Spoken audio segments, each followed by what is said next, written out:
I hope our mic is on. I think it is. I've been asked to remind you that there's no food or drink in this auditorium. So if you could please have a seat, we will begin our program.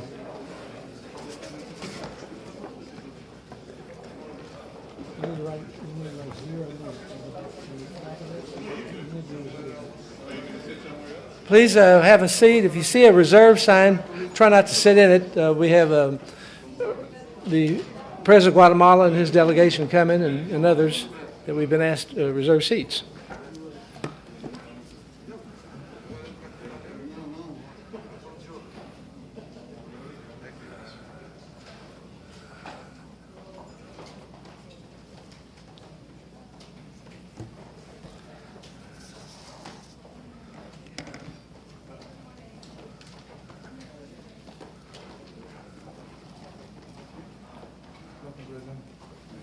In case you can use the names of the federal delegation. Okay.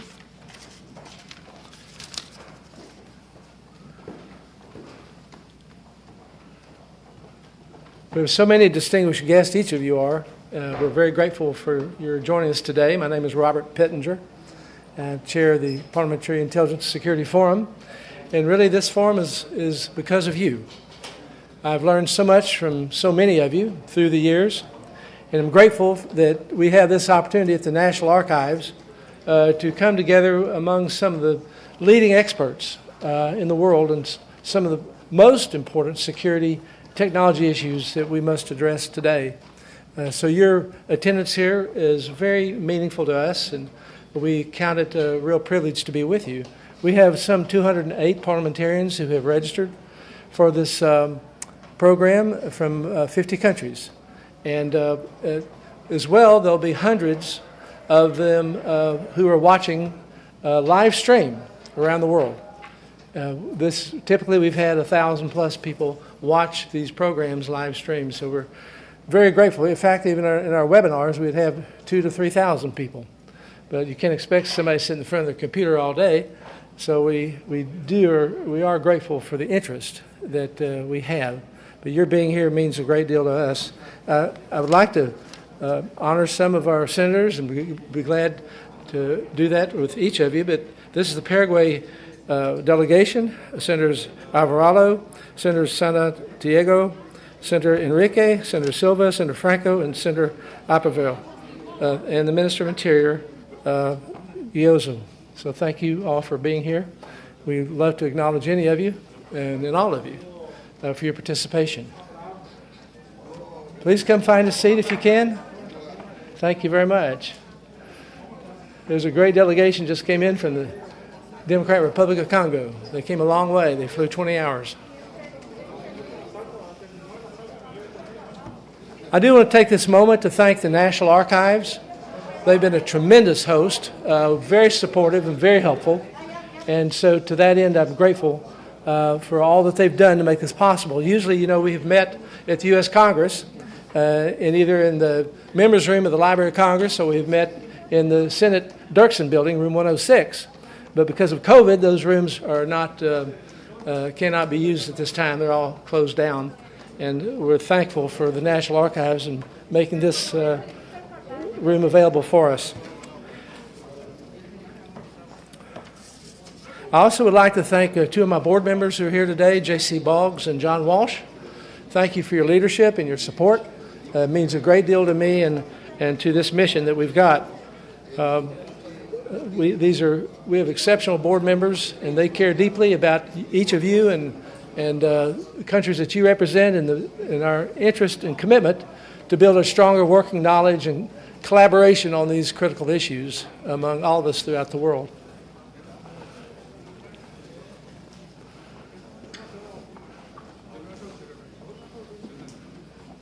Thank you for finding a seat. We're going to move along very quickly today. This is a typical American program. It's kind of a machine gun.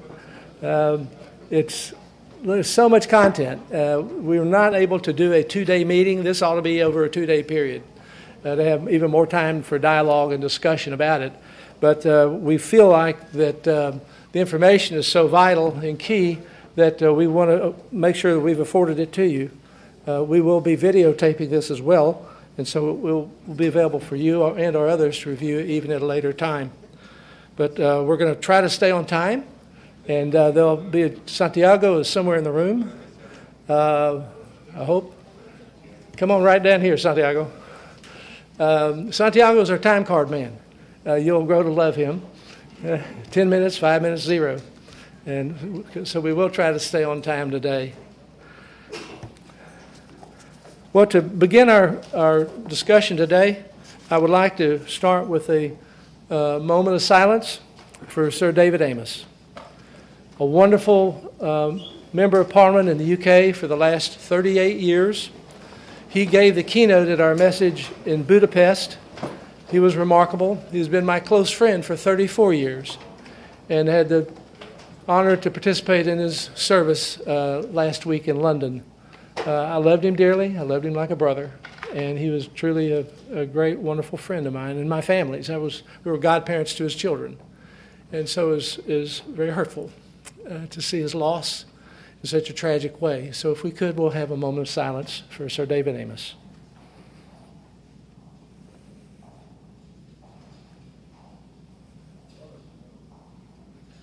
Thank you very much. Please be seated.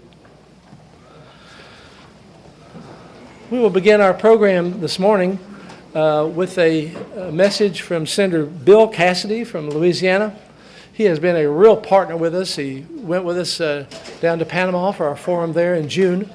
And the Senate is tied up with many challenges today, and he couldn't be here, but he has a video presentation for us to open our discussion today. So if we could, please, Senator Bill Cassidy. Good morning. United States Senator Bill Cassidy here, very pleased to offer introductory remarks at the Parliamentary Intelligence Security Forum. Today's discussion focuses on a number of important topics: illicit finance and trade-based money laundering. Both have been a focus of my office for years. Over the past several decades, Congress, private industry, law enforcement, regulatory agencies have enacted reforms making it harder for illicit organizations to move money through the formal banking system. As a result, criminals have been forced to turn to trade markets, legal trade, to launder money rather than traditional money laundering schemes. They disguise these transfers as commercial transactions, again through trade-based money laundering. They do this by misrepresenting the price, quantity, or quality of imports and exports. And when an undervalued product moves at a below market price through illicit networks, those networks sell them for a profit. That exchange in value is how they move illegal money through a legal trade system. For too long, our strategy around combating trade-based money laundering, or illicit trade networks, has been to go for a few high-profile raids or a needle in the haystack interdiction of violative goods. But we can't seize or arrest our way out of this problem. We have to follow the money. We have to identify the sources behind these illicit trade networks. And we have to make it unprofitable for them to continue. And by doing so, we will shut down the financing of the illegal activity that begins the problem. So what are the solutions? First, we need to modernize our customs system. Last month, we began what will be an iterative process by bringing the private sector and government agencies together. We use Customs Border and Patrol's customs modernization vision as a starting point, and then brought in industry for their feedback. In future iterations, we plan to add trade facilitation, which I know industry needs to compete in an increasingly globalized environment. My goal is to create a law that balances the ability to trade with the appropriate tools that the United States Customs Border and Patrol Agency needs to meet the challenges of a 21st century. We must also ensure consumers in the United States are protected from unintentionally purchasing counterfeit goods from online marketplaces. Bipartisan, both the United States Senate and House industry-supported legislations, such as my Informed Consumer Acts, do just that. Stepping up law enforcement activities under the existing laws is another key component. This should involve coordinated efforts between federal agencies with the goal of breaking up illicit criminal networks. Fortunately, we are seeing this occur, particularly with Operation Stolen Promise, which targets fraud in the personal or the PPE and the CARES Act relief bills. The final thing we need is to make an impact on illicit trade and trade-based money laundering is a sustained and meaningful relationship between the public and private sectors. Thanks to the Parliamentary Intelligence Security Forum for bringing together stakeholders from different industries, sectors, regions, and backgrounds to discuss these important issues. If there's any way my office can assist your efforts, please let us know. Thanks.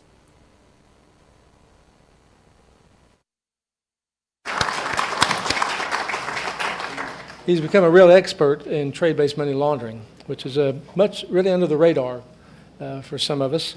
I would like to mention a company that's here today that's traveled with us around the globe that really helps address some of the issues and identify the money laundering and the trade laundering, and that's a company called SAS. And you'll hear from them today. They have the largest data analytical software company in the world. Steve Bennett is here. Why don't you stand up, Steve? But he's touch base with Steve. They've traveled with us everywhere, been very helpful to governments and industry throughout the world. I would like now to call our first panel up Mr. J.C. Boggs. He's a partner and co-lead with FinTech, blockchain, and cyber currency practice.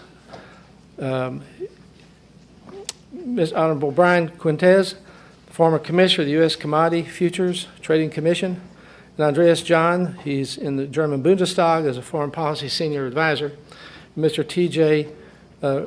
Donovan, who is the Vermont Attorney General. So please, gentlemen, and you can begin your program. The mics, you have the mics? I think they have them here. Okay. Yep. Thank you.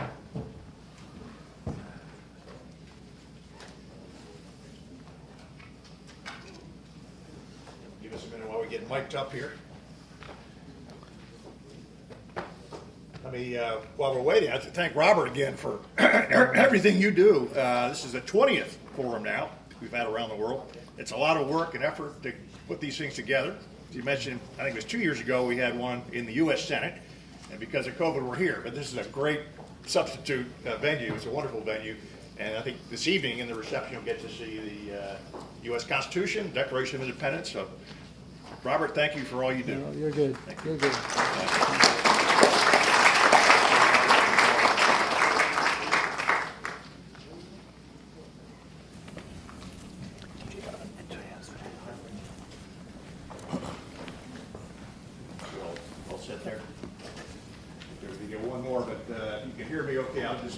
Get going here.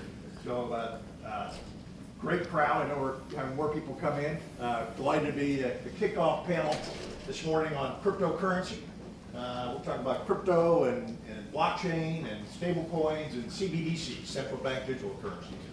And we have an all-star panel up here today. To my right is Attorney General of Vermont, T.J. Donovan. And next to him is Brian Quintez, who's the yep. There you go. Maybe you hear me better now. Brian Quintez is the recently former commissioner of the CFTC, Commodities Future Trading Commission. And actually, about a month ago, Brian and the general, we had an opportunity to speak in Burlington, Vermont. I guess, Brian, you were virtual, but the general held a state attorneys general forum on a number of issues like today, but spoke on cryptocurrency and did such an excellent job as a moderator. I said, we got to have him back for another event. And then to my far right, I'm not sure that's politically, but Andreas John, who's a senior foreign policy advisor to the German Bundestag. And so we really have a collection of state, federal, and international perspectives here today. So first of all, let me ask anybody in the audience, anybody own cryptocurrency? A couple hands there. And people understand it? You can ask a lot, what's cryptocurrency? Okay, so we'll have, hopefully towards the end of the program, an opportunity to take some questions, or during if you want to raise your hand. But why don't we start there, just kind of cryptocurrency 101, because it is kind of it's a new phenomenon, 8 or 10 years, hadn't been around. It's becoming day by day something much more popular. People are buying cryptocurrency, using cryptocurrency as a form of payment or as an investment. So, Brian, you've been watching this area for a long time. I mentioned you're the former commissioner at CFTC, also doing some work with Andreessen Horowitz, which is probably the lead investor in this space, based out in California. But maybe you give a little background on the space for our audience here today. Sure. Thanks, JC. And I would like to add my thanks to Congressman Pittenger for organizing these forums and for inviting me. I was a former commissioner of the Commodity Futures Trading Commission, that is the derivatives regulator for the U.S. financial markets. 3 months into my role, in December of 2017, a derivative exchange listed a Bitcoin futures contract, which made it the first regulated derivatives cryptocurrency product in the world. That event kind of put the CFTC in the front and center of the crypto community and in the policy debate around cryptocurrencies. I was fortunate enough to sponsor one of our advisory committees at the agency, the Technology Advisory Committee. And after that listing of that product, the Technology Advisory Committee had about 7 or 8 incredibly detailed, public, open webcast and now archived meetings on various aspects of crypto. What is it, the different consensus mechanisms, proofing mechanisms, custody issues, integrity of the spot market and exchanges, self-regulatory constructs. And I think it was one of the most detailed and open dialogues within the federal government on crypto over the last 4 years, and I was proud to be a part of it. So in leaving the CFTC, it was something the technology was something in which I believed. I'd always had a strong belief also in the freedom of financial market participation and the freedom of individuals to express value how they choose. And so it was kind of a natural fit for me to translate my prior government service and connect it with my overarching personal and political philosophy and embrace a role advocating for crypto. So I'll try to couch my remarks as only my personal opinion, but feel free to view them as colored by anything. We can't escape our current environment or our prior personal preferences. The way I would think about, and the way I do think about crypto and Bitcoin specifically, because I think everything kind of started with Bitcoin, is the ability to create a unique digital item. Okay, up until kind of Bitcoin was created, you always had a double spend problem with something that was digital. It could be copied, it could be traded without really knowing whether or not it was being double spent. If you think about music and the digitization of music, here in the United States and maybe internationally, we always had the Napster problem of people downloading electronic files, MP3s of music, and being able to share them freely and escape copyright laws and not allow the creators of that intellectual property to receive the benefit of the economic consumption of those digital products. So what Bitcoin did, in my opinion, was that it created a process to allow for a unique digital item and solve the double spend problem by creating a ledger that was not centralized, that was distributed among any computer that wanted to connect to the Bitcoin blockchain. That had a number of ramifications, but one of the ramifications was that it made it somewhat tamper-proof. And so far, it has made it resilient to hacks.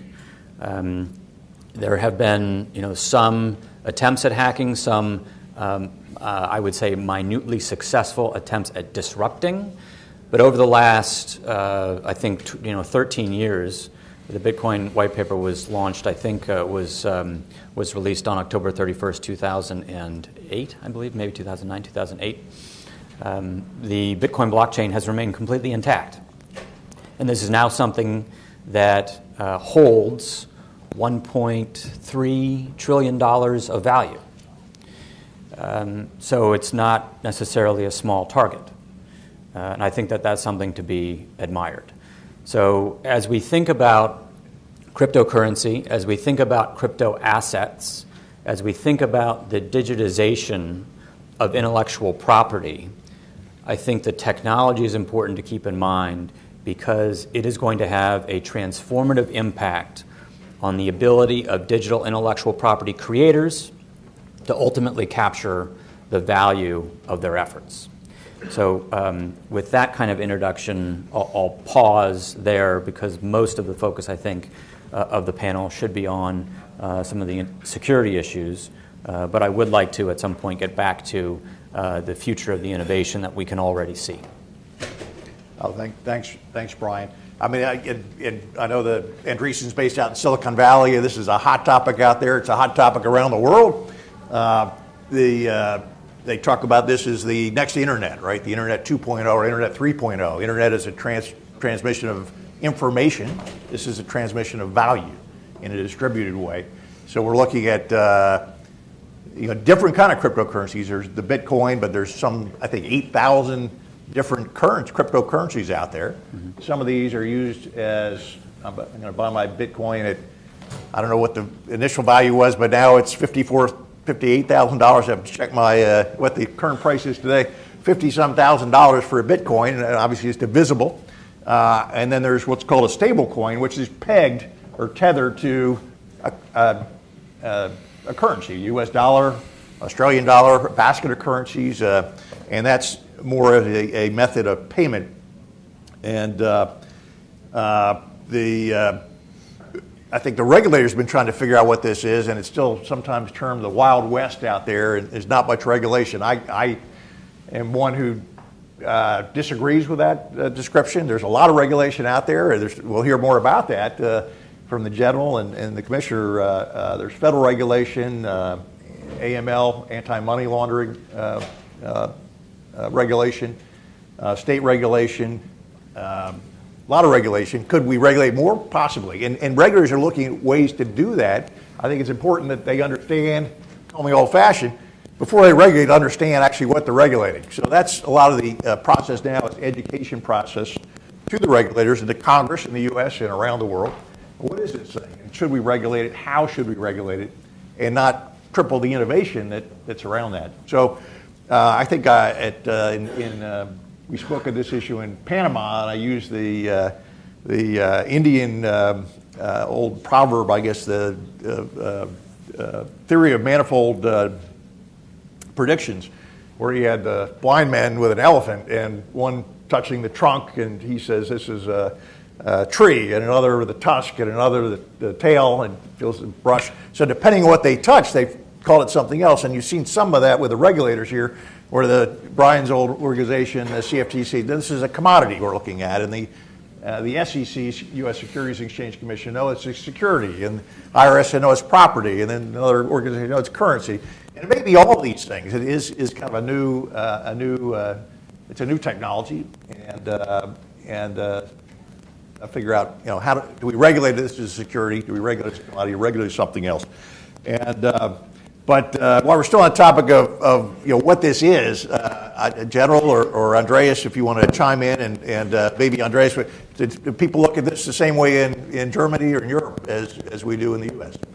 Yeah, definitely. I also would like to thank, before starting my remarks, Congressman Pittenger, because not all of you might know that this started in 2014, all this Intelligence Security Forum bringing together members of parliament from Europe and especially here from the United States. So it's a long track record, and today, day by day, we celebrate our 7th birthday.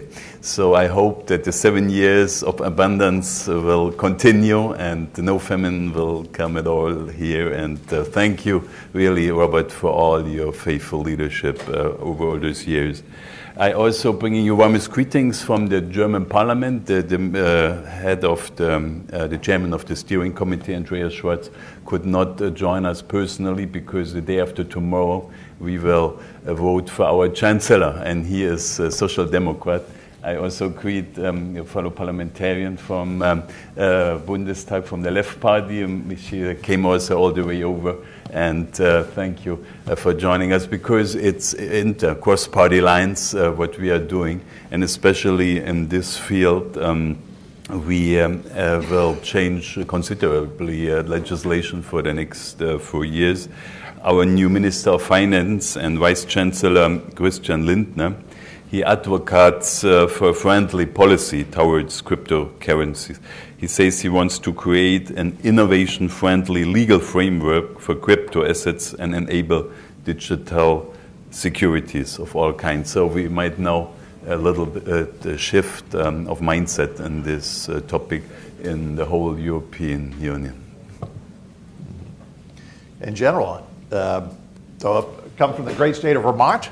And as I mentioned, we had the opportunity to be up there 2 months ago in October. Perfect time to go to Vermont, by the way, and the leaves are changing color and all that, so enjoy that. But thanks for coming to DC too. I know you have other business here this week, and but great to have you here. Well, JC, thanks for having me, and thanks for the plug for the great state of Vermont. Come any month of the year to Vermont. You're more than welcome, and we look forward to seeing you. I want to thank Congressman Pittenger, too, for the kind invitation to join JC and Brian and Andreas here this morning. When I think, I'm fascinated by cryptocurrency, and I start at a very basic rule that change is the only constant. We're seeing disruptions in every sector, and finance is no different.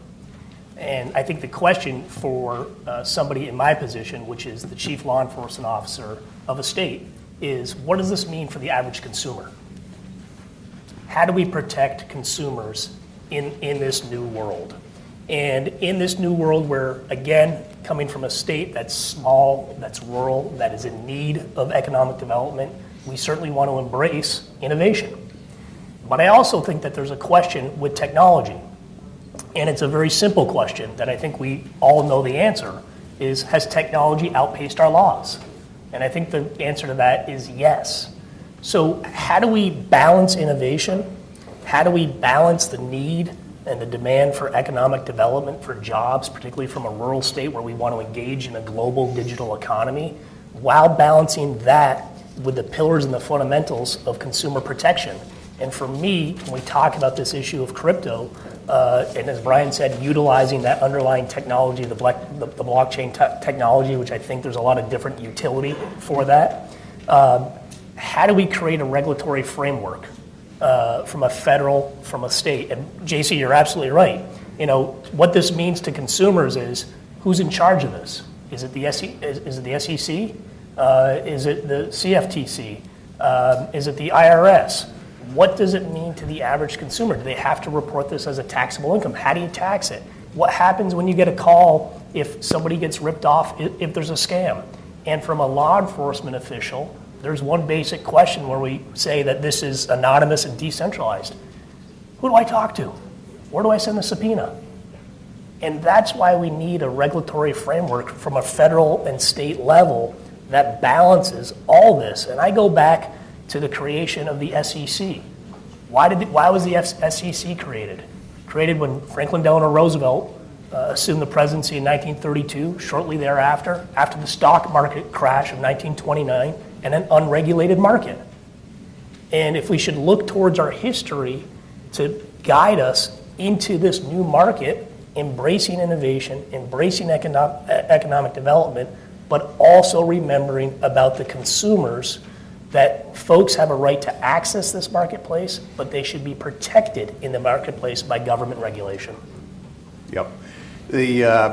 that brings up an actually interesting topic. So there's existing laws out there that may have been, they were put in place before crypto came around, but they can apply to crypto. So there's the analog laws that apply to the digital realm, and that covers a lot already. So at the state level, federal level, international level, but there's also a need for maybe new laws that apply to these prodigy technologies. So that's where Congress or your legislative branches come into play in creating these new laws. And do we need a new regulator? Are the existing regulatory structure and multiple federal agencies and state agencies and international agencies are all regulating this space? Is that sufficient, or do we need to create a new, maybe federal regulator over cryptocurrencies? And Brian, we were talking about that a little bit yesterday, and that concept is out there. There's some advocating to set up a separate, crypto regulator. And I don't know if you have views on that, or let me just take a moment to try to walk everyone through the regulatory jurisdictional landscape in the United States with regard to crypto assets or with regard to financial products and commodities. The Commodity Futures Trading Commission has both enforcement and oversight authorities. If you view kind of the tools of a regulator as having after the fact enforcement capabilities to punish for violations, and before the fact regulatory obligations for oversight activities and setting standards. The CFTC has both of those functions for the derivatives marketplaces, for futures contracts, for swaps contracts, and setting rules on how those are traded, to whom they are traded, what amount of money needs to be put up for them, the data reporting, capital requirements, all kinds of things. The Securities and Exchange Commission has authority over the trading of securities and all the different instruments that qualify as securities, debt instruments, stock instruments, and certificates of deposit, all various forms of securities offerings. If something qualifies purely as a commodity, meaning it is not a commodity derivative or it is not a commodity that is also a security, and a commodity is basically anything that can be bought or sold in interstate commerce that has a level of fungibility. So if you have something like a classic car, not really a fungible product, not really a commodity, but go through the laundry list of commodities in your head, precious metals, physical commodities, agricultural commodities, things like that. They can also be, interest rates, but that gets a little bit different when you talk about the transferability of them. If something qualifies as a pure commodity, there is no federal regulator that has oversight jurisdiction over how those products are traded. There is no federal regulator from a trading perspective of eBay, for instance. But any entity that is involved with money transmission needs to register at the state level as a money transmitter. So what we have is a number of crypto exchanges that have and crypto companies that have registered in all 50 states as money transmitters. So one of the debates right now, I think in the United States, in Congress and among regulators, is if exchanges, if crypto exchanges in particular, need oversight, if they are trading commodity crypto assets, which ones of those crypto assets may be securities that could then invoke the SEC's jurisdiction and force those exchanges to have to register as either a national securities exchange or as an ATS, an alternative trading system. There is also a lot of discussion among the financial regulators, including Treasury and some of the other agencies like the FDIC and the OCC and the Federal Reserve on stablecoins, and whether or not those need to be issued by banks or whether or not to allow banks to issue them.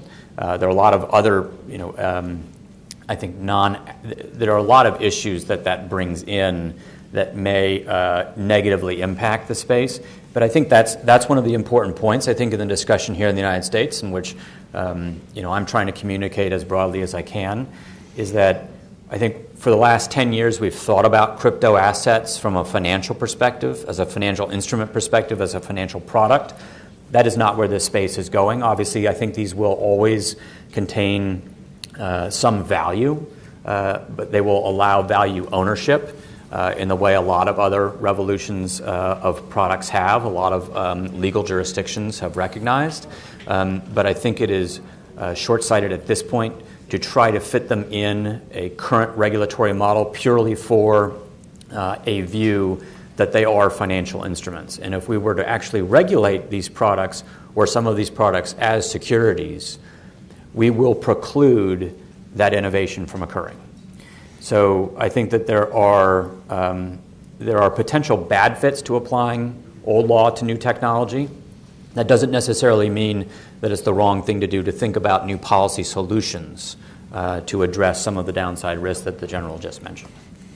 Actually, before I leave there, let me just take a survey real quick of anybody in the audience. Let's focus on Bitcoin in particular. Who thinks Bitcoin is a good payment mechanism? Okay, one. Well, let's do it. Let's do it. Just so that we get full participation.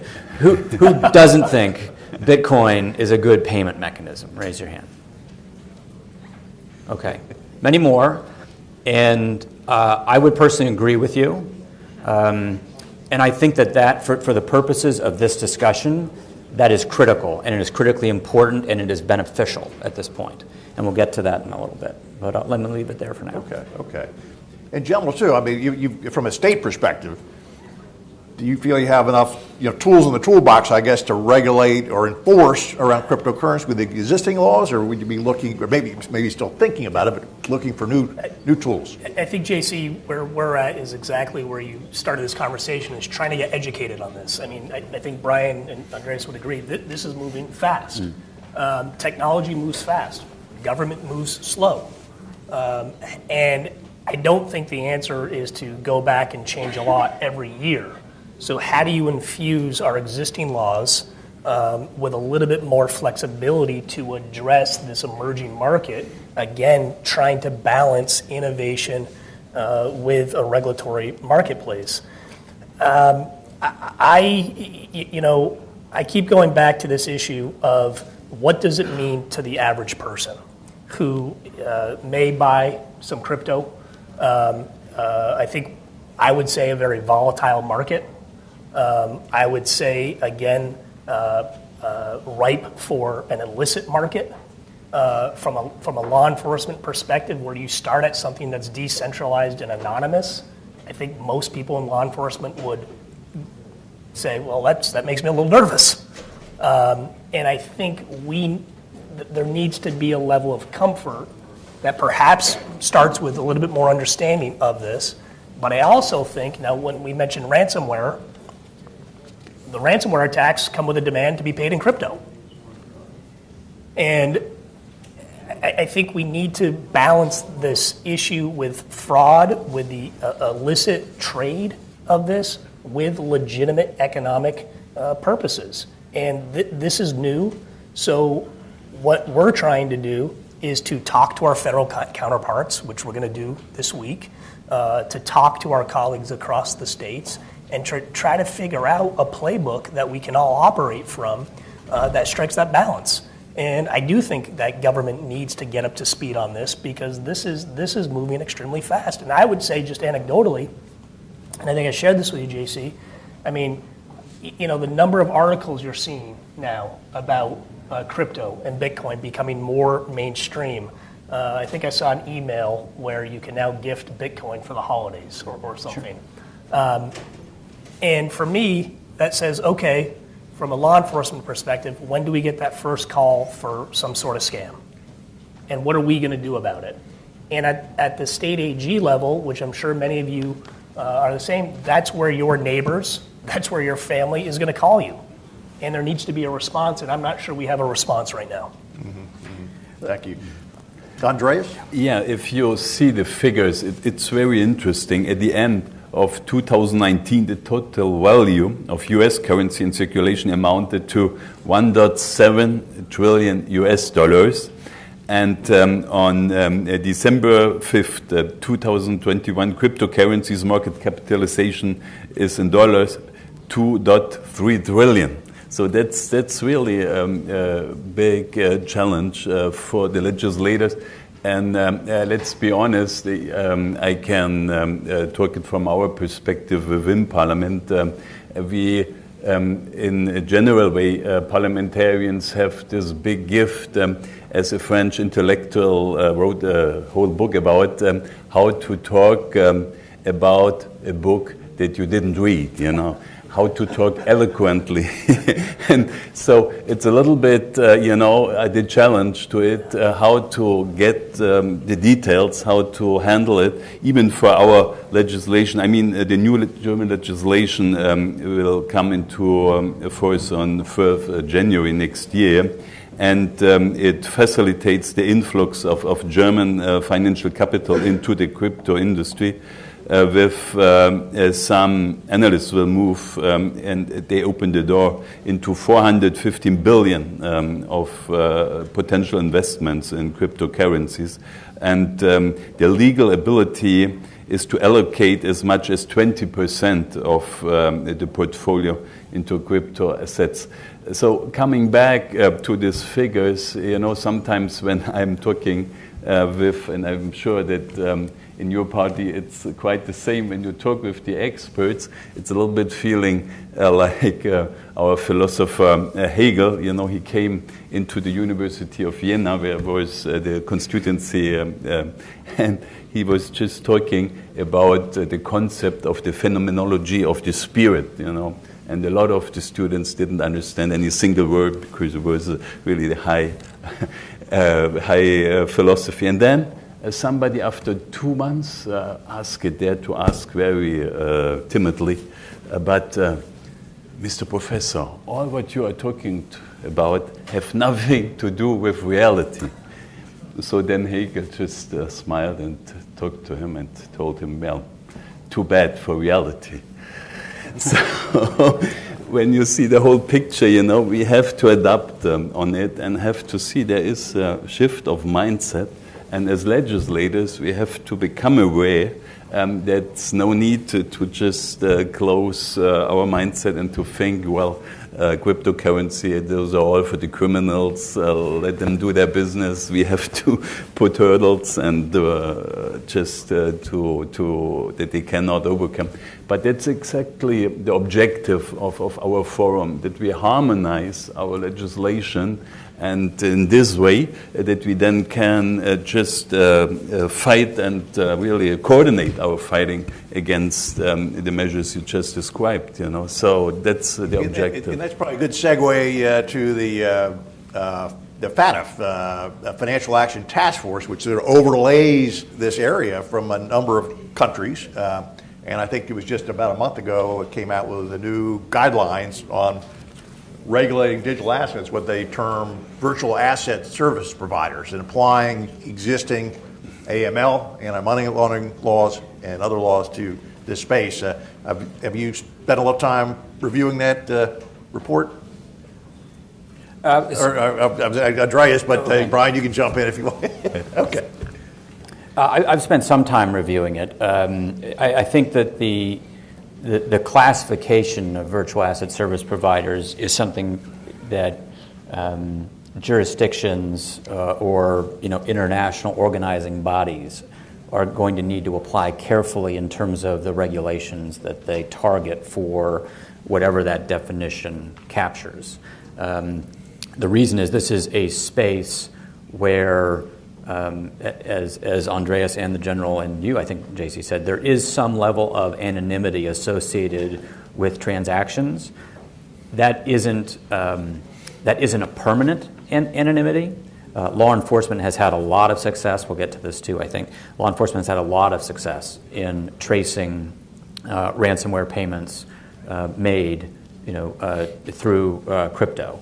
But the challenge, I think, with creating regulatory mandates to this classification of businesses is, are you asking certain entities, groups, providers to do something that they can't do? And are you creating a legal requirement for them to do something that they actually can't meet? And if you are going to push them into a jurisdiction where they can operate more freely. And I don't think that's a good solution because, as far as I'm aware, the entities that are in jurisdictions like the United States, like Europe, want to abide by the rules, are fine with a well-thought-through regulatory model that imposes requirements on them that they can meet. But the more that you create things that they can't do, the more they're going to find, a jurisdiction where they can operate as they should. There is a lot of discussion around crypto being used for ransomware payments. There are a lot of different stats and data around how much that is. I have seen 3 studies over the last year that said it is 1% of all Bitcoin transactions, less than 1%. 35 basis points to 50 basis points of all Bitcoin transactions are used for illicit purposes. But then when you think about the transparency and immutability of blockchain transactions, I would suggest to all of you that there is an emerging view in law enforcement, certainly in the federal law enforcement community within Treasury and within the Department of Justice, that we should almost want every ransomware payment to be made through crypto. When a crypto ransomware payment is made, everybody that is connected to that blockchain knows the date of that transaction, the amount of that transaction, the time of that transaction, the asset, and the wallet address. Further, when you have the wallet address, you can go in and trace every single transaction that has ever occurred in that wallet address. Anyone can.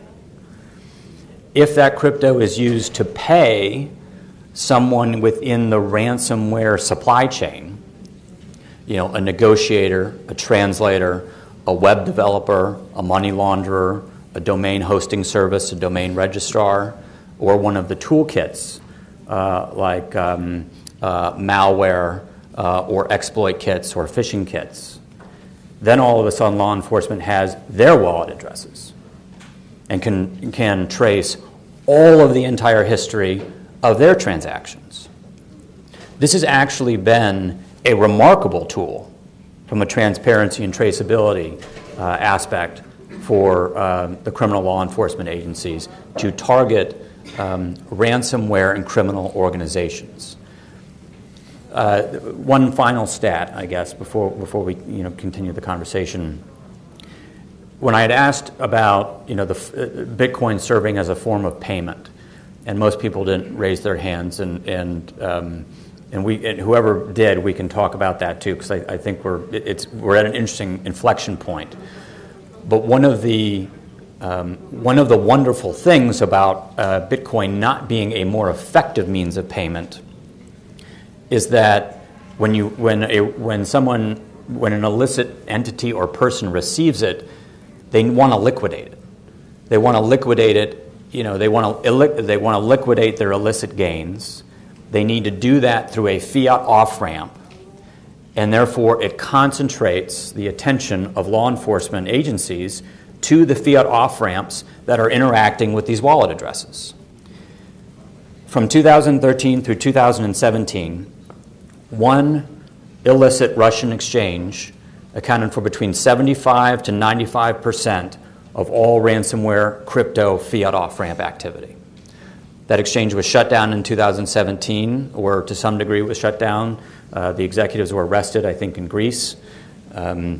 Between 2018 and now, only 4 exchanges, and they're the same 4 exchanges, account for over 80% of illicit crypto fiat off-ramp activity, and a new Russian exchange accounts for over 50% of that activity. This is a very highly concentrated community that can, I think, bring together a lot of international coordination, cooperation to effectively target. Yep. Joe? Totally agree, Brian, with your point about the utility of the public ledger and the ability for law enforcement to track that. But that's on the federal side, which has the resources and the capability. And I think one of the challenges from the states, especially from a smaller state that doesn't have the resources, is accessing those resources to do that, to trace that. And I think that, again, it underscores the need for that federal-state partnership and a regulatory framework, and perhaps even a global framework on this, because when you talk about law enforcement, you are talking about government entities, and if you're talking about government entities, you're talking about funding and resources, and the haves and the have-nots. And I think that raises a real issue of fairness in terms of protecting consumers from smaller states that don't have the resources of the federal government to trace and to track. But totally agree with your point about, again, the utility of that blockchain technology of the public ledger that you can track. I think from my office, and I think from many of my colleagues, you might be stopped at who do you call? And what we hope to do is to build that partnership. Again, may not be a new law per se, but perhaps a partnership with a MOU between our federal counterparts and state counterparts in law enforcement to do exactly as you said. Mm-hmm. Yep. I think we had maybe a question out here too. Yes, so thank you, gentlemen, for great remarks this morning. I'm Rosalind Layton, founder of China Tech Threat, and I write about cryptocurrency for Forbes. And I was hoping you might talk a little bit more about what has been the challenge for the U.S. Congress to adopt the regulatory framework. The crypto industry has asked for it repeatedly. Consumers certainly want it. So that's a challenge. And then the other thing I hope you maybe comment on is the SEC has a case against Ripple. And what's interesting is that now 62,000 individuals or holders of this XRP currency are now making a class action against the SEC because they feel that the regulatory action, in their opinion, which is arbitrary, has hurt them. They've lost value in their holdings. It wasn't provided with notice. And so the question is, are consumers legitimately being protected? In this case, the critique of the SEC is that it's regulation by enforcement, not by policy. So, love to hear your comments. Let me take a stab at that as a former regulator. Luckily not with the SEC, otherwise I wouldn't be able to comment on it. To the first point about Congress, I started off my career on Capitol Hill as a policy aide to a member of Congress with whom I worked for 7 years. And I remember, as an anecdote, I remember maybe the first week or month that I was there, someone, maybe it was a lobbyist, maybe it was another staffer, who knew our office very well, came in from the outside and was providing, I guess, a mentor moment and said, "Now, Brian, I want you to remember, Congress is good at doing two things, nothing and overreacting." And I didn't say that. I'm quoting someone that said that. But if you think about the checks and balances in the Constitution, I attended a Library of Congress seminar the next month on procedure, on congressional procedure and rules, so how to structure rules to get legislation through Congress. And the woman who was leading that seminar said, a lot of people get frustrated by gridlock, but Congress was not created to pass laws. Congress was created to ensure bad ideas do not become law, or at least provide some check on bad ideas becoming law. So if you think about how Congress is structured, how legislation and the mechanism to achieve it is structured, it's no wonder that it can take a crisis to provoke the momentum, attention, energy to develop legislation, get it through committees, pass both chambers, and get it signed by the president. So I think the good news is that we haven't had a crisis in the crypto industry, which I think is actually remarkable. We have almost $3 trillion of value within the crypto ecosystem that is being transacted and traded on a 24/7 basis, that has developed over the last 10 years with a market with integrity, liquidity, and price discovery, and we have not had a major crisis without a federal regulatory regime. Now, that doesn't mean that that's always going to be the case or should be the case, but I think that's one of the reasons why you haven't seen congressional action yet. And I think Congress is trying to be thoughtful, and without that crisis, I think they have more time to try to be thoughtful. To your second question on the court case, I guess I would try to answer that more generally by focusing on, the potential harm to investors or the harm that investors are claiming, in that case. And I think it's a very important point. And I think that as a general matter, I was always strongly against regulation by enforcement. I don't think it's the right policy. I think it's up to a regulator to establish clear rules of the road, to issue regulations, to issue guidance, to issue interpretations, and to have a dialogue with an industry where there is a lot of innovation, a lot of technology, and a lot of fast-moving components, so that the agency and the regulator can understand where things are going, and hopefully market participants can understand what the rules are and feel like they can have that open dialogue without immediately getting investigated or prosecuted. And I think that there is a good point to be made that if an agency takes an enforcement action that harms investors and does it under the mantle of investor protection, those two things don't seem to go very well together. As you know, and I've read some of your articles, and thanks for that. In Forbes, most of the activity has been in the regulatory space, and certainly the SEC is becoming more and more active. And what is the security? You've got the Howey test, the duck test. Really is this walk like a duck, quack like a duck is a duck. But Congress has really stepped up now, and it's certainly having a lot of hearings on digital asset issues. And I think there's about 20 bills that have been introduced just this past year on blockchain and digital assets, cryptocurrency, doing different things. Some promote the blockchain, some want to restrict it. The big issue in the last Congress is really around Libra or Diem, and also so some people want legislation, but I've been doing this long enough. You be careful what you wish for, because you might get it, and it might not be good. It might turn out to be something that you're not so happy with.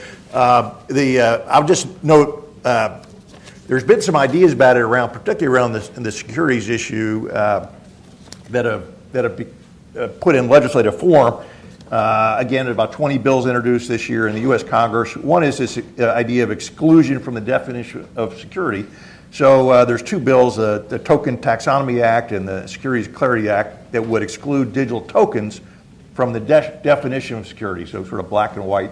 Adds clarity, whether it's the right thing to do or not. And as you know, it's hard to get any kind of legislation through Congress. It's not a partisan issue here, but it's just hard to get anything done. There's an idea that Commissioner Peirce came up with, I think, about a year ago, a safe harbor provision that would require some legislation. There's legislation introduced to do just that by Congressman McHenry, who's the ranking Republican on the House Financial Services Committee, called the Clarity for Digital Tokens Act. And that would amend the Securities Act to create a safe harbor, providing a grace period for exemption from the Securities Act registration requirements. And thirdly, there's another bill introduced by Congressman Don Beyer, a very comprehensive bill called the Digital Asset Market Structure and Investor Protection Act. Does a lot of things, but in there also provides a desecuritization mechanism. So thinking is you may have a digital asset that starts as a security, but over time is no longer a security. So those are three examples. And at the state level, I think there's at least 30 states or 30 bills around the country around cryptocurrency and blockchain. So more and more happening there. But as Brian noted, it's been thoughtful, and it's good that they're trying to understand the issue before they legislate. And in general, I think you may have had a question or comment. I would just reiterate, I think Brian is absolutely right, the need for regulation and clear rules. But it's not just clear rules for industry, it's clear rules for consumers. So they understand what they're getting into. And they understand what this is. Is it a security? Is it a commodity? Or is it just currency? And how they access justice on these issues. And I'm not sure, from a consumer standpoint, that folks really know. And I think that's a real issue of fairness. It's a real issue of integrity of the system too, because you want people to believe in the integrity of the product.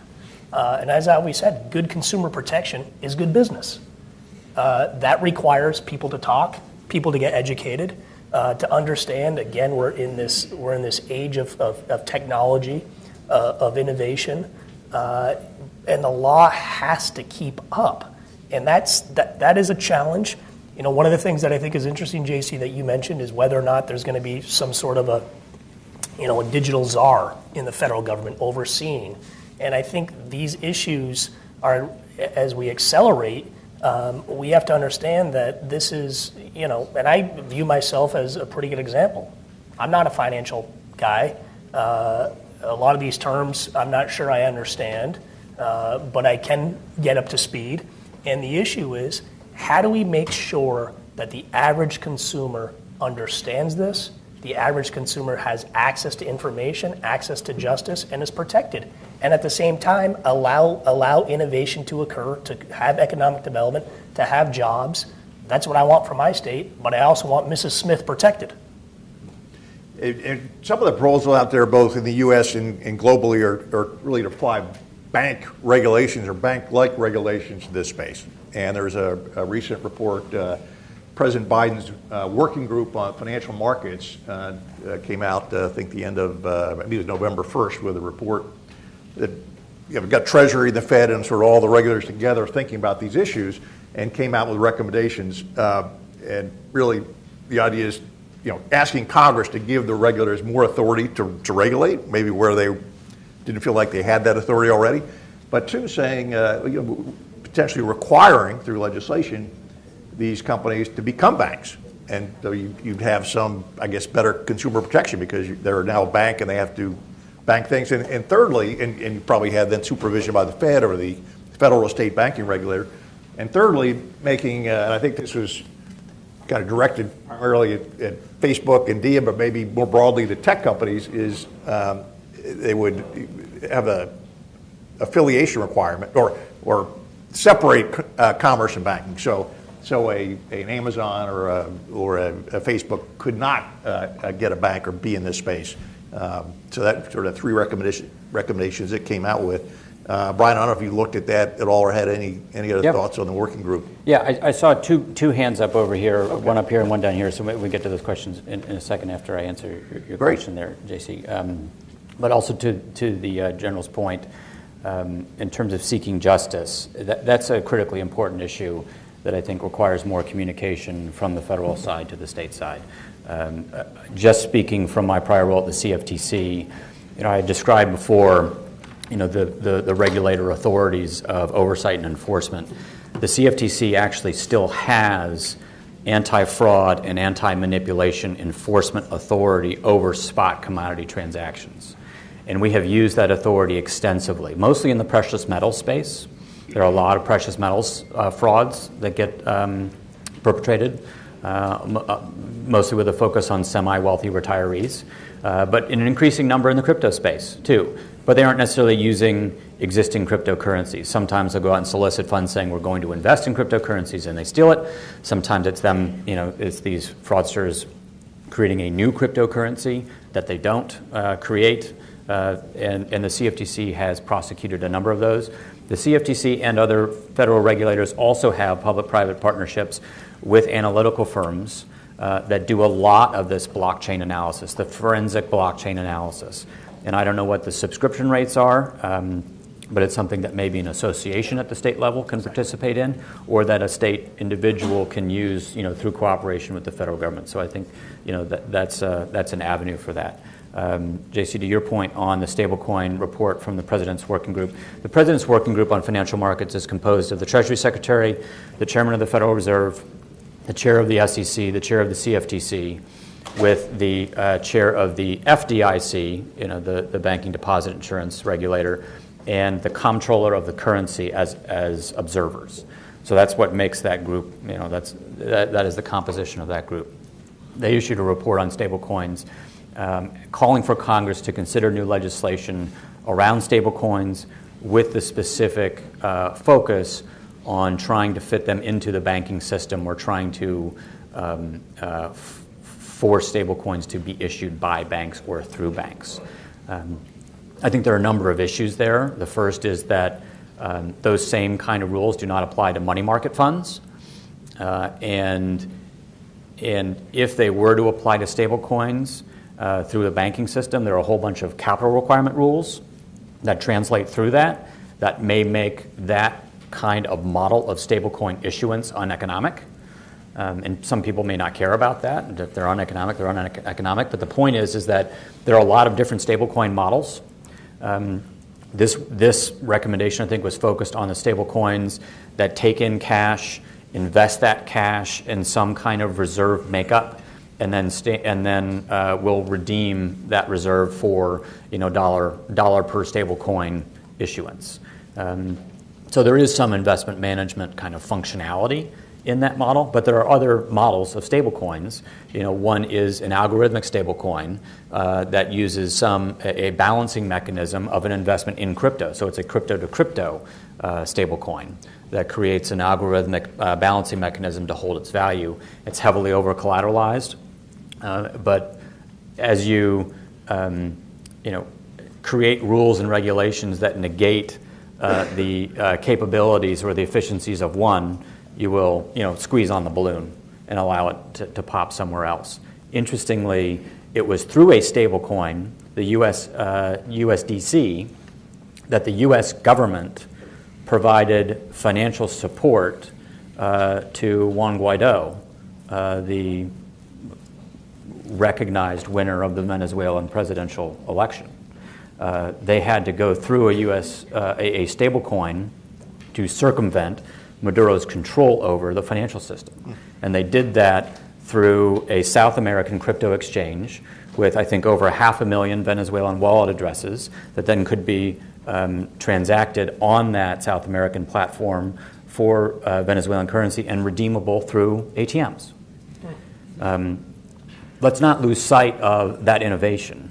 And especially when we were talking about foreign aid before, I read and there may be an updated amount to this, but I read a UN report that said 30% of foreign aid goes through a corrupt organization, is unaccountable for, or is illicitly used. The problem is that you never know which 30%, Yeah, but you know which 1% of Bitcoin is. And you know exactly where it goes and what it's used for. And I think that's a big opportunity. And I think if you talk to a lot of the government officials involved in foreign aid provision, they are immediately recognizing the transparency associated with blockchain payments for delivering that and ensuring the integrity of those payments. It's probably why a lot of countries are looking at, we didn't get this yet, the CBDC, central bank digital currency, right? There's maybe 80% of the countries in the world now are exploring that. Some are more ahead than others. China is pretty out front. I think Nigeria just adopted central bank digital currency, other countries in Latin America. And other countries, it's a balancing approach. We're going to just ban cryptocurrency, so we don't want any of that. So we have 5 minutes left. There's a couple questions over here. Yes, sir. Dr. former member of Parliament from Macedonia. This is a very advanced discussion that you're hearing because you're in this for 10 years. So can you go back in some of your answers, in some of your talks, and some of your advices when you were dealing with this in 2011? Because I think the vast majority of people here or a lot of people here are international participants, and this is like talking about internet in the year 1990. So my question is, for instance, in my country, there's a lot of gossip that this criminal has 5, 10, 20 bitcoins. This crook has this many bitcoins. Where do we find the register? How do we ask? Do we need to seize their mobile phones or not? Then we have public institutions, some municipalities or some agencies where you have a corrupt director and then with public assets they're mining bitcoins, but then police centers there, they don't have a clue what to do. Where do we see whether Bitcoin was mined there or not with using public electricity? So my question, if I need to wrap up, is can you go back 10 years and give us your thoughts and advices, and also how smaller countries that don't have these mega assets of your American institutions and accessibility to these, these Google machines, servers, name it, data mines. How do we address these issues? And do we have instruments to deal with this, or this needs to be dealt only by the only superpower in the world? Yeah. And there's one other question over there. We'll get that to, and then we'll try to wrap all the answers together as we finish up. Is there another hand? Yes, sir. John Walsh, member Hey, John. of the Yep. Intelligence Security Forum. This has been a great dialogue, and I really do appreciate it because there's so many things that we can continue to discuss later today and maybe tonight. My question is really related more towards what do we have today? And I like what my brother Andreas said as far as reality versus, theory. Like, you've done a great job at the CFTC. I've said this even before you've been there. I was regulated by the I was a professional commodity trader for 25 years. Even when I wasn't happy with the results, I thought it was fair. What has been done with crypto has been fair, whether we like it or not. It's been fair. My main question is about, do we need regulation or we need the government to come up with a framework? It's two different things. So for me to open up a crypto account, I give just as much information as it is to open up any other account I have. I have to give all the beneficial ownership. I have to give my address. Soon they're going to ask for my blood. There's no doubt about it. Right? So what more can I do as an investor, as a servant of the marketplace, just a citizen, versus how much does the government have to do to create that framework that we desperately need? So basically, theory versus reality. You can't answer that question, but if we can try. Yeah, I know we have 5 minutes. So John and the gentleman from Mason County will try to answer as best we can this question. So, gentlemen, you want to tackle that? Look, I'm for regulation because I like consistency and transparency. And then you have the teeth with enforcement, right, as opposed to just a framework. Because you may not have the enforcement part of it. So I want regulation. I think, as I said, clear rules. When people know what the rules of the games are, that's good for everybody. So I'm for regulation. Like you said, that was kind of the experience of a small state without the resources. And that's the need why we need regulation. That's why we also need partnership. That's why we need to talk to our federal counterparts and really have a force multiplier, because we are in a global digital marketplace. And somebody in Vermont, if they're harmed or defrauded, the wrongdoer is not going to be in Vermont. So how do I, with the jurisdiction of my state border, extend past that? Who do I call? And that is the threshold question for me. And I think a lot of folks who perhaps don't have the resources are just getting educated on this. 10 years ago, I wasn't thinking about this, right? I was thinking about the crime that was happening on the street that we could see. And I think one of the interesting issues of this, when you talk about the difference, and this is a whole other discussion, when you get into what we call white-collar crime, is it's usually behind closed doors, utilizing that specialized knowledge or occupational status, using deception. And from a law enforcement standpoint, well, that's hard to enforce. So we need regulation, in my opinion, from the federal government. You need states to buy into it with that partnership. And you also need states to get educated on this, to work with industry. This isn't going away. We have to have that balance of regulation, innovation, and economic development. But what you described really resonated with me, because 10 years ago, wasn't thinking about it. Any final thoughts, Brian, Andres? Yeah, well, so I'm going to take your point back to the team with whom I work at Andreessen, because I think that there are probably a number of private sector organizations or companies that can serve as reference points or even partners for smaller jurisdictions with limited resources to be able to prosecute. I mean, you're right. I think bridging the two from theory, to reality. The reality is that these people should be able to be caught. Or the theory is they should be able to be caught, but the reality is, do you have the capabilities to catch them? And I think that there's a gap that can be closed there. And I think to the regulatory and framework question, I think that's why I wanted to focus the most amount of attention, I think, on the amount of integrity that the market currently has, so that we don't, again, try to fit something into the model that previously existed, regardless of where we see the innovation going. And the theory now is the reality in a number of years, right? The theory now is the future. And one of the things that I've learned being in this role with venture capitalists is what they think that future looks like, and it's incredible. And I would just like to kind of close with a point. Since we're in the National Archives, there was a copy of the Constitution, an original Constitution that was auctioned off at Sotheby's a few weeks ago. There was a group of crypto enthusiasts who created what's called a DAO, a decentralized autonomous organization that solicited funds, that created a governance mechanism that was distributed among all governance token holders to try to purchase this at Sotheby's and have it be displayed in public according to the wishes of that decentralized organization. Ultimately, it wasn't the best bidding strategy to advertise how much money you had going into an auction, and they ended up losing but they raised $42 million in 10 days, and the copy was auctioned for $43 million. But to your point, and to the General's point, you can't serve a Dow a subpoena. And we are trying to come up with legislation, ideas for recognizing DAOs as entities that can, be captured by tax laws, limited liability laws, and enforcement mechanisms. So there's a lot more there. Just the last sentence for John. We have a device in Germany. If you understand me, I expressed myself wrongly. So we should try. Really, that's also for our African friends to do some awareness raising. And thank you, Robert, to just push it that we can just move forward together. Thank you, JC. Great panel, guys. Thank you very much.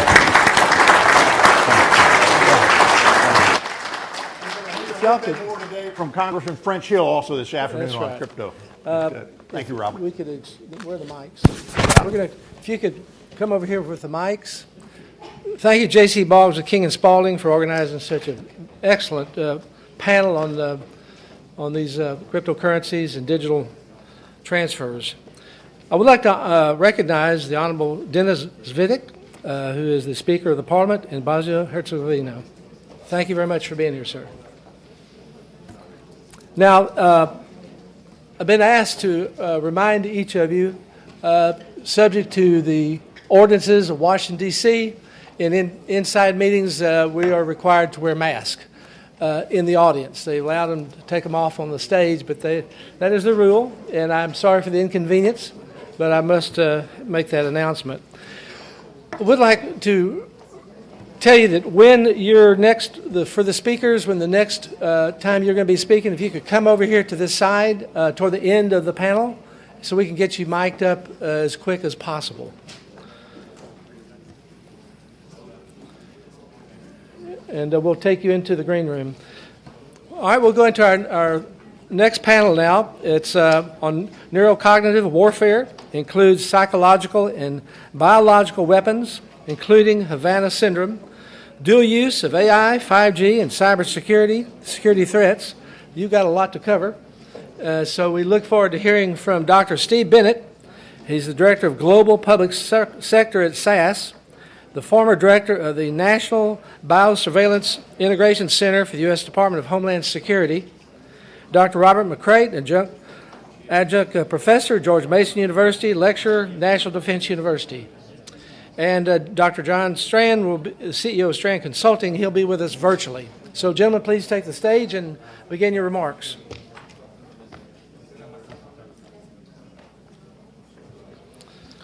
Start from here. Okay.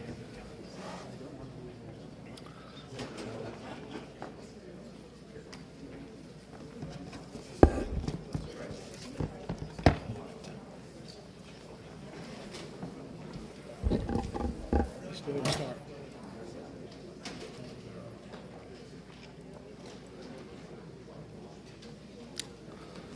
Oh, I need some. Hey, how you doing? I apologize for having to do. I realized in my horror last night I misspelled his name on the bottom of my slide. So if someone from IT could come unlock the computer, that would be great. I need a password unlock. While IT's coming down here to unlock the computer, we've got a couple of slides for you. Again, my name is Steve Bennett. I'm the moderator for this panel.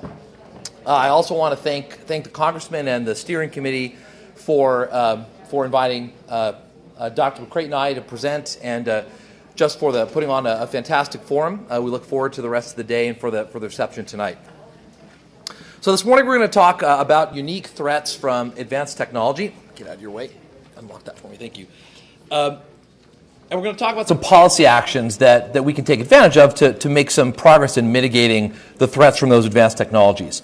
So let me do a couple of introductions. First, it's my pleasure to introduce Dr. Robert McCreight to my right. He will be our second speaker in our panel. He spent, thank you, sir. He spent 27 years in the federal government working on a variety of national security projects and defense programs associated with nuclear, chemical, and biological defense matters. He's a periodic advisor on the Chemical Weapons Treaty and Biological and Toxins Weapon Convention, something I spoke about in Budapest several months ago. He's published extensively on WMD issues, and he's a guest lecturer at the National Defense University and about 1 million other universities, it looks like, from your pedigree. Next, and hopefully we're able to get John Strand from Denmark up on the live screen here in a second. John, due to, I think, childcare COVID issues with his childcare and canceled flights, couldn't be here in person from Denmark. We have heard from his better half, who may take his place if we can't get him up. Looks like he's there. Hi, John. Fantastic. So John's here. So John is, he'll be the final speaker in the panel. John is the CEO of Strand Consulting, founded in 1995. He's an expert in the evolution of Chinese telecommunication companies, really since 2005, and their impact to the market. John has produced many reports about 5G, Huawei, cybersecurity, and related topics, market share of equipment vendors, all related to security. He's one of the best-known consultants in the business, and I can attest to this. Anyone who's met John knows he's renowned for his trademark honesty and forthrightness, always speaking his mind, even if controversial or stepping on a toe or two. And then finally, you've got me. I'll be speaking first. My name is Steve Bennett. I'm the director of the global government practice at SAS. I currently support SAS efforts to help governments in about 140 countries put their data to work for citizens and families that they serve.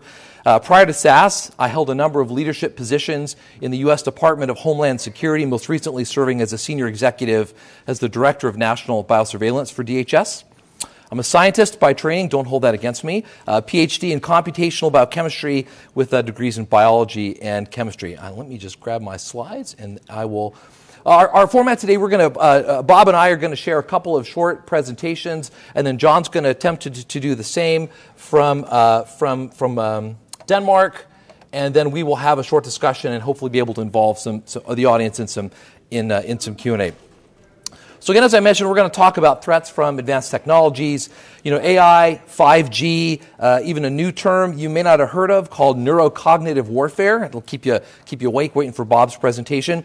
We'll discuss policy options related to each of these and how governments can make progress. But none of this matters if the fundamental foundations of democratic governments are eroded, either in reality or in perception. So worrying about AI and 5G and other threats can end up looking like luxuries if there isn't substantial trust or belief in the legitimacy of our government institutions. So partially as a way to set up Dr. McCreight, I'm going to take a few minutes to talk about the reality of psychological operations, a little bit of history, maybe the fastest 8 minutes of history and psyops you'll ever see, and then hopefully set the table for a great presentation from Dr. McCreight and a discussion with John and the rest of you at the end. So that is where we're headed. How many of you know who this is? Hey, some brave people. Many of you do. So this creature's name is Pikachu. He is a fictional character, a creature, a species of something called a Pokemon. And these things appear in video games, movies, television shows, other assorted media. If you have kids, you likely know who this is. Pikachu is the best known species of Pokemon, largely due to his appearance in the Japanese anime series dating back many years ago. Now, as smartphones became capable with augmented reality, so we know virtual reality, you put the headset on and you see something that isn't there and you can interact with it. Augmented reality, or AR, is sort of a mix where something that isn't real gets sort of superimposed into the real environment. We call that AR. This is an example of Pikachu in an augmented reality sort of situation on a street corner. So as smartphones became capable with AR, Pokemon announced a video game several years ago. You may remember it. It was called Pokemon Go. And the goal of this game was to find and train these Pokemon characters in real-world locations using augmented capabilities of smartphones. You may have seen people stumbling around in parks, looking at their phones, tripping over each other. So released in July 2016, the game crossed about 1 billion downloads worldwide and had 147 million active monthly users at its peak. It's gained, I think, north of $3 billion in revenue. Well, as it turns out, in 2016, Pokemon promotions in the United States began to pop up associated with a nonprofit group called Don't Shoot Us. The promotion was targeted mostly in African American communities in the United States, and players were encouraged to name their Pokemon characters after the name of victims of police brutality, and then find an augmented reality Pokemon gym or location physically located near the crime scene. Players were encouraged to take screenshots and post them on social media, and then send them in to be entered in a contest to win prizes. Well, as it turns out, the nonprofit Don't Shoot Us wasn't an innocuous, justice-promoting nonprofit, but rather activity of the Russian Kremlin-linked group Internet Research Agency, or IRA, masquerading as part of the Black Lives Matter movement. And while it was unclear what their specific objectives were for that Pokemon Go activity, IRA-linked accounts were responsible for a number of attempts across a lot of digital platforms, like Pokemon Go, to exploit racial tensions in the United States and sow social discord amongst Americans. So where I worked until about 2015, the Department of Homeland Security has got many missions. One of those missions is cybersecurity and more recently, election security. So the Cyber and Infrastructure Security Agency, part of DHS, somewhat recently formed, it considers election security as a critical sector, just like we think about energy, communications, chemical, dams, food, and agriculture, and the like. So election security is considered a critical sector. And DHS, as I think all of us are, always worried about election security and the effect of psychological operations like this on trust and erosion, trust and legitimacy of government. So I'm going to talk today about kind of two ways that psychological operations can impact trust in legitimacy, either real or perceived, in government. One of them is cyber systems as the target. So other adversaries targeting the actual cyber infrastructure itself.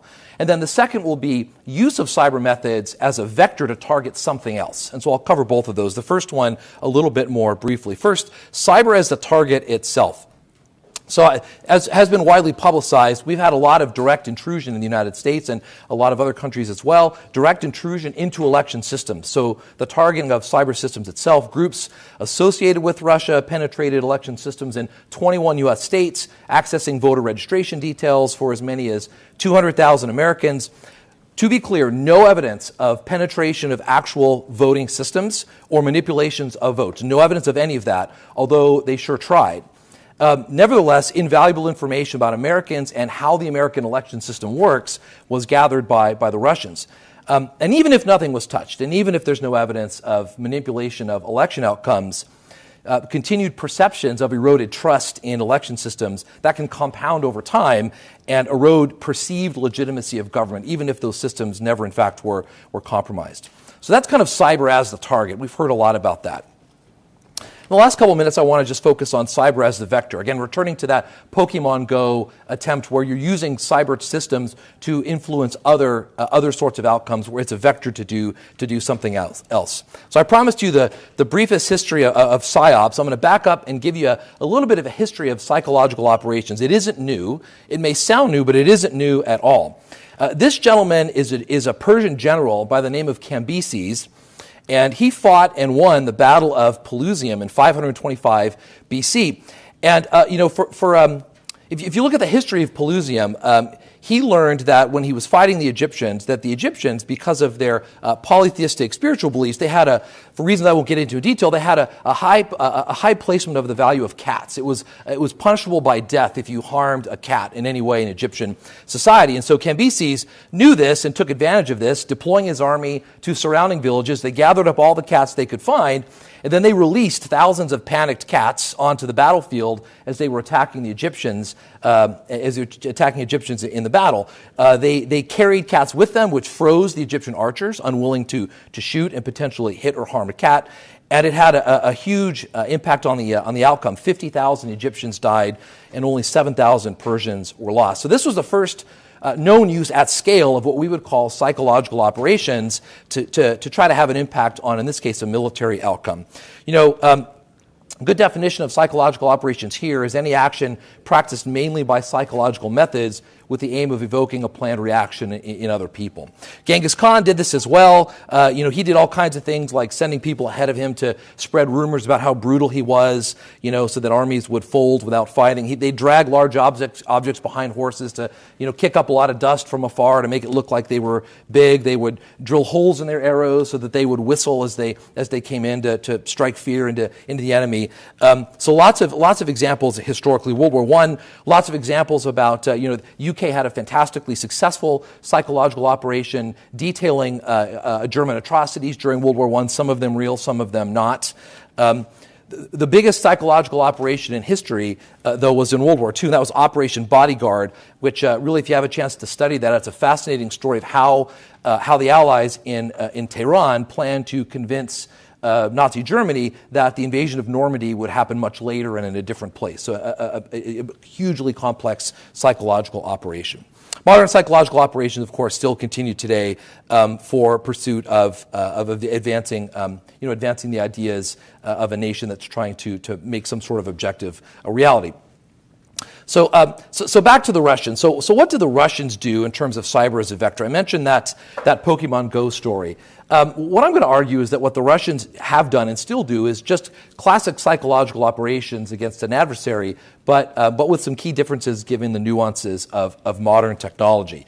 So, we saw a lot of intrusions into computer systems for political parties and campaigns. You've seen a lot of those.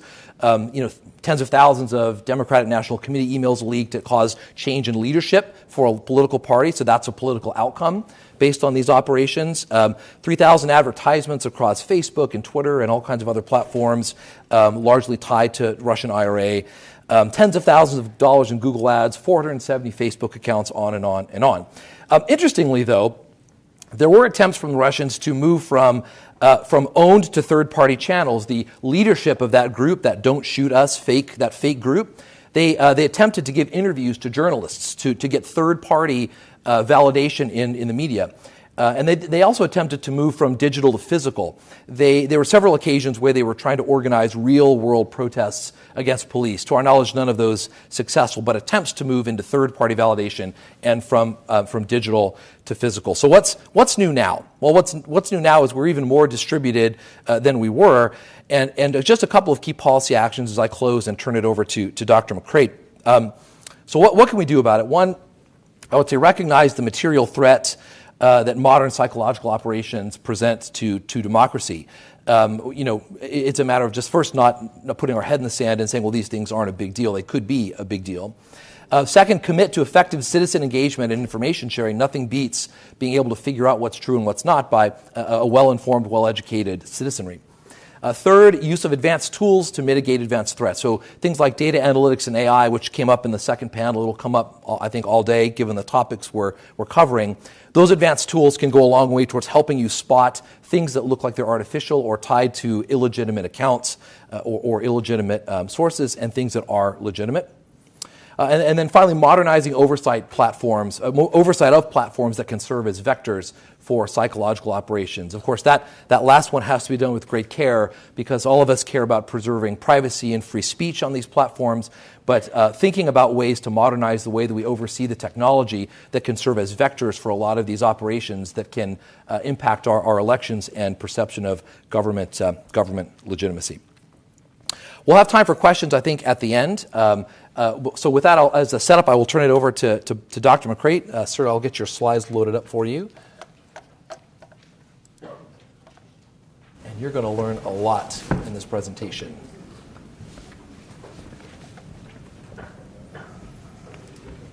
Okay, should be able to use the arrow keys there. Okay, I'm going to be using this one? Yep, that's forward and back. Okay, great, thank you. So I want to thank Congressman Pettinger and at the same time offer an apology to him because as you see my slides, you will see the classic misspelling of Pettinger, for which I would be flogged within an inch of my life. One of the first taboos of a presentation is make sure your sponsor's name is spelled correctly. So I apologize, mea culpa, for that. I'm going to talk to you about something that's known in the press as Havana Syndrome, but I would like you to think of it in a broader context, and that is cognitive warfare. The brain is now the battlefield. The brain was the battlefield, as our first speaker mentioned. It was a battlefield for psychological understanding. It was a battlefield for reception of untruthful information, deception, and so on. But it's very much a battlefield, and just as sure as your computers can be hacked, your brain can be hacked. So Havana syndrome started, at least as far as the United States was concerned, in 2016 with a number of American diplomats being medevaced from Embassy Havana with strange symptoms.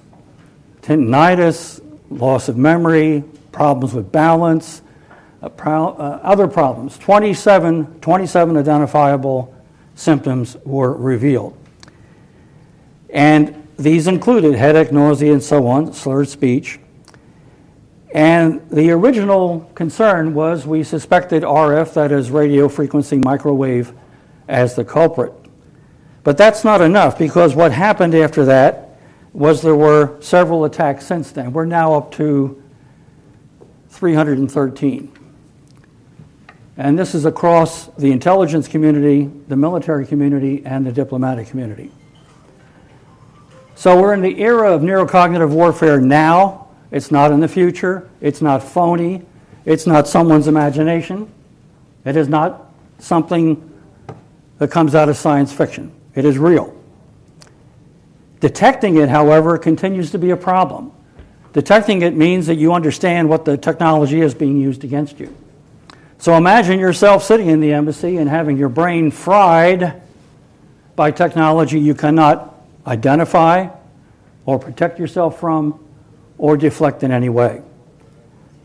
So neurocognitive warfare, I would ask you and submit to you as parliamentarians to think about this. That is it is non-kinetic, it doesn't kill you, but it makes you feel pretty bad.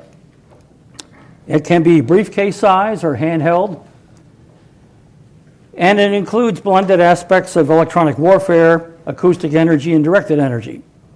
A combination we don't quite know yet. So one of the first take-home ideas I would suggest to you is, as parliamentarians, you want to bring your scientific community together, your medical community, the people who are familiar with electromagnetic spectrum operations, and begin to understand what could cause these kinds of neurological, neurocognitive disruptions. A year ago today, the National Academy of Sciences released a report on the Havana syndrome. I would urge you to find this on the internet and look at it for yourself.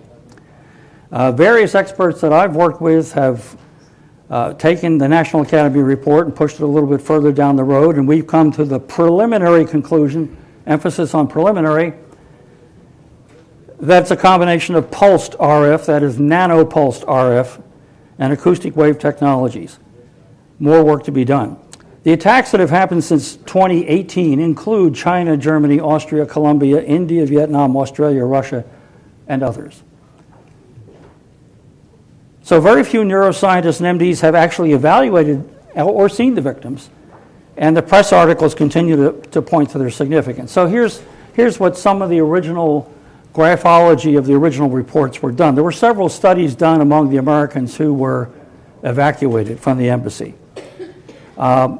Different organizations saw these people.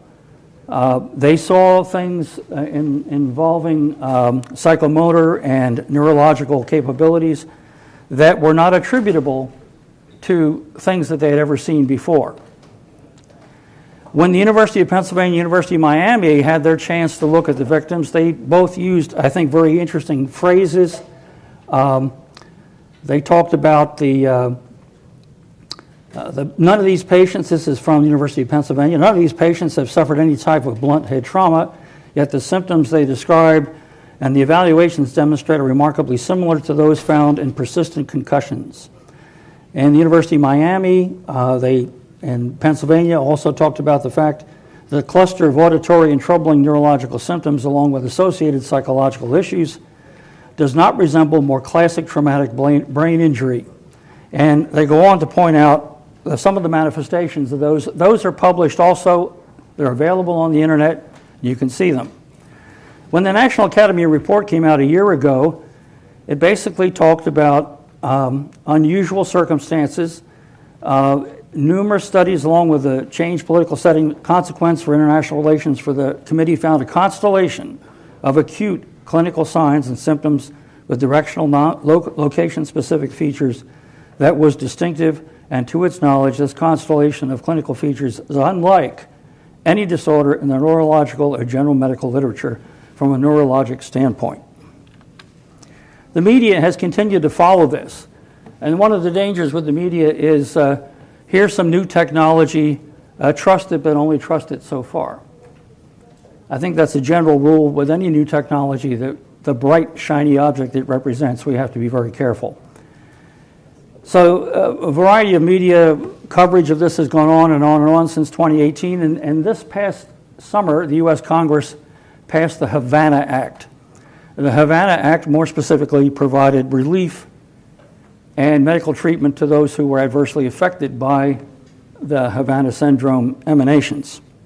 However, one difficulty with that is, in order to prove that my headaches and my balance, loss of balance, and so on, is attributable to some other technology that I can't yet identify, I have to connect the technology to my symptoms. And that's a tough road to hoe.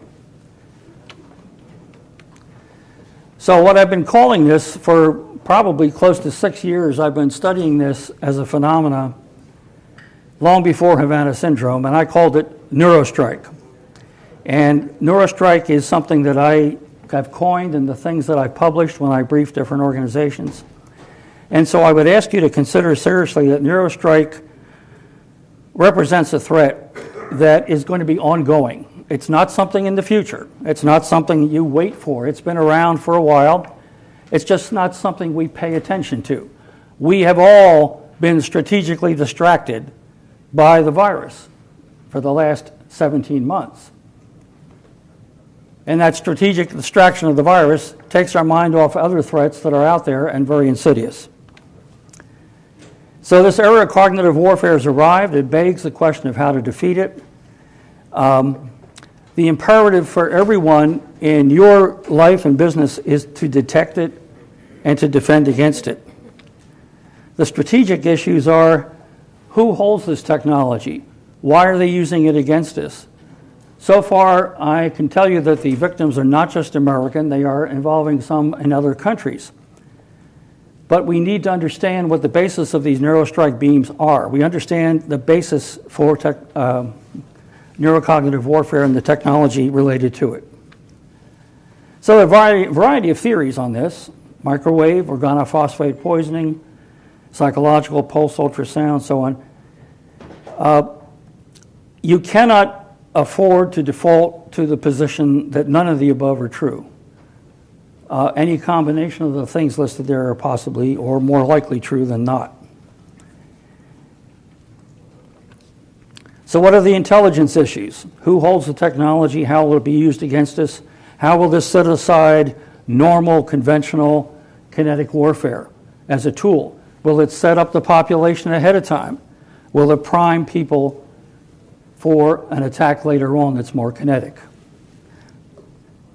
How can you recognize the threat when you don't have any warning against it? So the global implications are, as the U.S. looks at the multi-domain battle concept, the MDB, the human cognitive domain is the sixth arguable area of strategic significance, beyond land, air, maritime, space, and cyberspace. We don't have a treaty to deal with this because nobody recognizes this as a weapon yet. And we're not even sure that a treaty is the best way to deal with it or neutralize it. The constellation of interest among the scientists and the medical people and the people in electronic warfare needs to happen. And our development of military doctrine and strategy has to be adjusted accordingly. Okay, that's it for me.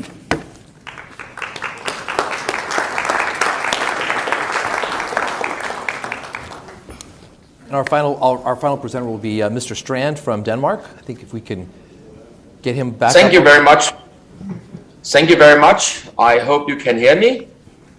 I would like to talk about, when you hear the first two presentations, you can be a little bit scared. And trust me, I will now bring it down to the ground so you would probably be more scared. Let me go in and say in a very different ways. If we go back and look at James Bond, he needed help from the government and Q to get all his things to fight criminals, or actually to, you can say it, secret weapons. And we saw that it was quite advanced things. Nowadays, these kind of things, the stuff you can buy on Amazon. You could say that a lot of the things which in the past was considered as advanced technology was only being used by people who have access to special resources is today have been commoditized. You can say that the criminals are moving from the government institutions to the private sectors, and the entrance barriers for created warfare and chaos continues to lead. So basically, you can say it's much easier to get access to tools today which can harm us, the free world, and the democracies we're all living in. With 5G, which is basically the next generation mobile network, which right now is being rolled out on 182 networks across the world in 76 countries, and will come even more, we come to a point where everything which can be connected will be connected.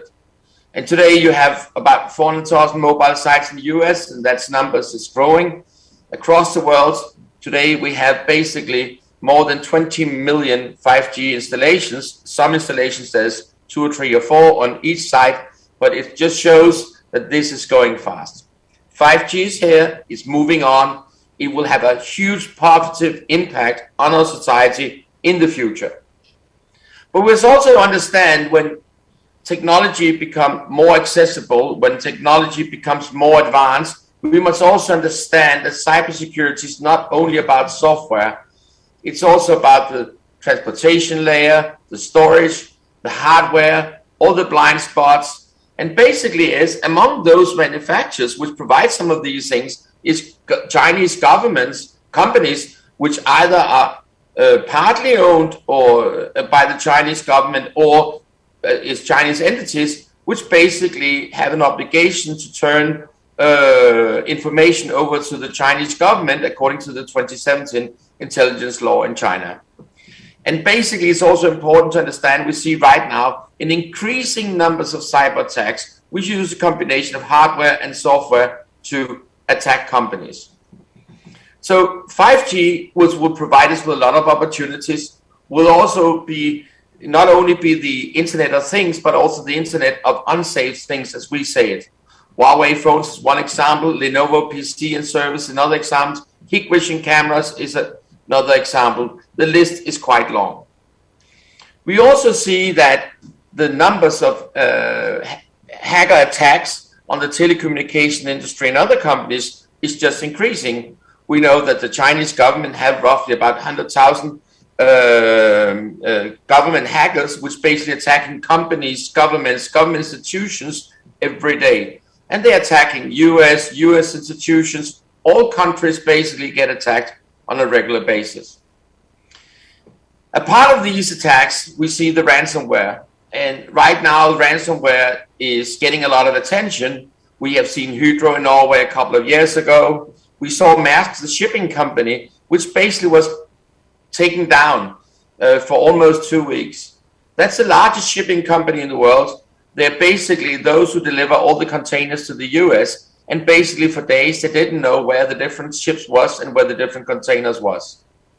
We also see that how you saw the Colonial Pipeline on the west coast in the US taken down, and there's a quite interesting hearing taking place in Congress where basically the CEO explained what's going on there.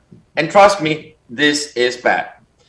One of the key problem is that the facts, what's going on in these attacks is not getting into the public. We don't know how much these companies are paying in ransomware because basically they have a cyber insurance which pays it, and basically everyone agrees about it's better not to put the numbers into the public. But I think we should have more transparency regarding these things so that we basically knew what's going on and people could be more aware in the future. We see other places where governments want to rip and replace Huawei equipment. I totally support that 100%. but some claims that Open RAN is a way to replace it, and honestly, my opinion is not. China Mobile is one of the largest contributors to that. There's actually several members of the Open RAN Alliance, which basically is on the entity list in the US. The German government, the BSI, have just published a report looking at these things. I can really recommend to read that report. What's interesting here is that the future mobile network, where we were used to network with something we was communicating with each other, it's important to understand that in the future, the networks, the 5G network, will build together with the cloud. So you have the network and the IT installation was melting together into one installation. And a lot of our data will be stored in the cloud. We see that cloud will also provide us with services. And actually, these clouds will combine intelligence, AI solutions, and deliver platforms for Internet of Things. So the cloud will basically have the role in the future when it comes to our services as the App Store have to our smartphones today. I think everyone which have a smartphone know what an App Store is. Go into Google's App Store or Apple's App Store, download apps and get these services. In the future, a lot of these services will be placed or integrated in the cloud, where the cloud will not only store data, but it will also deliver intelligence to the application, to the services. So the AI solution will be in the cloud and handle the data, analyze the data, and decide what to do. What's interesting is that a big part of the free world's data will be in the future will be stored in 3 public clouds. One is AWS, that's Amazon. The other one is Microsoft, and the third one is Google. You have the market share on the right side, and then you will say, who is the other one? That is mainly some smaller private companies, but a lot of them is actually Chinese companies, which is also providing for cloud service, mainly in China. But some of these Chinese cloud companies is actually trying to get into Europe and other countries around the world. FCC is looking into these things, and FCC have the advantage that you probably see on your mobile phone. A lot of the electronics you have, it says like a stamp approved by FCC. But basically, they actually should give authorization to different kind of equipment. And basically, it looks like they will put restrictions on Huawei, Hikvision, Hydra, Daewoo, and ZTE. And basically, I know that it's not a public secret that Brendan Carr, actually Commissioner Carr, have actually said he would like to add the DJI drones to this. He called these Chinese drones, which you can buy for less than $500 on Amazon, for Huawei on wings. These drones have cameras and a lot of things, and the question is, how much information can they send to China and what can they be used for? I think it's very important to say that moving forward, we must distinguish between trade policy and security policy. We can do a lot of business with China today and in the future. I have no problem with that. But there's no reason to build a telecommunication infrastructure or IT infrastructure on Chinese equipment. We must also understand that sometimes the private companies, of course, should participate in the debate, but some of the private companies have more profit on this quarter's, more focus on this quarter's profit than national security. These companies have a right to have an opinion, but we also have to look at things from an objective perspective. And I think it's important not to compromise on security. I think it's important to look at what is critical infrastructure. It's not only pipelines, it's electricity grid, it's a telecommunication, it's train infrastructure. We have a lot of infrastructure in our country or countries across the world, which basically where these things is important. And actually, I think it's trustworthiness is a precondition. No security without trust. And it's important to understand that everything in the future can be connected and will be connected. So this will also change the way we look at things. 5G will change our world, but it's important to understand that the way we will use 5G is basically to integrate IT with telecommunication, everything in the cloud, and basically it will give us some new opportunity which will create welfare to our society, but will also create some security challenges. More suppliers does not always mean more security, very often means more complexity. And actually it's important to understand that we have to focus on this, not only on regional level, but basically on global level. And actually, we have to develop a culture to understand these things, and we have to bring the message out. It's very important to improve cybersecurity and actually find a way to bring the message out to people. This is not only about protecting infrastructure, the government institution, big, large private companies, but it's also about small, medium enterprise companies, which easily can be hacked or be run into a bad situation, which could have huge impact on these companies or the services they provide to their clients. I think it's very interesting to see what's happening right now across the world. These ransomware attacks, for me, basically is really an eye-opener. When some of the largest companies in the world basically can be taken down by some hackers, which basically says, we take your infrastructure down, please pay us a fee, and we will leave you will get your company back. That is really scary. We talk about companies which have huge IT departments, companies who spend millions or hundreds of millions of dollars on cybersecurity. Vestas, the largest manufacturer of windmill, was taken down a week ago.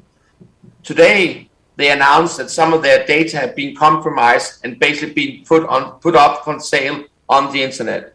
We know that some of Vestas' biggest competitors is Chinese windmill manufacturers. We don't know where the hacker's from. We don't know what's happening with their data. We don't know which data is. We need more transparency. We need to talk more about what's going on. Yes, I hope the best for the future. One thing is sure, things is moving fast and probably faster than we actually can realize. Thank you. Yeah.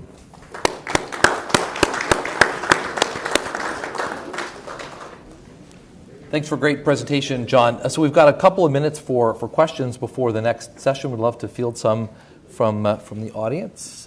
Yes, sir. Thank you. My name is Xiaoming.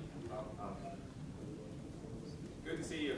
So my question is actually from military civil fusion aspect. So just wondering, is there any systematic analysis, like for example, publication from China's Academy of Silicon? Is there any systematic efforts into those technology related to neuro cognitive disruptions? Any this kind of systematic study into Chinese publications? Thank you for your question. I think the best way to answer that is to do a deep dive in the collective neuroscience literature that is shared among peer scientists who want their research to be known. I think you will find some interesting stuff in the areas countries you mentioned. Madam, please.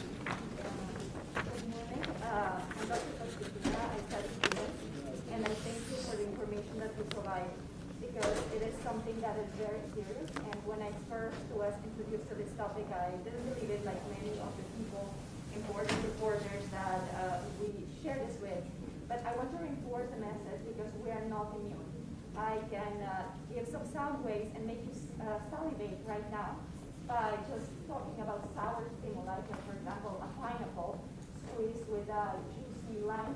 And our brains are such, because we're humans, that we will start salivating in just a few seconds. And just as there is that stimuli, there are stimuli to make people have different reactions, like produce anger, induce violence, and all the things that we have seen. We are not immune as one of the strongest countries in the world. Other countries were activated during election times, and they attacked their governments, they attacked their own citizens, and we had the same thing in January 6th. So this is an important matter for legislators, and I urge you to take some actions. One possible action that we can take that I see as a gap is to recruit our people, just like we have Homeland Security, they do see something, do something. When I wanted to report fake news and disinformation campaigns that harm my patients with COVID disinformation campaigns, Facebook and other social platforms allow for that, but now there's a gap. There are websites that circulate articles, and those are not reportable. But humans or citizens can report that. So please create a program for people to report that. Thank you very much. Thank you, gentlemen. Sure appreciate that. Thank you. A great presentation. Very Thank you. insightful. Well, let's prepare for our next panel. If those on that panel could come forward, and each at the close of the panel, if you're on the next panel, please be coming forward early. And these mics are live mics if you want to use a mic. I've been asked by the National Archives, under the direction of the city of Washington, the requirement to wear the mask. I know we have many views on the mask, and I appreciate that, and I'm sorry for the inconvenience, but they have indicated to me that they will ask you to depart the room if you do not wear your mask above your nose.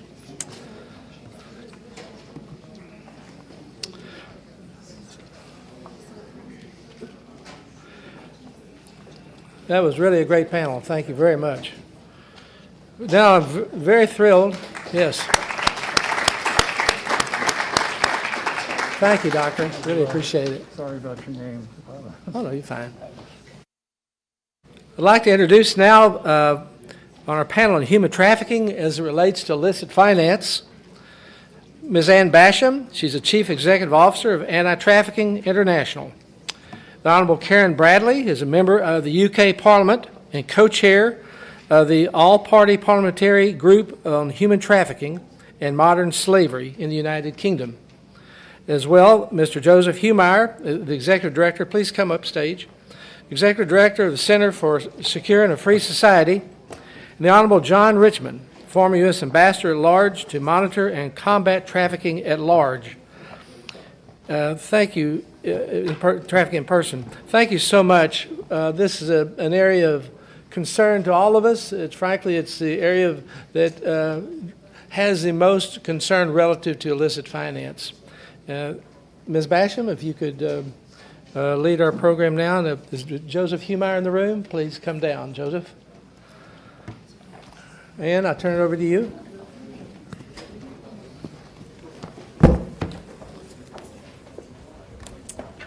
Well, thank you, Congressman Pittenger, and thank you, everyone, for coming today. We have an amazing group of panelists here with us today. I'm going to open up with some brief remarks, just explaining a little bit about human trafficking. I know some of you are aware of what human trafficking but I know some of you are not. So I really wanted to give an overview to set the stage for what this global epidemic really is. So as Congressman Pittenger said, I am the Chief Executive Officer of ATI. I'm also the chair of the Task Force on Human Trafficking here for PISF, and I'm very, very thankful again for this forum and for my fellow panelists to address this critical intersection between human trafficking and illicit finance. Human trafficking is said to be the second largest criminal enterprise on the planet right now. And what is really fueling this epidemic is actually greed. And that's what we're here actually to discuss here. Unlike drugs or weapon, a human being can be sold multiple times. And so for that reason, human beings are treated as a product and a commodity rather than a person. When most people hear the phrase human trafficking, they usually think of kidnapping. However, I am here to tell you that most often this actually is not the case. In fact, right here in the United States, 1 in 5 children will be approached by a trafficker before their 18th birthday. And that process usually happens through grooming and manipulation. It is not straight kidnapping off the street. I've talked to survivors of human trafficking from around the world and listened to their stories of how they became trapped and enslaved in a life that they never imagined. And globally, one of the most common types of human trafficking is one that few people think of, and that is actually forced marriage. This form of modern slavery is one of the most sinister and often overlooked types of trafficking. But recently, it has come into the forefront because of the crisis in Afghanistan and the sudden economic upheaval that has resulted in more young girls than ever being sold as brides. According to UNICEF, before COVID-19, more than 100 million girls were expected to be sold into marriage before their 18th birthday, and this number has actually increased by 10 million just as a result of the pandemic. Girls are being sold by their parents to make ends meet, some of them as young as 8 years old. The economic collapse that after the Taliban's takeover in August has forced already poor families to make incredibly desperate decisions. One of our own members, actually, of the PISF Task Force on Human Trafficking is a woman named Fawzia Kufi, and she was actually the vice president of parliament in Afghanistan before the takeover in August.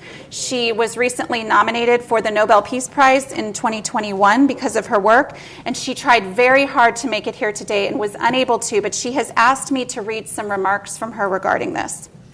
So these are Ms. Kufi's remarks. The latest case of forced and child marriages in Afghanistan is a taste for whether we can come together as an international community to protect fundamental rights of women and girls, or let suffering become a normal standard of life for girls in Afghanistan. In the remote province of Baghdad, Afghanistan, a recent CNN report showed the face of a 9-year-old Parwana Malik sold to a 55-year-old man who avoided a reporter's questions as he dragged the girl to his car. If food could not be purchased soon, her dad said, Parwana's 2-year-old sister would be next. Parwana is not alone in this experience. In fact, tens of thousands of girls are married off each day, one every 2 seconds. Empowering girls and ending child marriage is also linked to greater economic security. According to the International Center for Research on Women and the World Bank, child marriage is estimated to cost economies at least 1.7% of their GDP. And that's the end of her remarks. I will go further and explain that according to the World Bank, ending the practice of child marriage would save billions of dollars annually, resulting in a global savings of more than $4 trillion by 2030. To state it plainly, the world cannot afford to allow child marriage to continue. Economic reasons alone are a compelling reason to place this priority on this critical intersection. Additionally, I just want to say, if you were at our forum in Budapest, you may recall one of the things that I shared is that human trafficking should be viewed not just as a humanitarian crisis, but also as a security issue, because it actually funds the very terrorists who make our world unstable and unsecure. You may recall I shared the story of Layla. She was a 12-year-old Yazidi girl in Iraq in 2014 when ISIS terrorists, they came and they actually kidnapped her, took her from her village. They separated the men from the boys, and then she was proceeded to take to basically into captivity, where she never saw the light of day for 2 years. She was sold every single day to men for sex, multiple times a day. And by the time she was 14, she was in such poor health that she was basically deemed no longer useful to ISIS. So they returned her to her parents. The funds from selling Layla and other girls like her were actually used to fuel ISIS terrorist operations, which threatened not only the stability of the Middle East, but potentially the world. And this is why human trafficking should be viewed as not only a humanitarian crisis, but a security issue, because the illicit funding behind human trafficking is fueling those who make our world unsafe. But there is actually good news on this. There is a bright spot. Last week, some of you may have seen news reports that the first member of ISIS was officially convicted for crimes against the Yazidis. On Tuesday of last week, an ISIS member was found guilty not only of genocide, but of human trafficking. Germany is to be applauded as one of the few countries to have pursued prosecution against ISIS members for crimes against the Yazidis. So human trafficking intersects many, many different sectors, and eradicating it across the globe will reap even more rewards than the ones I've mentioned. And before I wrap up here, I want to give you something very practical that all of you can do to get on board with this. Here at PISF, we've actually drafted a letter to the UN regarding this issue, and that we really want it to be the prioritization of human trafficking as the focus area for the UN General Assembly this September in 2022 in New York City. Human trafficking has never been the priority focus area of this largest assembly, and we really are pushing for that. So I'm going to read you a tiny portion of the letter. There are 10 original signatories on it, including Congressman Pittenger and MP Karen Bradley, who's here today. And I'm just going to read you a portion, but if you would like to sign this letter, you can reach out to the congressman or myself and add your name as well. Several factors have propelled this humanitarian crisis globally. More than 280 million migrants are among the individuals most vulnerable to the ravages of human trafficking, and the global migration crisis has increased the human trafficking crisis. Those forced to leave their homes, a record 80 million in 2020, are at particular risk. The COVID-19 pandemic has especially worsened the vulnerabilities of women and girls who already account for 70% of detected trafficking victims. Generating the equivalent of $150 billion US globally annually, human trafficking is used to finance terrorist groups such as Boko Haram and brutal regimes such as the Taliban. It is also estimated that approximately 40% of deforestation is carried out by victims of modern slavery. The convergence of these factors has created a global humanitarian crisis of slavery, and there are currently more slaves at this time in history than at any other time. The crisis of human trafficking is intersecting many other crises, such as climate change, mass migration, and terrorism. And because of this, we strongly urge that the focus of UNGA in New York City this year be combating human trafficking and modern slavery. So with that, I'm going to end my portion of the remarks, but I want to encourage you all, if you would like to sign your name to this, like I said, to please reach out to Congressman Pittenger or myself, and we can add you as well. If you take nothing else away from the panelists and what you are going to hear today, we all want you to realize that there are policy changes that you can establish now that will combat this threat of modern slavery in your country. Thank you. So moving along, I really wanted to introduce my now dear friend Karen Bradley. She's a member of Parliament from the United Kingdom. She was also Secretary of State for Northern Ireland from 2018 to 2019. In 2014, she became the first Minister of Modern Slavery and Organized Crime, and she actually helped to bring about the Serious Crime Act to protect people in the UK from organized crime. She also helped secure the passage of the UK's Modern Slavery Act, which is the landmark piece of legislation in the UK that really criminalizes human trafficking and protects victims. She is currently the co-chair of the All-Party Parliamentary Group on Human Trafficking and Modern Slavery, and she's the chair of the APPG on Challenger Banks and Building Societies. In addition to this, we're thrilled to have her here and as a member of our panelists and as a member of our task force. Thanks so much, Karen.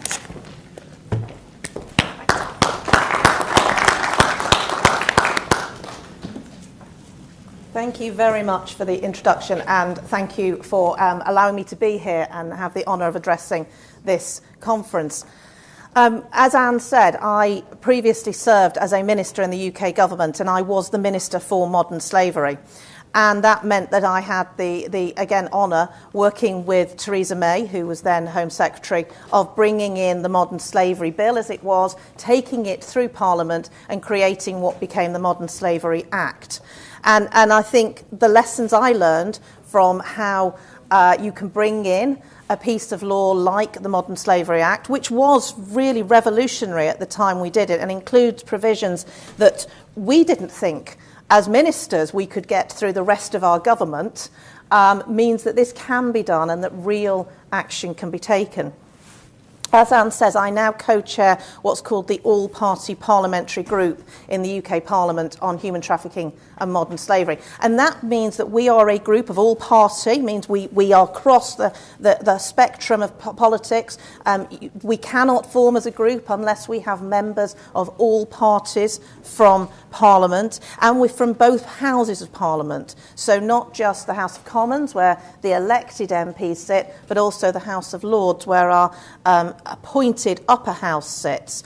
And we are all parliamentarians with a real interest in this area, and we see it as our duty to try to help to educate other parliamentarians who, simply as any parliamentarian will know, your demands on your time to be able to focus on issues are really, really difficult and really hard pushed, and we see it as our duty to help people. The point of this conference is the interaction between modern slavery or human trafficking and illicit finance. And I think that would be my first point I would make, that too often human trafficking, the movement of people, is seen through the prism of immigration. It's seen through the prism as a crime of migration. It isn't a crime of migration. It is an economic crime. These are people who are exploited. They are used and abused so someone can make money from them. We understand and appreciate when drug trafficking happens that it's the people, it's a financial crime. We understand when it's firearms and weapons. But this is people, and people being used so somebody else can make money. And I think in the UK, what we've identified, and the reason we call it modern slavery in the UK, is that actually last year, more than half of the victims that were identified by our law enforcement agencies were actually UK nationals. They were not people who had been migrated into the UK illegally or legally. They were UK nationals with UK passports, UK driving licenses, the ability to live and work in the UK in any way that they saw fit. But they were abused in forms of labour exploitation, sexual exploitation, domestic servitude, and forced marriage. And Anne talked about the largest number. There are estimated to be 40 million people across the world who are victims of modern slavery. 25 million victims of forced labour, 15 million victims of forced marriage. And it is happening in every single town, city, village. It is happening everywhere. It is happening at the nail bar, at the hand car wash. It is happening in restaurants. It is happening where there is where people can be exploited, where people can be used, perhaps because of their immigration status, but not necessarily. So what do we do to break the business chain, the business model? Because that's what we've got to do. We've got to stop the money. We've got to stop the demand for cheap labour. We've got to stop the demand for cheap products. And we have to make sure that where people are financially benefiting, criminals are financially benefiting on the back of other human beings, that we can seize their assets. And what we did in the Modern Slavery Act was we tried to bring in a number of measures that could help with that, including making it easier for law enforcement and other agencies to seize financial assets, including finding ways to introduce civil orders so that we could try and stop people becoming victims in a criminal way earlier, because the level of proof is obviously lower with a civil offence rather than a criminal offence. And we also introduced what was probably the hardest thing to bring into the Act, which is now Section 54 of the Act, and it's this transparency in supply chains measure. And that measure is about making sure that business takes responsibility for its supply chains and the products that it sells, and it gives consumers the knowledge that they need to have that the products they're buying do not have slavery within the supply chains. And we appreciate supply chains are complicated. Supply chains are really difficult. They are. I actually sit on a board that looks at the supply chains into the Houses of Parliament in the UK, and we can see just how difficult it is because of the many layers that there are in any supply chain. But we have to take our best endeavours to make sure we go through those supply chains. And it's been really fascinating today, actually, listening to some of the contributions, all the contributions, but those contributions around the way that finance works and how we might be able to use financial modelling and data to be able to identify where slavery might be happening so we can help businesses to root it out of their supply chains. I would also say that if anybody wants to look at this crime and work out how to bring perpetrators to justice, it cannot be done without looking at the victims and without making this a victim-centred approach. Having someone admit that they have been a victim of slavery, that they have been abused to the extent that they are a slave, is an incredibly difficult thing for anyone. But we can't get the prosecutions without the testimony of those victims. So having the most humane and sensitive approach to victims, making sure that they have the support they need. And we don't go far enough in the UK at the moment, I'll freely tell you that. But we do know that that has to be the approach. Just a few final points. Anne said that this was one of the biggest global issues. It's the intersection, actually, of our global issues. It's the intersection where you have the opportunity for organised criminality, terrorist organisations, and even and also climate change.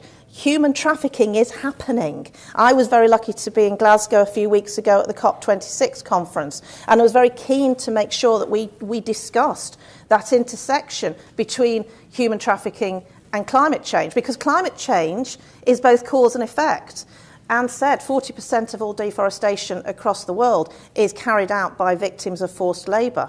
But they are victims of forced labour because climate change has forced them to be unable to make their living in the way they used to. And they are therefore forced to leave their homes. Nobody, imagine leaving your home. Imagine what it feels like to be somebody who feels that the only thing you can do for the future of you and your family is to up sticks and leave your home. Nobody would ever do that through choice.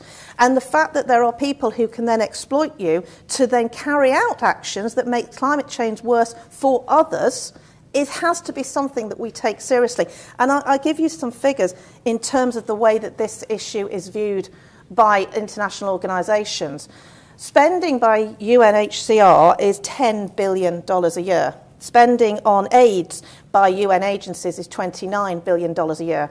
Spending by UN agencies on human trafficking is $500 million a year. Now, if we could change that focus, and if we could get the organisations and governments and countries around the world to start to look at human trafficking and modern slavery as the first point they look at, then actually so many of the other issues that we're spending billions and billions and billions of pounds on, and I don't in any way say that we shouldn't be spending the money we are on the UNHCR or on AIDS. Absolutely we should, but we should be spending more on modern slavery and human trafficking because it will save us money in the long run.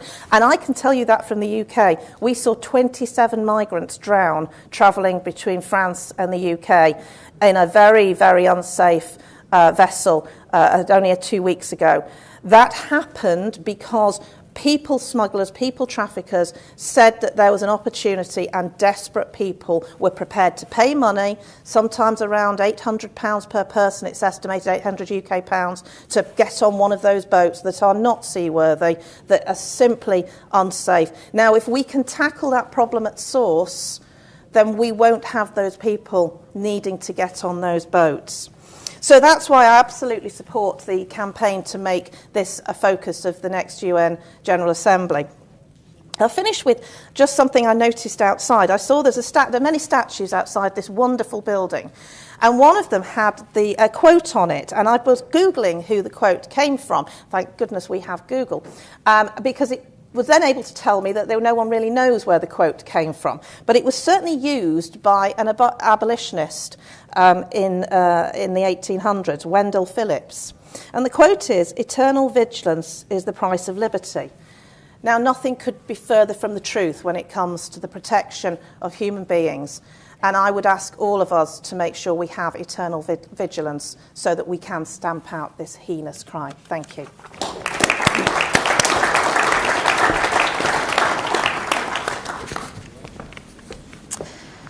Thank you so much, Karen. Our next panelist is Joseph Humeyer. He is the Executive Director of the National Think Tank Center for a Secure, Free Society, based right here in Washington, D.C. He's also a Distinguished Fellow at the Gatestone Institute. He's a global security expert specializing in analyzing transnational threats in the Western Hemisphere. And we're so grateful to have Mr. Humeyer here today. Thank you so much.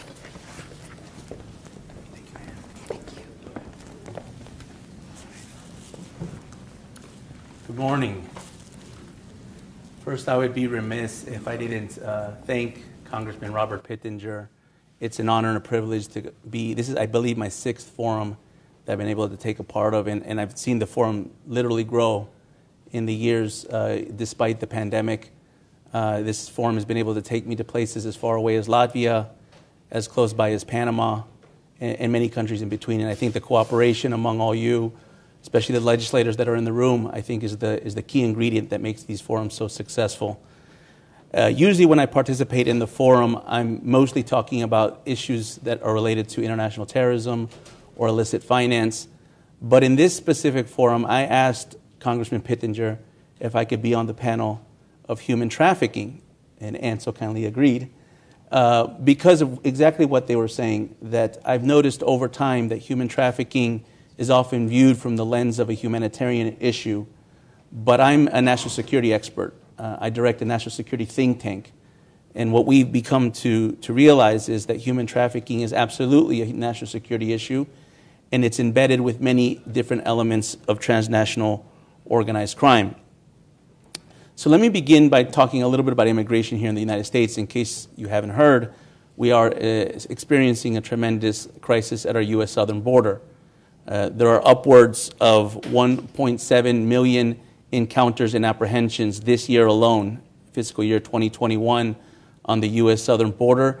That is a record number since this data has been collected since 1960. This has been the highest year to date in terms of encounters and apprehensions at the border. We're talking upwards of about 7,000 migrants per day, which is 4 times the capacity that we have at our border, which you can imagine there is a tremendous amount of people that aren't getting screened or aren't getting checked in. And there's a specific phenomenon that's happening at the border that has specifically to do with human trafficking, which is a phenomenon not necessarily new, but it's become more visible over the years, which is a lexicon among the Department of Homeland Security, which is the term special interest alien, or the acronym is SIA.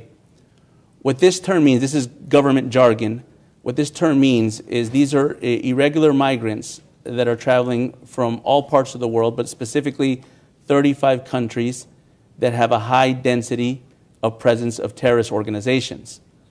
That doesn't mean that if you are classified an SIA by the Department of Homeland Security that you are necessarily a terrorist.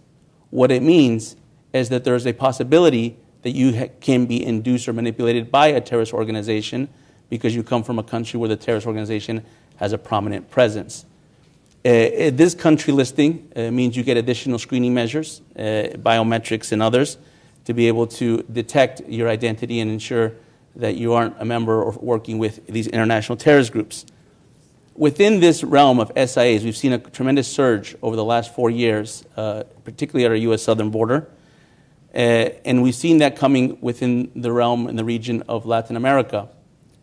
U.S. Southern Command, which is the combatant command responsible for Latin America and the Department of Defense, according to their most recent posture statement before the U.S. Senate, as of last year, 2020, during the pandemic, the United States law enforcement and our regional partners arrested 66 human smuggling facilitators. These facilitators get upwards of about $350 million a year in the operation of human trafficking.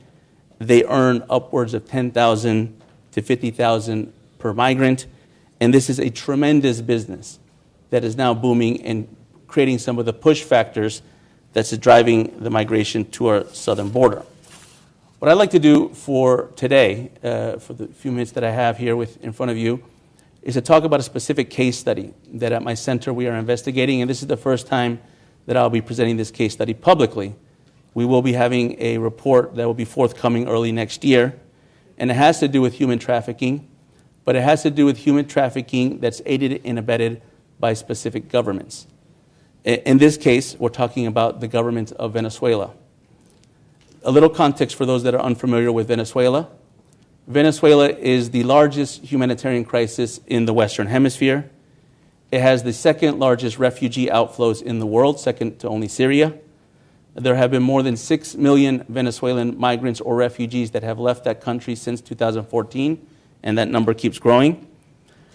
And Venezuela's government, or more specifically the regime of Nicolas Maduro, has turned the country into a regional epicenter of transnational organized crime. We've been looking at Venezuela for more than a decade, and in this research that we've done at our center, we came across many state institutions within the Venezuelan government that are involved or either embedded with transnational criminal organizations. One in specific is really concerning for us, which is the State Immigration Agency. It goes by the name of SIME.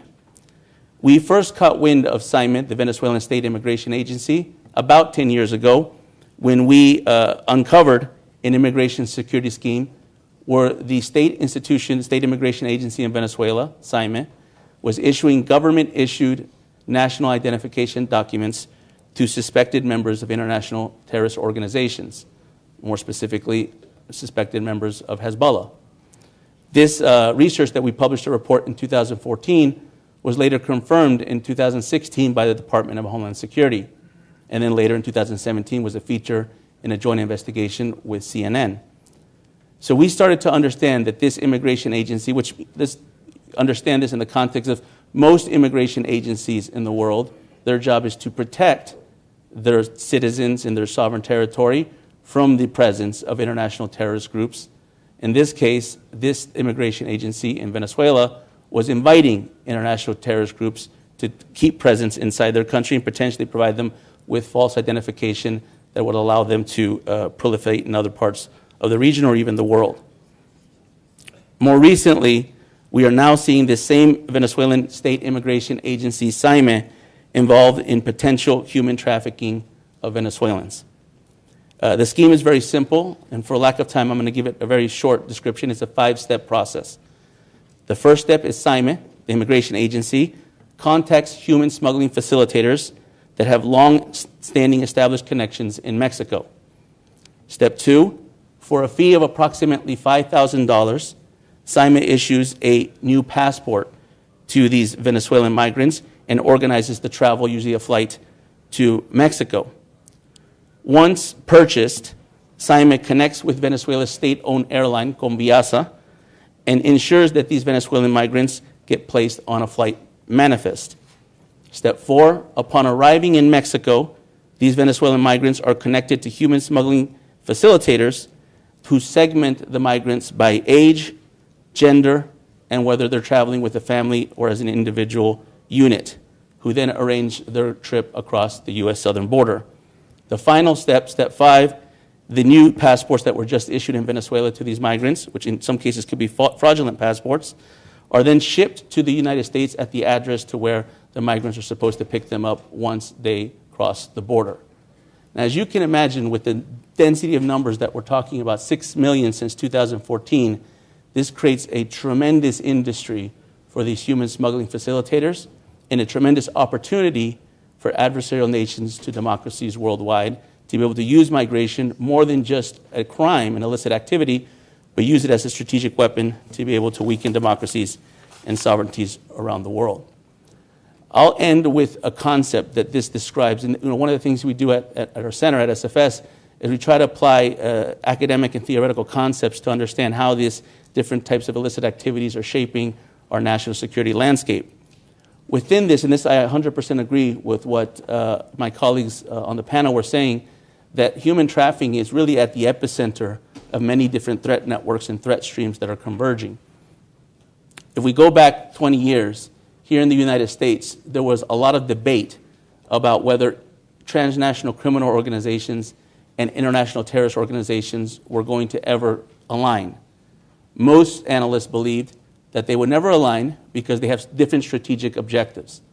One is motivated by profits, the other is motivated by political causes. This is true, and this is mostly the case. However, we've seen a tremendous convergence of terrorist organizations, criminal organizations, and at the epicenter of that is human smuggling facilitators, because they're not aligned because of objectives, they're aligned because of logistics. Put this very simply, if you are a facilitator for an international terrorist organization, you are a good candidate to be a facilitator for a transnational criminal organization because you're already operating in that illicit underworld. In the Defense Department, this is called threat convergence, and more specifically, these logistical networks are defined by the 3 Fs, which are fixers, financiers, and facilitators. And if we look at the convergence as a Venn diagram, you would have 2 overlapping circles: transnational criminal organizations, international terrorism, human trafficking would follow in the shaded area in between. And what I would propose is that you add a 3rd circle, which are criminalized states or specific governments that are facilitating these activities. And this leads to my final remarks about my policy recommendations. I know Ann has asked us to talk about this. I'm sure we'll talk more on the Q&A. But my policy recommendation is very simple, and it's simply only 2. One for our United States representatives that are in the room, and another for our international parliamentarians. For international parliamentarians, it's time that we look at human trafficking as a whole of government issue that involves all the elements and institutions involved with your national security. Human trafficking is, as was mentioned, an illicit activity that's tied to illicit finance, but it also can be used as a strategic weapon to be able to debilitate border security, weaken national sovereignty, and ultimately dismantle democracies.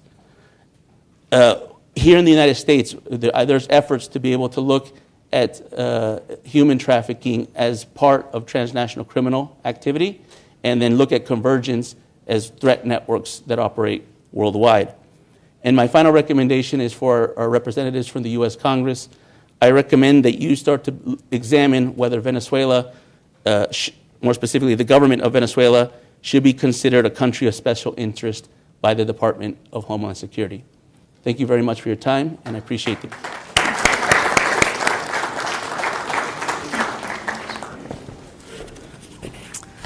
All right, and our final panelist is John Cotton Richmond. Some of you may know him. He is a partner at Denton's Federal Regulatory and Compliance Practice currently, but previously John served as the U.S. Ambassador at Large to monitor and combat trafficking in persons for the U.S. State Department. John's career has been spent at the intersection of law, policy, and human rights. He's been a federal prosecutor, the founding director of the Human Trafficking Institute, and the director of the International Justice Mission in Chennai, India, and of course, most recently as ambassador. His specialties include strategy, compliance, internal investigations, and litigation in the area of ESG and supply chains, and specifically international and domestic human trafficking. John has served in our nation, some of you don't know this is the nation's highest ranking position dedicated to human trafficking, and he led U.S. foreign policy related to modern slavery. So we're so grateful to have him here today. Thank you so much, John.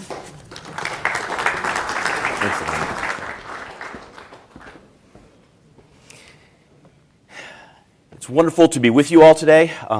Thanks to the panelists for the insightful remarks. I particularly appreciate many of the points that were made.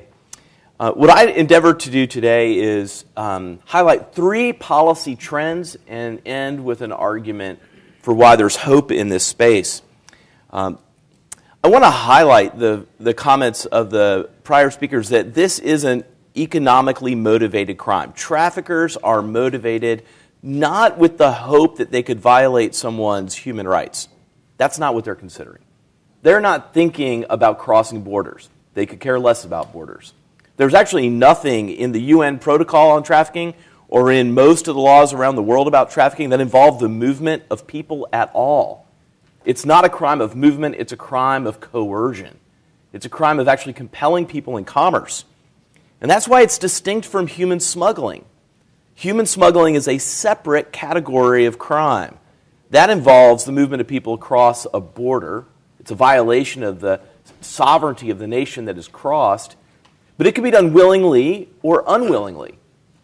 Human smuggling is different from human trafficking in that human trafficking is always unwilling, and it involves people's labor or services. And sometimes, and far too often, it involves commercial sexual exploitation, which is separate and apart from the labor and services. So I appreciate the highlighting of these issues, and I think it's important for us to understand our terms if we're going to successfully engage. Let's talk about 3 policy trends. One is illicit financial flows. Because it's an economically motivated crime, we can get to the heart of it by following the money. And there is a trail of money often. In order to do that, we need access to the financial information that is going through various international financial institutions, or as simple as the ledger book that's being kept by the local person who's running the brothel, to see if there's information in there that can help us identify victims. The financial information can often corroborate victim testimony that, as was said, is often essential to the effective accountability of traffickers.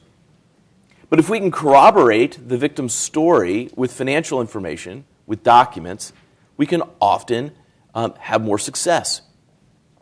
Now, I will say there is, I think, some confusion. There's often a desire, like what if we have an algorithm that can scrape information and we can come up with where traffickers exist and where victims of trafficking exist?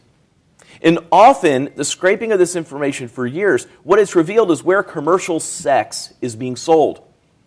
But if you go to the detectives in the police departments around the world, they already know where commercial sex is being sold. Their struggle is to figure out, are the people who are selling commercial sex being coerced into doing it, or are they doing it voluntarily? And the financial data doesn't tell us that. So often I think financial information is less effective at identifying victims and starting a case, but can be incredibly effective at amplifying an existing case. That is, once we know a trafficker, once we've identified a group of victims that are being harmed, we can then go into the financial information of those individuals and find tentacles that will spread, identifying more victims, identifying co-conspirators of the trafficker, identifying businesses that might be knowingly benefiting, financially or otherwise, from the trafficking operation, and we can hold them accountable too. And so access to financial flows and financial information can be an incredibly powerful tool.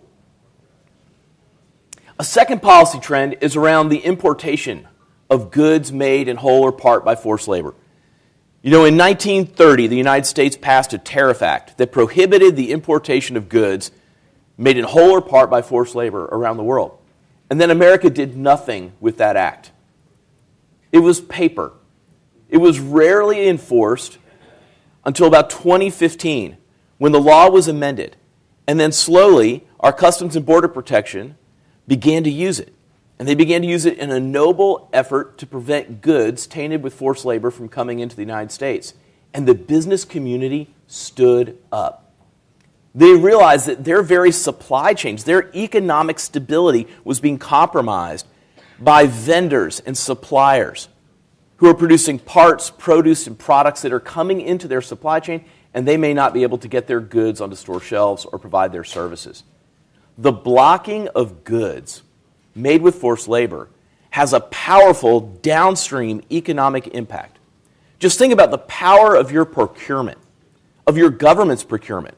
If your government decided we will not use our money to purchase any goods made by forced labor and push down through the supply chain to improve the lives of workers around the world and make them less vulnerable to all sorts of crimes, including the crime of human trafficking.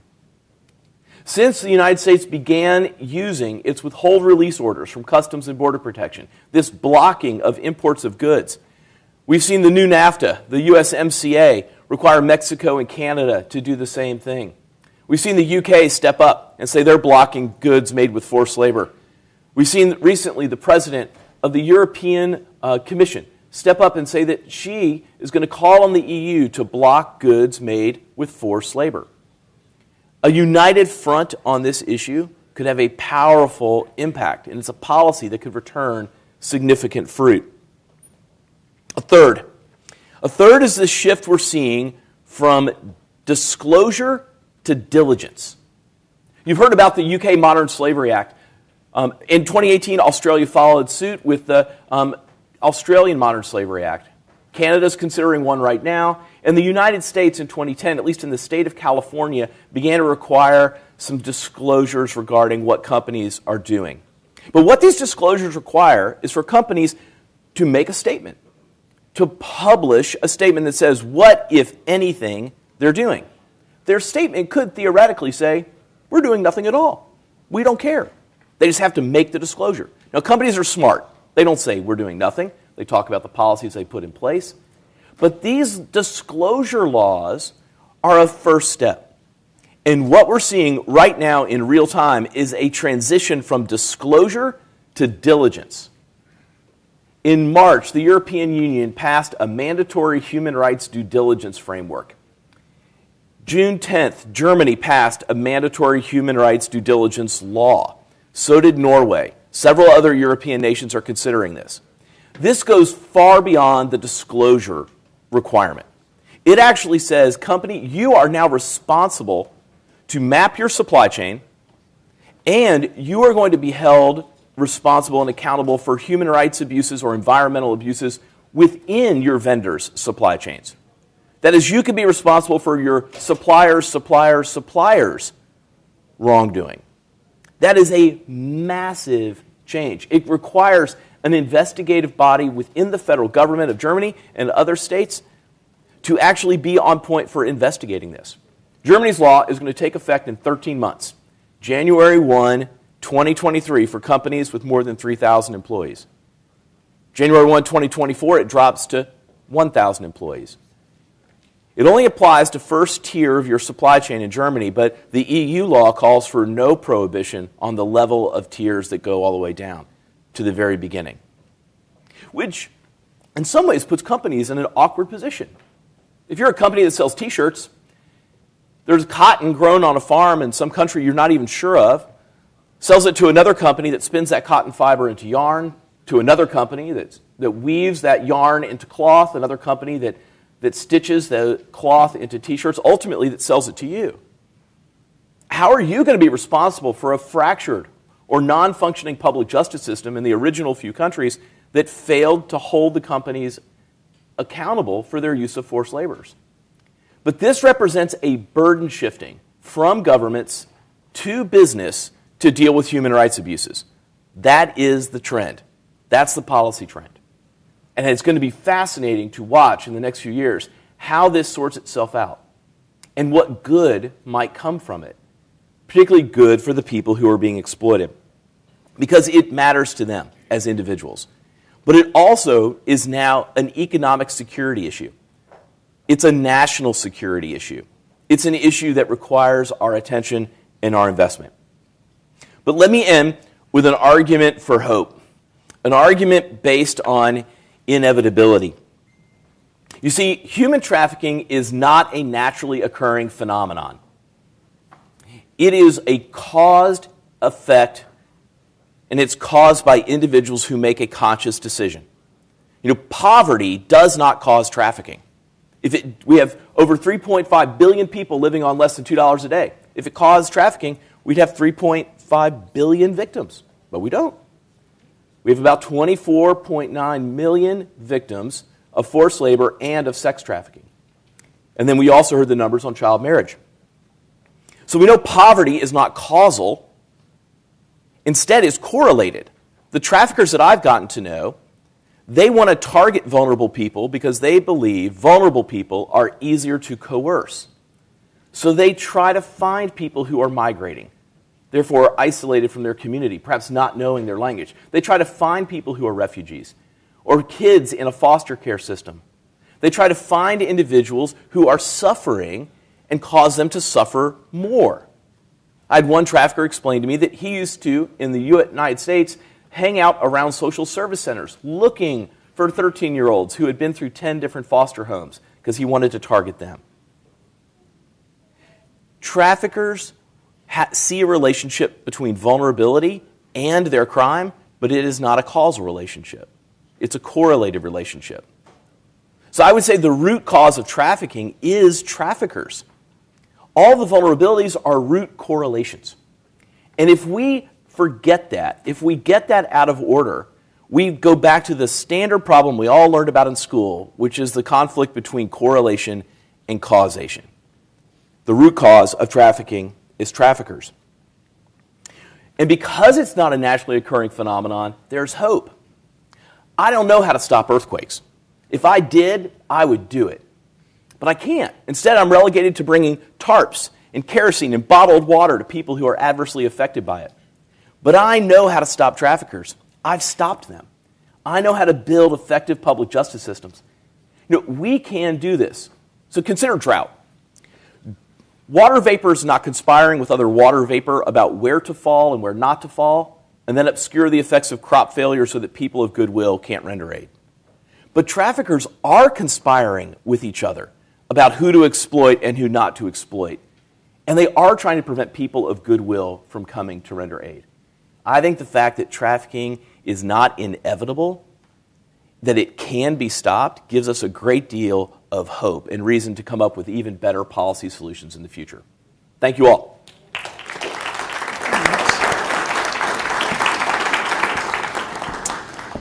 So we're running a little short on time. I was going to go through and ask my panelists one policy change that they would like to see implemented that policymakers could make. If we could do that real quickly, just start with Joseph at the end. I know some of you mentioned it in your speeches before we go on. No, well, I'll just reiterate what I said at the panel. And actually, I want to thank John for, he helped me kind of clarify on confusion on the difference between human smuggling and human trafficking. But within that, I think that essentially, the angle that I work on, and I think what we're seeing is a trend towards different threat networks converging under logistical spaces. Illicit economies kind of provide this space so that traffickers, smugglers, drug traffickers, terrorists can be able to thrive. And so in that, my recommendation would be for policymakers to begin looking at this convergence and to start seeing how these illicit economies are changing the incentives within a country, within a society, and shifting them more towards these type of illicit activities. So I think that would be my recommendation. Great, wonderful. How about you, John? I know you've mentioned 3. I would encourage you to make big investments in your public justice delivery system. Big investments in police, in courts, in prosecutors' offices, as well as social services. To take the parchment protections of law, the words written in your national statutes, and actually make them a reality for the people they were intended to protect. And I think like you would invest in other types of infrastructure, you should invest in public justice delivery systems. Wonderful. And Karen, how about you? Good agreement with that. Yeah. Thank you. So I think that, first of all, in policy terms, you have to break the link between migration and immigration and human trafficking. They are not the same thing. Your migration status might make you vulnerable to be a victim of trafficking, but it is not the reason that you are being trafficked. The trafficking is the crime, and that's the thing we need to break. Make your policy victim-centred, because you absolutely have to find the victims, and we cannot break the cycle unless we find the victims. And, John made the point about that you can use financial data to help to get the prosecutions, but you are going to need victim statements somewhere down the line to be able to prove that a person has been abused. And I think the final point would be that this is a crime that we all have to deal with. This is a global issue, and if we don't tackle it globally, we're not going to be able to solve this, because lots of us in the West are the demand for cheap goods, the demand for cheap labour. Actually, we need to recognise that and work to make sure that demand is not there anymore, so that the traffickers haven't got an easy market. Wonderful. Thank you. Well, do we have time for final questions from the audience? We got a couple minutes. A couple minutes. Okay. If there are any questions from the audience, we'd love to take it. Thank you very much. Mariana Bular from Ukraine, member of Parliament, the National Security and Defense Intelligence Committee. It's quite an interesting discussion, but I have the question about Republic of Belarus and those with a tremendous situation when human migrant crisis and actually with the components of traffic is being used like a weapon. And it's the Belarus case, it's like a platform, it's a test, and according to our information, the Russian Federation is going to use it once more and once more. I need to emphasize that it's not and it's, I hope it's obvious for overall community that the special operation took place. So this maybe it seems to be the first case in Ukraine, is in the whole history, when it's an operation which is coordinated by 2 countries in the process of absorbing of one of the country, it's Belarus by the Russian Federation, to challenge the overall Europe with people who are coming also from Syria, where Russia is fighting and destabilizes the overall internal situation in Syria. So it's this very comprehensive approach. How you can comment this, what's the vision, and taking into account that actually it's those challenges, the challenge of present time and future. And the last sentence, that it is the component of the testing of hybrid warfare approaches which is now under the consolidation. From one side, they are planning invasion to Ukraine. From other side, they are challenging Europe with this special operation with human trafficking. Thank you. Is there another right there? Yes. Hi, I am Rocio Roscoe. I'm a former congresswoman. We passed the Mexican anti-trafficking law. I want to ask two questions. In Mexico, 3 states has passed laws to close the strip clubs, the places where most of the women there were foreigners or from other states, and they have closed that, and that has reduced the amount of human trafficking in those 3 states and has become more secure. But the second question is, why not also to see the French law? The French law that punishes the demand and helps the victims has been very successful, and I think that's a key law for all our countries. Thank you. Thank you. One final question right there. Hi, my name is Richard Spos. I'm the chair of the Foreign Affairs Conference in Parliament of Latvia. Just to comment on top of what has been said about Belarus. Speak up, please. Yes, exactly. Yes, I will. So obviously what is happening on the European and Belarus border is hybrid warfare unfolding that is run and sponsored by authoritarian country like the legitimate President Lukashenko. And this is something, the trend that we have to understand and grasp. And this is something, if we do not have a strong reply and strong stance against these kind of attempts, we see that this will be a playbook for the future authoritarian regimes to put a pressure on democratic countries, wherever it might be. I mean, on the European continent, we have seen that in the past, for some other countries pressuring migration and trafficking. But this is something where I wanted to ask the question on the global approach when it comes to asylum policies, refugee policies. Just recently, UN issued the Global Migration Compact in order to, jointly address the issue on the refugees and etc. What we see right now with this irregular migration, and that has been something mentioned by the UN HRC as well, that actually with irregular migration, the asylum policies that are already at the national level are really obsolete and not working. Because in every country, the main approach is whoever crosses can apply for asylum. And this is something where human traffickers are very much exploiting this kind of connotation, because irregular migration involves economic migrants, different backgrounds, and true refugees as well. And this is something where we need to get our head around.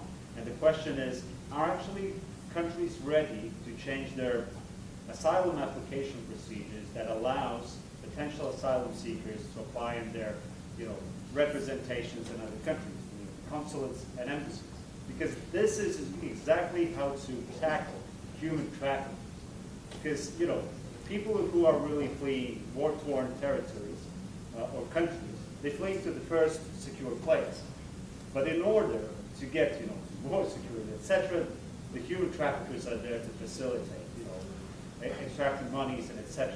In this kind of sense, we can actually cut off the head of human traffickers. And last, if I may, Mr. Congressman, I know I spoke too much already, is actually the sanction policies. Just recently, EU adopted the human rights sanction mechanism. But it seems it's a nice title, but when it comes to implementation and introduction, it's something falls short. And last, if I may, it's actually on the penalizing those who are actually facilitating human trafficking, not middlemen. I'm not talking about middlemen, but the masterminds. And Frontex just announced, annually the human traffickers are profiting 6 to 7 billion. I mean, it's good that we can make these calculations, but I don't hear these massive freeze of assets and seizure of bank accounts. This is something I don't see in practice. It should be more and more implemented. Thank you very much. I really appreciate this great panel. If Senator Larry Pressler could come up, and also is Dr. Hamad Al-Mukta in the room. All right, please. There you are. Good. Please come up. Thank you all. Excellent. Really appreciate it.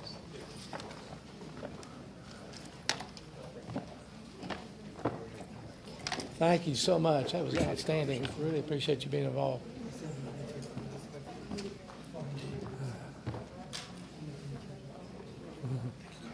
Hey. Hi, Faye, buddy. Good to see you. Thank you so much. Hey, how are you? Good to see you. We're gonna let Senator Pressler go first. Hello, Senator. Good to see you, my friend. You're looking well. Thank you. I'd like to introduce now a great friend, U.S. Senator Larry Pressler. Senator Pressler is the graduate of Harvard Law School. He was a Rhodes Scholar at Oxford University. He served 2 tours in Vietnam and served in the House of Representatives and the U.S. Senate. We are so honored to have you with us today, Senator Pressler.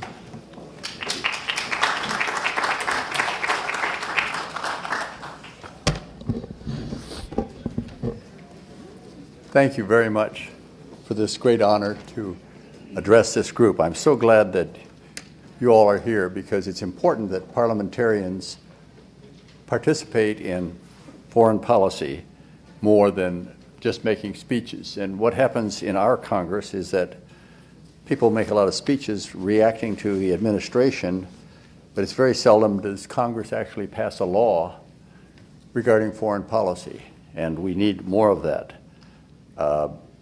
Because the people who elected you are dependent on you to not only make some speeches, but to sponsor some actual laws that affect foreign policy. It was my pleasure to serve in the United States Senate for 18 years and was a member of the Foreign Relations Committee, as well as a lot of other committees. But it always seemed to me that members of the Senate here are more inclined to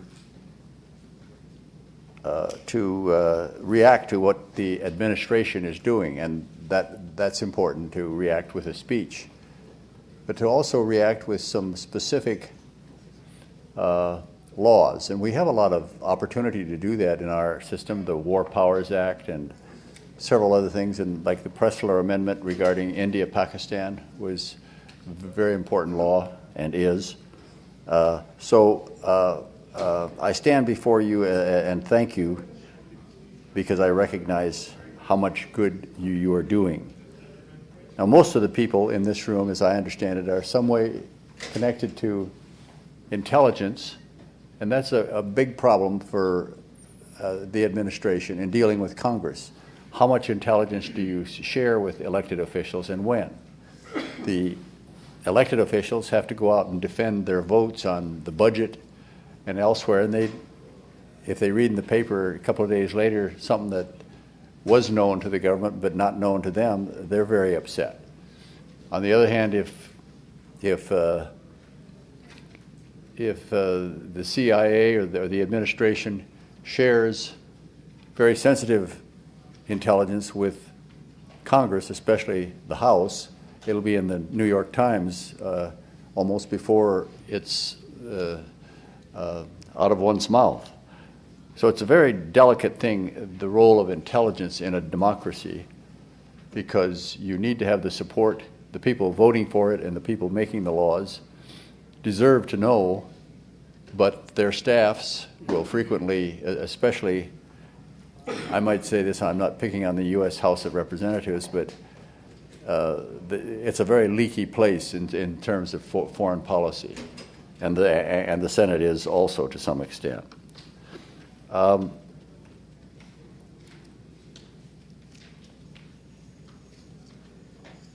do want to pay tribute to my friend Congressman Robert Pittenger, who pulls all this together and makes it happen.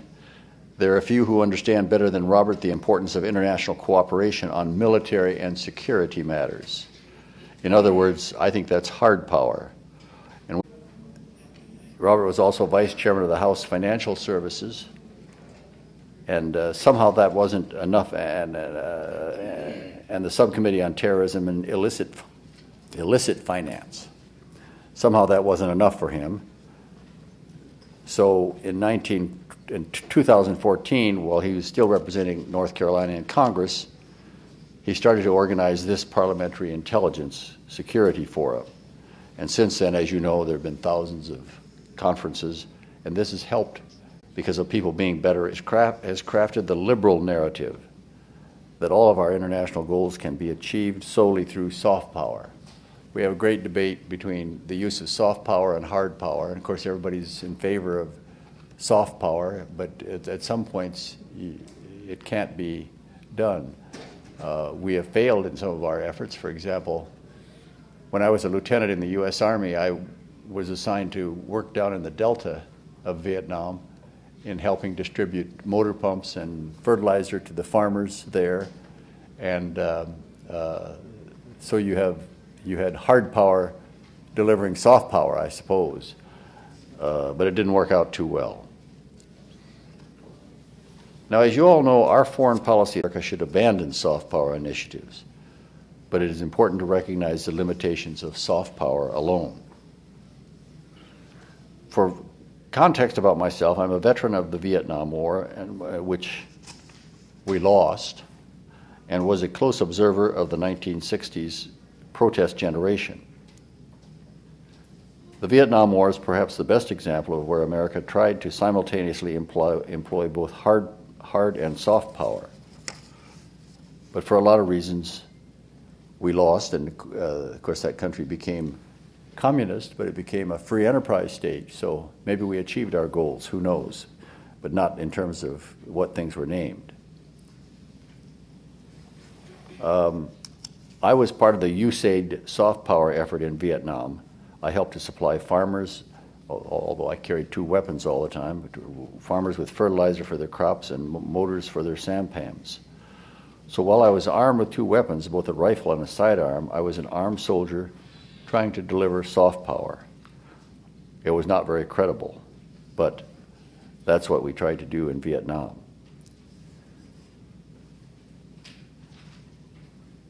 Of course, our approach in Vietnam eventually failed as the communists took over the country. They were called the communists, but strangely enough, since then, they instituted a free enterprise state. So maybe we did some good. And Americans are very popular in Vietnam today. I've been back there several times. I think that you would agree that most universities like Harvard, Georgetown, the universities of California, Wisconsin, and Minnesota have influenced how we view soft power in our international relations. These universities and a lot of our national media believes that we can achieve our foreign policy objectives strictly through soft power, and they are critical of the use of hard power usually. But there's a fallacy in that, is it takes a mixture of it, and it takes at least 50%, in my opinion, of hard power. I believe it's absolutely necessary for our communities to have robust and well-trained police forces. Of course, this is a contentious topic among certain political circles. And as you know, my favorite Roman, Cicero, had his head cut off for telling the truth. I hope that's not the case for me. As we all know, that our police and military can't perform their duties as effectively when they're not supported by elected members of our communities. As parliamentarians, it's our responsibility to strongly and openly support our police and our armed forces so they can keep us safe. In terms of international politics, I believe it's America's duty to continue to lead the world in matters of security. And some of you might think that, Americans or the U.S. government is always trying to dominate things, but it seems that if we don't, nobody else will. And so I, for one, as a parliamentarian, as a senator, concluded that we had to project American power out, that if we don't, nobody else will. And that's just the way it seemed to me and it seems to me today that that's still true. The Biden administration has had mixed results in terms of hard power. President Biden has taken a hardline stance against China, which should be commended.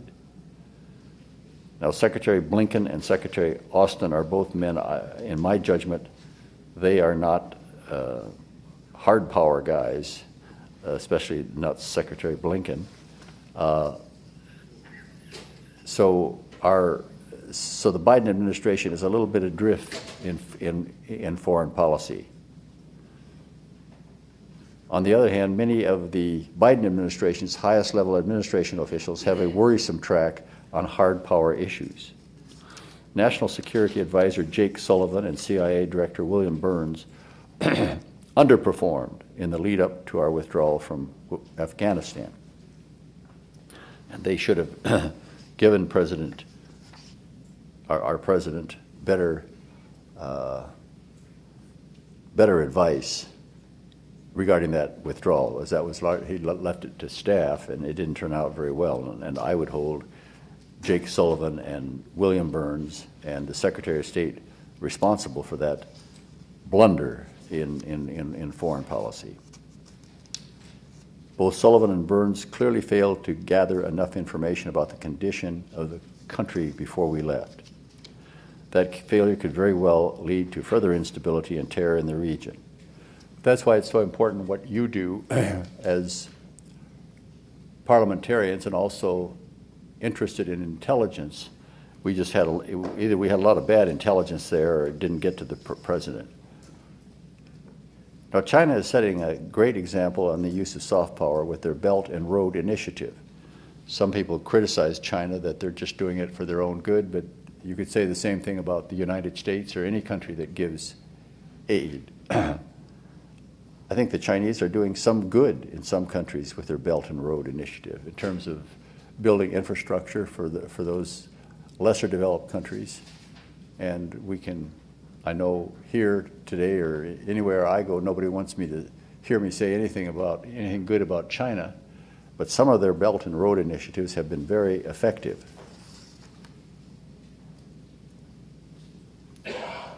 China has invested tens of billions of dollars into infrastructure projects all over Africa in recent years. This is very foresighted by the Chinese, as Africa's strategic importance will only become more apparent in the 21st century. Africa's population is set to double to 2.5 billion in the next 30 years. Tens of millions will be displaced by climate change, eradicating farmland. And most African governments are too weak to handle these compounding factors. And when the African people think of how to model their governments, they will look to the country that has most supported them, which will probably be China. This poses an obvious risk to America's interests. We like to, you could ask any American, he'd say we'd rather stay home and mind our own business and so forth, but we have to project power outwards, and that's something I always tell students and so forth, and it doesn't sell very well, but it's true. Unfortunately, maintaining our strength and security presents a significant burden to the American taxpayer. Many American taxpayers are in the 50% bracket, and that's and that's not necessarily high income, but it's Social Security plus a pension plus some small income, you're quickly in the 50% bracket. So that's why the work of this Parliamentary Intelligence Security Forum is so crucial. I'll conclude by thanking you very much. All of you are promoting cooperation between our countries that will effectively and realistically address the issues of our time. Your work is making the world a better and safer place, and I'm so proud to be addressing you today. Thank you for your work. Thank you, my friend. Yes, indeed. You're a great friend. Yes, indeed. He's a fine man. Really appreciate him. Dr. Hamafta, please come. He has a couple-minute greeting. Let me just say, Qatar has been a wonderful friend of this organization. They have given valuable support to enable us to do this and offer some support to some people from developing countries. So thank you, Dr. Hamafta. Thank you, Congressman. I like your socks. Thank you.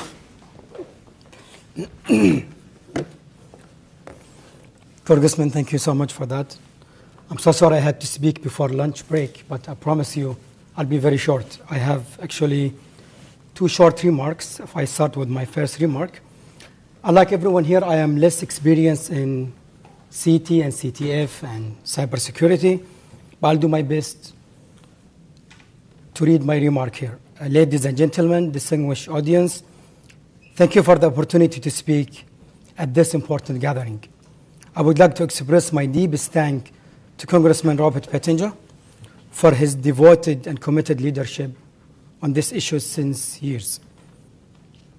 This forum provides an essential channel of communication by enabling leaders to share lessons, learned and best practices with counterparts across the globe. The forum and Congressman Pettinger is playing a critical role in helping us all to work together to make the world safer and more stable place.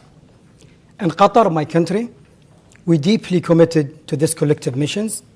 Our efforts domestically and internationally have benefited greatly from our engagement through this forum and elsewhere, of course. And today, Qatar is a global leader in countering violent extremism, combating terrorism and its illicit finance, and of course, eradicating human trafficking. To fight human trafficking, Qatar has taken remarkable steps, in particular before we host the 2022 FIFA World Cup, which will be hosted in Doha next year. Our efforts were recognized earlier this year when Qatar Under Secretary of Labor and Social Affairs was named as the hero in combating human trafficking by the U.S. State Department for his leadership and contributions to this important cause. Qatar has passed strict laws to counter terrorist financing and works in close partnership with U.S. and, of course, international partners to share information and prevent the flow of money to terrorism. Recently, Qatar has worked very closely with the U.S. and international partner in Afghanistan to defuse the conflict there. And, of course, part of the efforts that we did in Afghanistan is hosting the talks, and that included CT aspects of the efforts. Qatar is deeply committed to this mission, and we will continue to work with partners around the world to support peace, stability, and prosperity globally. If you allow me, Congressman Pettinger, I have another quick remark that I want to mention. Something else. I just want to mention a great guy who worked very hard to counter extremism. His name is Sir David Amess. Sir David Amess is a former British MP who was stabbed and killed in a terror attack in his district. Sir David was a great friend of my country, and he was actually the chair of the Qatar, equivalent to Qatar caucus, at the UK House of Parliament. I'm sure the Honourable Karen Bradley knows him very well. I engaged directly myself with Sir David when I served my country in London before I joined our embassy in DC. I know that Sir David Amess was a very close friend to Congressman Pettinger. I'm so sorry for the loss, sir. And to your kids as well. And he used to participate and contribute to this great forum. I met him once during the forum. May God bless you, Sir David, and keep you in his care. If you allow me, Congressman, I want to call a 30-second of a moment of silence and a prayers for Sir David Amess.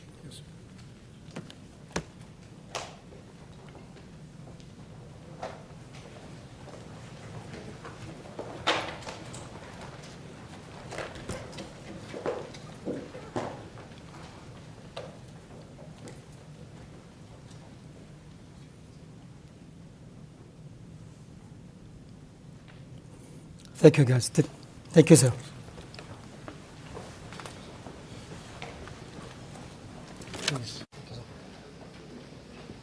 Thank you, Ahmad, and to Ambassador Al-Thani, a great friend of this organization. We appreciate he couldn't be here today, he's out of the city, but thank you for the great support. Well, we're going to have lunch right after we auction off his socks. What do you think? Now, enjoy your lunch. Come back on time, please. Senator Sam Brownback, you will absolutely love his presentation on the challenges we have to protect religious liberty throughout the world. And do recall this. They're going to get more serious about it. This is their policy. They're affected by the local ordinances of Washington, D.C. So don't like to harass people on things like this, but please wear the mask. Have a good lunch.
Good afternoon. Yeah, appreciate the light. Thank you. Well, we will begin our afternoon session. Very honored to have with us today United States Senator Sam Brownback. Senator Brownback served in the United States House of Representatives and the United States Senate and served as the governor of Kansas. He was the former ambassador for international religious freedom in the last administration. And I deeply respect and appreciate his work. It continues today because the liberties and freedoms we cherish in this country should be carried throughout the world. And as a result of Senator Brownback, he's brought great focus to this issue, and we commend you, sir, for your leadership, and thank you for being with us today. U.S. Senator Sam Brownback.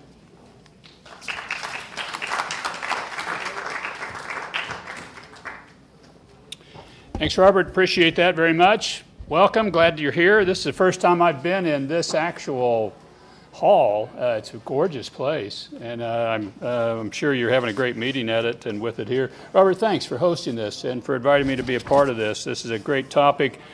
Some people may look at it and kind of wonder, well, how do these topics tie together? How does religious freedom and security work together? And I want to submit to you, and I want to defend this proposition, that without religious freedom for everybody, you're going to have huge security problems and issues around the world that will be the clash of civilizations and that will lead to genocide in some cases. That without, and I want to defend this point, without religious freedom for all, for everybody, everywhere, all the time, you are going to have huge security problems that will be the clash of civilizations and will result in genocide in some places.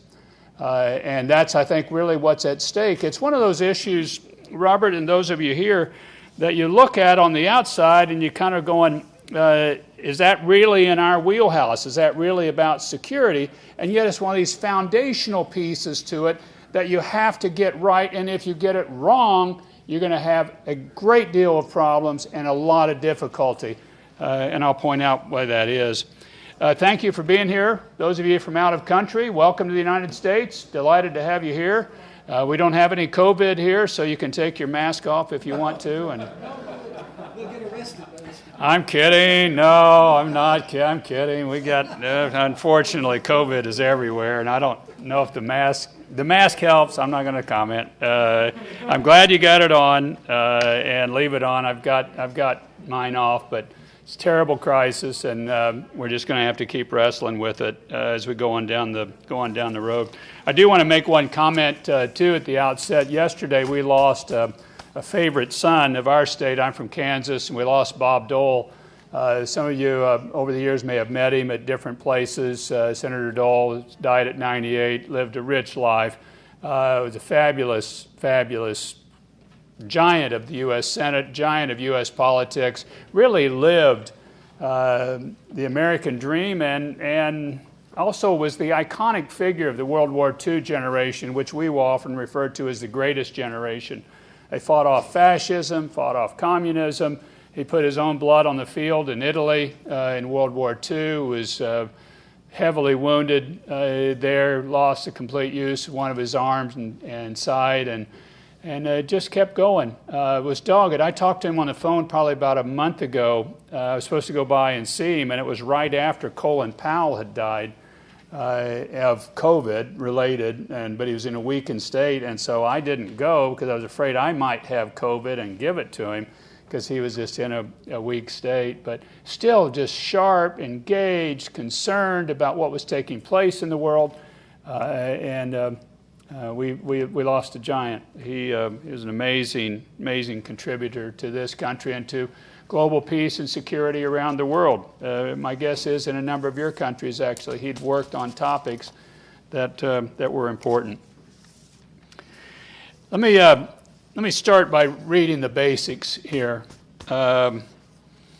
This is Article 18 of the Universal Declaration of Human Rights, and I've just got one brief paragraph that I want to put in front of you. Passed in 1948, sets out the basic human rights, that everybody in the world is entitled to. The countries that signed on to this, 192 member states of the UN, all have signed the agreement on the Universal Declaration of Human Rights. Here's Article 18. Everyone has the right to freedom of thought, conscience, and religion.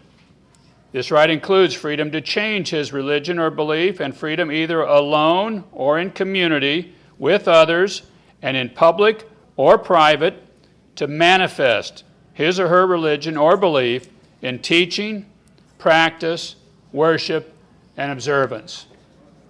Everybody has that right to practice freely as they see fit, in community and individually, and this was signed by 192 member states. I call it a foundational right, and I believe it is the foundational right upon which you can build the human rights project globally. I also believe that because it's been so attacked in so many places around the world, you're seeing the entire human rights project have a bad couple of decades because this right has been so undermined by so many regimes around the world. Pew Research has that 80% of the world's population lives in a country where religious freedom has significant restrictions. 80% of the population of the world in restrictive countries. Now, why is that? Why is there so much persecution for people of faith? And what's been happening around the world is the majority faith in a country, in many places, persecutes the minority faith in some way or shape or form. Often will happen. Well, here are the top reasons that most people give for why we have so much religious persecution taking place in the world today. And this is from Thomas Johnson. He's a senior theologian, advisor at World Evangelical Alliance. It says, number one, Islamic oppression. Tries to bring a country under Islamic control through violent or nonviolent means. Number two, religious nationalism. Tries to conquer the nation for one's religion. Sometimes Christian or Jewish, often Hindu and Buddhist. Ethnic antagonism. Sometimes very long-term conflicts among ethnic groups, often with a religious component. Denominational protectionism, trying to protect one's Christian denomination as the only legitimate expression of Christianity in that country. Communism and post-communist oppression, attempts to control religion through a system of registration and oversights. Secular intolerance, tries to eradicate religion from the public domain or impose an atheistic form of secularism. Dictatorial paranoia, does whatever to maintain power. Or organized corruption and crime, tries to create a climate of impunity and corruption as a means for self-enrichment, are the top reasons generally listed for why we have the level of religious oppression in the world. So my question to you today, with all of those factors and all of those various groups that are happy to oppress religion, who stands up for religious freedom? Who actually stands up and fights for religious freedom for everybody, everywhere, all the time, as a common good? Does the West stand up for religious freedom? Yes, but it's interested in many topics. Does China stand up for religious freedom? No, it's one of the heaviest persecutors in the world of everybody of faith and of all types of faith taking place. Is Russia? No, it's really more protecting one or two areas. Islam? No. Developing world? Some yes, some no, but not broadly. What we need, and here's where you come in, and I'd like to ask you to do this and to think about this, is a global grassroots movement to stand up for religious freedom. You heard earlier today from Ambassador Richmond about human trafficking, and there's now a global grassroots movement standing up against human trafficking and all form of human trafficking.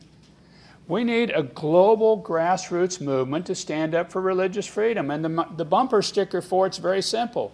We stand for religious freedom for everybody, everywhere, all the time. That's our standard. It's for everybody. It's everywhere. It's all the time. And we need that to move forward. I think it really should be driven by parliamentarians, I think it should be driven by the faith community, and it should be every faith pushing for this, because every faith that's a majority faith somewhere is a minority faith somewhere else.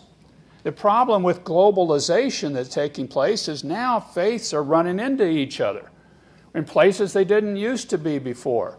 So this used to be the area of the world where Islam was. This used to be the area of the world where Christianity was. Here's where Buddhism was. Here's where Hinduism is. Well, now in the global community that we have, everybody's running into each other. And now people that are Hindus are saying, what are these Christians doing here? And the Muslim community is saying, what are these various faiths doing here? And this community is saying that instead. And what happens then when that takes place, if I could add, is you get this clash of civilizations, because civilizations are generally built upon a religion, not exclusively, but mostly built upon a religion. And so they're kind of the expression of how this religion lives out.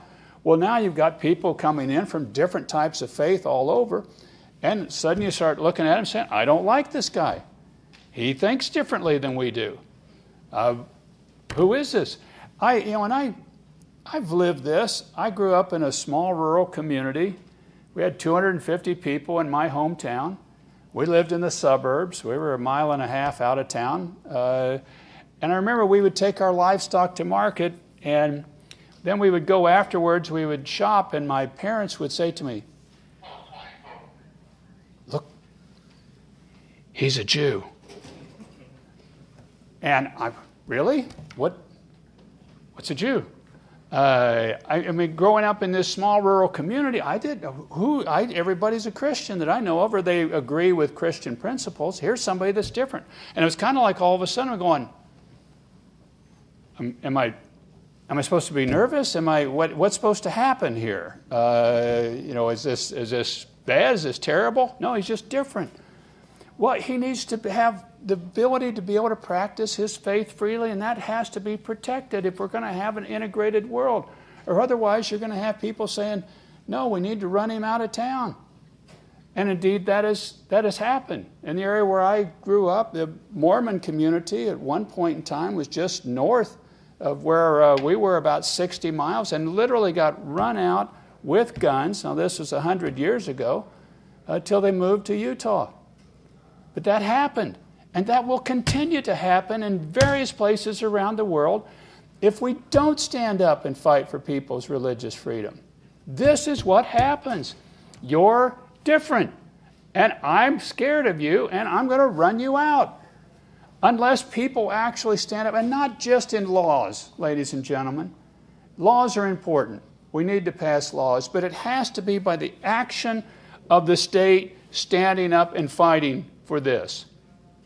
While I was governor of Kansas, I had a Hindu man that he was with some friends at a restaurant bar. He goes in there, a guy's sitting at the bar, looks at him and says, I don't like you. I don't like what you look like, because he looked different. He was ethnically different. Guy went out and got a gun and shot and killed him. And there was another guy, who was a Christian guy, stood up to him, got wounded, and took him down before another one came. And I, as governor of Kansas, was embarrassed that took place. I mean, this happened in my state. A guy shot somebody else because he looked different and killed him. We took, and I had public statements that I put out that I stood up and said, this does not represent the state of Kansas. This does not represent who we are as a people. We're going to prosecute this individual to the full extent of the law. We did. He's in jail, he's going to be in jail for the rest of his life. And we went at very aggressively saying, this does not stand for what we stand for, and fought and pushed against it. Now, I'm embarrassed that actually happened, but it did. And the key is not to just say, let's just kind of shuffle on along here. The key is to stand up and say, no, this is wrong. We have laws against this. We are going to use those laws against this. We're going to prosecute this individual, and we will not tolerate this kind of behavior. And that's the role that governments are going to have to do and to take for us to be able to address this issue. It is also going to have to be something that we're going to have to do in having movements. Now, I threw out the G word, genocide, earlier, and saying to you, if we don't do this, we're going to have genocides. Look at most of your recent genocides in the world, and they involve religious minorities, of the recent ones that have happened. We declared one of the Uyghurs in western China, in the Xinjiang province, did at the end of the last administration. That's of an ethnic, mostly Muslim minority, being persecuted by a communist government in Beijing. The Rohingya Muslims in a Buddhist country in Myanmar being persecuted, at least crimes against humanity, if not a genocide that's taking place there. The Yazidis and Christians in northern Iraq that took place 7-8 years ago. These were religious minorities that there was an ethnic cleansing of, and it was a genocide. The Armenian genocide that was recently cited by this administration that happened at the turn of the century. The Balkans having much religious persecution based taking place there, and of course the granddaddy within the modern era is the Jewish Holocaust by the Nazis. Every one of these had a major religious component, if not the driving factor. And I want to submit to you right now that if people don't get on top of this in the Africa Middle Belt right now, you're going to see an enormous amount of fighting between Muslims and Christians taking place in the continent of Africa. And it's shaping up right now. There's a radicalized Islamic militant convention taking place in northern Nigeria and the Sahel, where these radicalized groups are coming in, and this is the next caliphate. And they're going to drive it based on their definition of Islam. And they're killing people now, and they're going to kill a lot more. This is the clash of civilizations that's happening, and it's a new tribalism, or old tribalism, however you want to refer to it, and it is happening now, and we're going to see a lot more of it if you, as parliamentarians, as people interested in this topic, don't really grab a hold and say, this is a key topic, this is a foundational piece to this. I hope you will. I want to tell a simple story about this just to try to drive this point, and I know it won't translate well to a number of people. We're in the height of football season in the United States, and there's a number of people that point out to me, you use your hands with your football. How do you call it a football? That's not a football. I mean, I get it, but we call it a football. One of our legendary coaches was Vince Lombardi of the Green Bay Packers. He would start his season off every year with holding up a football in front of his professional players here, and he would say to them, men, this is a football. That's how he'd start the season's training off, because he wanted to always start with the basics. One of his players that was an all-pro lineman said, Coach, slow down. I'm not catching all of it. Give me a little more time. My point in saying that religious freedom is the ball. It's the foundation. It's the piece that you can build freedom of assembly. You can build freedom of speech. You can build other human rights on top of this one. But if you get this one wrong, it's like there is a right to persecute virtually everybody in the world. 80% of the world claims of faith. If you get this one wrong, virtually everybody can be persecuted. Virtually everybody. And it's also a hard one to stand for. My faith is very important to me. I follow Jesus. This is really important to me.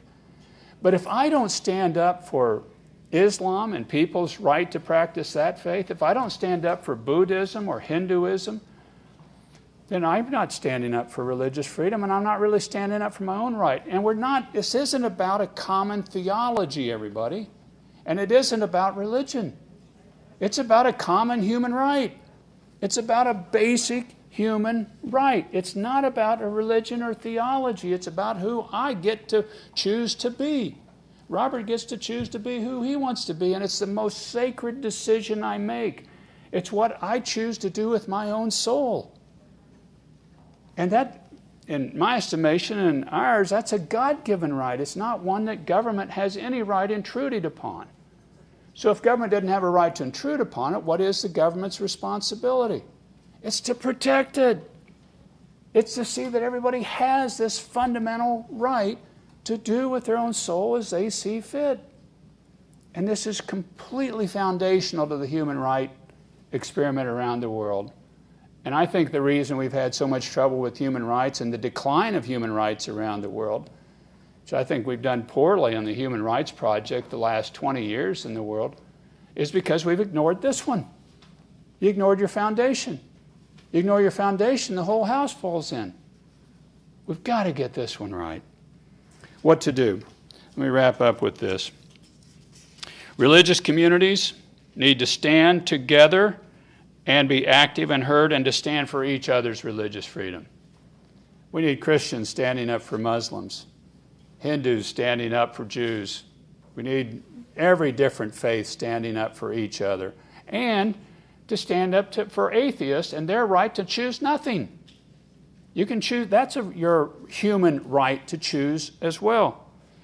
So we're establishing, and there's a number of people working on establishing religious freedom roundtables in 100 countries around the world. And these are roundtables of all different faith communities coming together to stand up for each other's religious freedom. You can go on the International Religious Freedom Secretariat website if you want to establish a roundtable in your country.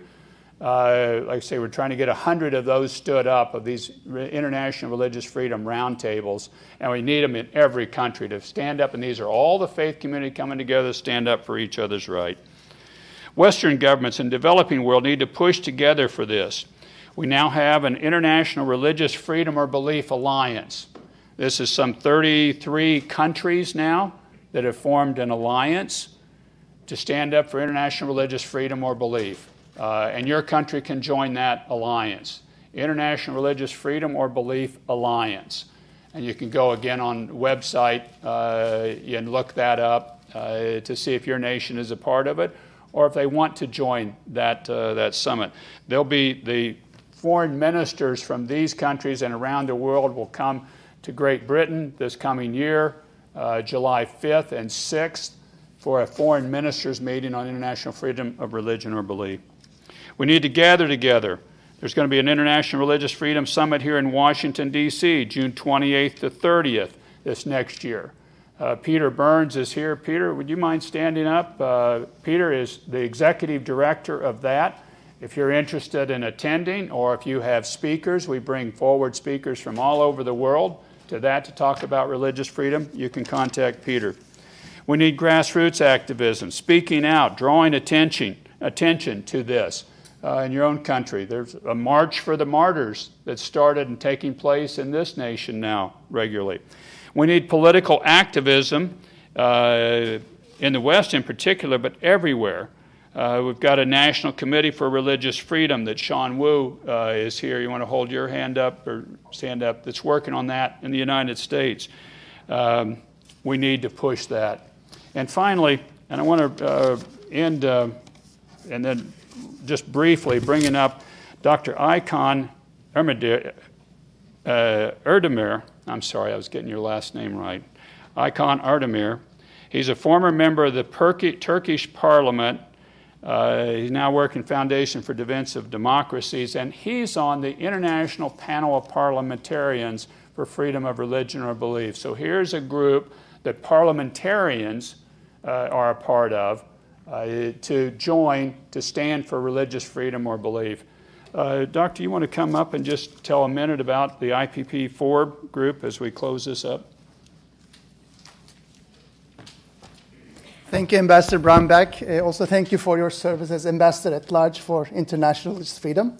Thank you, Congressman Pittenger. I've been a loyal participant, have benefited enormously from these gatherings. So my daytime job is working on security, sanctions evasion, illicit finance, terrorism, and so on and so forth. But my calling in life is fighting for freedom of religion or belief. And the International Panel of Parliamentarians for Freedom of Religion or Belief, IPP-FORB, is such a platform, and we would love to have you over. We have 300 lawmakers from around the world.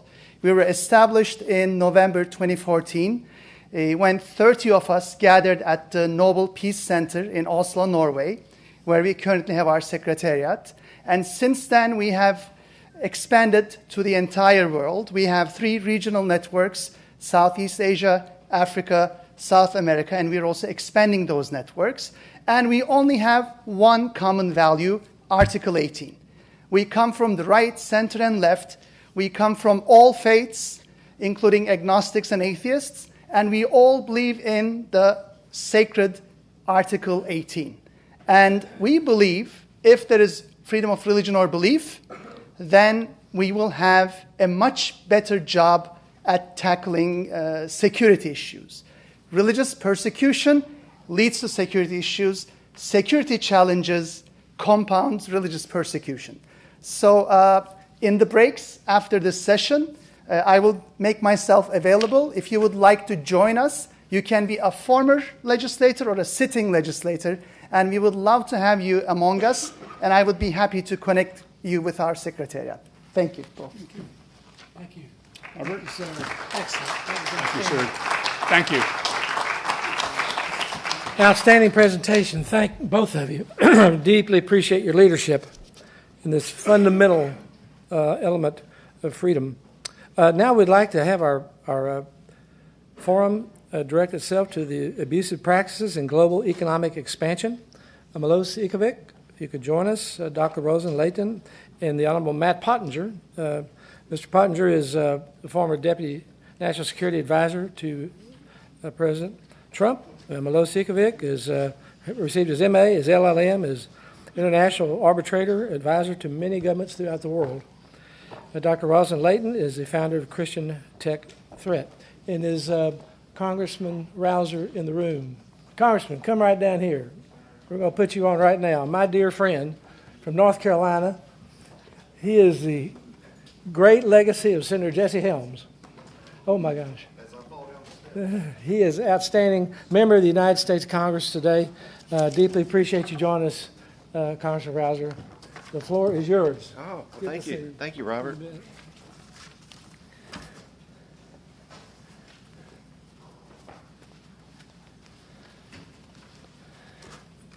Let's see. Good afternoon. Can you hear me okay? All good? No, I appreciate the invitation to be with you here today. And Robert, always great to see you. And Robert, as you know, he and I served together in the U.S. House for a couple terms. And we miss you, Robert. You need to come back. And but anyhow, I want to thank you again for the invitation to be with you today. And let's underscore this point and make no mistake about it. China wants to dominate the world economically and militarily. As a result of the COVID-19 pandemic cover-up, the world has been waking up to what many of us have known for some time. The Chinese Communist Party represents the greatest national and economic security threat of this generation to the free world. And let me put it very simply. Communists do not hold our values. They do not believe in the inherent inalienable rights ordained by God, which the U.S. Constitution, for example, is designed to protect. In their minds, they are God, or sent by God. Communist beliefs dictate the Chinese Communist Party's every decision and action. This political ideology puts freedom, safety, and prosperity at risk all across the world. In China, ethnic and religious minorities are being sent to concentration camps. The once free people of Hong Kong have had their civil liberties dismantled. Meanwhile, the Chinese Communist government continues with their aggressive posture towards Taiwan, and people of faith in Tibet and throughout China are having religious scripture rewritten. It cannot be denied. It cannot be ignored. The Chinese Communist Party has gone to great lengths to spread deception, suppress medical information, increase their military posture, and to put in place predatory economic practices. To preserve democracy and freedom around the world, the U.S. and our allies must act decisively and remain united to fight back against the Chinese Communist Party's oppressive agenda. Otherwise, we are all at risk. Just today, in the Wall Street Journal, some of you probably saw it, maybe all of you, it is reported that China is seeking to establish its first permanent military presence in the Atlantic off the coast of Africa. And we are all well aware of their hypersonic missile program. As a member of the House Transportation and Infrastructure Committee, I have continued to monitor the Chinese Communist Party's capabilities to disrupt or destroy critical infrastructure in the United States, and this threat is only growing. The recent Colonial Pipeline cybersecurity attack conducted by a criminal element in Russia underscores this threat generally and the need to invest in a more robust and secure cyber network, as well as beef up our own counter-cyber attack capabilities. China's Belt and Road Initiative represents another significant challenge to the global economy. Over time, this modern-day colonialism will enable China to diminish U.S. influence and make itself the global center of trade, commerce, and technology. While the infrastructure needs of these developing countries are legitimate, the debt incurred by many of them under the Belt and Road Initiative umbrella will tie them to China in ways making them more susceptible to the Chinese Communist Party's political pressure and international pursuits. Now, another area on the top of everyone's mind today is the ongoing global supply chain crisis. The COVID-19 pandemic has exposed serious vulnerabilities in the U.S. supply chain, including the dangers of our reliance on China, and underscores the need for a more robust domestic manufacturing capacity.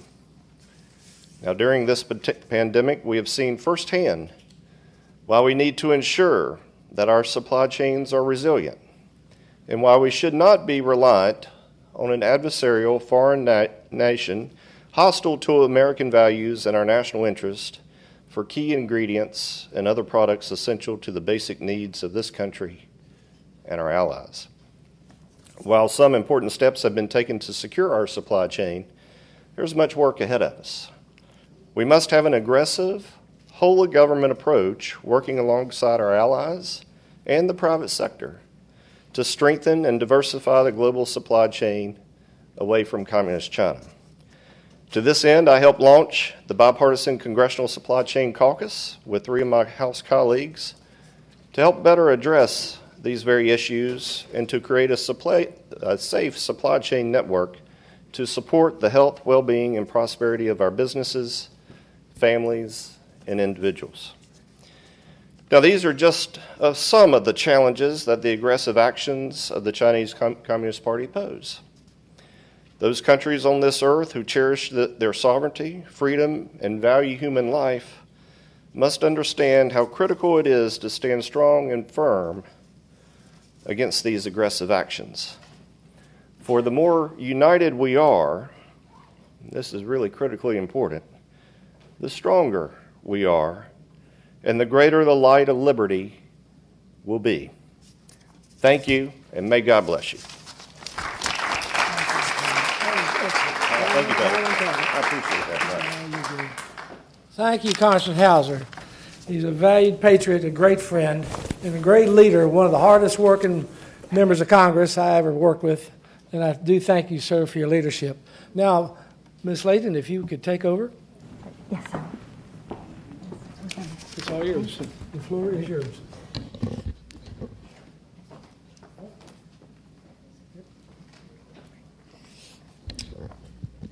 So we are going to kick off our panel with Mr. Pottinger. Are you? Can you can hear us okay? I can hear you fine. How about me? Go ahead. Great. Well, thanks so much. That was a terrific short speech by the congressman. Thanks for making those remarks, and thanks for reminding us that this competition is about our values. It's about a lot of our traditions. It's about a very different kind of system, a totalitarian system. I used to refer to China's system as authoritarian, but it really goes beyond that now. I think that once you you've immersed yourself, as the congressman clearly has, in all that China is trying to achieve and the means by which it's trying to achieve it, the Communist Party's aims, you realize that this is actually about a competition between very different systems.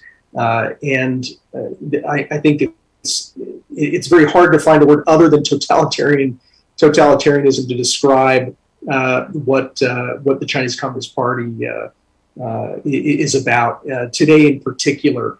We've now seen, with the rise of China's leader Xi Jinping, and more recently, just last month, with the Communist Party's reassessment of its own history. Remember, the Chinese Communist Party is 100 years old, and Xi Jinping has just undertaken what is only the third official reassessment of their history, formal reassessment of their history. And what he's done in that revision of their history has been to close the door on the era of reform and opening that we grew up in. The idea that Deng Xiaoping, when he came to power at the end of the 1970s, following the cataclysms of Mao Zedong's cult of personality rule, the Great Leap Forward and the attendant famine, the largest famine in human history, the decade-long Cultural Revolution, Deng Xiaoping emerged and allowed the unleashing of market forces, at least to the extent that China was able to go from a total backwater with less than $1 a day in per capita GDP terms to becoming the world's second largest economy. What Xi Jinping remarkably has done now has been to shut the door on that era and to make very clear that the reform and opening era of Deng Xiaoping is over. And the vision that he is now pursuing and that the party under him is pursuing is one that in many ways goes back to the period before Deng Xiaoping and reform and opening. It is a period that he calls common prosperity, which has a nice sound to it until you start to really look under the hood at what it really means in its implementation. It is one that begins to close the door on market forces and to put the powers of the party to inject those powers into all aspects of regular life in China, the economic life, the political life, now increasingly the cultural life as well, and to make sure that what the party is really pursuing is the demand for loyalty to Xi Jinping personally. So we're going back to something more reminiscent of the cult of personality politics of Mao Zedong.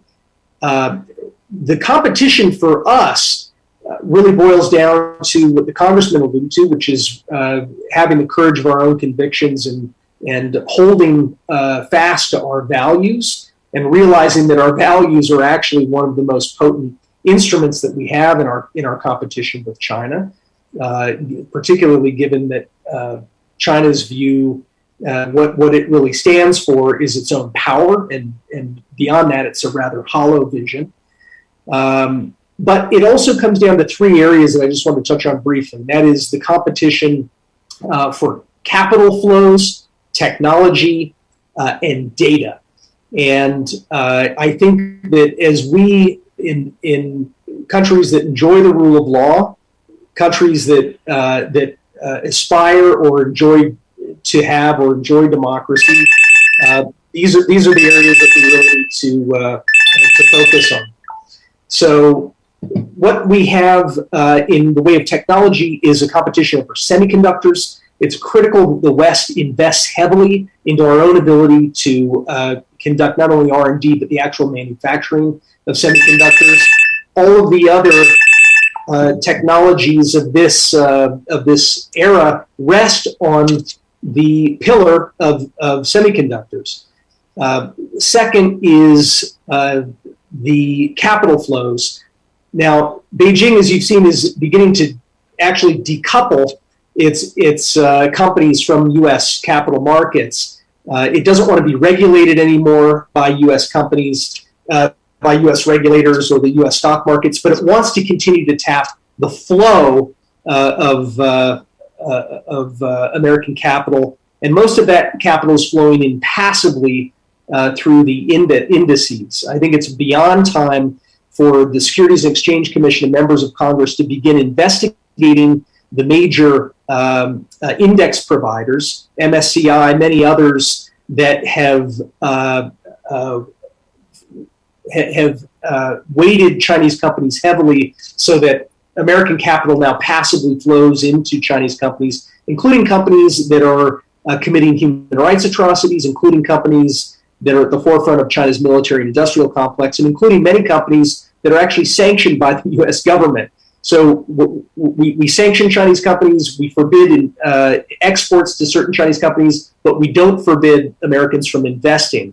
And that's what's happening with American pension funds. It's what's happening with endowments that are investing American savings into these Chinese companies, unbeknownst to those American savers themselves. And finally, is in the area of data. Beijing is seeking to become the world's greatest data broker. We are playing into that by not coming up with a holistic strategy that would allow free market, rule of law democracies to share data with one another in order to promote innovation. But we should be walling off that data from China. China is very easily accessing our most intimate data, whether it's our DNA records or our online habits or the supply chain flows of our companies. So those are really the three areas those are the three fronts that we need to be fighting on: data, capital flows, and technology flows. Thanks very much.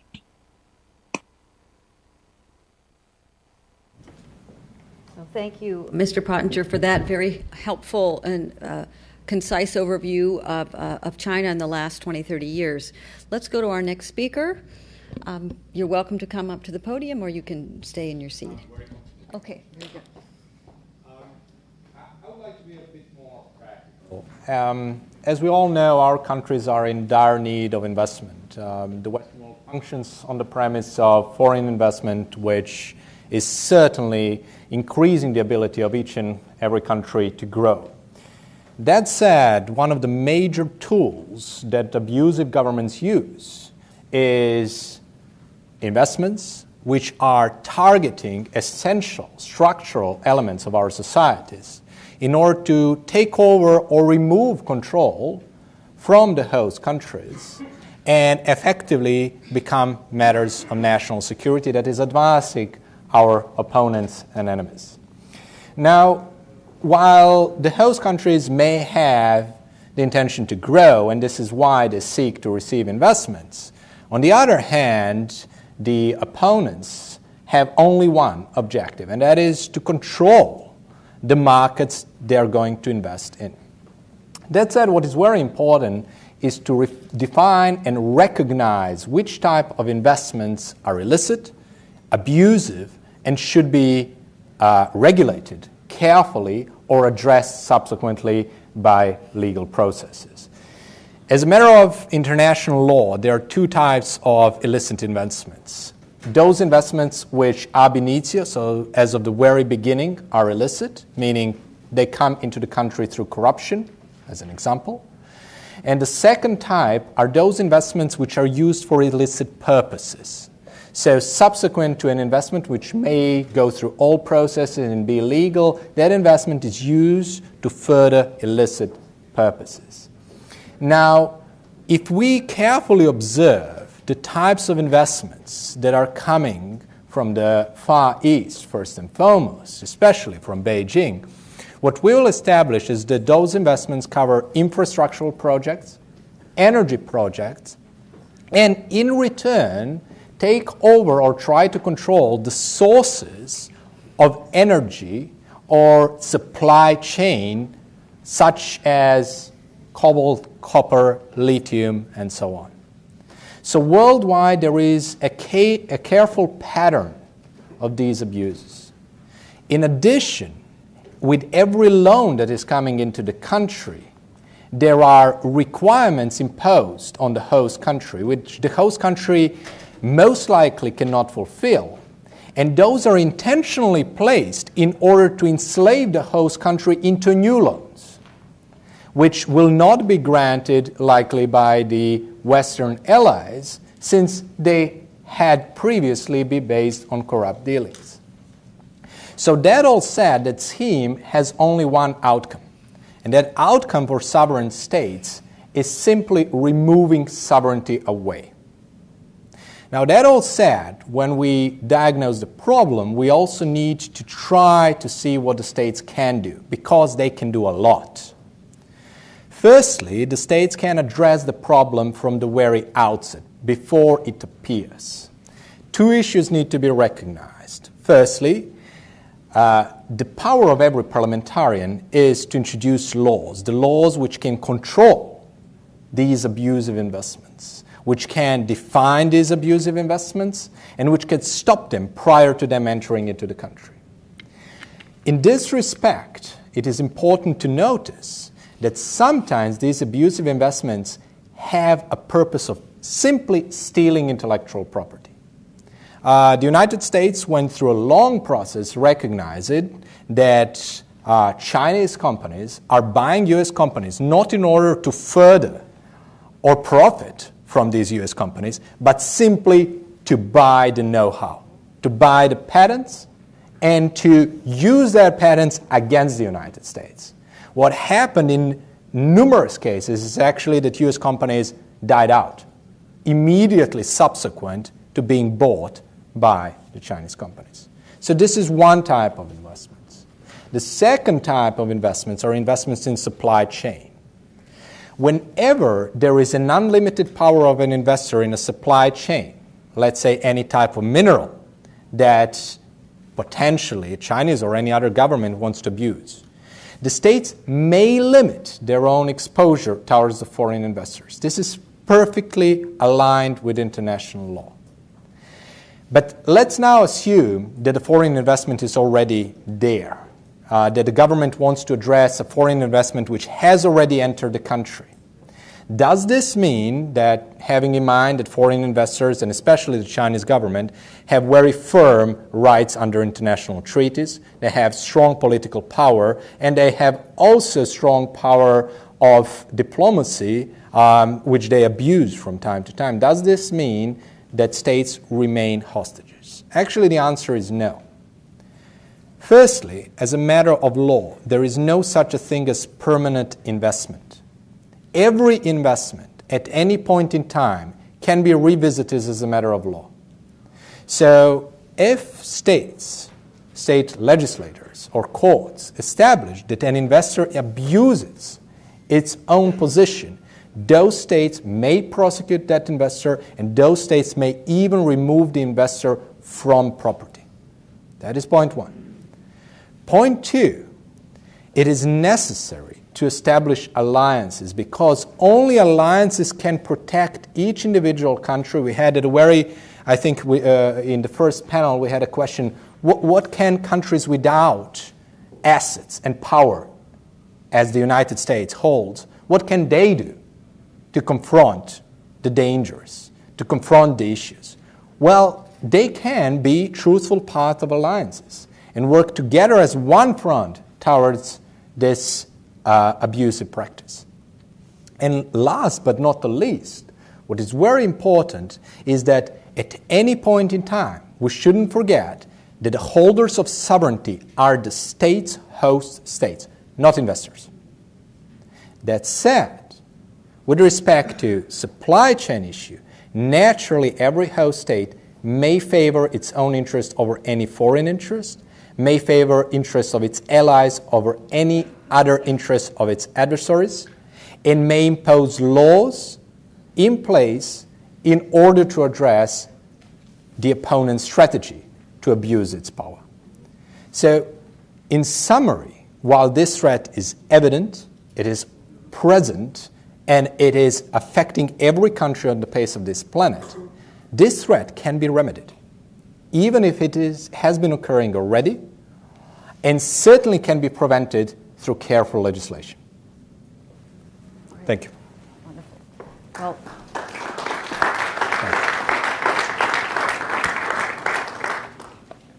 so we have about 40 minutes left. I'm going to make some remarks to follow on with our two speakers, and then we're going to go to some questions and discussion. I think as Mr. Pottinger first laid out this sort of concise brief history in China, what does it mean for democratic countries and their allies, and what can we do about it? Also, I think you've made a very helpful discussion around the kinds of investments that are made, and perhaps what we've forgotten is that the states also have rights and responsibilities with regard to that. Absolutely. I mean, naturally, business and enterprise, they want to make a return. States set up regimes so that they can do that, but you're also bringing the important point that the states also have a right in the investment. They are providing the environment for the enterprise to happen. Absolutely. So, so I founded an organization called China Tech Threat here in the U.S., and we are studying the information technology that is produced by firms owned or affiliated by the Chinese government. And we are concerned about what that technology will do to the security, privacy, and prosperity of Americans. However, many of those concerns are for people around the world. I'm also a European citizen, so I'm quite concerned about European laws, which are being violated every day by Chinese government technology. But also in your vein of wanting to make things practical, what I had hoped to do in this short time with you is to share 3 policies or 3 pieces of legislation in the U.S. for your inspiration, parliamentarians around the world. Tell you about the challenges of doing those policies, the pitfalls, and then perhaps some of the benefits. And I hope that you can think about those in your own situation and see what will be the right course forward for you. And certainly, I want to begin by a thank you and a tribute to Congressman Pittenger, because he led, in the House side, one of the most important reforms for foreign direct investment, perhaps maybe the most important reform. It was FIRMA in 2018. It's the Foreign Investment Review and Risk Modernization Act. And the most difficult part about that, and as a challenge as a parliamentarian, Americans, Republican, Democrat, all agree that China is a threat. And in Europeans, similarly, we are all on board that we are concerned about the military of China, we're concerned about its destruction of human rights, the destruction of the environment. There's no doubt about that. Where the challenge comes is industry and business. American, European business want to make money in China. So as much as the parliamentarians push forward to try to make the laws that we, the voters, want, they get pushback from industry, which wants to make money in China. So that is really the central conflict here. It's not about the people versus the government. It is how does business get what it wants out of the deal. So, but to just discuss, nevertheless, Mr. Pittenger, he continued, the FIRMA came into place in 2018, and very quickly the United States Treasury Department, there's a committee there, Committee on Foreign Investment in the United States, it implemented this reform in a series of months. It's really record-breaking. Very quickly, overnight, they began to review the investments that the Chinese government wanted to make in the U.S., and they also proceeded to unwind previous investments that had been made, which were deemed to be harmful or dangerous to security. And one of the most important aspects of that legislation was that it takes into account personal data. So if in fact, so for example, there was an acquisition of a hotel reservation system, well, you get a lot of personal data around your guests checking into the hotel. And that is, that could be U.S. government officials, it could be personal addresses, things like that. Also, another acquisition was of a health analytics company, which had to do with health information. Again, it could also be compromised in the hands of the Chinese government. So that is a really significant improvement to the foreign direct investment laws. And I would say significantly, look at some of the major acquisitions prior to this reform that happened. IBM's laptop division sold to Lenovo. GE's hardware division sold to Haier. Motorola phones also sold to Lenovo. Chinese were very clever around taking trusted American brands, buying them, and then putting their data and analytics and whatever into the product, and then making their own brand on the premise of being an American, high quality, and what have you. So had that CFIUS reform been in place at the time of those acquisitions, they would not have happened, because that data now goes and sits in Chinese servers where it can be the same as any Chinese person. A profile will be developed. So today we still have the question about what do we do with TikTok? And people say, oh, well, that's just children. Well, a child can grow up and become a president or a senator or a representative like yourself. Every person's lifetime history is inside that record. And you can be compromised at such time you want to run for office, because that record's held now in China. So we have on the China Tech Threat website a paper Mr. Pittenger and we wrote about this FIRMA reform, how it happened, the changes before and after, how it was implemented, what it means going forward. So I invite you, please have a look at that. Also, here at the PISF, we have had many discussions about foreign direct investment. If you go through the website, there's excellent presentations. Tom Feddo from U.S. Department of Treasury, who's been a leader in bringing forth this reform for foreign direct investment. He's a great resource, and you can watch his presentation. So that we covered the FIRMA, which is about money coming into the U.S. The other important piece of legislation in 2018 as well, it was called ECRA, the Export Control and Reform Act. That's about U.S. assets going abroad, and the licenses that foreign companies will attempt to get to access U.S. technology. Now, during the Trump administration, over 330 entities in the People's Republic of China were placed on the entity list. Now, that in itself has a very specific meaning about whether or not that entity can get a license and what they need to do. So if you know about Huawei being restricted, it was placed onto the entity list there at the Department of Commerce for certain kinds of technologies. Now, in the meanwhile, just until recently, Huawei was continuing to operate in the U.S. It had over 3,000 products of its were licensed at the Federal Communications Commission. So I would say perhaps the upside and downside of American policy instruments is they're very confined to rule of law. There's not an ability to just ban a company. You have to be able to define the parameters. It is very strict. And all of the entities who will be restricted, they will fight you in the court of law. So Huawei will go to the courts and challenge the determination made by the U.S. government. And that is to be expected. And also, you can be removed from the entity list, for example. The situation can change, or maybe the technology becomes ubiquitous. So in any case, that is one of the tools used now by the U.S. government. It is also still quite debated, because the Department of Commerce, Bureau of Industry and Security, similarly to CFIUS, it did not make its reforms as quickly as the Treasury Department. So we're still waiting now, for almost 4 years later, for BIS to produce these lists of foundational technology, which are supposed to inform what restrictions need to be made. So if it's strategic technology, it's not supposed to be sold to military end users or for military uses.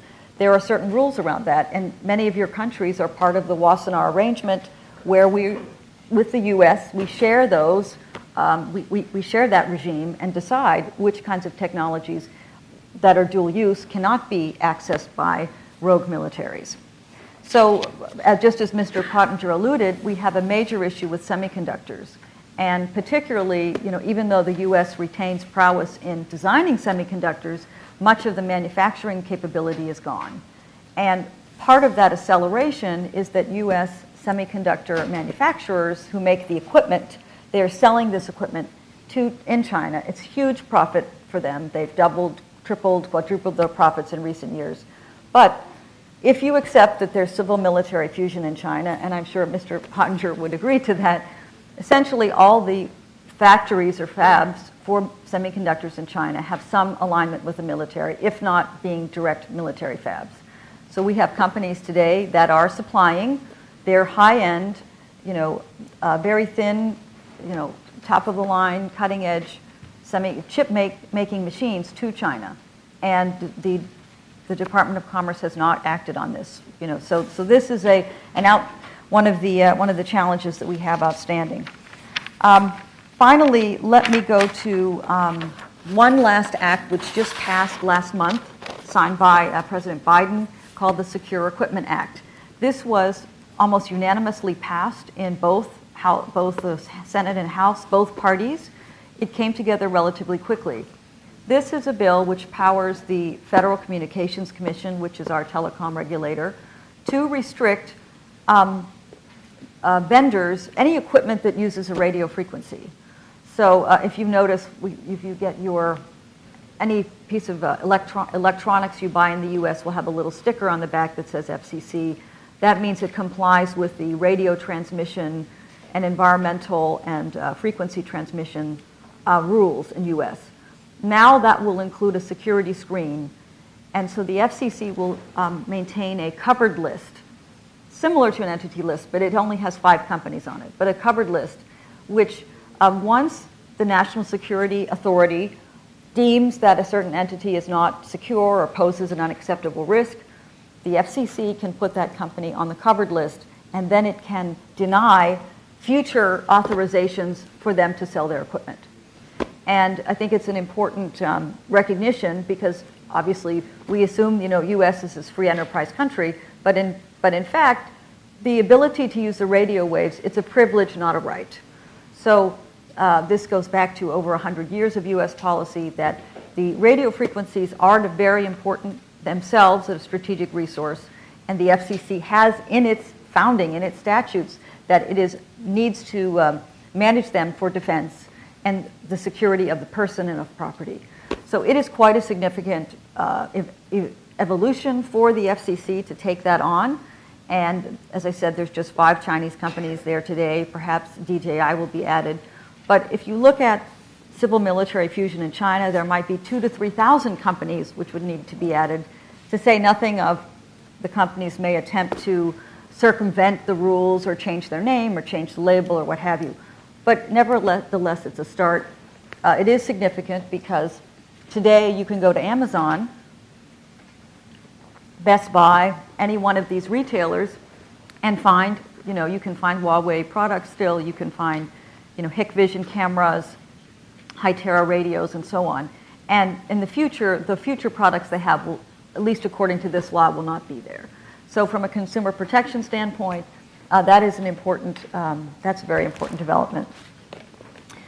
So I think the final frontier here is, and then to say one other element about this, that there's a competition angle. During this proceeding, a lot of small businesses wrote to the FCC and said, oh my goodness, we are providing security systems, and if you will restrict this products, we can't do our business. Well, as a matter of fact, there are over 40 non-China-based providers of security cameras that are price competitive. And the interesting thing that we found in many cases is that the Chinese players have been so flooding the market that non-Chinese players cannot get a foothold. Interesting thing we found with the Huawei situation with 5G networks, when Huawei started to be restricted, companies like Samsung entered the space. Samsung had a very hard time to get a foothold because of the various predatory practices. So by removing the Chinese player, which was violating the laws of the country, you actually cleared the playing field for the legitimate, lawful actors to compete fairly in the market. And that is what I predict should happen with the, with cameras now and security cameras. We should see that. And we're also seeing many players who want to enter the 5G space, working in the different segments of the infrastructure market. So that's an important benefit. Benefit is competition. That's what we want. And when you have an anti-competitive actor, you need to restrict that actor. You need to punish that actor. You might need to remove that actor. So we've seen that benefit. The other layer here, some are looking at is, are there now risks if you are American company, European, Latin American, what have you, you're producing in China? What are your risks? if your products, your supply chain is compromised there, even if you own your own factory, or to what extent it's under what arrangement. And so that, I think, is the next level where we have to go. It's not just about restricting Chinese firms in name, because we also know they have bought US and European firms and used those brand names. But now we have to really look at the supply chain. Where is the hardware made? In addition to all of the data, we've talked about that as well. So that's kind of an overview. I would love to give Mr. Pottinger, for you, you have heard our remarks. You served in the national security capacity. What would you say that if you wanted to, anything that you would add, or you might clarify, or you might, what sparks for you in what we've discussed? Maybe turn on your sound. One more time. Let's see if we can get, do we have the sound on our side? A little bit louder. Yeah. Okay, I think one more time. Okay, let's see if that works. You got it. Thank you so much. Appreciate it. Good. No, I was just saying, Rosalind, that how excellent your remarks were, and Milos, yours as well. This is really about sovereignty, and Rosalind, to your point, we have several tools now, legislative as well as tools that were created through executive order by President Trump, by President Biden, that are not being applied yet, and we're well past time. Those were all created with intent. Our lawmakers had intent when they created great bills, for example, like FIRMA, which Congressman Pittenger played such a key role in, and has played such a great role in just showing leadership on this whole issue for years now. But there are a couple of others that I would mention that aren't technology specific, but more about capital flows. In fact, some that are a couple that I'd like to mention. One is that back in 1999, the U.S. Congress passed a law that basically required the Department of Defense to maintain a blacklist of Chinese companies that are affiliated with the Chinese military. And that law was ignored by 3 successive administrations until the Trump administration, when we finally told the Department of Defense, you need to follow the 1999 National Defense Authorization Act and create this blacklist. Well, they finally began doing that over the course of 2020. And there was then a couple of executive orders by President Trump, which were repackaged and reissued in an executive order by President Biden that requires that Americans can no longer invest in companies that appear on that blacklist. In fact, the Biden administration actually expanded the definition to say not only Chinese military companies, but companies that are associated with human rights atrocities are no longer eligible for receiving investment into their stocks and bonds by U.S. persons.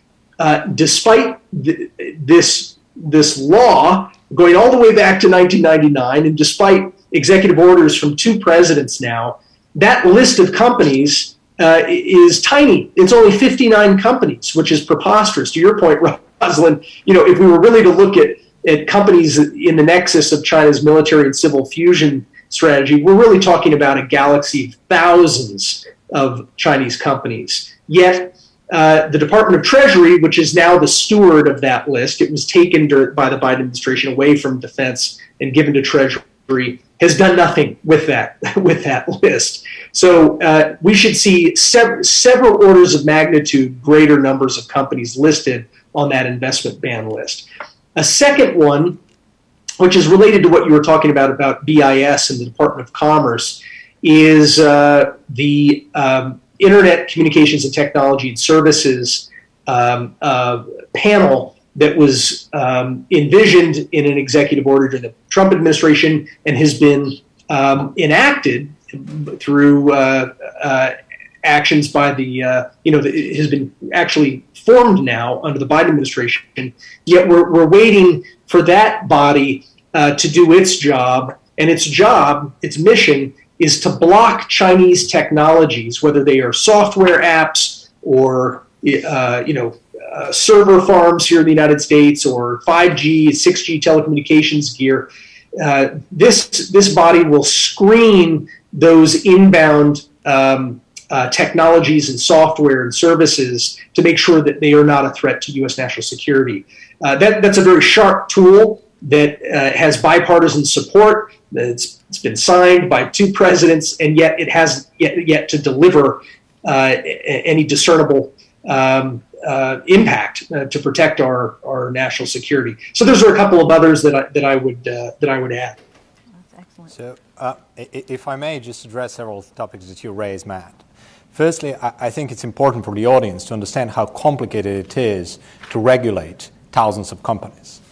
The approach that China is implementing here, enforcing here, is not to buy one company that, for example, produces military equipment. They use thousands of small companies to buy all the parts necessary, and then they will just put these parts together and have a stealth airplane. I still recall when years ago I spoke with Congressman Pittenger about how did the legislation come about, and he said, well, I saw that China is building military equipment by actually buying small companies and then combining these elements into a stealth-grade aircraft. So that all said, it is not simple and straightforward to regulate just a couple of companies. We need to regulate them all if they are used for a particular purpose, which brings me to another element, and I think that we are in full agreement. Nobody here speaks against China per se. We speak against policies, abusive policies. So the general fear or spreading fear that any company which has anything to do with China, whether it's completely legitimate or legal or not, is incorrect. We are addressing abusive investments, abusive steps which benefit the military power of the People's Republic of China and which destroy the competition in the Western world. This is what is addressed here. And last point is that the tools that the U.S. has at its disposal are still in development. We have to be honest that we are recognizing day by day new ways that the Chinese government is using or employing in order to abuse its position, in order to take over more and more companies in the West and their knowledge. So it is not as if the legislation now is sufficient for the upcoming future to resolve all of our fears. It is a continuous uphill battle. We've got about 3 minutes left, so a question. I'm going to see there's one question too. Let's take the questions first, and then we'll go ahead, sir. Thank you very much. My name is Niels. I'm the spokesman for Defense from Denmark. You addressed a lot of issues. One of the ones that I didn't hear, and I'm concerned that I didn't hear, is a little bit about the future on this. Arctic is a very, very big issue. The Chinese people are sailing around up there doing research, which also mean now they know the waters and know how to operate in them. But they want the minerals in the Arctic region just as well as anybody else does. How do you see that compared into what we just talked about, fear of Chinese lack of democracy and how do you say it, the way they do business on that note? Thank you. So short answer, time machine back to the U.S. buying Denmark, but can't do that now. All right. Anyway, one more question. I would like to address the I wanted to ask Mr. Pottinger, because I know he was very involved in these issues in the previous administration. What does he think about creating a common plan between the Asian like-minded democracies, European Union, and the United States of America? I would like to give you the example of FDI regulation 452 in 2019 in Europe, which is already, it passed 2 years already from that time, and it's not implemented in all the countries. Who should take the leadership on that? Because that China has a plan and we do not have a plan. It seems that we know pretty well which are the teams, and now we see Russia playing with China on technology in the last months. And my question would be, who should take the leadership in creating this plan, strategic plan that we do not have today and China has? 1 minute response. 1 minute, yeah. You go ahead with the first question. Well, with respect to the first question, there are two elements to the first question. Firstly, what the bureaucrats tell us. The bureaucrats will immediately tell us this is a matter of public international law which is so complicated that we can't resolve it, period. So let's leave it as is. Well, this is really not correct, because we do know what the Chinese government does. We do know the purpose that the Chinese government wants to advance here, and we do know that they do not respect the rules and regulation of the world which is surrounding this Arctic Circle. So that all said, public international is very clear as a jus cogens norm that states may impose restrictions on China. The problem that we have is then, if we remove the bureaucratic element, is the power. So who can stand in the way? Who can actually say, no, this is the red line, you're not crossing it? And in order to achieve that power, which has nothing to do with law, which is an effective power, we need to have an alliance. So we need to align states of the same mind and tell China, no, this is the end. So to your question, just because we have just several seconds, it is legal to do what we are discussing, and secondly, we can do it, but only if we are aligned. Well, we can spend the rest of the afternoon on this subject, and thank each of you for joining us today. Matt Pottinger, thank you so much, my friend, for joining us. I credit him truly for writing our China policy. Thanks, Congressman. Thanks, Milos. Rosalind, great Thank meeting each you. of you. Tremendous. That was excellent. I wish we could spend another 2 hours on that. Our next panel is on illicit finance, financial integrity software solutions, biological warfare. Now, I would like to invite to come to the stage Mr. John Walsh, President and CEO of Sitespan, who is also on our board, Mr. Mariano Federici, Managing Director of K2 Integrity, the former chair of Egmont, which is all 165 FIUs in the world, Mr. Craig Tim, Managing Director, Financial Crimes Compliance Executive at Bank of America. Please come up. And Steve Bennett, Director, Global Public Policy at SAS, former Director of the National Biosurveillance Integration Center at the U.S. Department of Homeland Security. Mariano, ¿qué pasó? Good to see you. Good to see you. Yeah, good. This will be a great panel on illicit finance. These are some of the brightest people in the whole industry. We really appreciate them being here with us today. And Mr. Walsh, you want to start us off? Yeah, thank you, sir. Thank you. As we're getting ready, I'll just make a few remarks. I looked at the title of this presentation, Illicit Finance, Financial Integrity Software, and Biological Warfare. And I looked at the audience and I said, this is a wonderful topic for this group. I looked at who was presenting. Mr. Craig Tim, an outstanding citizen, used to work for the U.S. government and now is a leader at Bank of America. Mariano used to run the FIU in Argentina and is a world-renowned speaker and very involved in this. But I said to myself, we need somebody that has a PhD in computational biochemistry. And we just so happens we have somebody here from SAS that has that PhD degree, which I have never heard about prior to this. We cover a wide variety of topics in these forums. These three gentlemen, SAS and Mariano and Bank of America, have been supportive of the forum since the very beginning, and it's an honor to work with them on these forums. I'm on the board with Robert Pittenger and J.C. Boggs. I'm happy to do that since the formation of this. It's an honor to meet all of you and deal with you on a regular basis. And if there's anything that we could do for you during your stay here or after you leave and go home, please reach out to Mr. Pittenger or myself or J.C. But what we're going to do is start off with some general conversations. Perhaps, Mr. Tim, you could start off and kind of give us your perspective on where we're at. Mariano, if you would follow, and then Mr. Bennett on the biological side. What I'm interested at the conclusion is how do we, as a society, take some of the biological things that are going on in the world now and the inevitable illicit activity that's going to follow. That's more unplanned topic that I think maybe we could get into very, very lightly, because this is something that's going to be coming in the next year or two. So if I can, please. Thank you. Just here? Okay. That works. So thanks, and thank you very much to Congressman Pittenger for having me today. My name's Craig Tim. I'm from Bank of America.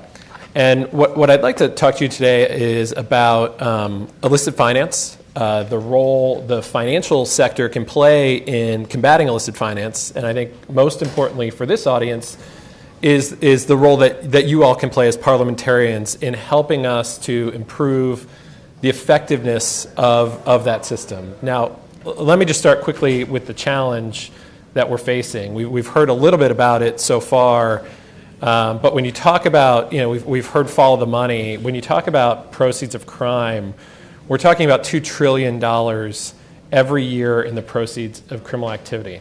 Now, that doesn't include corruption, tax evasion, or cybercrime. You add those in, we're talking about $8.5 trillion in illicit activity. That's roughly 9 to 10% of global GDP. So massive, massive problem.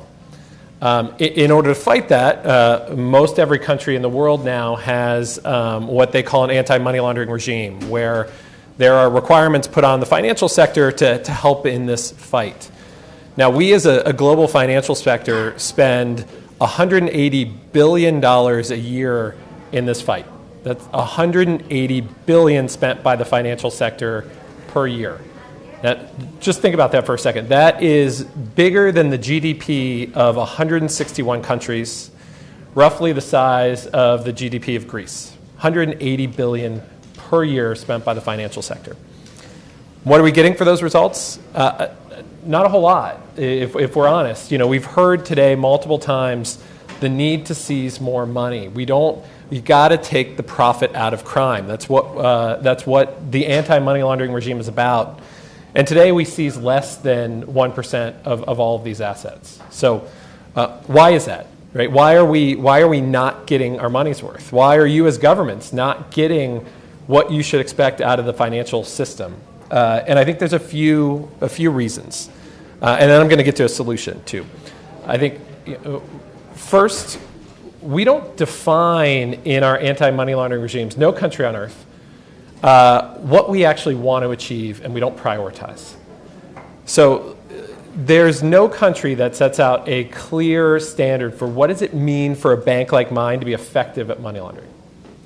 And there's no country in the world today, until the United States this year, that actually establishes national priorities for us to focus on. Instead, we've got most every country in the world, their anti-money laundering regime focuses on suspicion and this broad requirement that banks report on suspicious activities. No more or no less importance is given to any topic over another. So we heard about human trafficking before. I'll use that as an example because I think we can bring that to life. If I identify a human trafficking network, I'm not given any more or less credit than if I report on a pretty low dollar unusual cash deposit. I mean, there's a problem there. Think about that in any other walk of life. If you don't have priorities, there's no priorities, right? And so this leads to two significant problems today. One, you get a lot of reporting on things that are quote unquote suspicious, but probably aren't criminal and not really helpful to law enforcement. And two, because we as banks have to cover the wide array of every potential crime, large and small, we spread our resources very thinly. So we can't get deep. And that problem is exacerbated by the things that I think you care about most, human trafficking, terrorist financing, those things, require significant investment. They require time. They require resources to detect. So that's problem number one. Problem number two is we operate in silos. The public and private sector, as much as we're trying to break that down and we're making progress, we operate in silos that the criminals just don't operate in. They move freely across countries. Any criminal group worth their salt is using my bank and 12 other banks to split it up and make it harder to detect. And there are structural things in place in certain countries that prevent information sharing, both between the public sector and between the private sector. There are cultural limitations sometimes, but it's a challenge we need to address. And then I think the third big issue is, and I think we'll hear some of this from some of my other panelists who I think have solutions potentially to address some of this. We've traditionally taken an unsophisticated view of risk. Your money laundering risk was traditionally based on who you are or where you're located largely. So for this group, if you're a politician, you've traditionally been thought of as automatically high risk because of potential corruption. Right? We know that's not true. We know that for any customer group, the vast majority of those customers, no matter who they are, where they are going to be innocent. And when we apply things bluntly like that, we spend most of our time, energy, and resources on the innocent, because now I have to collect extra information on all of you. Whereas if I just looked at your behavior, I could better segment who's actually a risk. If you're a politician, if you're a parliamentarian, and all I see is your check from the government, normal household expenses, you are not high risk. And I shouldn't be treating you like that.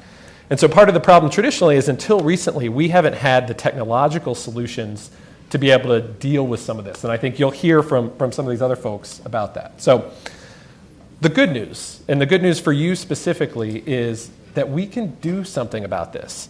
And this is where I'd really like to salute the U.S. Congress for their work in this area over the last several years. On January 1st of this year, we passed in this country the Anti-Money Laundering Act of 2020. And this was something a number of years in the works. It was something that really, not only is it good policy, it was an example of good government. Republicans and Democrats coming together. This is not a political issue. It's how do we make our communities safer? Those numbers that I started with are not acceptable. How do we fix it? And so they sat down with law enforcement, with the private sector, with the public sector to get things right.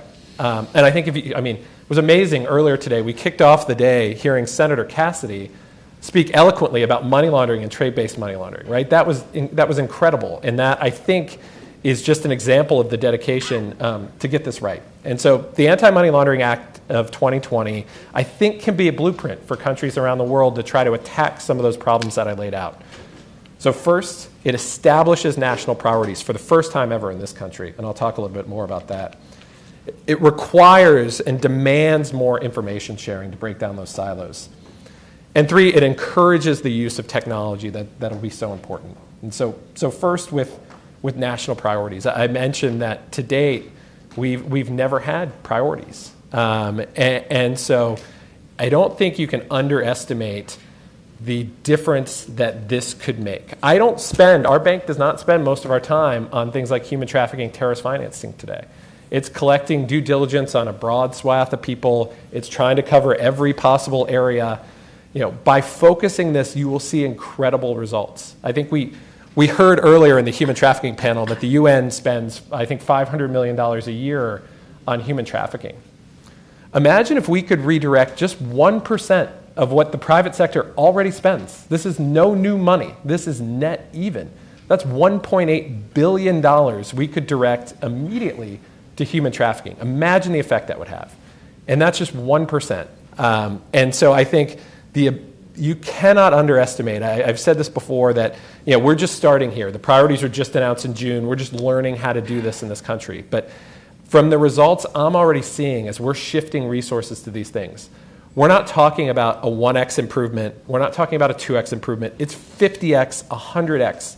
We are going to make a huge difference on the things that matter most in this country. It's game changing. Information sharing was the second one, and this is the AML Act does a few different things to improve this.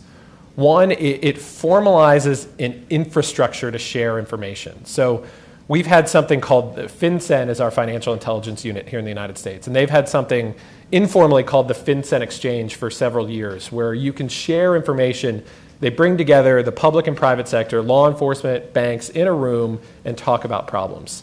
The AML Act formalized that, and that's important. We need to have the infrastructure to share information. If we're going to do this at scale, it can't be something informal. It can't be something we're doing on the sides of our desk. We need to have national infrastructure led by governments to facilitate this information sharing. Second, the AML Act requires the government to give more feedback to the private sector. Now why is that important? It's important for a couple of reasons. If I'm going to use the technology that we're going to talk about in a second, and these other guys might talk about, I need to know the latest in how criminals are acting. I need to be able to train my systems on that. And there's no better source of information for that than the government. If we think back to that human trafficking panel earlier too, we heard that the ability of public-private cooperation to amplify work, and I've seen that firsthand, right? This stuff is, for a bank, it can be hard to detect on our own. It's not easy to detect human trafficking, even with technology. But when the government comes to us and says, look, we know these are human traffickers, can you help us? Can you help us tell who they're dealing with? Can you build the network? That's when you start to achieve great results. That's when you don't just go at the lower level folks who can be replaced tomorrow. That's when you start to build up and you start to get at the heads of the organization. You get the significant asset seizures. Public-private cooperation is so important to impacting the challenges that we talked about. And then lastly, it's technology. We are, the financial sector can be, as a regulated industry, slow to innovate. We can't afford to be slow here. The criminals are always early adopters of technology. They're always first. And if we have any hope of keeping up with them, we need to move quickly. And what does that mean? That means the government setting out clear rules that say, here's how you innovate responsibly, here are the rules of the game, so that if you do this, you can go ahead and go forward. It's not going to be a wasted investment, right? Because today the rules just aren't simply clear enough. We don't know when we can start using the new technology, when we can stop using the old stuff that's not working. And you're hesitant, it's like anywhere else, you're hesitant to invest unless you know that investment's going to pay off. And so what the AML Act does is requires the government to set out those rules of the road. It actually does more than that. It says we should be innovating. It is encouraging the financial sector to innovate. So I think, just wrapping up for me, I think, these three things, any of these three things, establishing priorities, public-private partnership, technology, are important individually, but together they can make a real difference. And I'd ask you all, as you look at your own AML regimes, to think about this. Use the AML Act as a blueprint to make yourself more effective. It will make your communities safer. Thank you very much, Craig. I think when I saw your name that you were going to be on this panel and we were going to speak again, I wanted to just say in front of all the elected officials, thank you for all the effort that you and Bill Fox have done at Bank of America. Thank you. And the reason why I do that, and I thought about this before even this presentation, very few times do we thank people on the front line. It's always do more, do more, do more. And you are on the front line, and you're one of the good guys. And there's a lot of people that work at banks that are the good guys that really help us all implement a lot of the strategies and laws that you guys put in place. So I just wanted to say thank you for that. Mariano, for those that don't know, he knows just about everything you possibly can know about money laundering. I love him. He's an expert not only in Argentina, but on Latin America and on a global basis. So please.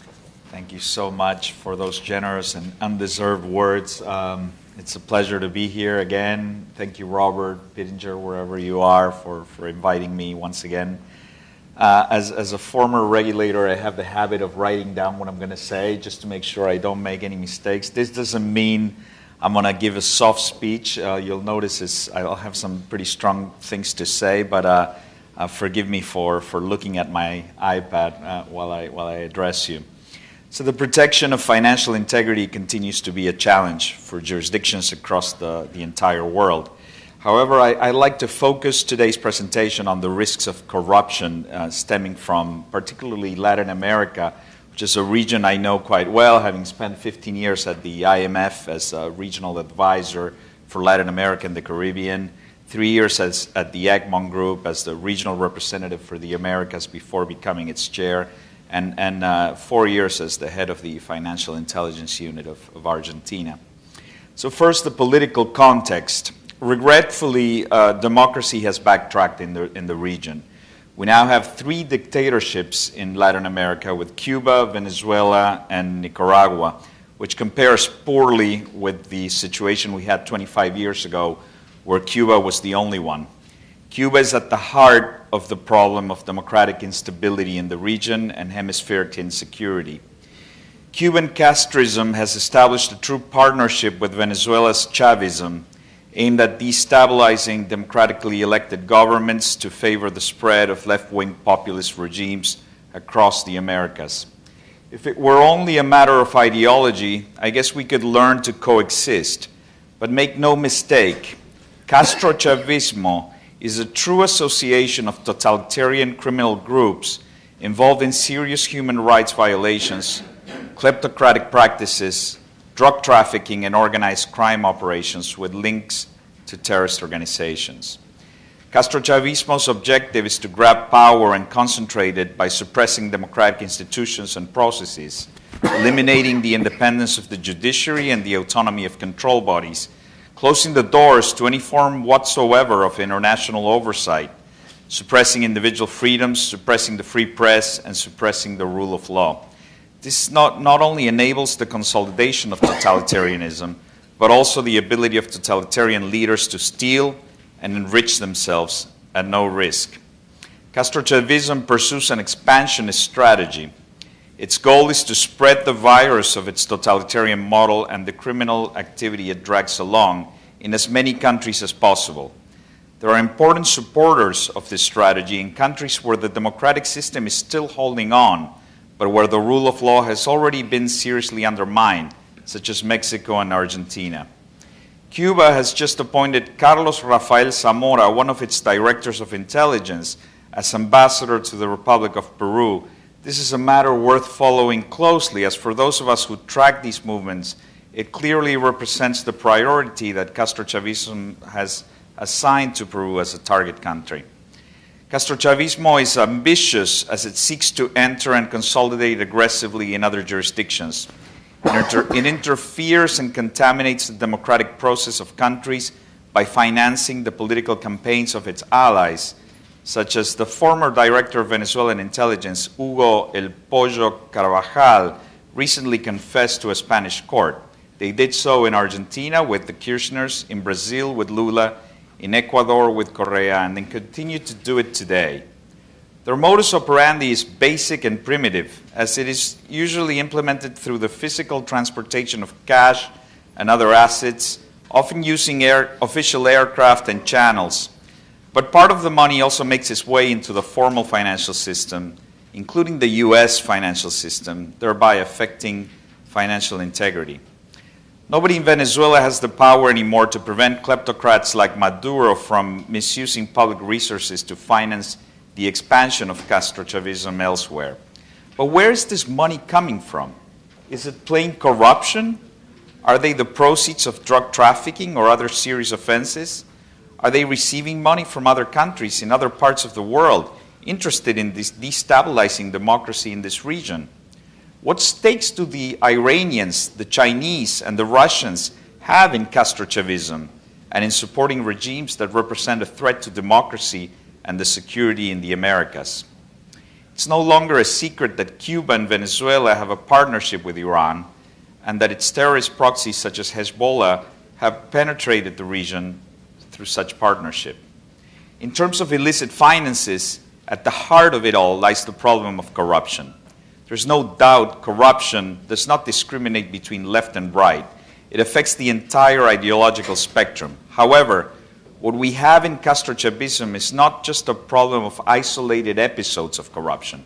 It is a corrupt system that does not believe in the rule of law and that is willing to go past all imaginable limits to sack a country.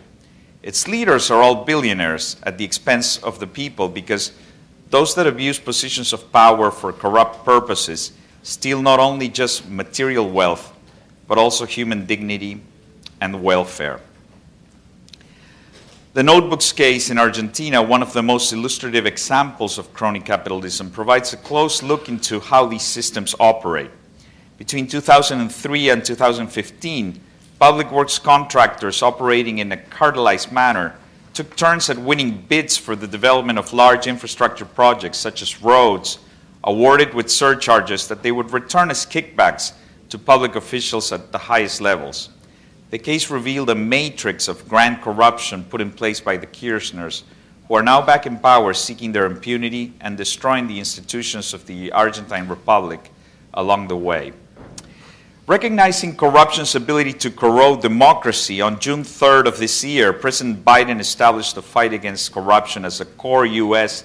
national security interest.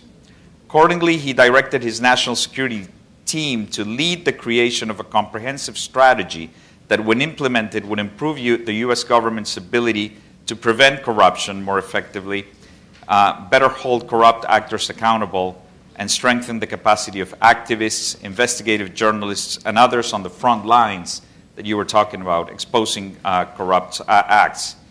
The U.S. strategy on countering corruption was released, in fact, today. It outlines a whole-of-government approach to elevating the fight against corruption. It places emphasis on better understanding and responding to the threats of transnational dimensions, including by taking additional steps to reduce the ability of corrupt actors to use the U.S. and international financial systems to hide assets and launder the proceeds of corrupt acts.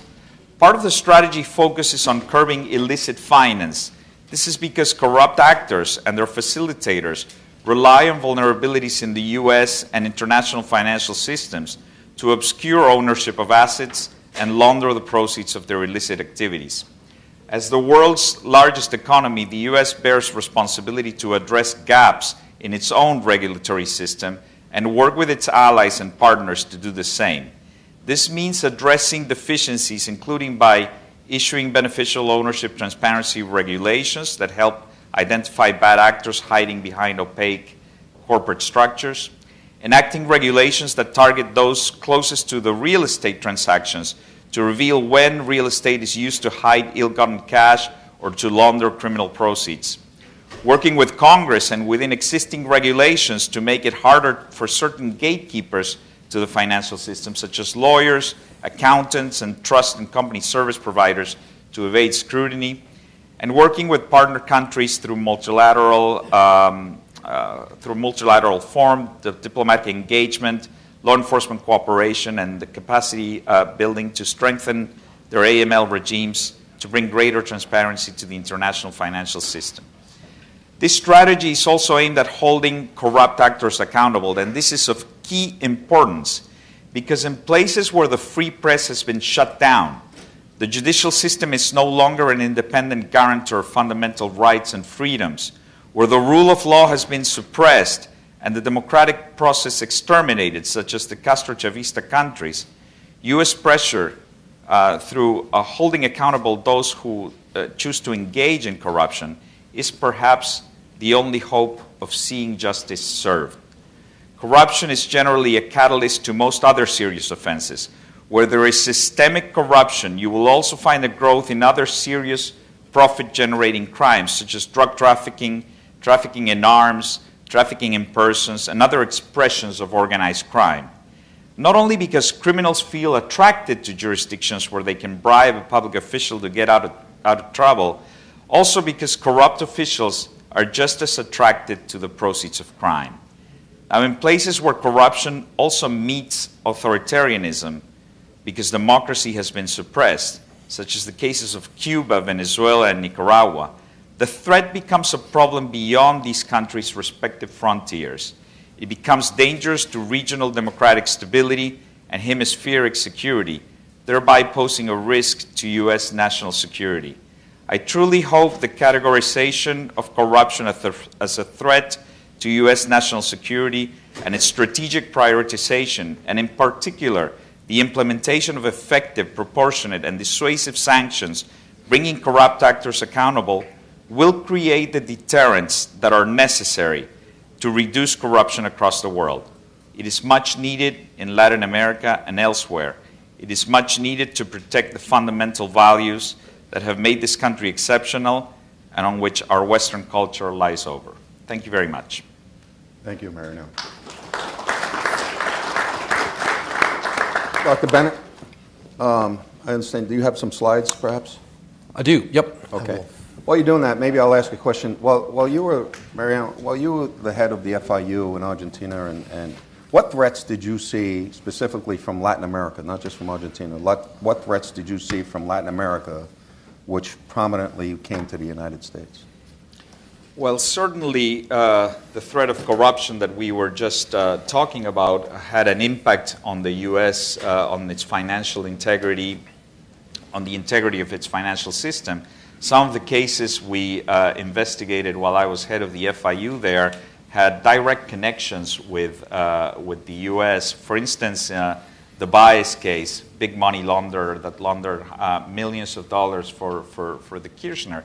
He used 120 shell companies established in the state of Nevada to conceal the movements and of the proceeds of his crimes.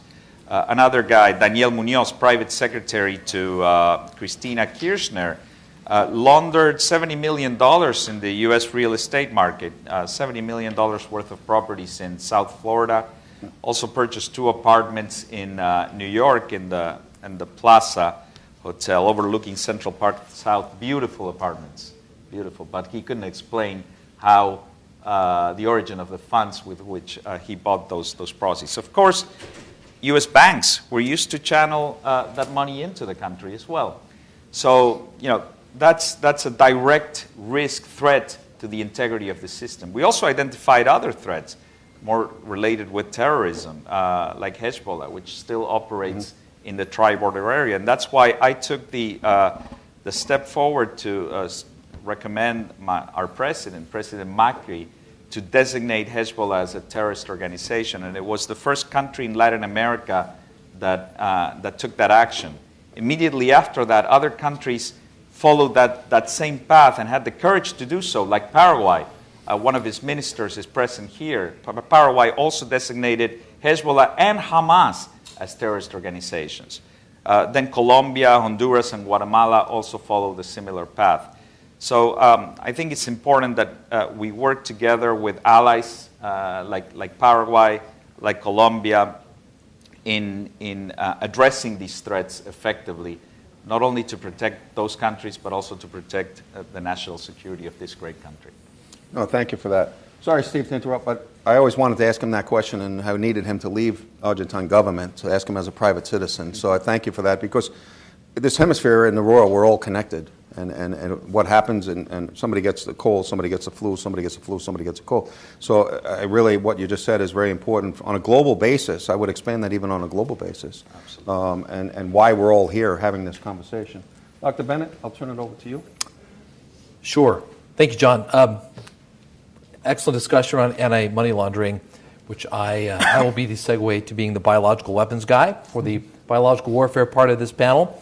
A number of you were in Budapest 3 months ago. I will summarize my remarks briefly from what I said there in September, and then maybe refocus today's discussion around naturally occurring threats. So if you remember in Budapest, for those of you that were there, I talked about the largest bioterrorism attack in United States history.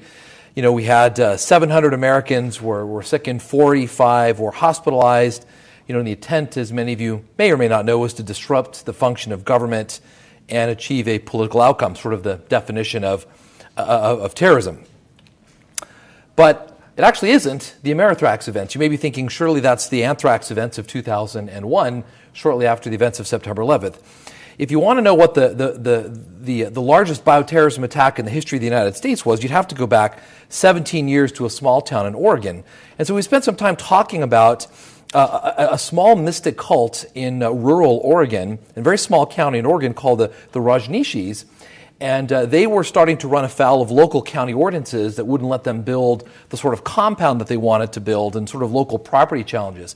And so the Rajneeshis decided that they were going to use bioterrorism to get enough people sick on the day of a county election that not enough people would be able to show up to vote, and they had their own candidates standing for election who would be elected because their people would be able to come and overwhelm the vote. So a very real sort of classic description of terrorism in the intent to disrupt an election or disrupt a political outcome. So we talked a lot about that in Budapest. Just to summarize, they pretty brazen. They ordered salmonella samples just over the phone from a biological supply company in Seattle. And I'm looking at my notes, they poisoned, 10 different salad bars at restaurants around town. right before the election and got 751 people sick, including a 2-day-old infant that nearly died. Thankfully, no fatalities. Ultimately, well, it was a huge mess, as I mentioned back in September. It backfired. Nothing makes Americans angrier than being told they can't go vote. So misunderstanding Americans in rural Oregon, people showed up to vote in droves, and thankfully their plan to disrupt the election was unsuccessful. Everybody went to jail, 20 years of prison or more. But it highlights a couple of things for us in how susceptible we are to intentional bioterrorism attacks, which I spent a lot of time talking about in September. We had a couple of takeaways from that. One, other than, no one's going to want to eat in a salad bar in Oregon in this audience ever again, but a low barrier to entry. Even today, with some additional controls, much of the, bacteria you might want to use if you're a bad guy, you can culture that out of the soil in different parts of the United States, even though it's not quite as easy to order these things over the phone like the Rajneeshis did, back in the early 1980s. Biology makes for a good weapon on its own. We're watching that in COVID. Just biological spread and the transmission of disease can wreak havoc on economics and societies in general and the ability to function and all of those things that we're seeing now. So you don't often have to be even very good as a bioterrorist, and the biology itself can do its thing. And then third, proof of asymmetric use. This wasn't a nation state back in Oregon, 17 years ago. It was a kind of a cult that wasn't even all that sophisticated. So the concern about availability of use, kind of number one. Number two, the fact that it works pretty well on its own without help. And then number three, the fact that you don't have to have a lot of capability to make it work was a focus of a lot of our discussion last time around bioterrorism. So we talked about bioterrorism. That's kind of a quick summary. Let me summarize what we said in September around nation-state actors. And then the balance of my time, I'm going to expand what we really didn't get to in Budapest, which was naturally occurring health threats. So terrorism we talked about, key policy actions that we summarized. You can watch scientific publications around the world, withhold sensitive methodological details when you're doing science in your country so that you don't make it easy for a nefarious actor to get all the details right, but yet still fulfill the peer review components of science. Watch for countering radicalization for highly skilled or highly trained scientists. And then, of course, international collaboration and information sharing was key. Kind of ripped from the headlines back in Budapest. This is an overview drone video, or a screenshot from a video over Tarnak Farms, which was a facility Al-Qaeda used in Afghanistan to really solidify its biological weapons program in the late 1990s. And so I added a fifth one there to the bottom, which is collaborate globally to, what's old is new again, deny terrorist organizations safe haven for biological weapons planning and training, which wasn't as much of a big deal, but as of August and September, it's a big deal again. Nation-state actors, let me quickly summarize what we said there. I think I've just got a couple things here. The Biological and Toxin Weapons Convention, you heard Dr. McCrate this morning talk about his role. So it's an incredibly important global instrument to help in terms of monitoring and maintenance of key tenets of biological security. The Soviet Union and Russia, just as a note, we talked about this a lot, like I said a couple months ago, have operated the world's largest, longest, and most sophisticated biological weapons program. And high-profile accidents like 1979 in Sverdlovsk when a bunch of anthrax got out. High-level defections from the Soviet Union and Russia have given us a pretty significantly detailed glimpse into that program. Things like gain-of-function research, people in Russia attempting to place Ebola hemorrhagic fever genes into smallpox so that you have something that spreads like smallpox but causes the hemorrhagic conditions that you get with Ebola. And even as late as 1999, a lot of the scientific publications seem to indicate that some of this work has continued. So it isn't just terrorism, it is nation states. And key policy actions we discussed back in September were around strengthening and supporting the Biological Weapons and Toxins Convention and making sure that we are modernizing those instruments to cover the rapid pace of technological change in biological science, things like CRISPR and gene editing and the like. So let's talk a little bit more about naturally occurring threats. That's kind of where we've been in September. Catch you up to speed if you didn't make it to Hungary. Let's talk about naturally occurring threats, and we're kind of in the middle of one of those now in COVID-19. Just a quick review of some of the big ones. Of course, SARS in 2003, about 8,000 deaths, high 10% case fatality rate. That was a coronavirus. Another coronavirus, MERS, more recently, about 900 deaths, but a 34% case fatality rate, also a coronavirus. So again, high fatality rates for many of the examples where coronaviruses have infected humans. Quite fortunate to not have that with COVID. Spanish flu, we know, greater than 50 million deaths, about a 2.4% fatality rate. One that we don't always talk about, 2013, a rare strain of influenza, H7N9, it only killed about 100 people, a bit more than 100 people, but had a 32% case fatality rate, and we're just plain lucky that that particular strain of influenza never developed the ability to spread person to person. Those cases were contracted directly from interaction with animals, poultry, birds, etc.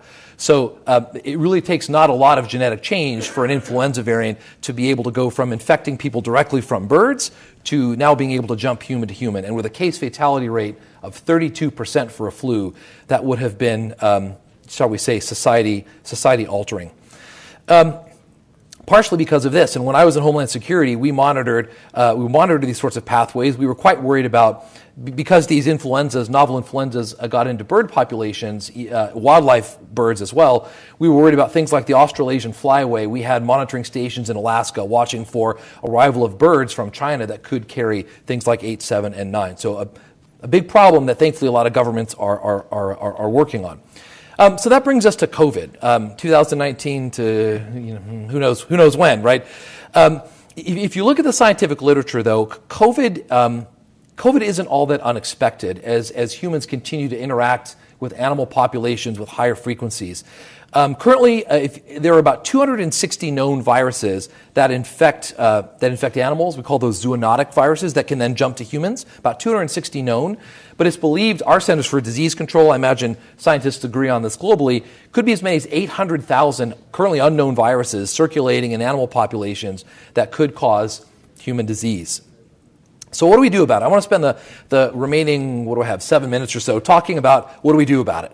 And there's a lot of good news to go with the challenges of naturally occurring threats.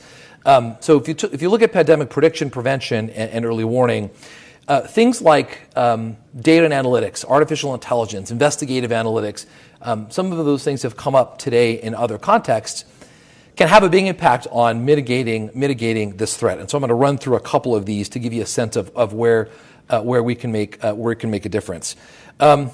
Actually, one comment before I proceed. When I worked in Homeland Security as the director of national biosurveillance, we did some of this. Congress used to ask us all the time, well, why can't you all just look at Twitter and figure out when people are getting sick, before anybody else knows about it in the hospital? And I'll just as an aside, if you've ever done any research in Twitter, you sort of lose your faith in humanity a little bit. But getting past all of that, we were able to find a good signal in Twitter, be able to geolocate tweets where people were talking about anomalous health events, got it right about 85% of the time for influenza-like illnesses. So advanced technologies like AI and natural language processing applied to things like social media have some promise in being able to detect outbreaks before they start showing up in hospitals. But that's still quite under development. So I'm going to talk in two areas, response and recovery.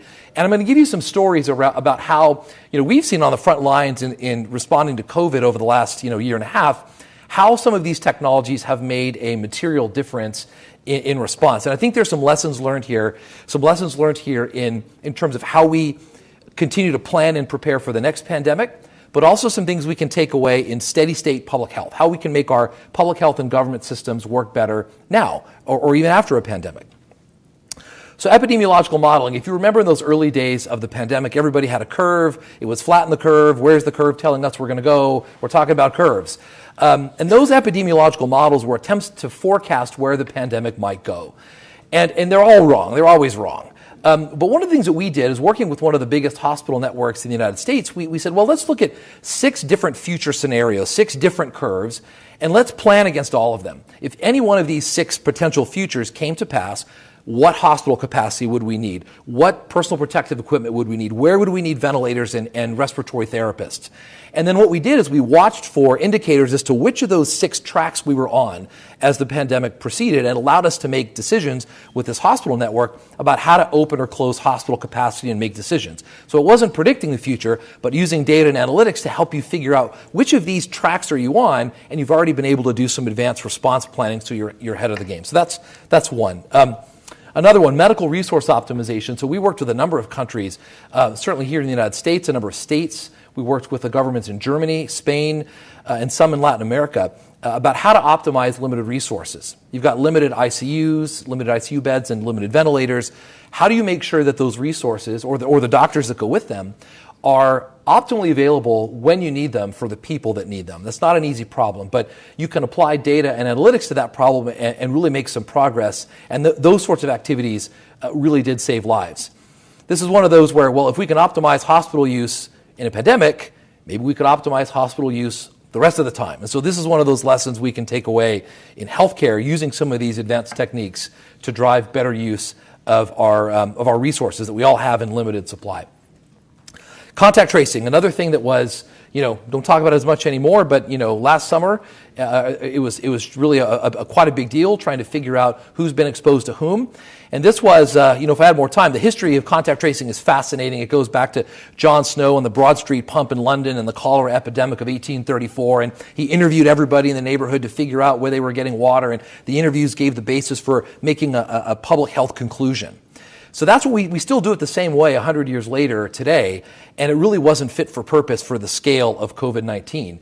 But using things like investigative analytics, which can automatically make connections between pieces of data, you don't have to ask that overworked public health epidemiologist to do 50 million interviews and try to piece it together on his or her own. The technology can come alongside those public health epidemiologists and help. And I'm not talking about an app that replaces the public health expertise. This is technology that comes alongside them and augments and scales their ability to do what they've done well for 100 years. Outbreak prediction. This is a screenshot of some of the work we did with Globe Telecom in the nation of the Philippines. And it turns out that you can learn a lot by looking at mobility patterns of the population. So Globe Telecom provides telecommunication services for the Philippines. Now, to be clear, no one is tracking individual movements or where an individual person is going with their mobile device. What we were doing is in aggregate looking statistically at where large populations of the Philippine population was moving, and then using that data to predict up to 2 weeks in advance with about 94% accuracy where the outbreak was going to go next. And we got it right, like I said, about 94% of the time. We used AI and machine learning to do it. And the cool thing about it was because it allows public policymakers to be much more surgical in their public policy decision making. You can shut down only a neighborhood, or you can reopen earlier in an area of the country because you know something about how the dynamics of the pandemic are proceeding. It doesn't have to be blanket country or provincial decisions about lockdowns, which are quite damaging to the economy. You can be much more tailored if you have a good, trusted sense of where the outbreak is going to go. And this is using data that we and most governments have ready access to in aggregate at a statistical level. Recovery. This isn't so much around naturally occurring health threats, but I will make a point to say, since it's, we're talking about financial systems and economics and security, that just as important in the response phase in dealing with the public health issues around COVID and pandemics is what we do to recover. And just two quick examples that the sorts of technologies we're talking about in data and analytics can help us recover as well. So we worked with the HMRC, the tax agency in the UK, which, after the UK government passed a scheme that said, hey, if you've lost your job, if you've been laid off, subject to some constraints, we will cover your salary up to 80%. And so HMRC was basically asked to run the tax system in reverse, to start sending money out through employers to beneficiaries who qualified. Now, unfortunately, there are those who would take advantage of that. When that much money is moving out of government that fast, it's hard to watch it to the degree we might want to. But technology can help. So we worked for them to build technology that helped detect potential fraudulent claims on those resources, but without slowing down the rate at which those resources could get to British families that needed them. I think I'm about out of time. So we've done the same thing for DataPrev in Brazil, working with them to help identify potential fraudulent claims on resources so that Brazilian families who need those resources are the ones that get it. Key policy actions in closing for naturally occurring threats, building on my remarks in Budapest on those other two, terrorism and nation-state threats. Increasing animal disease surveillance and strengthening global partnerships. We want to know early when something is going on. We don't want to wait. Commit to strong public health systems before the health threat hits. A lot of discussion in the United States about the erosion of the public health system that we then came to rely on when we needed it. incentivizing and instilling a culture of preparedness in our populations, making sure that if we had to kind of deal with things on our own for 2 weeks, are we ready to do that? If we really can't go to the grocery store, it's harder to get fuel or the supply chain's disrupted. And then finally, look for opportunities, some of which I've kind of given you a little taste of today. Look for opportunities to use advanced technologies like AI and analytics to enhance capabilities across public health. And these can be durable, not just for a pandemic, but can help us in steady state public health and the health of our communities in general. All right. I think I made it with only a minute or two left. Thank you for your attention, and I don't know if we're going to take questions now, sir, or if you want to have a discussion first. Well, but thank you I had a question first, and then we'll turn it out to the group. Like, the thing that I'm concerned about right now is you started to speak about the response, right? And the illicit activities of the global anti-money laundering and counterterrorism is a global community, and we have to deal with things on a local level and then a community on a global level on a regular basis. So if we transfer that thinking over to pandemics, whether it's natural or warfare, how can, I look at the world right now and I'm kind of looking at how could we do better, right? So what do you think we could do better as far as information sharing, but also in a response to either weaponized or natural events like this? Yeah, so kind of a complicated question. Well, I shouldn't ask easy questions, although I should. No. They pay you the big bucks for, right? So there's some things so what we tend to look for in biosecurity, we're looking for things that can provide general resilience. If you're trying to predict which type of virus you're going to see or which type of bacteria you're going to see, that can be a very expensive game to try to pre-build countermeasures for those, special drugs, treatments, vaccines. Mm-hmm. So while we're enhancing surveillance, which is a key part of this, knowing early makes all the difference in being able to get vaccine production started, to make travel decisions. All those sorts of things only work if you're early. So surveillance is key, and that's great for general public health as well. So investing in surveillance is critical, but then investing in basic public health, a basic public health infrastructure goes a long way.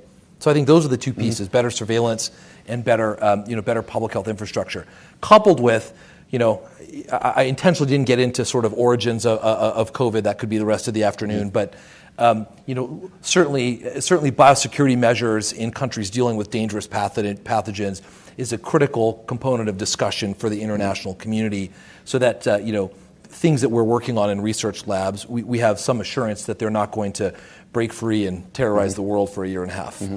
Well, thank you for that. It is a complicated question. I think your field is very interesting, one that's going to be very important in the days to come. So we hope that SAS and you could come back to future events. Sure. By a show of hands, we have some really great intelligence up here. From how many questions do we have? That's great. If I could, I see Andreas Frank. No, if you could come up. Actually, you're one of the experts. If you could come up and just give a couple of statements. No, come on. Andreas, yeah. You're welcome to come make a statement. Yeah. None of you are safe. Yeah. Okay. Listen, like always, it has a lot of insight. Project. I beg your pardon? Just speak up a little. Oh, yes, like always, a lot of new insights, but the basic problem remains. We are not fighting money laundering and the financing terror enough in this world. And we have to come together in the Western world and unite and really fight the enemies with a weapon of choice, and this is going after the money. That's it. Okay, thank you. Thank you. We have a few more minutes. Please, question? Thank you. Actually, it's a remark, and then the question. It's again about the situation in Europe. Our intelligence, and actually border intelligence, is fixing, starting from 2016 to now, the usage from Russian Federation such a weapon which affects the human health. It's permanently, year after year, and also now they are using on the east the new weapon, which is about waves influence, and it's became like the east of Ukraine, which was attacked by Russia, is like a polygon, like a platform for experiments. And I need also to remark that Everybody knows about Novichok, but Novichok, those poison was produced many years ago, and still this scientific institution exists. But what is interesting, now all the scientific institutions which are military and non-military, but they are like state enterprises, now they are consolidated into one so-called zato. It's like a closed administrative unit with additional intelligence unit and additional biological threat unit. And it is what we are exactly saying, like renovation of those approach which was used by Soviet Union to make the closed territories with a buffer zone to work on biological and chemical weapon. And it's not about only Ukraine, but also taking into account that we are challenged with real open invasion in one month. But it's about the Europe and the world, and the question is how you are taking into account these issues, and how you are taking into account the overall investigation and strategy that was expressed.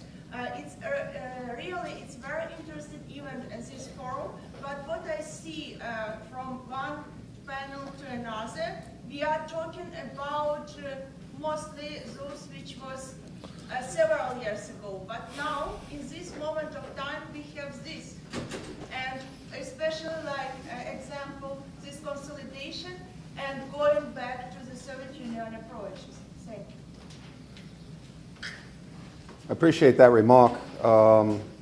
When we have a forum like this is a wonderful opportunity to meet with people and discuss that, and elected officials from around the world, and later.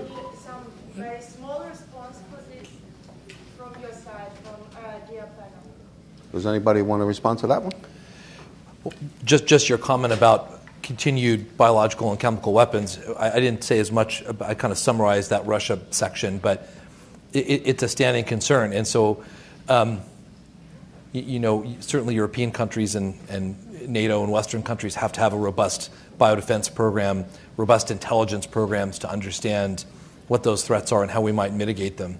Only one sentence is the example. You mentioned the convention not to spread the biological and chemical weapon and so on, but now Russia is using this convention to say that they are not working on this weapon.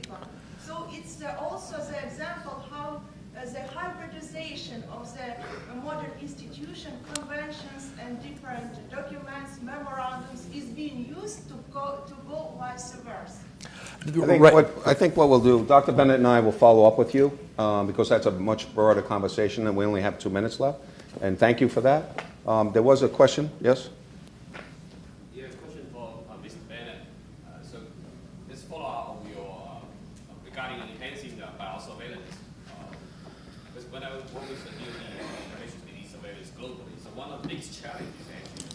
Capacities in different areas so drastically different. So actually sometimes create an info. Some of the countries, they don't have the capacity to do good surveillance. Some have right for example, and actually create more about safety issue as well. And even in China, the same. The WIP was actually get some funding from the United States to support the building of safety issues. But it still happens. Right? And then right now, one of the biggest things in China is actually they have so many different problems, really, and more peace with people there. So I'm just wondering if you have any suggestions, how do we deal with big threat right now? China's a tough one. In general, countries that don't have capabilities for biosurveillance, the United States has historically, and other countries, not just the United States, but other countries have invested in those places to help support good biosafety, good biosurveillance.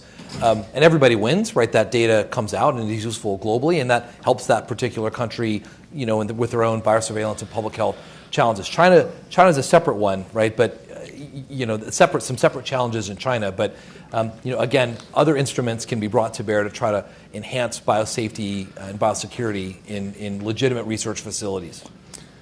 Well, that concludes our session here. Please, these gentlemen, and we'll be here for us. Thank you. Great job. Thank you. Excellent presentation. And we have your mics? Okay, good. Congressman Katko's here. Is he up next? He can be. We'll bring him up right now. If you'd like to come, I'll bring him. Thank you. Great job.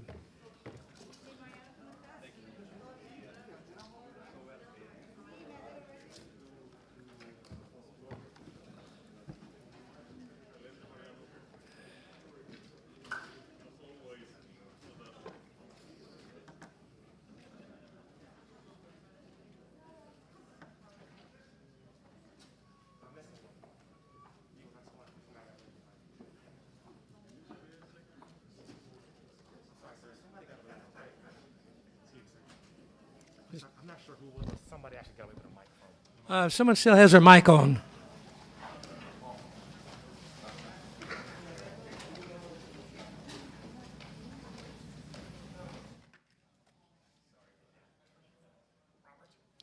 Hey, John, how are you? Good to see you. How's everything going? Oh, you're great. I heard you banged your back up, huh? Oh, I'm going to have a little surgery next month. Oh, no. Oh, boy. Oh, no, I'm excited about it. Are you? I never want a knife in my back so bad in my life. You really just need to get it done, huh? Yeah, I just popped 4 more radiols in my. Oh, boy. Okay, Well, thank you. Coming actually, you came just in time. French's plane is on the tarmac. Okay. So we're going to put you up now. Hell yeah. All right. You need to wire me up or no? Just, I'm going to stand right there, right? You stand anywhere you want. I can come up to the podium. This is America, son.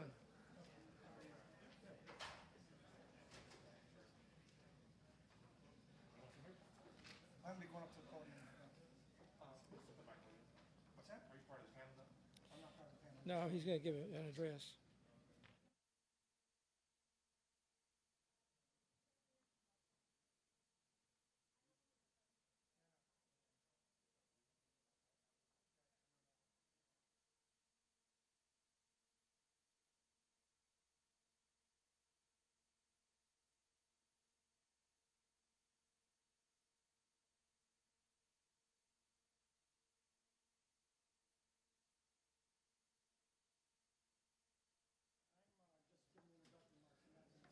Well, we are very pleased to have my good friend, Congressman John Katko now. Congressman French Hill is at the mercy of American Airlines, and he is on a tarmac, so somewhere in America.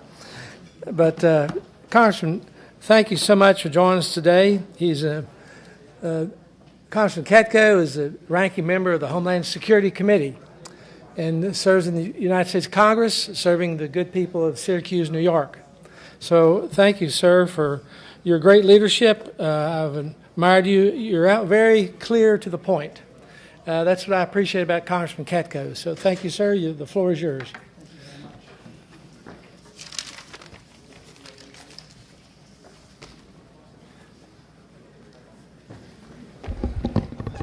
Can you hear me okay? So good afternoon, everybody. Thank you very much for allowing me to be here, and thank you, Robert. Robert and I, when we served in Congress together, had our lockers next to each other in the men's locker room, so we saw each other every morning, bright and early, right? So, well, thank you for having me, and I appreciate the opportunity to speak today. I'm glad to be able to join you here today as lead Republican on the Committee on Homeland Security. Hey, guys, just keep it down. Just tell them to keep it down. Thank you. On the Committee on Homeland Security, where we focus on efforts on transnational threats to Homeland, including those which we are discussing today, like transnational criminal organizations, adversarial foreign investment, and persistent foreign geopolitical threats. And I'm excited for the panel which will follow these remarks, which is hosting thought leaders on these issues. I'm looking forward to learning from them, and it's been a long-standing view of mine that economic security is Homeland Security. Let me repeat that. Economic security is Homeland Security, and I think that's very important for what we're talking about today, because the threat landscape has changed dramatically. This conversation is an opportunity to help explain why that I view economic security, why it matters in relation to Homeland Security, and how the U.S. government can better encounter and curb these threats to create an environment which fosters continued U.S. competitiveness abroad. We are at a tipping point in the history of the American homeland security. The homeland has never been more vulnerable to foreign influence and nation-state actors than it is today. Over the course of the preceding decades, the U.S. government has adjusted its intelligence and security focus towards physical security threats like terrorism, foreign military growth, and weapons of mass destruction. It's perfectly understandable given the threat landscape of the 80s, 90s, and early 2000s. And during that time period, I was a federal organized crime prosecutor for 20 years before coming to Congress, and I dealt with all manner of crime and all manners of transnational criminal organizations. And so I know full well this landscape. A few specific issues which come to mind are cyber threats, foreign economic exploitation, foreign adversarial investment, and the continued pursuit of transnational criminal organizations like those that are metastasizing on the southern border right now. Think about it. On the southern border right now, we are enriching transnational criminal organizations in a manner we never have before. Every single person that crosses our southern border has to pay at least $4,000 before they come across into our country. That's what the cartels charge.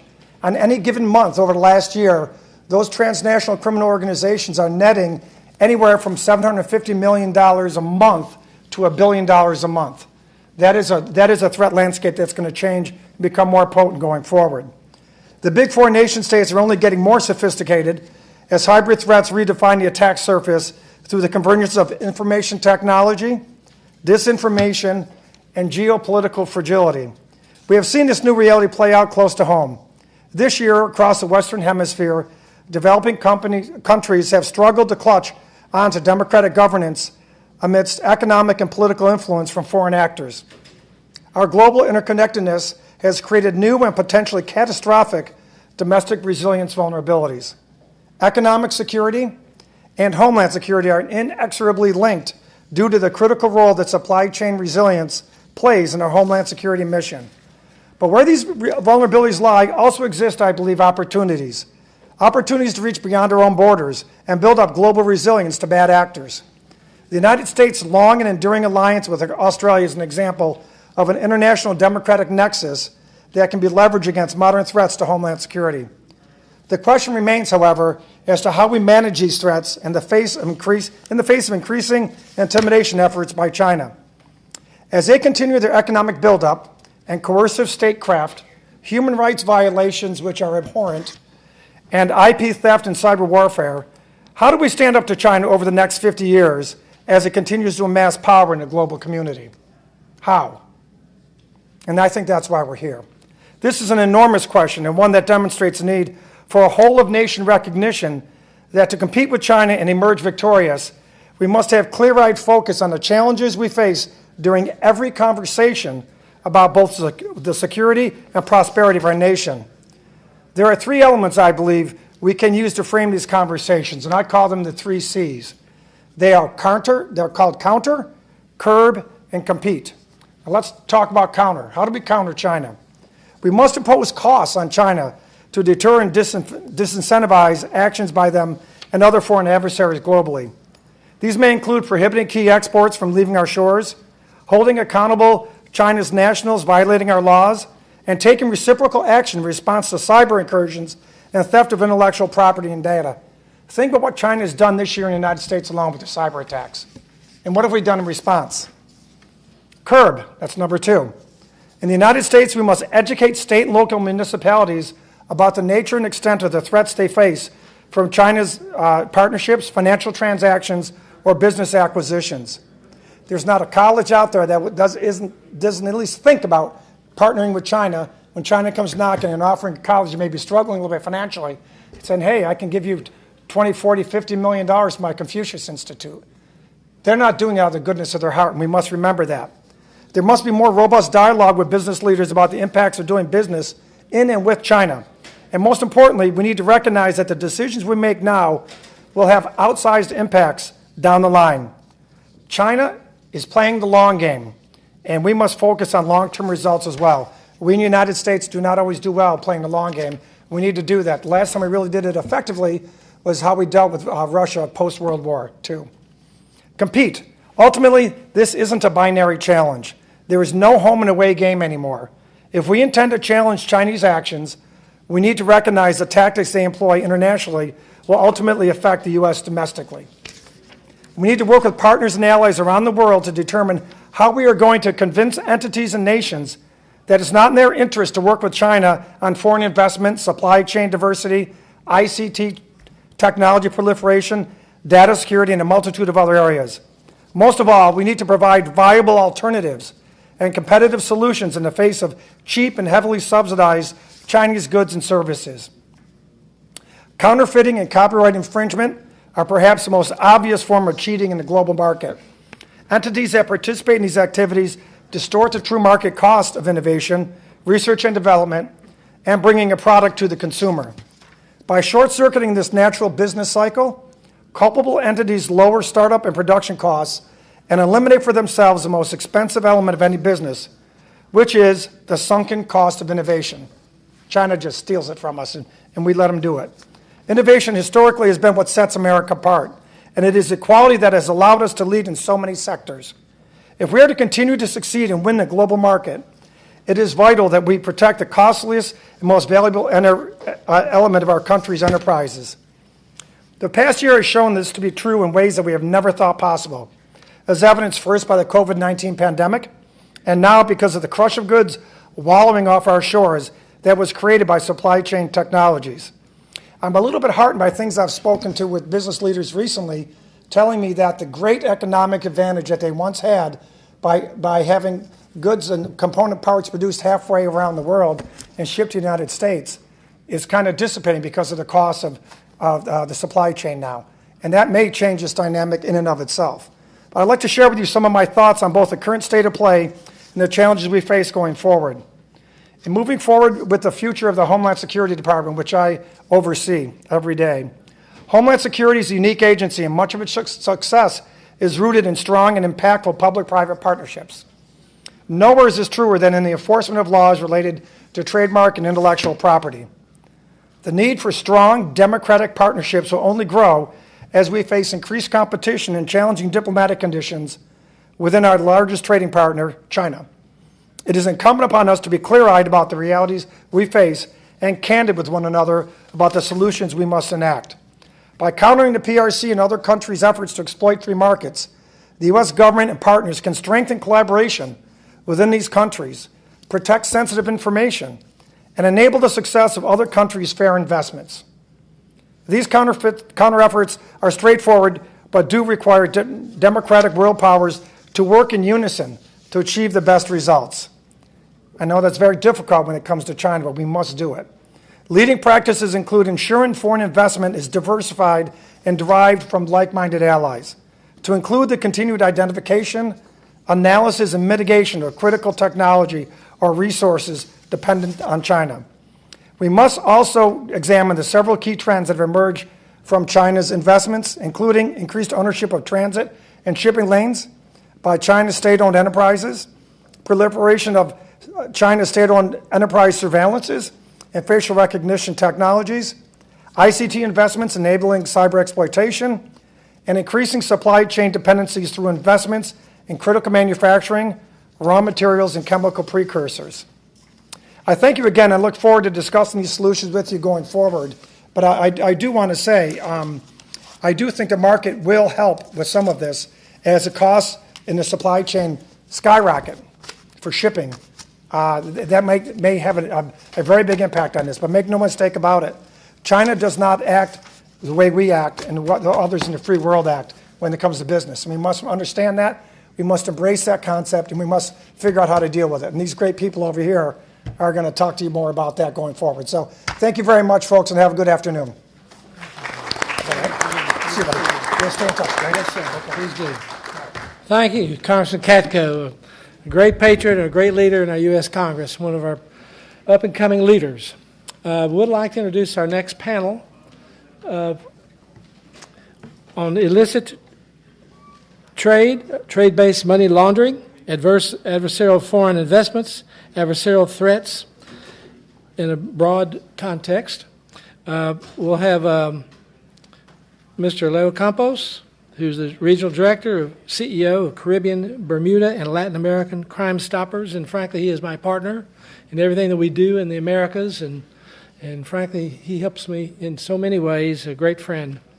Dr. Selena Relio, Professor of Practice at the William J. Perry Center for Hemispheric Defense Studies at the National Defense University. And Dr. Mario Mauro, former Italian Minister of Defense, expert in defense and security, and former Vice President of the European Parliament. And my good friend, Dr. Emmanuel Adelenge, PhD, Senior Fellow, Foundation for the Defense of Democracies, a very timid soul.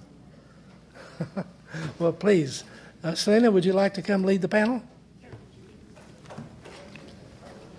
I'm going to come and stand up.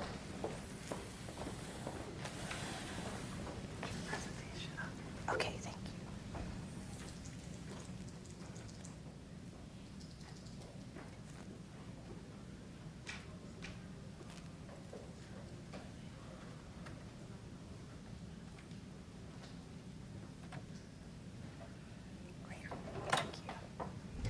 Good afternoon, and many thanks to Congressman Pittenger for inviting me back to come and speak at this forum. It's much better to be here with you in this format than what I used to have to testify before him in the House Financial Services Committee. Less combative, more collaborative. I've chosen today to speak about the maritime domain since it's a topic that we rarely talk about in this forum, but it actually dovetails quite well with the Congressman's previous remarks. All my remarks are my own. They do not represent the U.S. government, the Pentagon, or the National Defense University. And for those who are interested, I'll have this presentation available for to share with the rest. So as we've seen during the course of today, we've talked about what we call the contested commons, right? The global commons. And obviously in my presentation today, I'm going to focus on the maritime domain, except we have to really see how interactive and more importantly, how interconnected all these domains are, especially when we're talking about great power competition between the US, China, and Russia. And as you know, there's a lot focused on cyberspace and actual physical space. But the original space was actually the maritime domain with things like the law of the sea.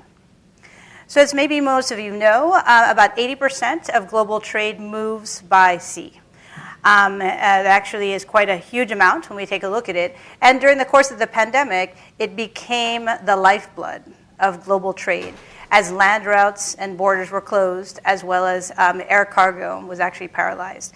So we've actually seen how different illicit actors have become much more resilient and much more reliant on maritime routes in order to move people and products and promote their nefarious agendas, whether they be criminal groups, traffickers, or in some cases, terrorist groups. So when we think about the global illicit economy, it takes place in every one of the countries represented at the forum today. But more importantly, we're now starting to recognize global illicit trade and transnational organized crime as a national security threat. Why is that? Transnational organized crime threatens the four basic elements and missions of any government. And you as legislators know this. The first is to provide security. The second is to promote prosperity. The third is to establish a society based on rule of law. And lastly, governance. What we're starting to see in different parts of the world is really the negative and actually corrosive and corrupting influence of different transnational criminal organizations that are financing actual candidates or corrupting sitting officials. And this is something that's very disturbing in the area that I cover, which is Latin America and the Caribbean. How are these groups being financed? And as you probably all know, this year and next year, there are going to be a very large series of countries in Latin America that will hold their presidential elections. And there's this big call for transparency in campaign financing. When we take a look and think about all these illicit activities, whether it's trafficking of drugs, guns, people, counterfeits, illegal mining, for example, these are not new phenomena. What's happened over the past 30 years due to globalization is that the velocity, the magnitude, the wealth, and for some reason in Latin America and the Caribbean, the high levels of violence per 100,000 in terms of homicides has really started to overtake and overwhelm different governments in the region. And what's happened during COVID is because of the interruptions in global supply chains, you've actually seen initially the groups being impacted, unable to move from point A to point B. But they become very adaptive, and they've actually incorporated a lot of cyber instruments in order to move what we call the cyber physical domain, whether it's drug trafficking or human trafficking, trying to advertise, recruit, and actually sell and market their services and goods now online as a complement to the traditional physical activities in terms of criminal networks. And what we've seen most pronounced has been the globalization of drug trafficking. Most of the cocaine now being produced in South America is actually destined for the shores of Europe and Asia, as the United States consumes less cocaine and heroin, which are plant-based. These are just a couple of the sites that I've selected where the largest actual operations of counter drugs have taken place, from Dubai to Russia to Belgium to Senegal, Nigeria, Australia, and Hong Kong. This is where we see the tentacles of global traffickers really take advantage of these maritime routes. Because as you all know, cocaine and other drugs don't have an expiration date like milk or butter. So they can actually spend many months moving around until they can find a vulnerable port in which to offload their product. And you're seeing very interesting collaborations between, for example, the Mexican cartels and the traditional Italian mafia in terms of moving. And sadly, too, it's so lucrative that it's worth the risk for these groups to start to create these alliances that we have not seen probably until the last 10 years. What's happening in the US, for those who don't live here, sadly in the United States we have an opioid epidemic where we've actually registered a record number of 100,000 overdose deaths in the last year. The taste of the American drug consumer is switching to synthetic drugs like fentanyl and methamphetamine. So what you're seeing is these groups are starting to adapt and move and adjust depending on the destination market. And sadly, these synthetic drugs also use maritime routes. For those who are not familiar, fentanyl has got the potency 50 times the power of heroin, and it's also being transported from China via maritime routes, mostly through Mexico, with the destination country as the US and Canada. We have spoken earlier today of a fantastic panel on human trafficking, where we talk about these migration routes. We focus a lot on what I call the land routes, right? These are the same routes that move drugs, weapons, guns, and money, but they're moving people, and people are actually the commodity.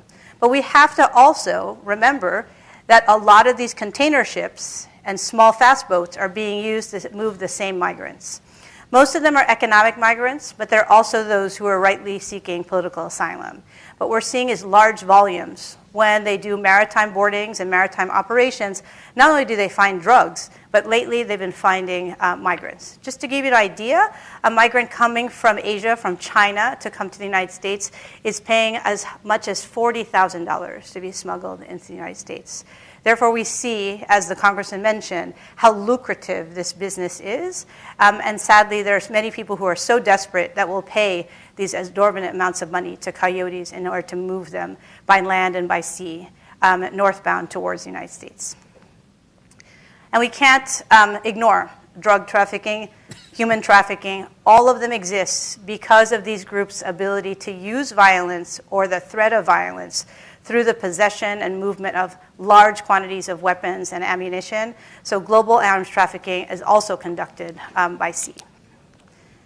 When we take a look at other kind of players, as we talk about external actors in Latin America, the Caribbean, and the Americas, you've probably seen a lot of coverage in the press about illegal fishing, particularly by large Chinese trawlers in the seas of the Caribbean as well as South America. And you're actually seeing how, first, how lucrative this business is and how damaging it is actually environmentally and to the economies whose territorial waters these operations are being realized. And then, as my dear friend Mario Federici mentioned about Maduro's Venezuela, we have to be worried about external actors in the Americas, particularly this movement of Iranian vessels into Venezuela that are providing all types of chemicals, gasoline, arms, and people in that very interesting Venezuela-Iran axis that is very troubling, that we've seen more recently, and a much more robust relationship as Maduro finds himself much more isolated diplomatically and economically, and yet he really relies on his sea assets in order to move, particularly that cocaine that's going to Europe. A lot of it's actually passing through Venezuela and also being flown out of Venezuela into many of the Central American countries that are actually represented here today. So what are we looking at? This strategic the competition between the US and Russia and China, it's not new. What's new is that different groups are starting to take advantage of emerging technologies and new battlefields, right? So we think about land, air, sea as the traditional ones, but now cyber and space itself as this area. And this is where, in terms of the US and its partner allies, we have to become much more creative and keep up with this innovation that we see being projected and capitalized on by our adversaries. So what do we have to do to think about how to combat this convergence of transnational threats, specifically in the maritime domain? We have to really expand our ability to use our intelligence agencies and security forces at sea. We still tend to be very siloed in all of our countries in terms of who's in charge of what. But we all know that collaboration actually creates better results and a better understanding of these different adversaries and different threats. We also have to improve the way we understand how these groups are adapting to what I call the COVID and the post-COVID environment. And this is where us understanding how they're adapting, why they're adapting, and who their new target markets are and how they're recruiting people is very important. And to this end, we have to incorporate financial intelligence, our cyber capabilities, and new emerging technologies, and try to apply that into the maritime domain and maritime operations. And lastly, we need to promote more interagency and more international cooperation. So the forum today is a great example of how we can exchange ideas, best practices, and try to collaborate in order to better fight the fight against this network of illicit actors. And just to finish up, I just had the privilege of traveling to Colombia, representing the United States, for the first summit of the Naval Campaign Orion, which is comprised of 40 different countries focused on counter-narcotics in the Caribbean and in the Pacific. And it was a great display of how we put international cooperation into practice. And I hope this is just the first of many summits where we're going to try to improve the way we combat illicit activities such as narcotics trafficking on the maritime domain. And with that, thank you very much. You have my Twitter handle there if you want to follow up. But thanks so much for your time.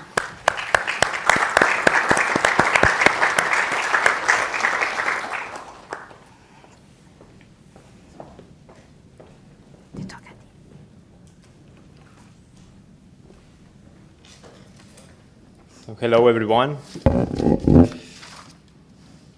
Thanks, Congressman Pittenger, for your friendship, your leadership, and for being a partner in this fight to build a much better world for all of us. Okay, thank you.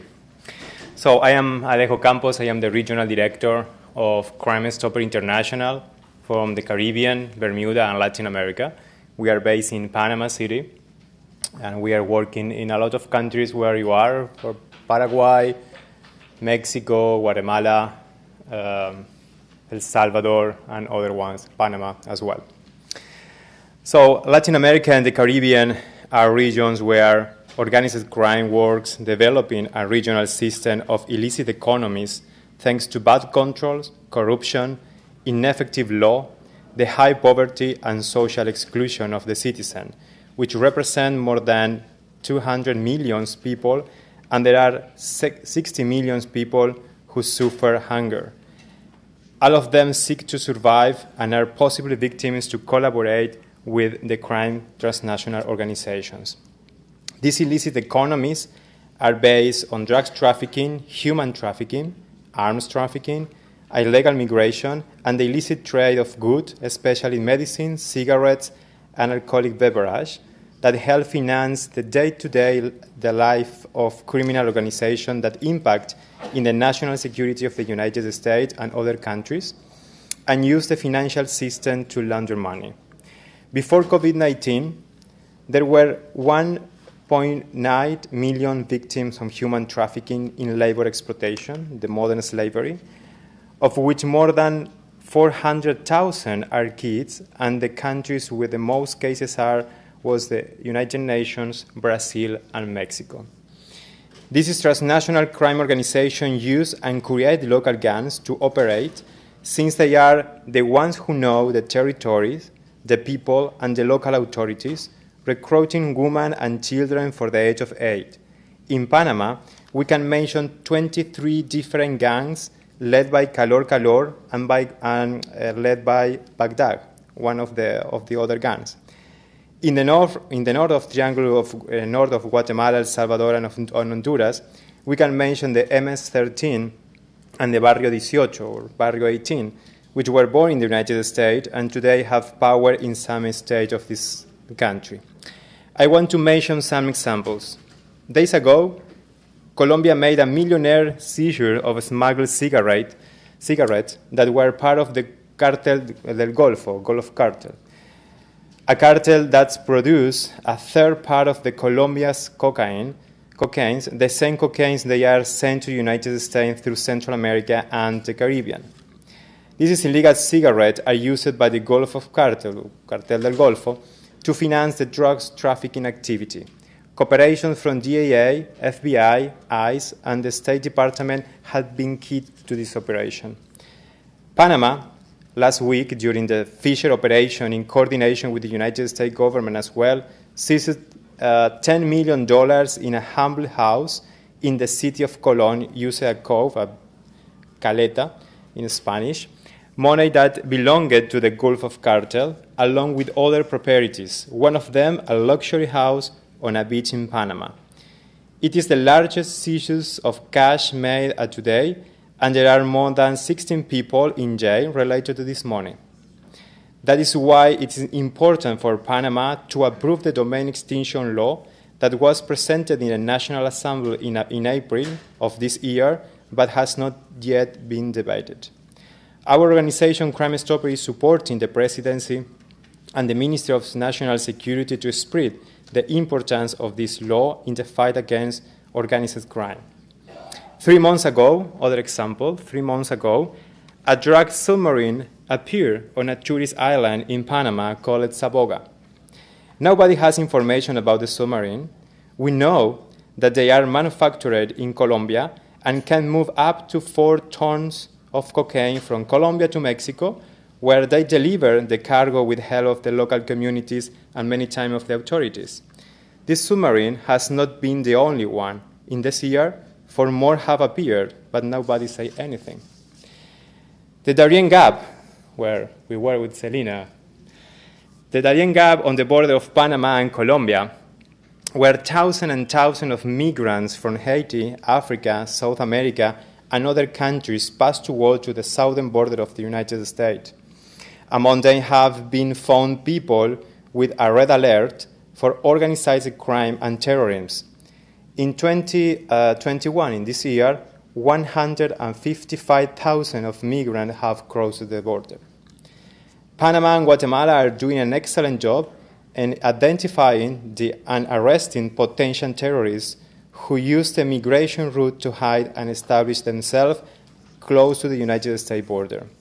In Costa Rica, containers of smuggled cigarettes that came from Panama disappeared, using the logistic hub of international trade and using vulnerable borders with low controls.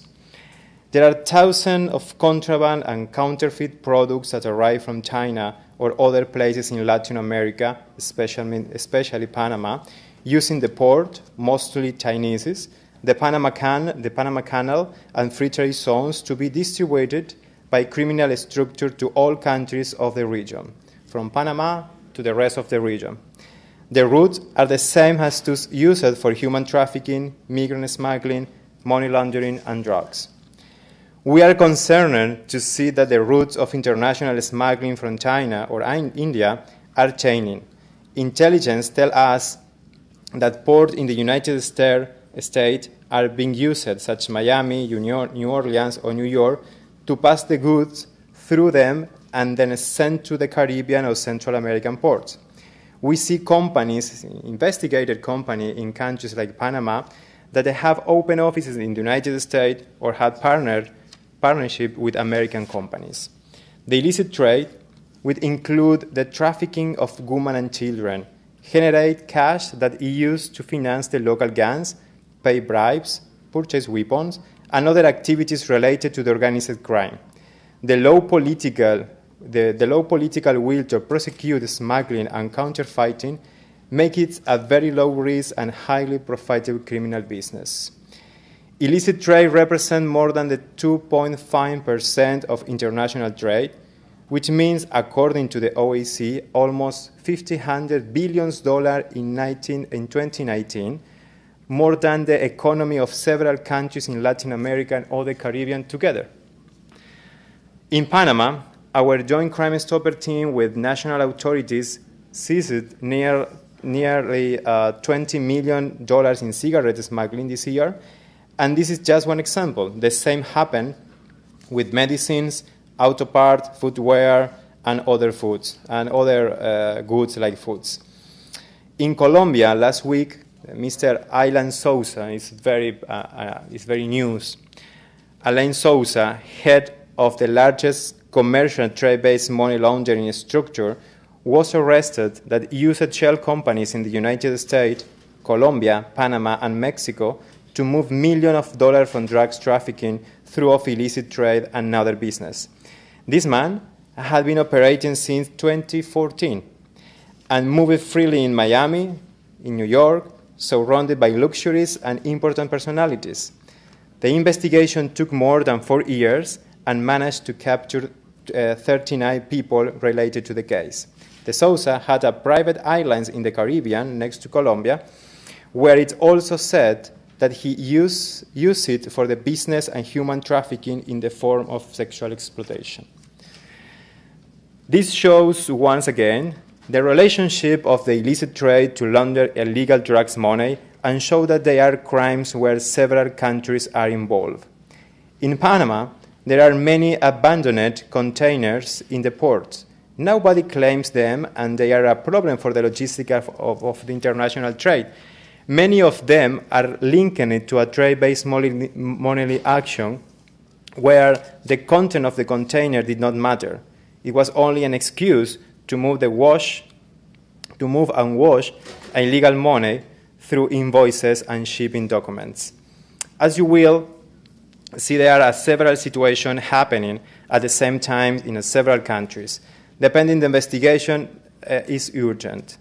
The weak presence or absence of government in some areas of Latin America leave empty spaces of power that are occupied by transnational organized crime to carry out their criminal activities that seek to generate millionaire profits. Added to this are laws that are not updated, weak in their sanctions, and not harmonized with other countries. The fight against transnational crime requires that all countries have the similar law in order to face criminal activity as a team.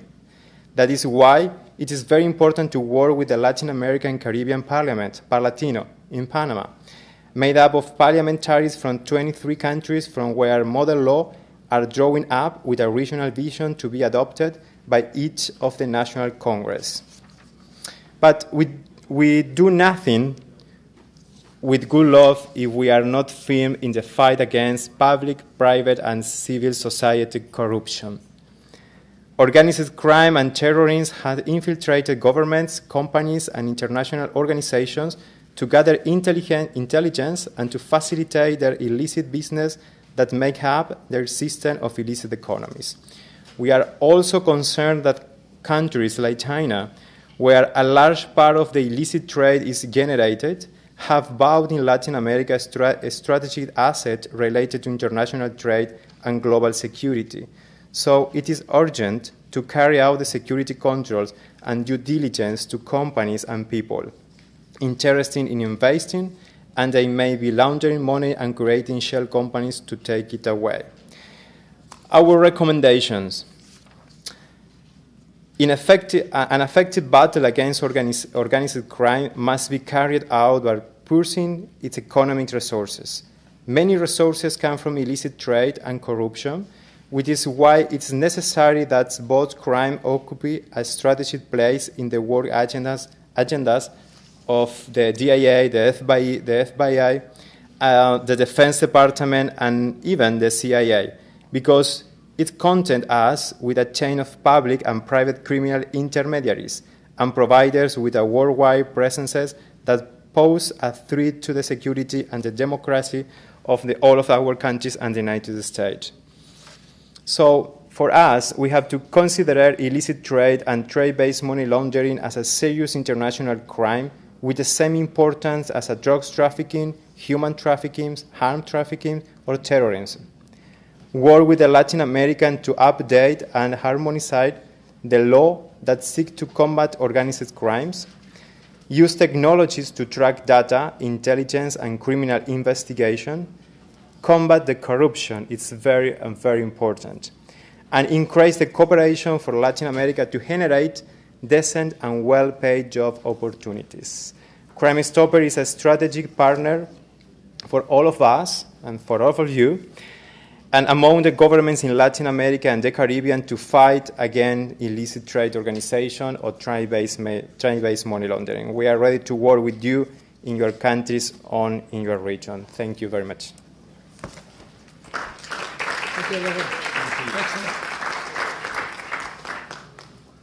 Thank you very much. Aleo, that was an excellent presentation, as always. Yes, sir. I'd like to have Dr. Mario Mauro, former Italian Minister of Defense, please. Thank you, sir. Thanks. Good evening to everyone, and thank you very much, Robert Pittenger, for your invitation.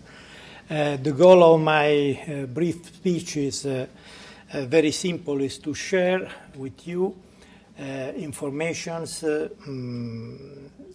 judgments, opinions about the new European Union rules against money laundering and terrorist financing. Why? Because I think that in a multilateral approach, it's a good idea to manage and to share the new strategy of the European Union. The fight against money laundering and terrorist financing is vital for financial stability and security in Europe. Legislative gaps in one member state have an impact on the European Union as a whole. That is why European Union rules must be implemented and supervised efficiently and consistently to combat crime and protect our financial system. Ensuring the efficiency and consistency of the European Union anti-money laundering framework is of the utmost importance. As part of the Commission's commitment to protect EU citizens and EU's financial system from money laundering and terrorist financing, on July 2021, the European Commission has presented an ambitious package of legislative proposals to strengthen the European Union's anti-money laundering and countering terrorism financing rules. The package that is now in the European Parliament to be amended also includes the proposal for the creation of a new European Union authority to fight money laundering. Today's measures greatly enhance the existing EU framework by taking into account new and emerging challenges linked to technological innovation. These include virtual currencies, more integrated financial flows in the single market, and the global nature of terrorist organizations. Why is this package necessary? Because money laundering and terrorism financing pose a serious threat to the integrity of the European Union economy and financial system, and also to the security of its citizens. Europol estimated that around 1% of the European Union's annual gross domestic product, GDP, is involved in suspect financial activity. Just think that in July 2019, following a number of prominent cases of money laundering in the European Union, the Commission adopted a communication on better implementation of the European Union's framework. It was analyzed the effectiveness and efficiency of the current EU anti-money laundering and countering financing of terrorism regime and concluded that reforms were necessary. So what is the basis of this package? Well, the Commission presented an action plan for a comprehensive Union policy on preventing money laundering and terrorist financing. The action plan set out the measures that the Commission will undertake to better enforce, supervise and coordinate the EU's rules in this area with 6 priorities. The first one, ensuring effective implementation of the existing EU anti-money laundering and countering financing of terrorism framework. 2, establishing a EU single rule book. 3, bringing about EU-level AML CFT supervision. 4, establishing a support and cooperation mechanism for FIUS. 5, enforcing EU-level criminal law provisions and information exchange. 6, strengthening the international dimension of the EU AML CFT framework. Now, the current framework takes the form of a directive that requires transposition into national law. This often leads to delays in implementation and divergence in national rules, resulting in fragmented approaches across the European Union. In addition, the current regime is not detailed enough, which means that is not enough convergence.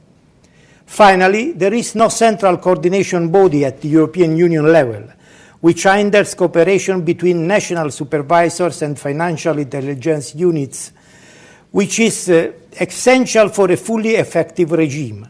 These gaps are remedied in the current proposal. So, when will the new authority start its work? The authority will be established in 2023 with the aim to start most of its activities in 2024, reach full staffing in 2026, and begin direct supervision of certain high-risk financial entities in 2026.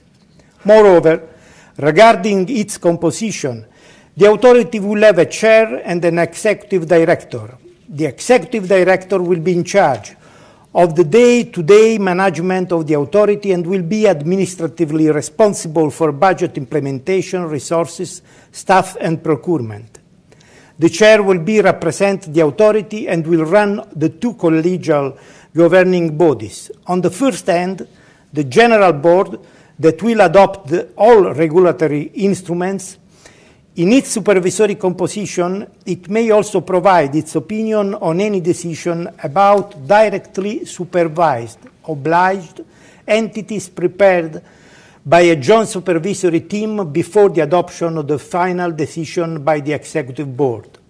On the other hand, there is the Executive Board, who will take all decisions towards individual obliged entities or individual supervisory authorities where relevant.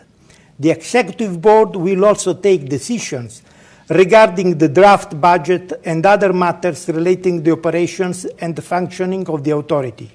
For this latter category of the decisions, the Commission will have a voting right on the Executive Board.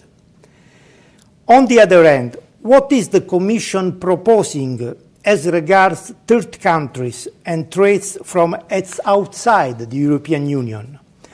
Well, the Commission proposes a revised approach to third countries, which aims at ensuring that external threats to the Union's financial system are effectively mitigated by implementing an harmonized approach at European Union level and ensuring more granularity and proportionality in the definition of the consequences attached to the listing on a risk-sensitive basis. The rules at the European Union level will be more detailed and granular than at present, and will include a number of regulatory technical standards to be prepared by the future European Union AML authority, for example, on customer due diligence. Member States will still be able to respond to specific risks, for example, by requiring additional sectors at national level to apply AML-CFT rules if justified by specific risks in that member states. Dear friend, European Union is a political project. I don't know exactly what's the future of European Union because, you know, European Union is not a federal state, and the federal perspective of European Union is every day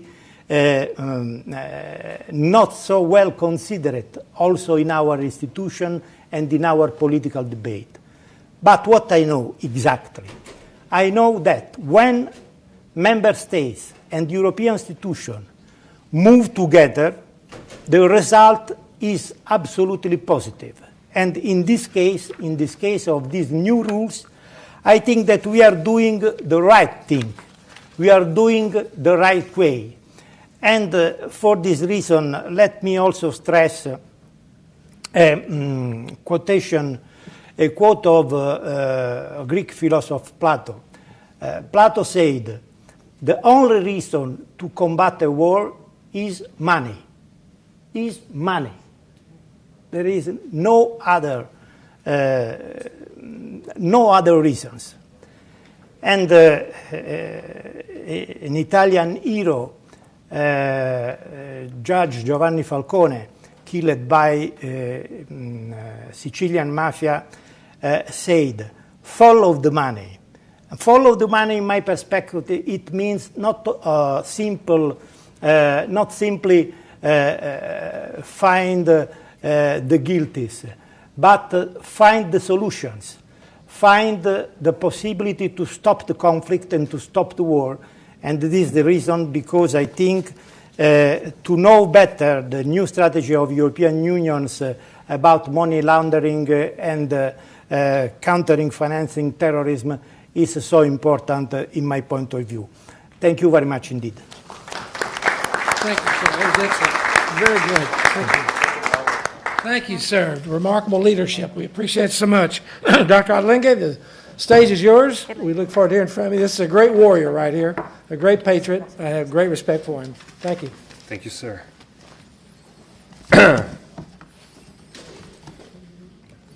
Good afternoon, everyone.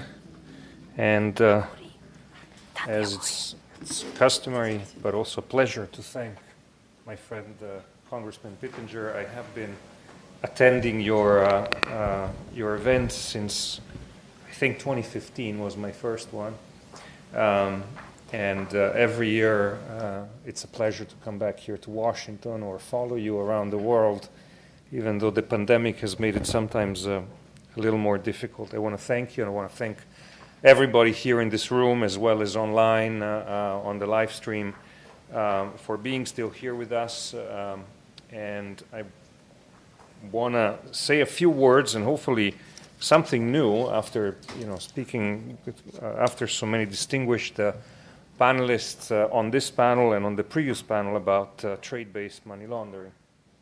I want to try and bring it back to the level of simple, ordinary people like I am, to understand how that impacts our daily lives by looking at how it works, and also by focusing in particular on certain nodal points here in the United States and in Latin America that are critical to the working of global trade-based money laundering networks.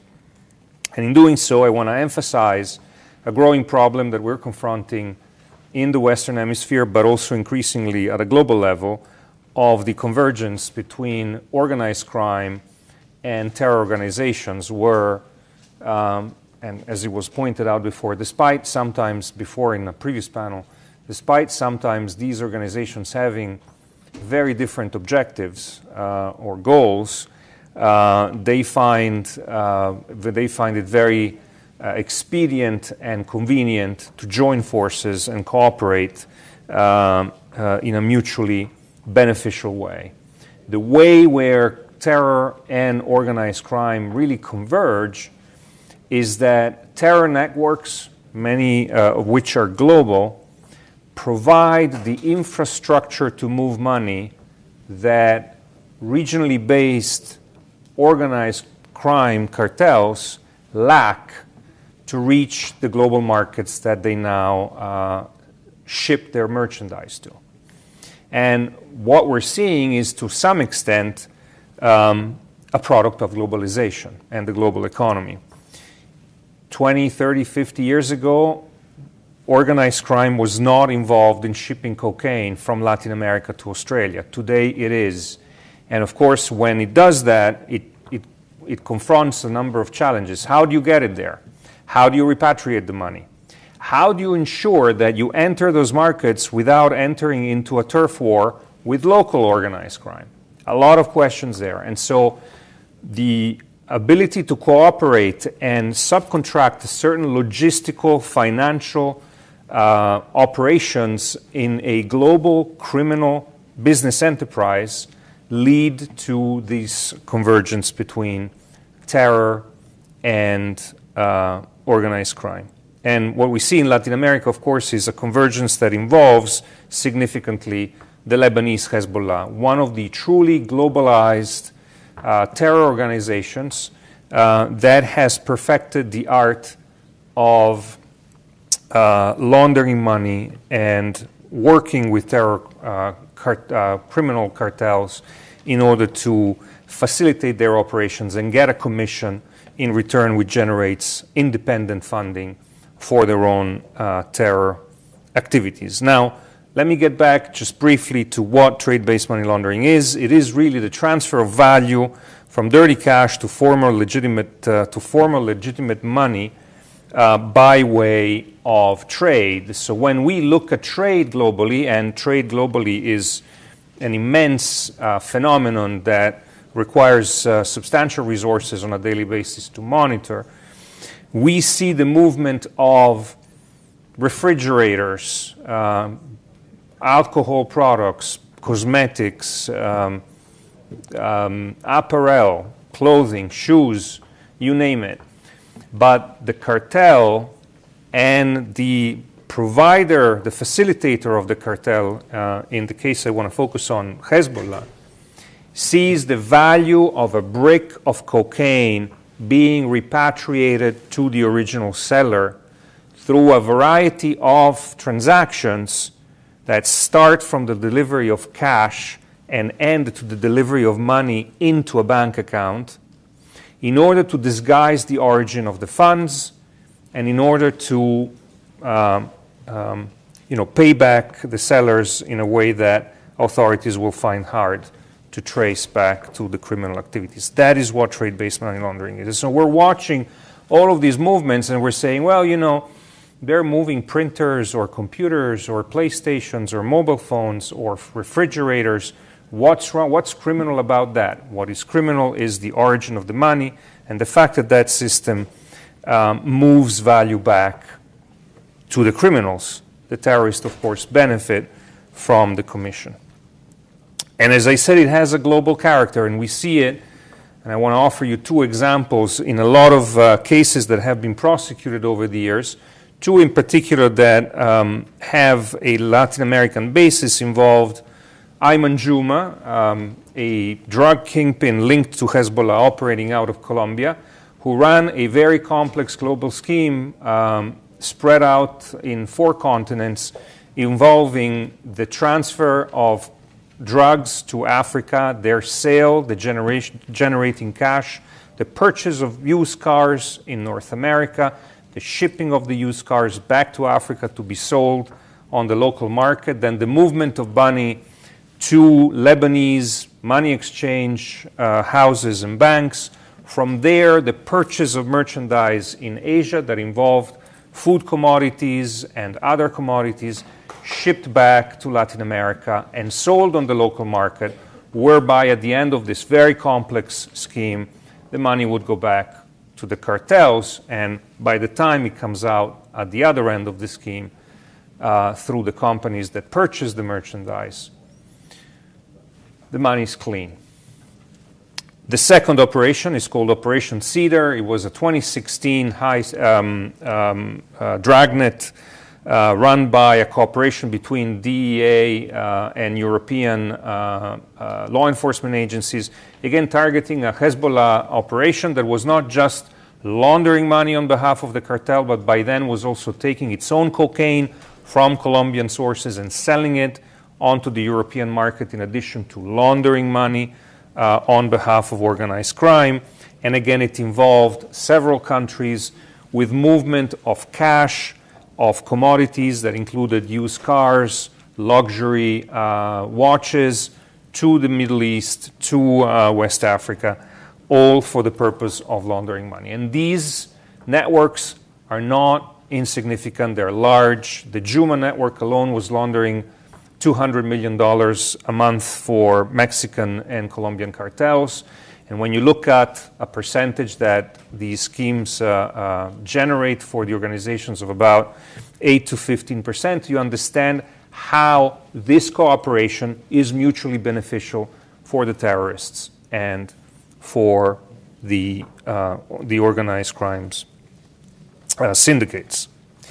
Now, all of this poses a challenge, of course, to law enforcement and to government, as well as to the private sector, to the financial sector first and foremost, because most of these activities still go through the banking system.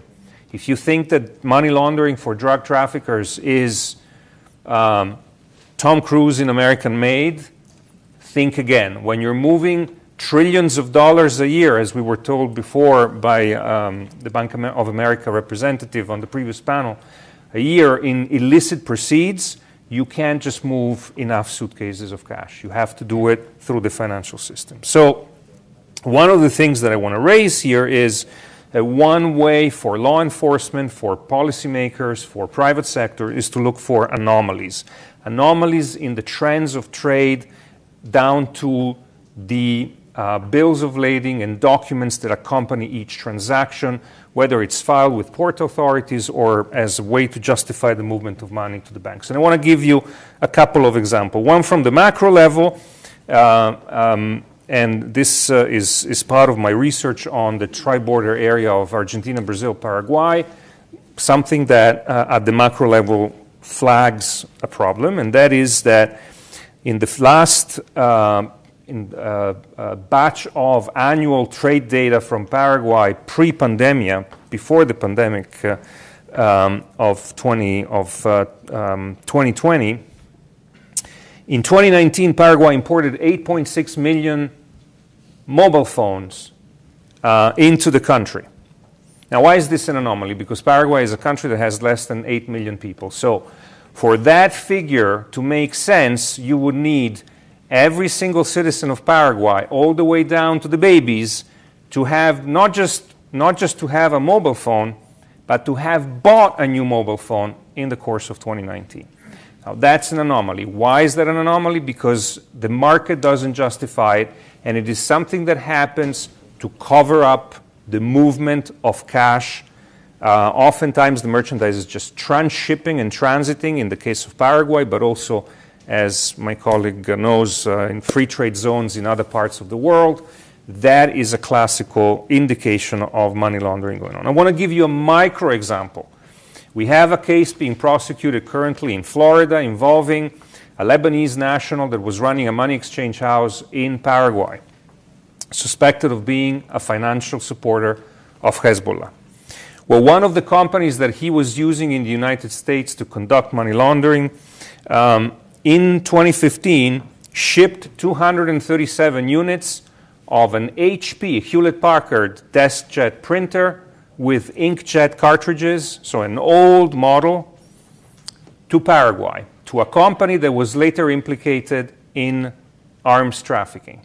When you take the manifest of that single shipment, you realize, based on the specifications of the product, that the shipper is declaring almost 700 grams, or just under 2 pounds, more per unit in the bill of lading, while declaring the value of a printer that is sold at $200 on the retail market at $22, which is lower than the cartridge price.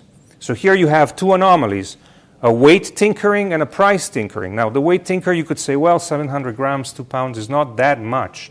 But when you multiply it by 237 in that specific shipment, that's 150 kilos, or more than 300 pounds, which is the concealed weapons bought legally in the States at local retail gun sellers, then disassembled, hidden in the merchandise, and then shipped down to Paraguay. And the company in Paraguay is being prosecuted for arms trafficking. So this raises another point, which is the ripple effect, that what I call the ripple effect. When you're looking at the trade-based money laundering, you're not just looking at money laundering. You're looking at a whole host of other problems that these traffics generate, feed into, or involve. For example, one side activity of trade-based money laundering is what I just described, arms trafficking.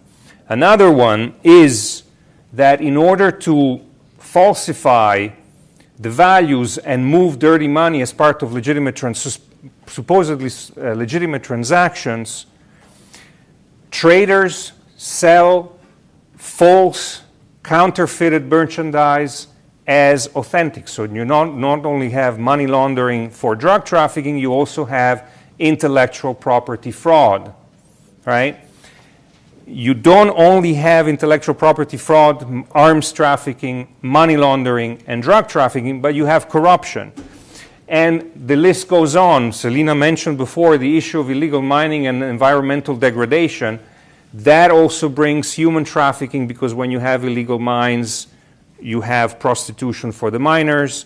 The illegal mines pollute, you create environmental degradation. In other words, every time you look at this phenomenon, it's not just one aspect of crime. It feeds into a growing wave, a rising tide of other side effects that are damaging to society, the corruption of the politicians, the judges, the policemen, and so on, the environmental degradation, the taking away of resources from the economy, the loss of revenue by the state when there is tax evasion or lower custom duties paid, and so on. So what can be done to address this phenomenon?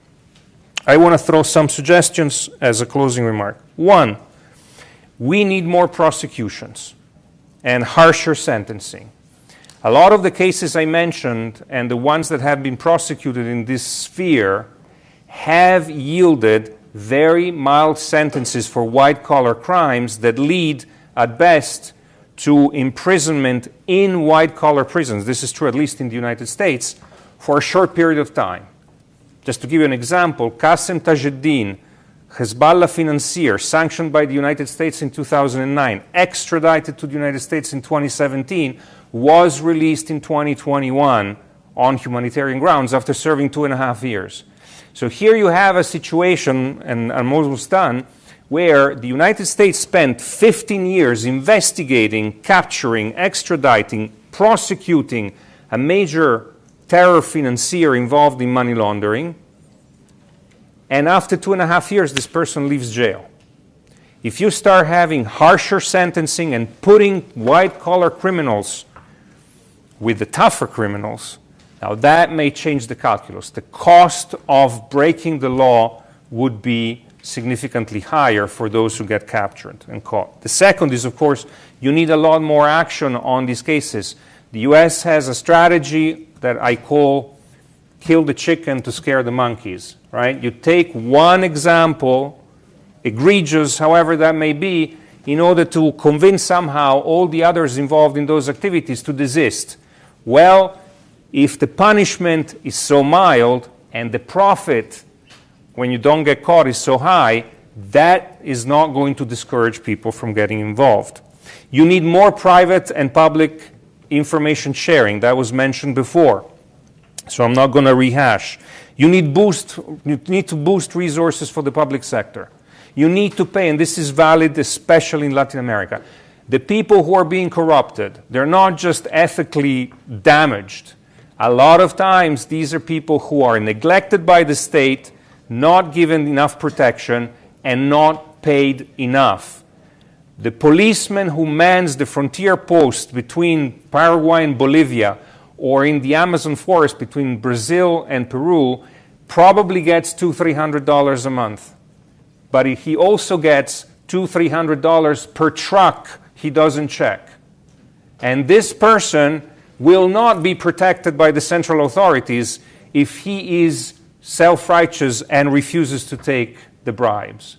So think about that. We need to put more resources into the public sector. And also, we need to target the enablers, not just punish those who move the money and launder it, but also the vast network of corrupt officials who turn the other way and make this happen.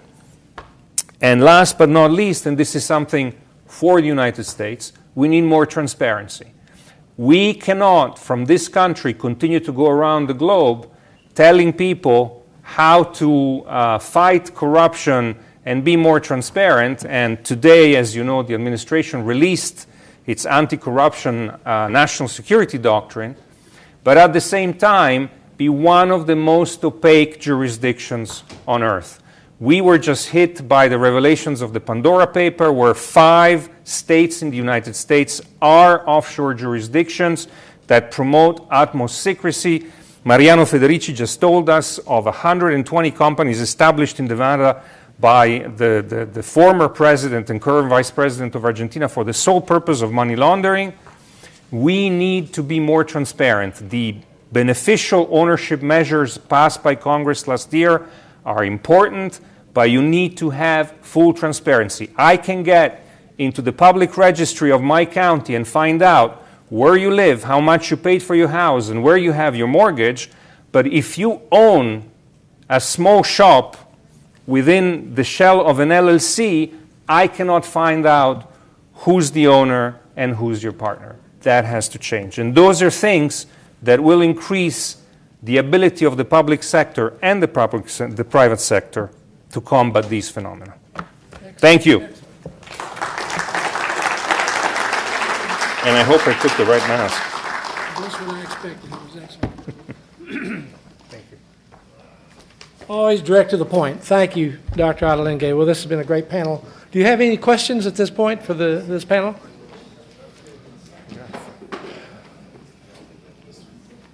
All right. We're going to have a bit of an open time for comments. Is our friends from the DRC? I want you to participate in the next panel. Okay? You can. You'll do good. So this is a time to have an open mic. If there's some comments that you wanted to make, maybe try to keep it to 2 minutes if you can. I know some of you have asked for a moment to speak. And Mr. Speaker, you'll be up here for the next panel. Any? Yes, sir. And there was a mic on the floor. I guess they took them away. But please project yourself and let's hear. State who you are.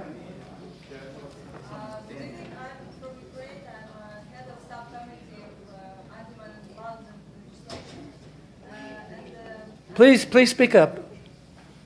I'll try. Okay. All right, here's the mic. They brought the mics back if you want to come down to the mic. So first of all, thank you for your prominent speech. I have 2 short questions for you. In the FATF recommendation, it said that once banned, politically informed person forever banned.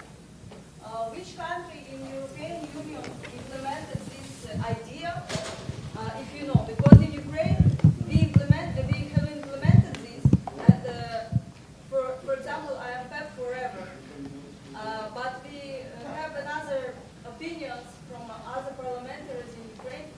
against this. So it's a first question about the political exposed person. And the second question is about UBO. How you in European Union, for example, in any countries of the European Union, how you identify through UBOs? What is the system of this? What is the process? Thank you very much.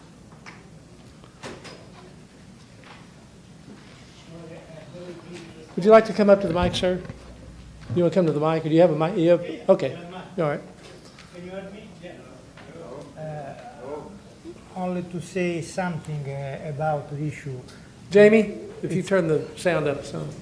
It's clear that in this moment the perspective to be more efficient and more capable to obtain good results by European Union is not so easy, because effectively, as I said before, the fact that there are a lot of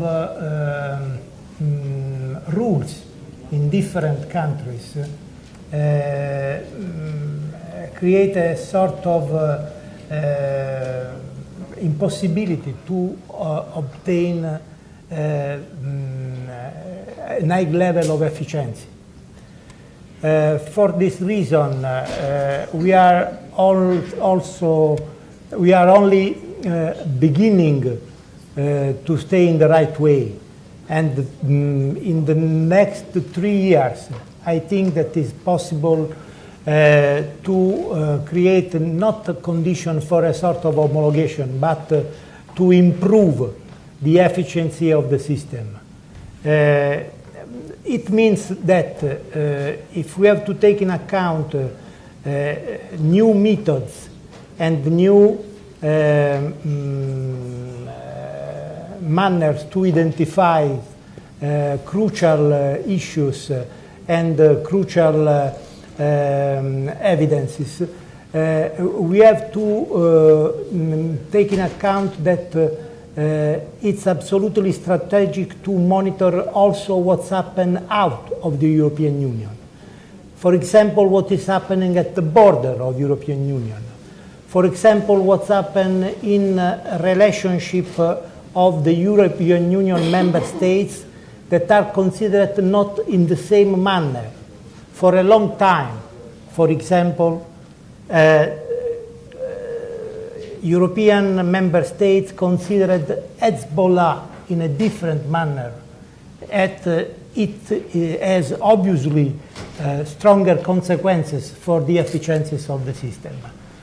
So, improving unity at the political level and improving coordination and collaboration with the experts of the sector is the right way to obtain the result of efficiency and of equilibrium in the system.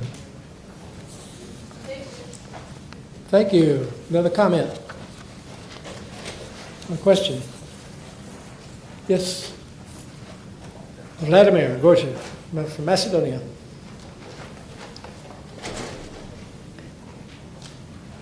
Thank you, Congressman. I just wanted to thank you, I think, on behalf of many, many participants here for your personal work with this parliamentary forum, because we've all been in the last almost 2 years with COVID. We were not traveling.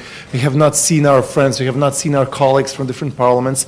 For me, this is the first event in DC after COVID. So it's good to be here. It's good to see so many familiar faces.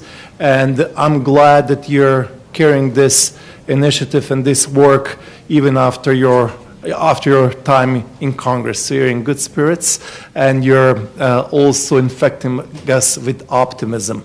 Just to wrap up the whole discussion, I'm also glad to participate here because we need to maintain our relations. Because if we see the current state of affairs, if we see the global affairs, the democracies and the free world needs to have an alliance. And we need to be together, both as formal institution like NATO, where Macedonia is a member, but we also need to work through parliaments, through parliamentary assemblies, through OSCE, Council of Europe, and so on and so forth. So good luck to all of us. It's good to see persons after a little bit of COVID. Hopefully we'll be okay by the next spring and next summer, and it's good to have a handshake unlike the endless Zoom meetings in the last 18 months. Thank you. Thank you. Andy, do you want to take 2 minutes? Try to limit all our remarks to 2 minutes to get everybody in who wants to speak. Sure, I will. Oh, just go up there to that mic right there. Are we done?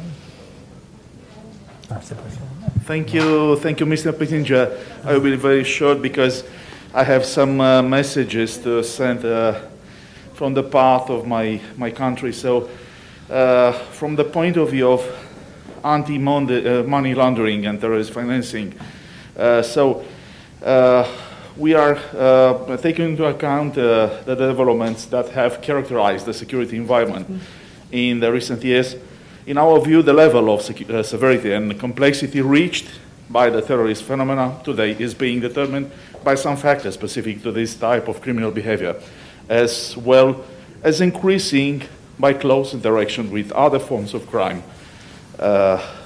Thus, organized crime, drug trafficking, arms trafficking, money laundering, cybercrime, hybrid threats, etc. This relationship materialized through flows of human and our financial resources, exchange of information, operates for the mutual benefits of all criminal actors involved.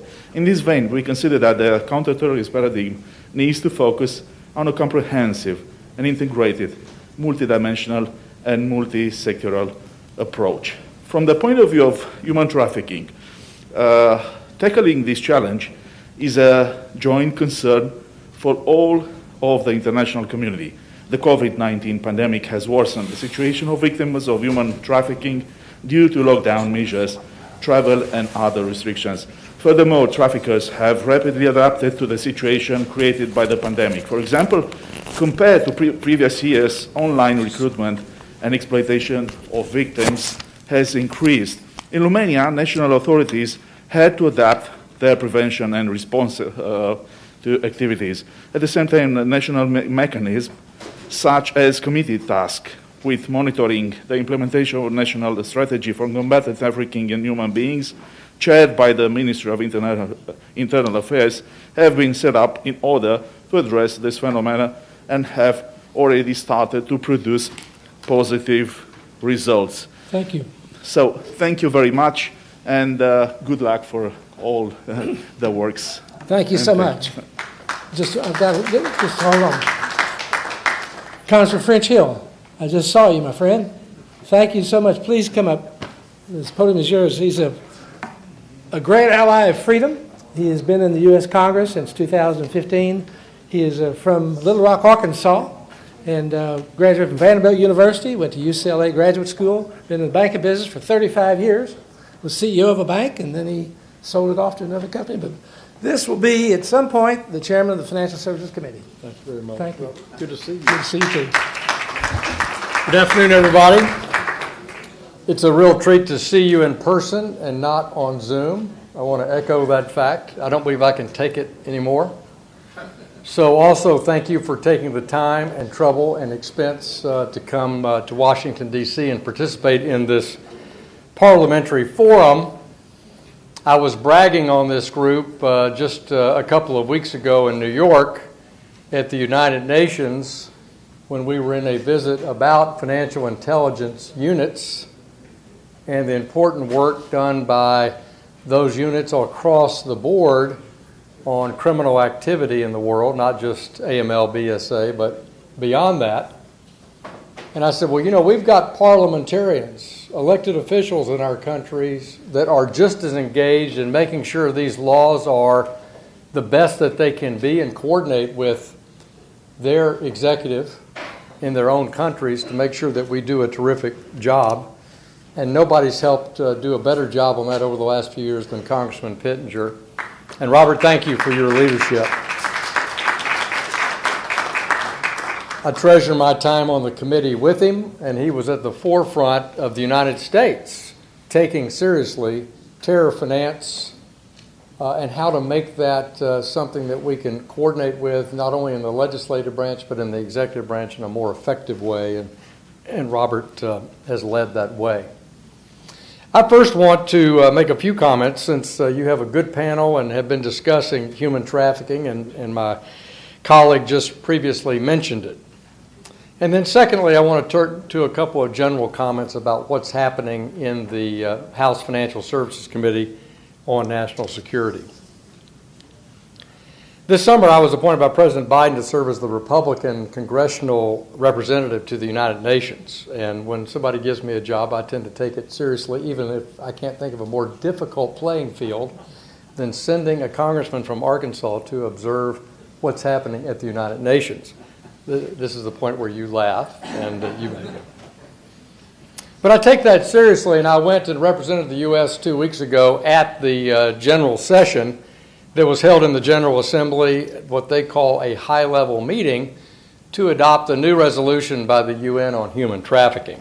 This is an update to the 2010 resolution. And I testified before the panel, and the points that I made were, look, first, as it relates to human trafficking, we also still have to partner with financial institutions in order to address the outstanding money laundering issues and conduct parallel financial investigations to the crime of human trafficking. Those things get sometimes not connected in our laws, not connected in our enforcement.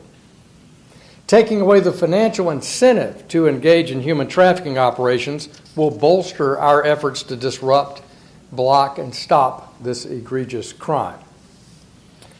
This summer, I also got a different perspective on the same subject.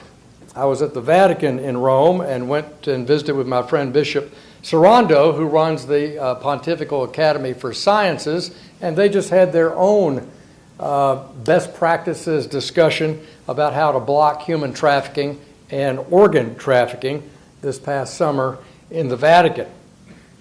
And those two topics really got me thinking about the statistics on human trafficking. Obviously, we want to stop it. We want to engage and help victims. We want victims to play a role in designing how to handle this. But if you look at it here in the United States, the majority of human trafficking issues here in the United States, it's not a cross-border issue. It's a problem right here at home. And I suspect that could be the case for many of you in your own countries. So, yes, we share ideas across borders at the Vatican or at the United Nations, but a lot of the work that we have to do on this and disrupt the criminal element, stop the finance, stop the illicit finance, is right at home. Right at home in your own country, right at home in the EU, right at home here in the United States. And that's a huge misconception of our voters, of our constituents here in the U.S. When you say human trafficking, they think you're talking about the 160,000 people that come across the border illegally from Mexico into the southwestern U.S. When in fact, when I visit shelters in my district, the people being helped in those shelters are teenagers, mostly teenage girls, from some town in Arkansas who've been met, trafficked in a myriad of different ways all through the internet. Just last month, Arkansas was able to locate a 6-year-old girl, and the perpetrators that took her and abused her were found and prosecuted. In Congress, we've taken a leadership. Our mutual good friend Ann Wagner has led that work. She's a member of the House Foreign Affairs Committee and the House Financial Services Committee. The Allow States and Victims to Fight Online Sex Trafficking Act was signed into law in 2018 and led that effort. And most recently signed into law in 2021, the Victims of Crime Act fixed to sustain the Victims of Crime Funding Act. Those were where we're connecting the money and the crime. Closing the path for people to become victims and then punish the perpetrators is the only way to stop this victimization. And so we want to use all those skills, and I commend you, Robert, for having that on the agenda of this important group. Now let me mention a few things going on at House Financial Services Committee. We have a National Security Subcommittee. It's one of the most important subcommittees. Robert and I were both on it when he was in Congress. It's what deals with CFIUS, the Committee for Investment in the United States, how we review investments. It deals with our sanction policy, our economic sanction policy. And since 2019, our committee's had 30 hearings on housing policy in the United States, but very few hearings on these financial crimes. Further, I've been pressing for a hearing on CFIUS, that we review the good work on the Development Finance Agency and the CFIUS reforms from the previous Congress. That's something that we're obligated to do in our oversight capacity, and yet the majority still has not had a hearing on that. And finally, we're all working to counter what we see is a overabundant exercise of influence that China is attempting to press on the international financial institutions and in the multilateral, and that's something I think should be subject of hearings in the House. And finally, this fall, Treasury released its 2021 review of economic sanctions that was released by the U.S. Treasury Department. It was all but 9 pages. I view that as thin gruel. We expected a much more robust effort by Treasury to go back and review all the economic sanctions of recent years, which the United States has been so engaged in, and make concrete recommendations on how that can be improved. And we really got just a list of talking points. So this work remains to be completed in this Congress. We need to have vigorous oversight. It's something that if the Republicans here in the United States take back the House on Financial Services next year, we will be more vigorous in our oversight and more engaged in the national security arena. We can both work on affordable housing issues and national security issues. So let me thank you, Robert, for your engagement. Appreciate the chance to be with you this afternoon. I thank all of you for coming to Washington and vigorously participating in this excellent agenda. Thank you very much.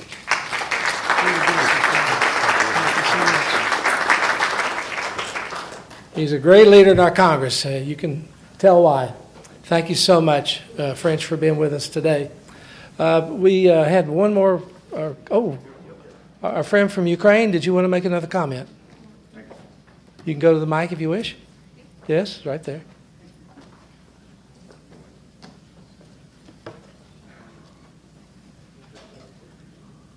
Actually, maybe a couple of minutes. That's what you've got, a couple minutes. Thank you very much.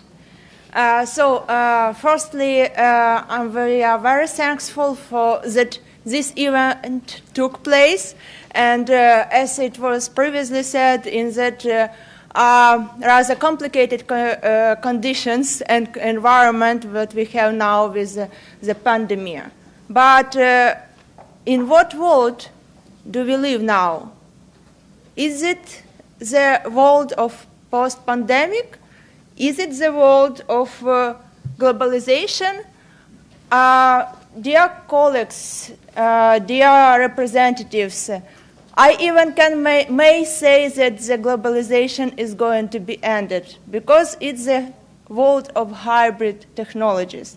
It's a world of hybrid warfare. And I need to emphasize several moments what we have now and what we have in Ukraine, but it's a part of what the challenges of security and gathering of information we have in the over the world. When the totalitarian states as China and Russian Federation is going to restructure this world. And they are attacking the institution and those which was achieved during the 20th century. For example, it's about even COVID. I will make the example in our country when it's just like very hybrid technology to attack and to destabilize the internal situation. When we have the protest for anti-vaccination, like, okay, the right of humans, but from other side they are organized by and coordinated by the Moscow Orthodox Church. So such hybrid technologies, also different poisonings, different assassination, what we have in Europe now, different sudden deaths, as in Germany recently in the Russian embassy, poisoning of Novichok and different other substances. And as I previously said, that they even consolidating other scientific institutions inside Russia to make it, and different energetic challenges, and those which we have with Nord Stream 2, and it's a great challenge for Europe. And even if, with all the honor, if the representatives, not just here representatives, but overall German positions that Nord Stream 2 should be finished, it is great threat, because even having the financial good outcome for one country is a challenge for all the Europe, and it is the variant when after this Russian Federation can just change the supply level of the gas after, and change just like switch off or switch on, dependable on political situation. But those just like different picture, different drawing, what I using a very small amount of time described, it's nothing comparing what we have now, just now, because our neighbor is going to conquer Ukraine, and they are going to invade within 1 month. But it's not only for Ukraine, it's about that who is next, and next is NATO. Because while finishing this and having not opportunity to speak more, now what we see during this year, having the experience of previous years, they have started to consolidate all hybrid components. From one side, it's migrant crisis, artificial. From other side is warfare, invasion. From third side is energetic crisis, and everything in one moment of time.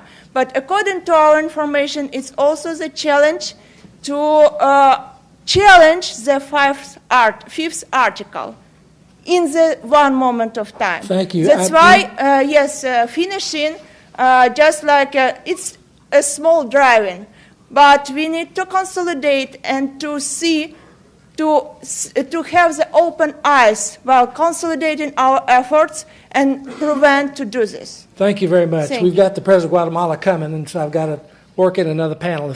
Our next panelist, we do appreciate your remarks, and we totally stand with you. We do. All right? Please know that. If our final panelist could come, I really look forward to this panel. Pavel Popescu, Member of Parliament in Romania. Honorable Marco Zanni, Italian Member of the European Parliament. Honorable Karen Bradley of the United Kingdom. And the Honorable Denis Zvitic, Speaker of the House of Representatives of the Parliamentary Assembly of Bosnia and Herzegovina. And Mr. Speaker, I want you to say, you get the gold star. That's the reason why you're Speaker. He had left that chair. He has written notes the whole time. You're a very diligent man. I commend you. And our friend from the DRC, would you like to come down? Would you like to come? Are we there? Yes, if you want to. It's your call. If you want to come, we want to hear from you. Well, I really look forward to this panel because really this is what it's all about. All that we've shared today, our ability to develop a stronger working knowledge of these issues and stronger collaboration. And the spirit of these folks, they've been partners with us. We know them well. And just we look forward to your remarks. If you could lead it off, please. Pavel, you want to start? Come on up here. And I'll try to get you a mic right here. Okay? Yeah. And please know when the President of Guatemala arrives, we're going to break to allow him to speak, okay? Thank you very much. All right.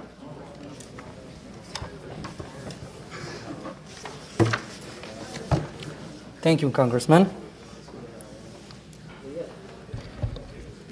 Dear friends, it's a pleasure to see you here in D.C. Dear Congressman, thank you very much again for the work you have done through these years and for this incredible platform which connects us around the world and which help us to enhance cooperation between our parliaments. When you proposed me this panel, I was thinking on the road to US, what should I say about enhancing cooperation between our parliaments?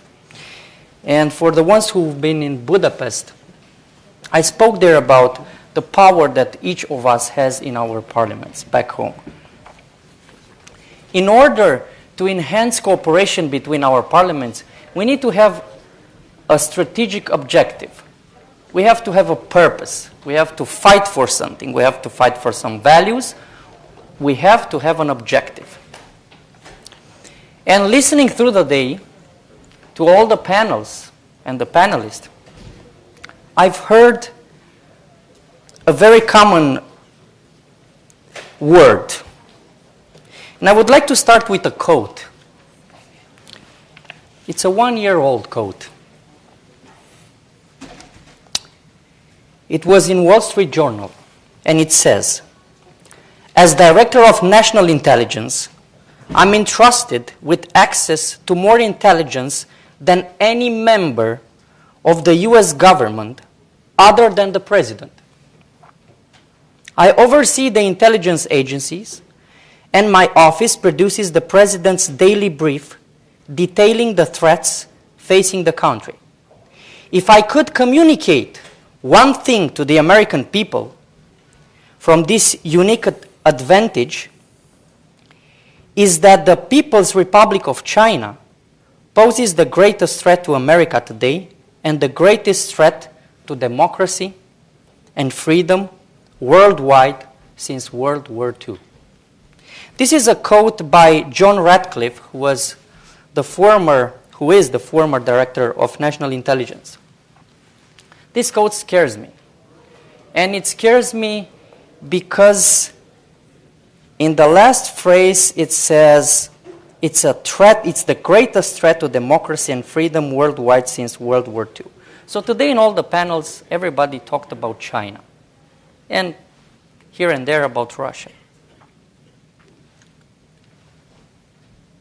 I'm already for 10 days in DC. And the main reason I'm in DC these days is to enhance cooperation with the US Congress. Because I truly believe after these quotes and after Antony Blinken, Secretary of State, last quotes in the public meetings, that we are facing a big threat.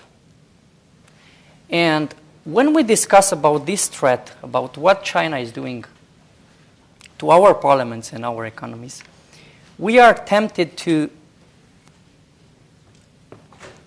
not analyze this threat as a 300 degrees plan. Because as I said in my question, China has a plan, and we don't. This is the most scary thing that we can face today when we discuss about threat. The fact that we do not have a plan, and we have to recognize that. The advantage of China, who, by the way, these days on technology started to play with Russia, is the fact that it acts unitary. We are democracies based on values, but we are far away from each other. And we have to understand that enhancing cooperation between parliaments, it's one of the key methods to face the new world that we are living today. Back home, when I studied the polls for our political campaign, I realized that everything, or the most important thing that matters for the citizen who is going to vote for you, it's how much money he has in the pocket. This is the truth. It's the economy. How much money I have in my pocket. And of course, it's very, very important that these days we see statements from democracies regarding what's happening on human rights in China. Take the Shanpeng's case. It's important. It's important to make statements about that. But let's be honest. Sometimes we use these statements whispering them. We just say them and we go away. We should talk more about economies. We should talk more about our economies. The threat to your national economy, it's a threat to your national security interest. I'm telling you this as a member of the National Security and Defense Committee, as a member of an IT&C and Technology Committee, which are two committees which in our days are quite similar from many point of views. Defense started to look like technology. Technology started to look like defense because the world is changing. And I said this many times. I'm going to go back to enhancing cooperation. When you do a piece of legislation in your parliament back into your country, look at US. Look at United States of America. Try to contact the congressman that is doing the same job that you do in your country. It's important. Look into the European Union, if you are from the European Union. Look at those powerful states. Try to contact your member of parliament. Talk to him. Call him. And start working on a piece of legislation. This is a very, very serious threat. And only working together we can face it. And trust me, it's not about how powerful US will be in 10 years. It's not about who's going to sell more guns or who's going to sell more planes or who's going to sell more space equipment. It's about every country's national security interest, every country's economy. It's about the people who are voting for you. It's about your family. It's about your child. It's about you. So when you go back home, think about that. Think that together we should go out from these cliches that we usually use when we speak about these topics and start enhancing cooperation in a real way of doing the things right. And to give you an example, one of the most important piece of legislation that we have today in Europe, it's Regulation 452 on 2019, which is the Foreign Direct Investment Act. And Congressman Pittinger he set up an example at the world level with his legislation on foreign direct investment. I was working on drafting this back home for 1.5 years. And while I was doing this, I needed expertise. So that's how I worked with Congressman Pittinger. That's how I work with CFIUS. That's how I work with Department of State. It's very, very important to update yourself. It's very, very important to reach to the people who are the technical people in all the important countries in order to build together the puzzle in our parliaments. There's no other chance to face this threat. Believe me, there's no other chance. Executive legislation, it's very important. But as I said, at the end, it's about the parliamentary cooperation. Because, back home, the arguments against a foreign direct investment legislation or against 5G legislation, which was passed this year back to my country were the fact that these laws are not voted into the parliament, which is the holy place. What can a president of the United States do alone without the Congress? What can a president of a European country or a prime minister do without the parliament? Because all the legislation is going into the parliament to be approved. So I'm trying again to underline the power that we have, and I'm trying to emphasize the idea that each one of us should work much more and much more serious against this threat of the century we live in. And I gave you this example with FDI because analyzing this piece of legislation, I realized that only in the 6 months, and this was touched in a discussion with the Department of State, there were so many things evolving and there are so many things changing.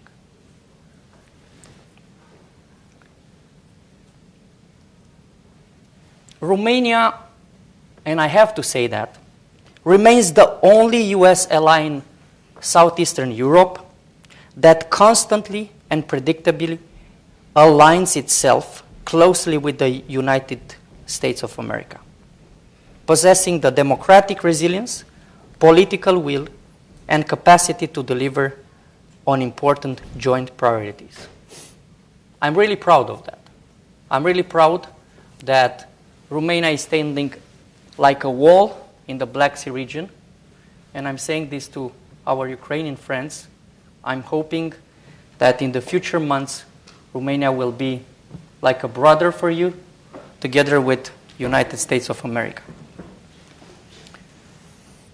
Congressman Pittinger, I'm thanking you for the opportunity to speak here, and I'm looking forward for the day when I can freely walk into your country, because we are looking forward to step into the visa waiver program as any other partners that did this in the last years. And my advice is talk to the congressmen, talk to the senators, talk to our colleagues from each parliament of Europe. Only together, in Helsinki cooperation, we will stand against these threats. Thank you. Great thing, thank you. Thank you so much. Honorable Marcolzani, would you like to come? And I'm sorry the time frame. We're just awaiting the president will be here in about 15 minutes or so.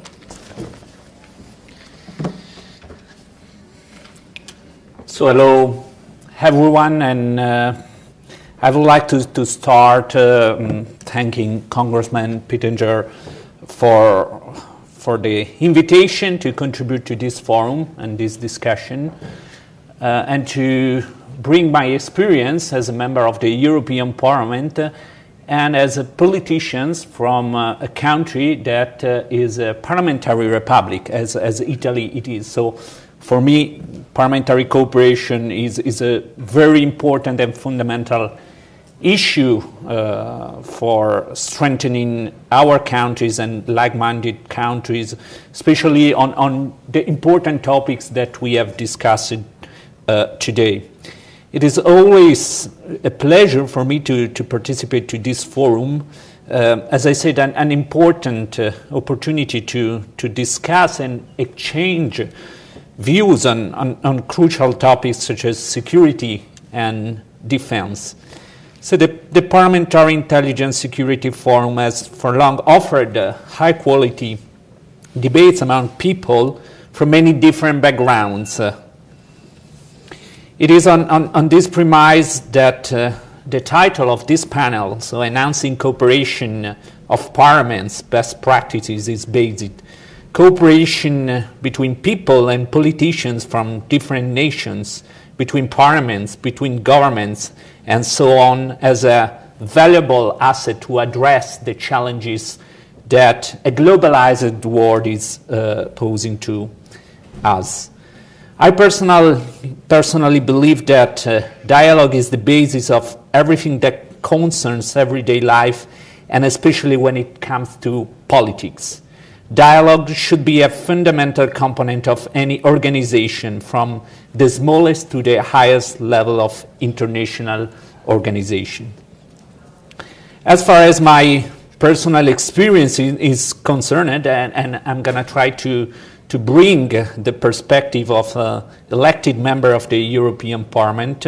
I've been there for almost 8 years so far. And I can give you, I'm going to try to give you concrete examples of how cooperations between different nations, organizations, and parliamentarians could help improving decision making to face geopolitical challenges, from foreign affairs to trade, defense, and very important, our economy. And also, since July 2019, I have also the opportunity to lead as a chairman one of the 8 political factions in the European Parliament, gathering together more than 70 parliamentarians coming from 10 different European nations, all united under a common vision about the future of Europe that should be focused on a cooperation amongst like-minded countries based on developing common policies to improve our citizens' conditions, guaranteeing our people's security, tackling illegal immigration, protecting our common Christian roots and culture, and creating growth and prosperity. Of course, even within our group, so between so many parliamentarians, there are different positions on certain issues, but this does not affect the final objectives mentioned above, and on most occasions a solution is reached through open and inclusive dialogue. Having to deal with people from different backgrounds on a daily basis broadens and improves views on many issues that may be more or less sensitive for someone. As a leader of the Identity and Democracy faction in the European Parliament, I have the right to participate into the COP, the Conference of Presidents, the political body responsible for organizing the work of the European Parliament and legislative planning and much more. The COP is composed of the various leaders of political factions present in the European Parliament, both majority and opposition, and will basically provide an excellent platform for political dialogue and confrontation. In a democratic but complex and sui generis organization as the European Union, the constant, structured, and frank dialogue between the different political factions is fundamental in order to guarantee a smooth and efficient functioning of the political institution. Unfortunately, there are several examples in the recent past that show how this modus operandi sometimes doesn't work or is impossible to be applied at the European level. Still, in the European Parliament sphere, a pragmatic example that reflects the topic of this panel and the importance of the parliamentary dialogue are the delegations that we have in the European Parliament, which are official groups of MPs who maintain and deepen relations with the parliaments of non-EU countries, regions, and also international organizations. In this way, the delegations act as a parliament's main link with other legislative bodies, both inside and outside the EU. Currently, there are 44 delegations, just to make you understand the importance of these relations, and they are then developed into parliamentary committees and interparliamentary assemblies. So far, during my 8 years serving as a member of the European Parliament, I had the opportunity to be part of 2 of these delegations, pretty important. The first one, the delegation to the EU-Serbia Stabilization and Association Parliamentary Committee, dealing with one of the most important geopolitical areas for the European Union, that are the Western Balkans, and the delegations to the EU-ASEAN Joint Parliamentary Committee, strengthening cooperation and common understanding with parliamentarians from this nation with the aim of creating win-win opportunities for our countries and people. When we look at the complex structure of the European Union, another very good example of cooperation between parliamentarians happens during the continuous exchange of information and ideas between same political faction MPs sitting in the European Parliament and in the national parliaments. MPs, such as myself, deal with issues that are more European and international, while MPs in national parliaments are focused mostly on national issues. However, since almost 17% of the national legislation in the European Union comes from EU regulations and directives, constant cooperation between the European Parliament and national levels is fundamental to avoid mistakes, trying to make the best of European cooperation. That's why once a year, representatives from all the 27 national parliaments are invited to Brussels for a common plenary session where we discuss the most urgent issues for the European people. The dialogue between the European and national level is very important to coordinate and to face important challenges, such as the development and management of the Recovery and Resilience Plan, the European Fund created 1 year ago to relaunch the recovery of EU member states after the COVID-19 pandemic. The experience has taught us well how cooperation can be useful in addressing common issues and challenges in a globalized world. Without an efficient cooperation, things get complicated and we are not able to give concrete responses to our citizens' problems. Unfortunately, I have seen this happening too many times in Italy and Europe during the last 15 years when we had to face existential threats such as the 2008 financial crisis, the consequent Eurozone debt crisis, and last but not least, the immigration crisis in 2015. We are also facing in the last month a scenario in Europe that has changed. Politicians are understanding that tackling vital problems through parliamentarians' cooperation, such as illegal immigration, is a matter of security and defense from external attacks and threat to the European Union. Today, Europe is in the spotlight for weeks over the recent developments on the EU borders with Belarus.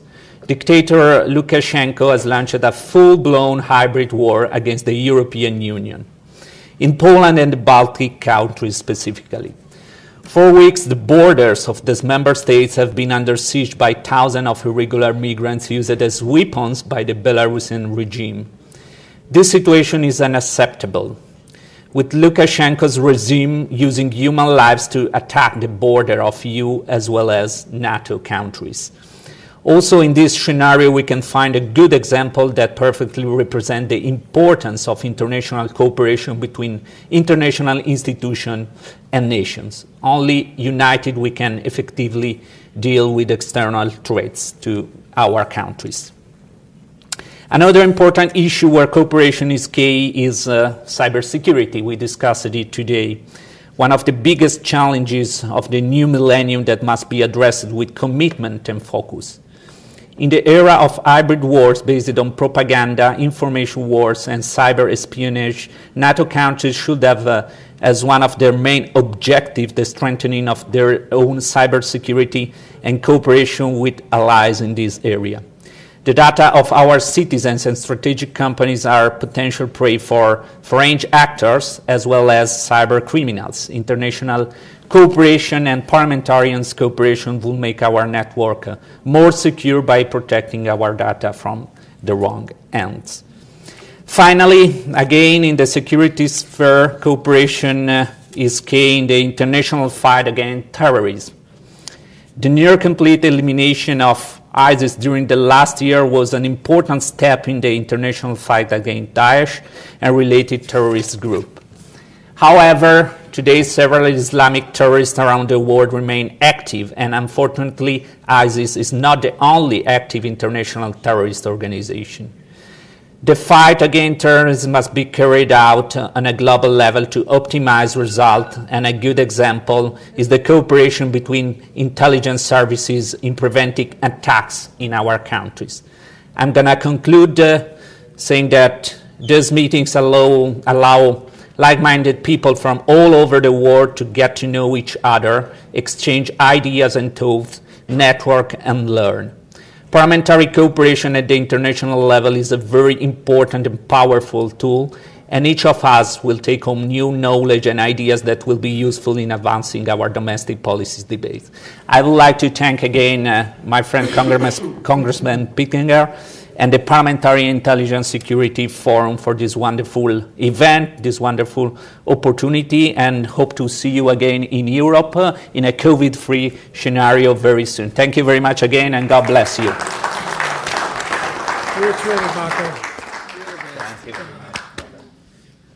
Mr. Speaker, please come join us. Speaker from Bosnia-Herzegovina, great gentleman, thank you so much for your leadership.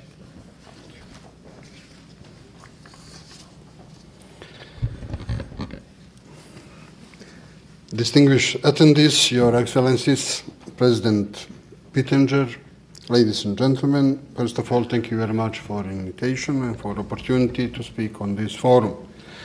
Today's world is a global community more than ever before. We are connected in various ways. We live in the age of the fourth industrial revolution, in the age of the internet. The information is the greatest value today, and that information travels from one end of the world to the other within a few seconds.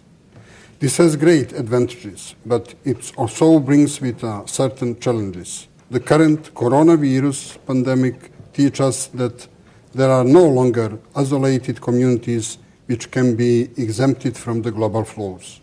Here, we have the opportunity to meet people from all over the world with the common intention of enhancing cooperation in various intelligence and security aspects, with a focus on parliamentary cooperation.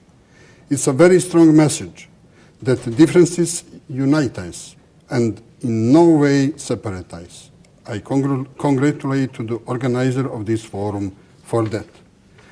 This is especially true for the national parliaments. As we know, from the Magna Carta in Great Britain to the American and French Revolution, the parliaments represent the highest level of sovereignty on the state and the direct representation of the will of the people. Without strong parliaments, there are not strong democracies. And without strong democracies, there is no successful solution to the challenges and the problems of the 21st century. Some of these challenges are the topics of some panels of this forum. These are all challenges that can be overcome, provided that parliaments play an active role in quality legislative regulation. However, the national parliaments alone are not enough. Some of these challenges require the interparliamentary cooperation. For example, the regulation of the cryptocurrencies and threats to internet security are not issues of interest for just one country, but an issue for the global community. It is the same with the human trafficking and money laundering, which have always been a multilateral problem. This is why we need stronger cooperation between parliaments. In that sense, the House of Representatives of the Parliamentary Assembly of Bosnia and Herzegovina is available to exchange experience with other parliaments and to act together on various issues in the future. Ladies and gentlemen, let me to use this opportunity to inform you briefly on the security situation in my country, Bosnia and Herzegovina, because in my opinion, current situation in Bosnia and Herzegovina is par excellence security issue in my region, Western Balkans region, Southeast Europe, and of course is par excellence security issue for United States and European Union. In Bosnia and Herzegovina, people of different religions and nations live together and building together a society of equal peoples and citizens based on solidarity and mutual respect. Multi-ethnicity is a true code of the Bosnia and Herzegovina. It's exactly that, the greatest value of my homeland, and that is living together with each other, building a state in which different cultures, religions can be together and represent richness, has often been attacked in the long history of Bosnia and Herzegovina. The most difficult and with the hardest consequences in war in the period 1992, 1995, including genocide in Srebrenica. As you know, this bloody aggression against the internationally recognized state of Bosnia and Herzegovina was followed by the Dayton Peace Agreement, which brought peace and stability with a key role of the United States, and it's therefore the greatest diplomatic success of the international community in Europe since the end of the Cold War. Unfortunately, the Dayton Peace Agreement and its key annex, the Bosnia and Herzegovina Constitution, are seriously threatened by the blockage of the Bosnia and Herzegovina institution and the continuous and secessionist threats coming from the Bosnia and Herzegovina entity we called Republika Srpska. The functioning of the Bosnia and Herzegovina presidency, government of the Bosnia and Herzegovina, and parliament of the Bosnia and Herzegovina is blocked. The activities are currently ongoing with the destruction of the Bosnia, with only one goal, the destruction of the Bosnia state. One entity within Bosnia and Herzegovina, called Republika Srpska, wants to abolish the state army and form its own, wants to abolish the intelligence service of the Bosnia and Herzegovina and form its own, and wants to abolish the state court and the state prosecutor office and forms its own. Ladies and gentlemen, this is the beginning of the destruction of the constitutional and legal system of the state of the Bosnia and Herzegovina. Imagine that in your country, some region, canton, or province decides to form its own army, its own intelligence service, to issue its own passport, and so on. Of course, you cannot imagine that in any democratic country, and that is exactly what is happening in my country, in Bosnia and Herzegovina. Dissolution and destruction of the Bosnia and Herzegovina and denied Dayton Peace Agreement means opening Pandora's box, not only in the Bosnia and Herzegovina, but in the entire Balkans and even in Europe. Because any peaceful dissolution is not possible in Bosnia and Herzegovina, everyone who seriously deals with the issues of Bosnia and Herzegovina and the Western Balkans knows that. Believe me, my friends, peace and prosperity in Bosnia and Herzegovina and in the Western Balkans means peace and stability throughout Europe, because it is at no one interest to have instability on its border, and the border between Bosnia and Herzegovina in the European Union, for example, is 1,000 kilometers long. Therefore, complete domestic and international law is on the side of the state of the Bosnia and Herzegovina, on the side of the preserving its territorial integrity, sovereignty, political independence, and international subjectivity. This is why I urge you to act in sense to preserve peace and stability in Bosnia and Herzegovina. It is necessary to protect the Dayton Agreement and the Constitution, not in the short term and not ad hoc, but it is necessary to act preventively and in the long term. It's necessary to recognize the evil in the time and to opposite it, not with compromise, but with clear and determined resistance. I am a man of peace and dialogue, and I consider dialogue as the best instrument for reaching a solution.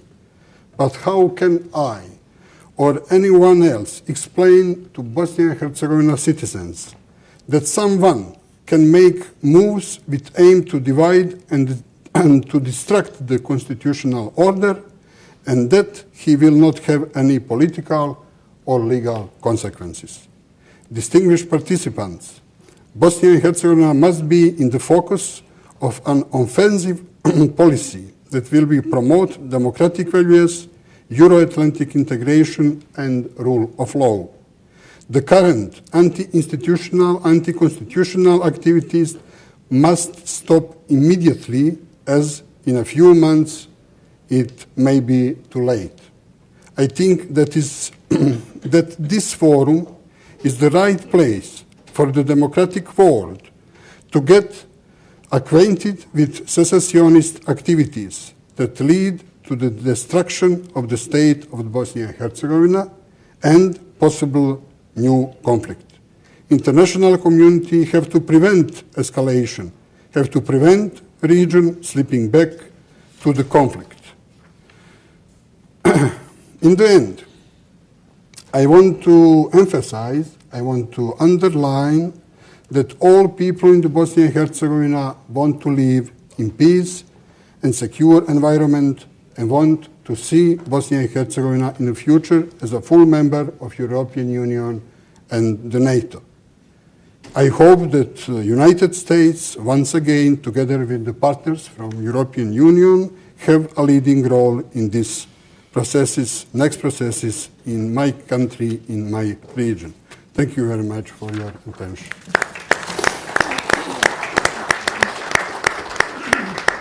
Thank you, Mr. Speaker. We certainly stand with you.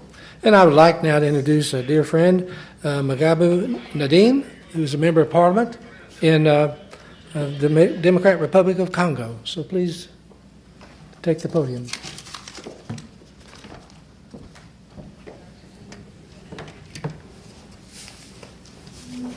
Merci pour la parole. Thank you for your word. Je m'excuse, je vais m'exprimer en français. C'est ça la langue officielle de travail chez nous en République démocratique du Congo. I'm so sorry, I would like to speak in French. It is not working? Yeah, thank you.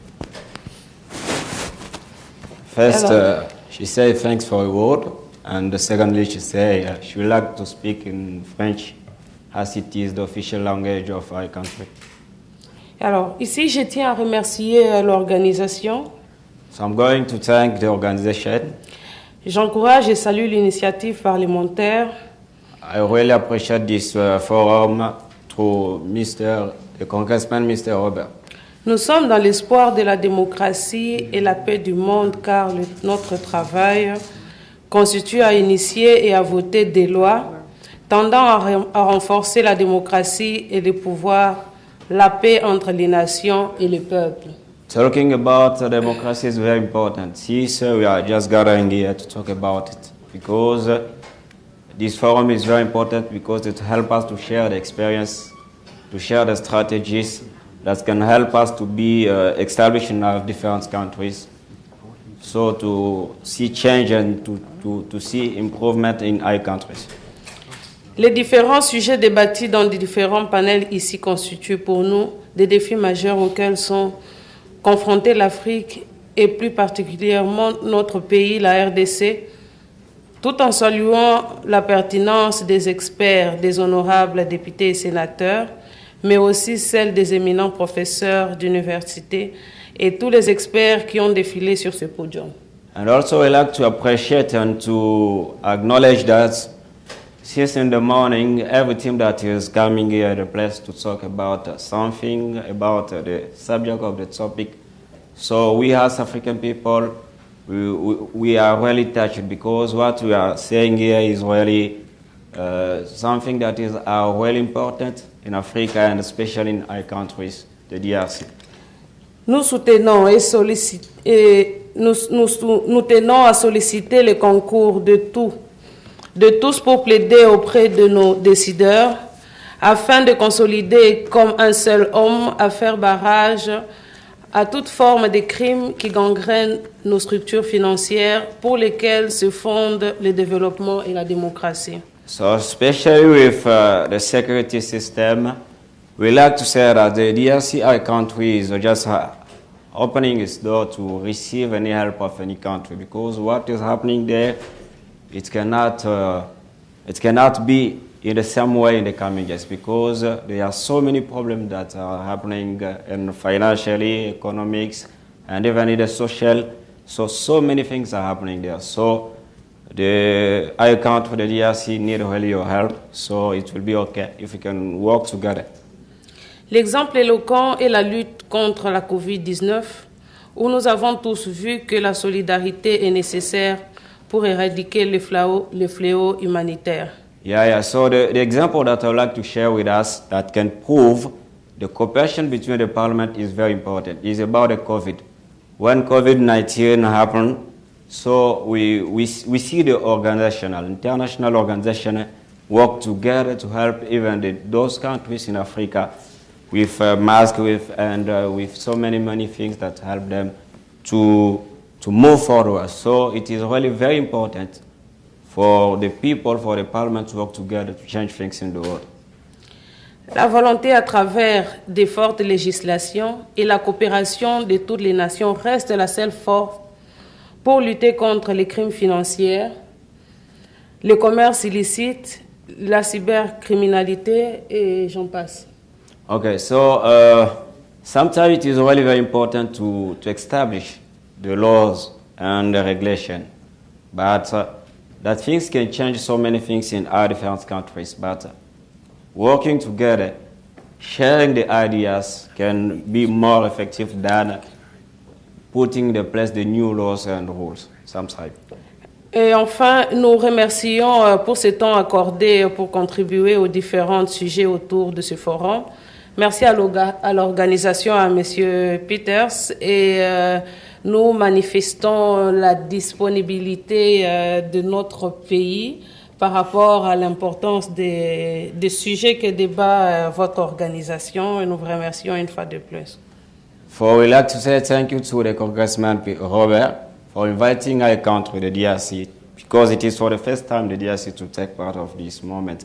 And also we'd like to say that if this kind of moments can also be happening in our country or in Africa, it will be more beneficial for so many countries of Africa to take part of this. Merci. Thank you.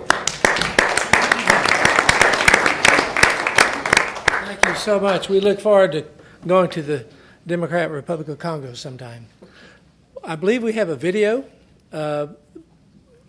regarding Guatemala, and we'll see that, and then we'll hear from the president, and then we will hear from you, Karen.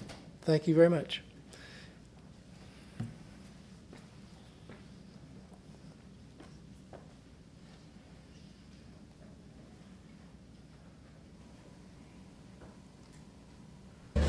Guatemala is one of the countries most affected by drug trafficking due to its geographical position in the north of Central America.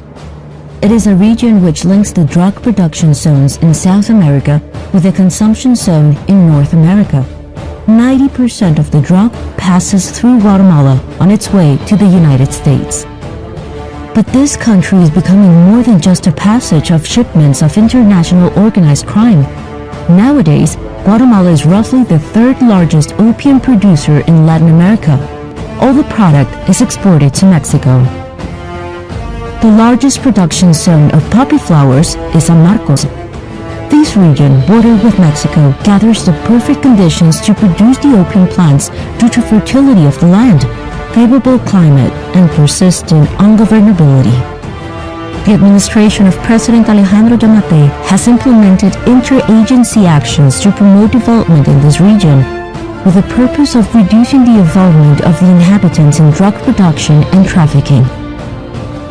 Drug traffickers seize the vulnerability of communities living in extreme poverty and turn them into allies. Therefore, the government is driven to fight drug trafficking and transnational organized crime head-on.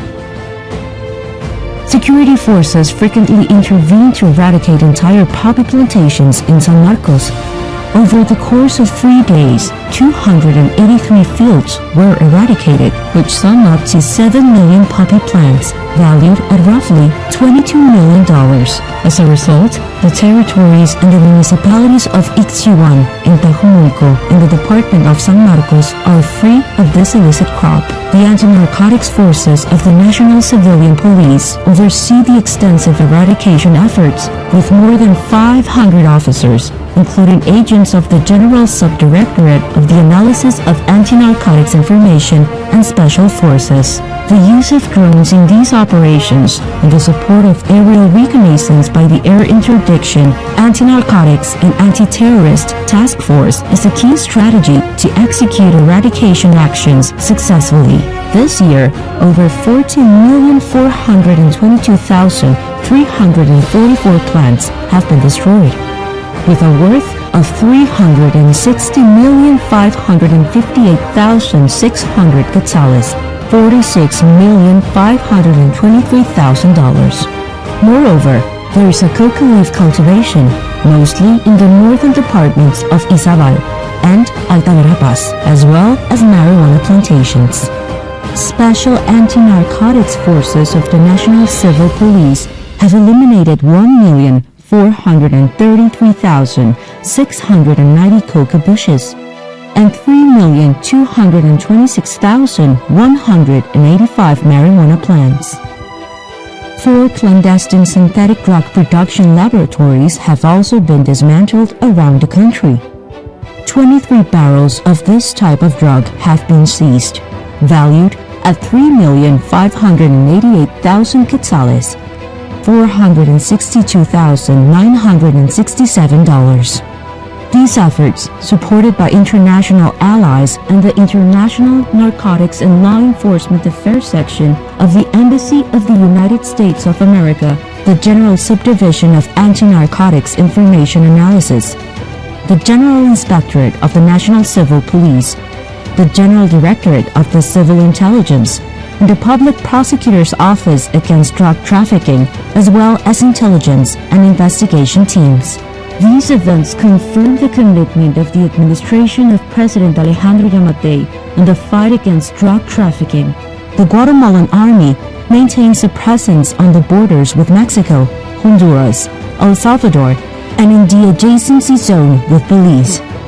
The Land and Naval Control, in conjunction with the National Civil Police and the Tax Administration Superintendency, work together to counteract actions such as smuggling, drug trafficking, and human trafficking, among others. Guatemalan Air Force radars, in coordination with other similar platforms in the region, warns about the proximity of illegal flights to national airspace and follow them close once they enter the country. The operations have been successful and have managed to seize, secure, and hand them over to the corresponding authorities.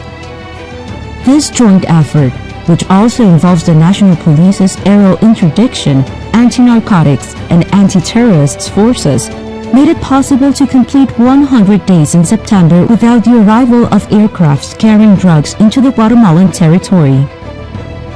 In addition to border protection of airspace with restriction devices, surveillance, alerts, review and detection, it is also carried out from the seas, legal crossings, and particularly the illegal crossings.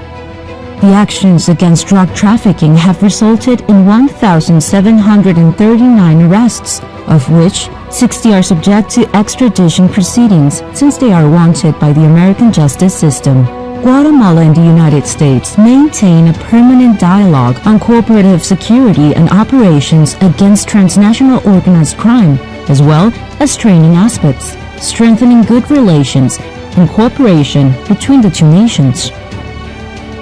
These actions respond to the third pillar of the General Government Policy 2020-2024 from President Alejandro Yamatei's administration related to governance and security in development.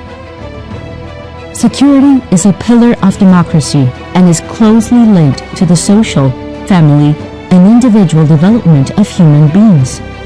It is an imperative factor in achieving a condition of well-being according to the policy. The challenge of governance and security for development is to reduce crime, prioritizing prevention, also curbing the illegal trafficking of people, weapons, and drugs at the borders, the prevention of social conflict, and respect for private property, as well as the strengthening of justice and the coordinated work with the security forces, the control of prisons, and criminal networks. Ensuring security is also an essential condition for creating favorable business climate that is conducive to foreign investment, guarantees the rule of law and democracy, and fosters friendly and cooperative relations with neighboring countries and the rest of the international community. Guatemala is moving forward.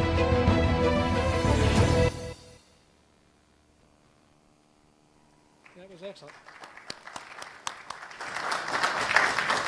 We are so honored today to have the President of Guatemala, Alejandro Yamatei.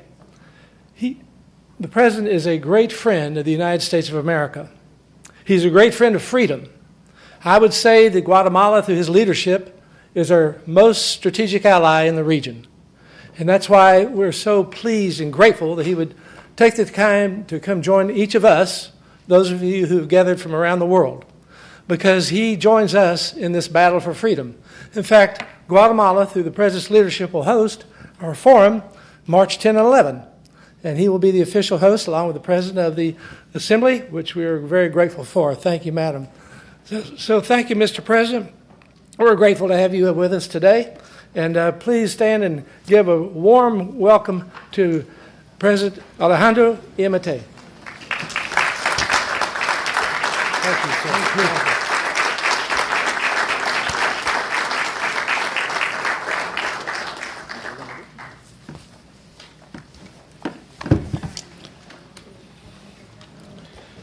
Good afternoon.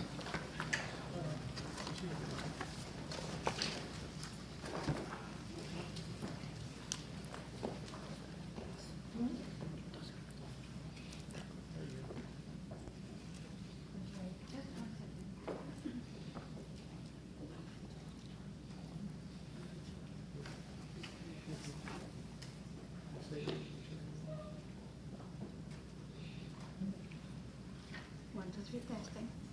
Are we on, Jamie? 1, 2, 3. 1, 2, 3, testing. 1, 2, 3, testing. 1, 2, 3, testing. Jamie, we'll need this mic on. 1, 2, 3, testing. 1, 2, 3, testing. 1, 2, 3, testing. 1, 2, 3. 1, 2, 3, testing. 1, 2, 3, testing.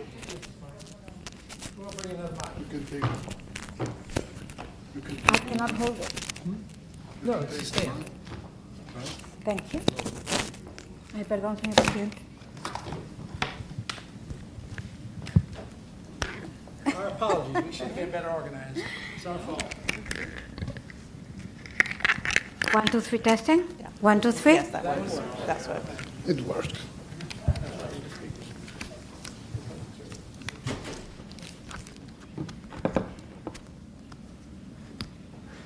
Muchas gracias. Gracias. Perdón. Apologies. Our apologies. Distinguido señor Robert Pettinger, presidente del Foro Parlamentario de Inteligencia y Seguridad. Distinguidos señores miembros del Senado de los Estados Unidos. Distinguidos señores miembros del Congreso de los Estados Unidos. Señores medios de comunicación, invitados especiales, amigos todos. Es un verdadero gusto saludarlos en esta noche especial. Distinguished Mr. Robert Pettinger, Chair of the Parliamentary Intelligence Security Forum. Distinguished members of the U.S. Senate. Distinguished members of the U.S. Congress. Members of the media outlets, special guests, friends all, it is a real pleasure to greet you this very special evening. Iniciaré mi intervención agradeciendo la invitación de Mr. Pettinger, presidente del Foro Parlamentario de Inteligencia y Seguridad, patentizando el gusto que me da el poder dirigirme a ustedes. I would like to begin tonight by thanking Chair Pettinger of the Parliamentary Intelligence Security Forum for inviting me tonight, and I underscore the pleasure that I take in addressing you. Así también debo ratificar que la pandemia COVID-19, que sorprendió al mundo en el año 2020, encontró en los países latinoamericanos en desarrollo focos de propagación ante los desafíos para los cuales no estábamos preparados. Quiero reconocer el rol trascendental que ha tenido el gobierno y el pueblo estadounidense con la donación de varios millones de dosis de vacunas contra el COVID-19, lo cual agradezco en nombre de Guatemala. I need to underscore that the COVID-19 pandemic that surprised the world in 2020 found in Latin American countries, in developing countries, foci of propagation in challenges for which we're not ready.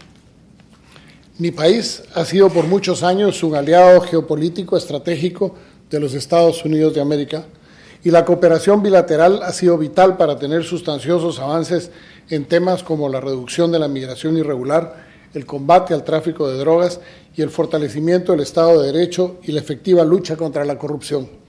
Sin embargo, existen aún varios temas que deben ser reforzados. De esa cuenta, la seguridad en las fronteras, tráfico y trata de personas, narcotráfico, lavado de dinero, son solo algunos de los varios flagelos que aquejan a los países de la región y dentro de ellos a Guatemala. I wish to recognize the very important role that the government and the people of the United States have had with the donation of several million doses of COVID vaccines, which I appreciate on behalf of the Guatemalan people. My country has been for many years a strategic geopolitical ally of the United States of America, and bilateral cooperation has been vital in order to sustain the advances in topics such as the reduction of irregular migration, combating drug trafficking, and strengthening the rule of law and the effective fight against corruption. This notwithstanding, there are still several issues where efforts need to be bolstered further, and as such, security in our borders, trafficking and smuggling of persons, drug trafficking, money laundering are but a few of the several scourges that afflict the countries of the region, including Guatemala. Los esfuerzos en contra del narcotráfico han sido muy grandes.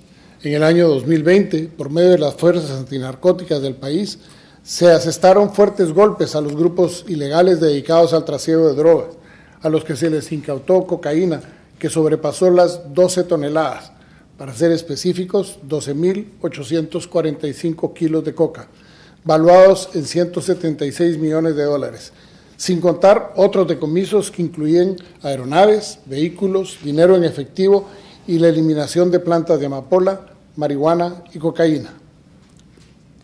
Efforts against drug trafficking have been huge. In 2020, through the anti-narcotic forces of the country, we have blown strong hits against those groups that illegally engage in drug trafficking, where we seized cocaine surpassing 12 tons, and to be specific, 12,845.36 kilos, valued at $176 million US, without taking into account other seizures, including aircraft, vehicles, cash, and the elimination of poppy seed, marijuana, and cocaine plantations. En el presente año, la incautación está por llegar a las 10 toneladas de cocaína decomisada. El registro actual refiere 9.813 kilos confiscados, equivalentes a 134 millones de dólares. Además, se ha logrado la captura de 1.736 personas por delitos conexos al narcotráfico solo este año. Se han erradicado 7.100.496 matas de amapola en lo que va del presente año. This year, seizure is about to reach 10 tons of cocaine. The current record tells us that there's 9,813 kilos that have been seized, equivalent to $134 million US. In addition, we have arrested 1,736 persons for drug-related crimes this year alone. Likewise, we have eradicated 7,100,496 poppy seed plants this year. En diversas ocasiones, el gobierno de los Estados Unidos de América y la Unión Europea han felicitado a mi gobierno por el buen manejo de la lucha contra el narcotráfico, habiendo recientemente recibido reconocimiento por haber logrado el récord en nuestro país de 108 días sin aterrizajes de aeronaves clandestinas que transportan droga en el mes de agosto recién pasado, resultado de operaciones de reconocimiento aéreo y disuasión. Several times, the government of the United States of America and the European Union have congratulated my government for our good management of that fight against drug trafficking. Recently, we received a recognition for having accomplished a record 118 days without clandestine aircraft landings that transported drugs in the month of August, the result of air reconnaissance and deterrence activities. Los radares de la Fuerza Aérea Guatemalteca son los que, en coordinación con plataformas similares en la región, dan aviso sobre la proximidad de un vuelo ilegal al espacio aéreo nacional. Mas esto no es suficiente. Se necesitan herramientas más completas, aviones para hacer interceptaciones, instrumentos aéreos para poder hacer este combate.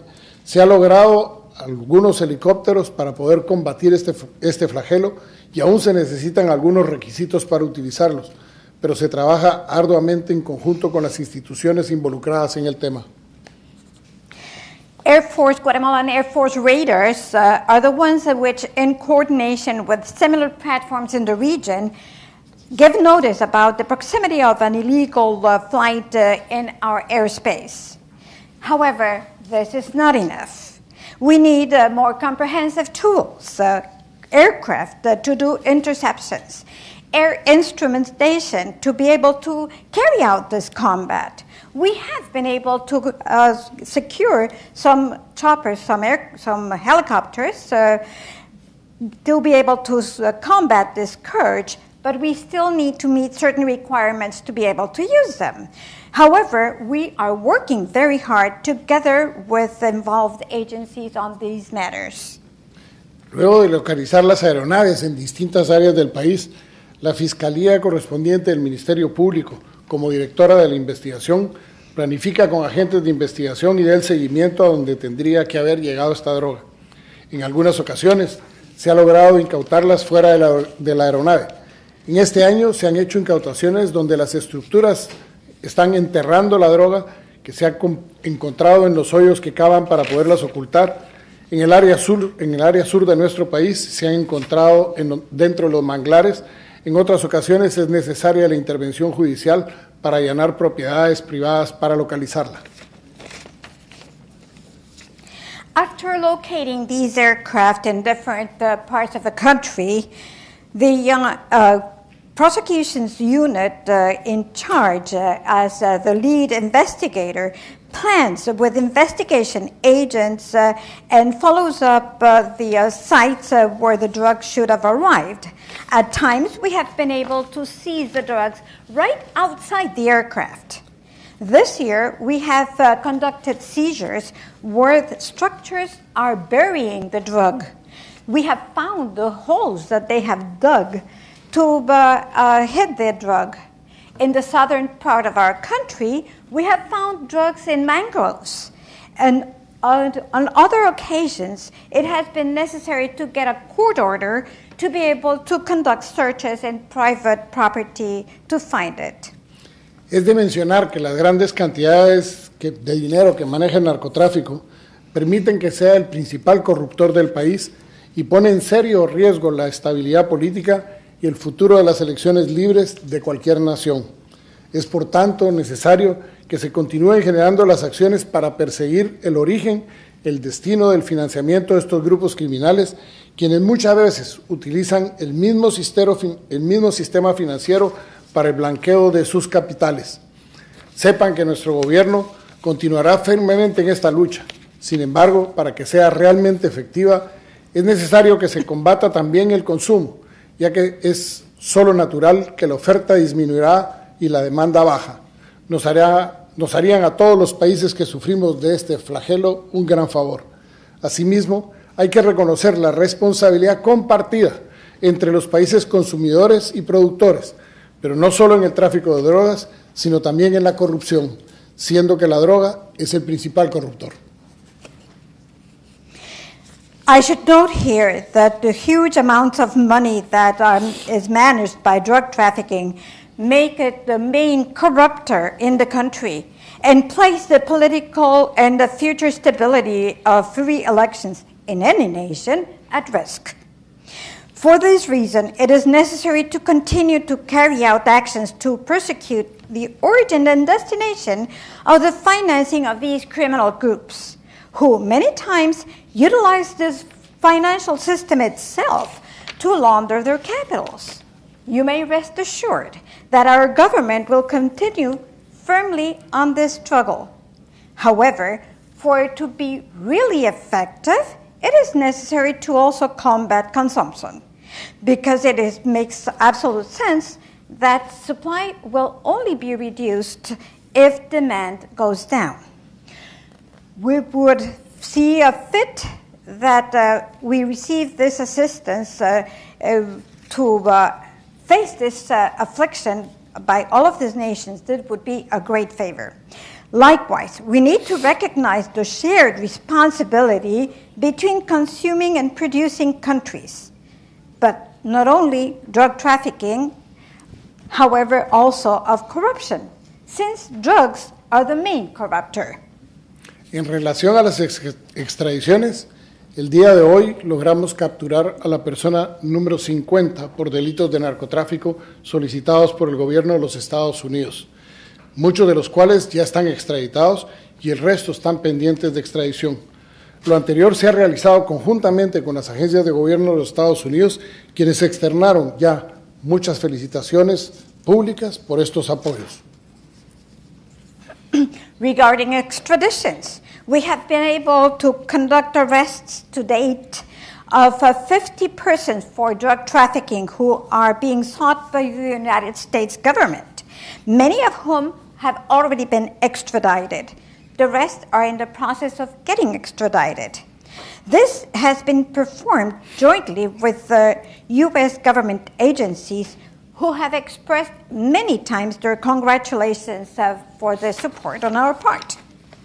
La lucha contra la corrupción en todas sus dimensiones requiere del firme compromiso político de erradicarlo, y desde mi gobierno hemos creado la Comisión Presidencial contra la Corrupción con independencia de manejo, y quien ha estado colaborando con diferentes agencias, algunas de ellas estadounidenses, lo cual ha permitido que la instrumentalización del plan de trabajo trazado por esta comisión permea todo el aparato estatal y fiscalice desde posibles delitos administrativos hasta la implicación de funcionarios públicos, quienes posteriormente deberán afrontar la justicia a través del debido proceso.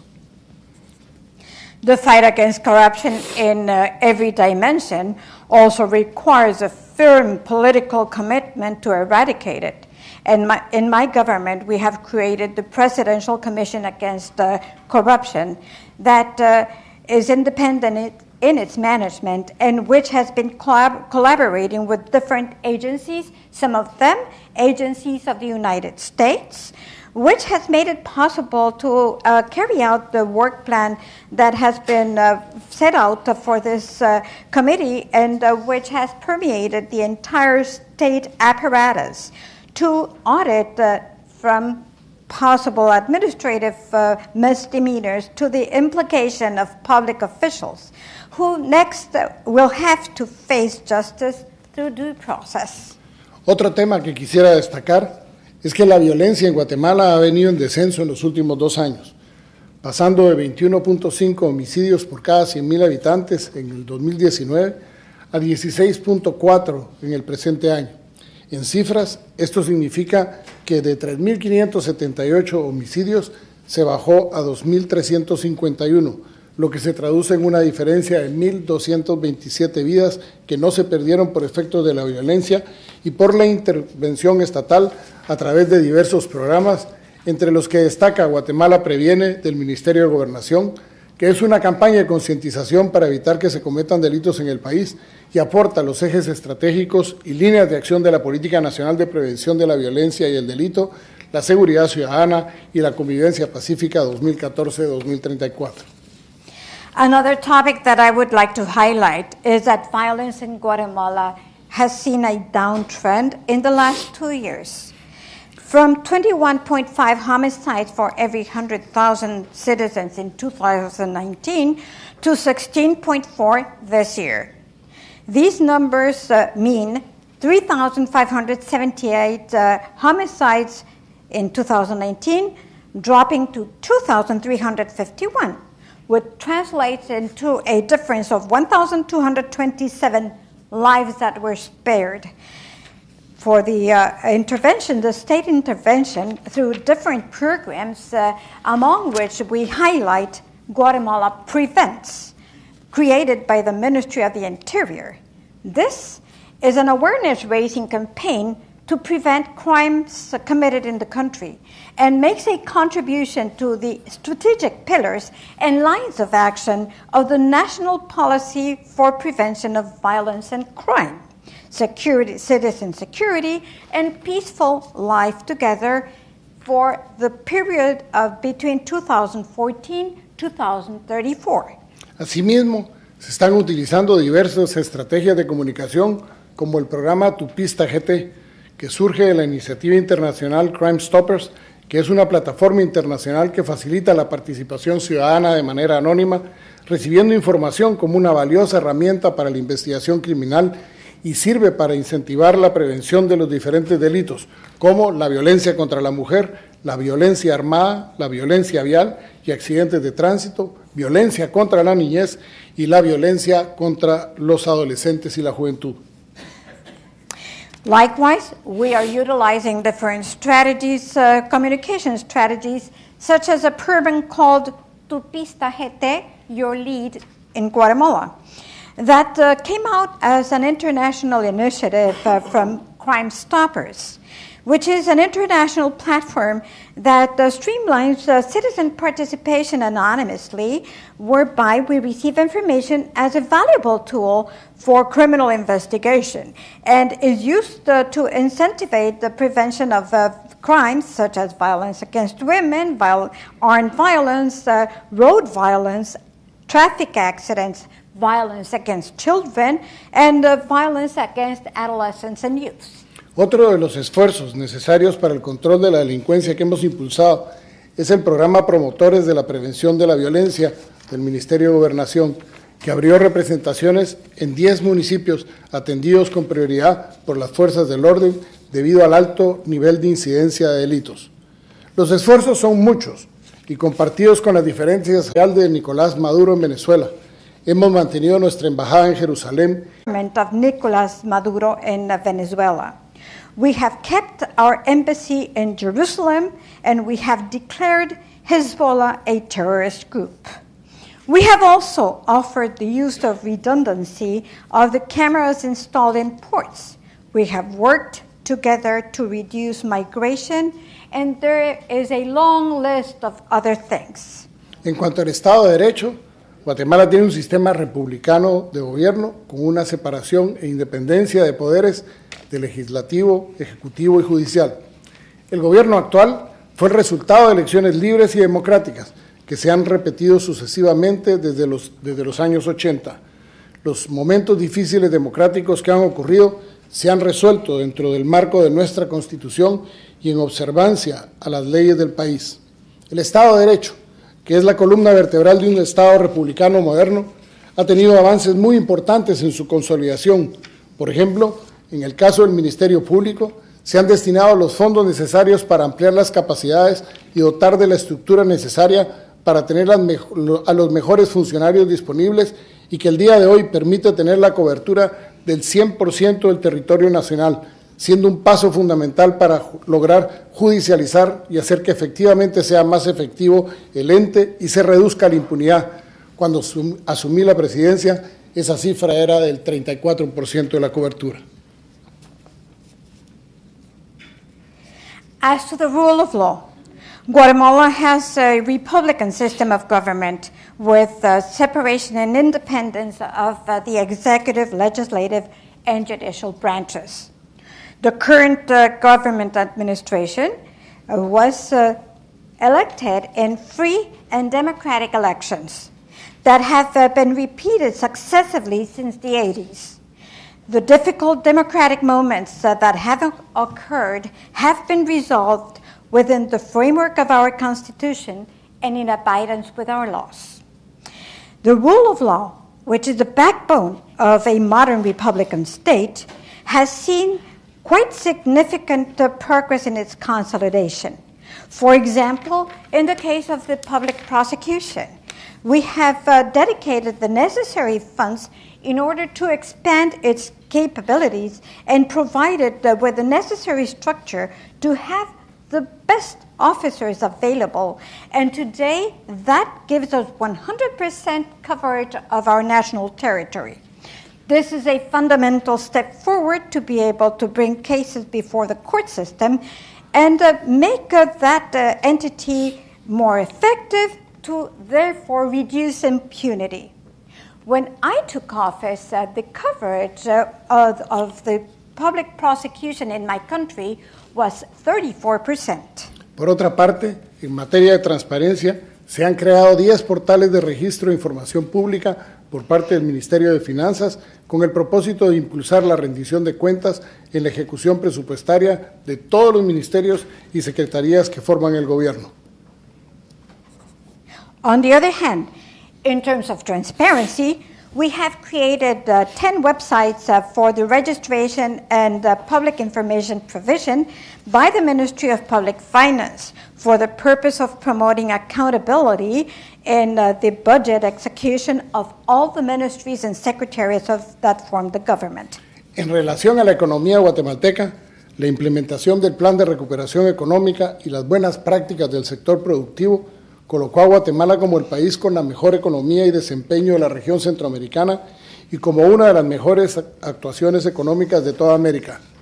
Según información emitida por el Fondo Monetario Internacional, cerramos el año 2020 con un Producto Interno Bruto de menos 1.5 en lugar del menos 4.8 que se había previsto en marzo del 2020, ubicándonos como el país más resiliente de América. Regarding the Guatemalan economy, the implementation of the Economic Recovery Plan and the good practices shown by the productive sector placed Guatemala as the country with the best economy and performance of the Central American region, and with one of the best economic performances of all America. According to information provided by the International Monetary Fund, we closed 2020 with a GDP of minus 1.5% in 2020, rather than the minus 4.8%, which had been the prediction in March of that year. That places us as the most resilient country in America.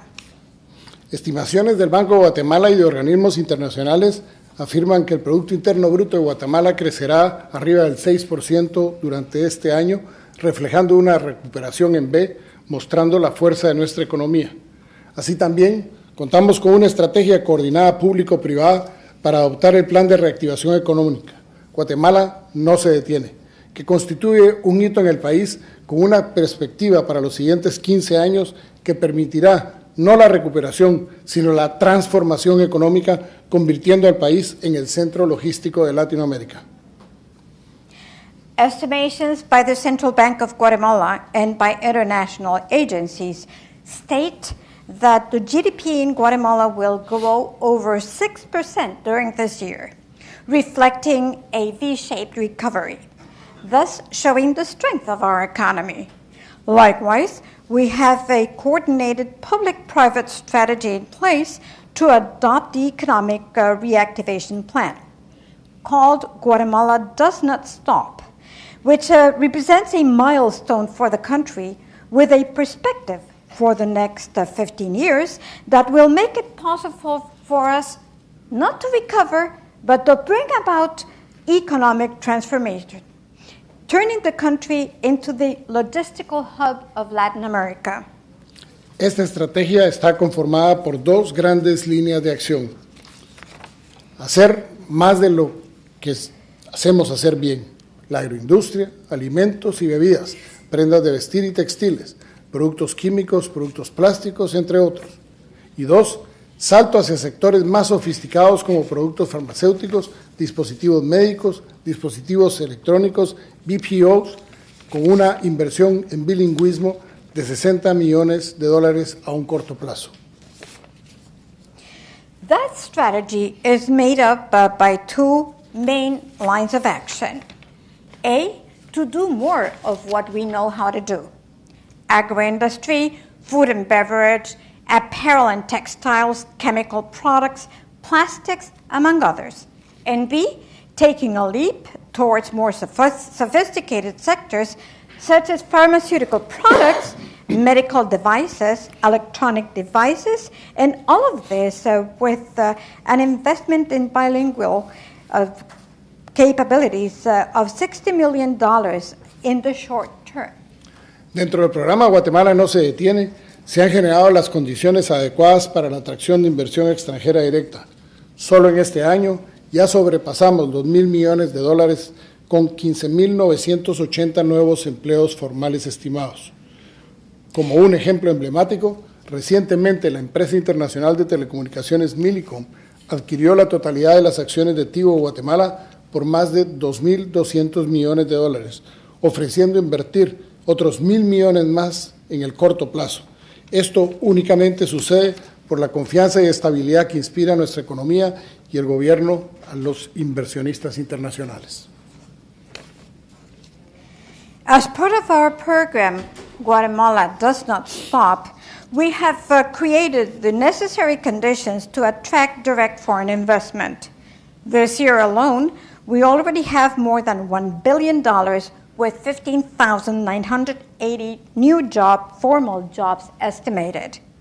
As an emblematic example here, recently the international telecom company Millicom acquired all of the shares of Tigo Guatemala for more than $2.2 billion US, and they have pledged another $1 billion in the near future.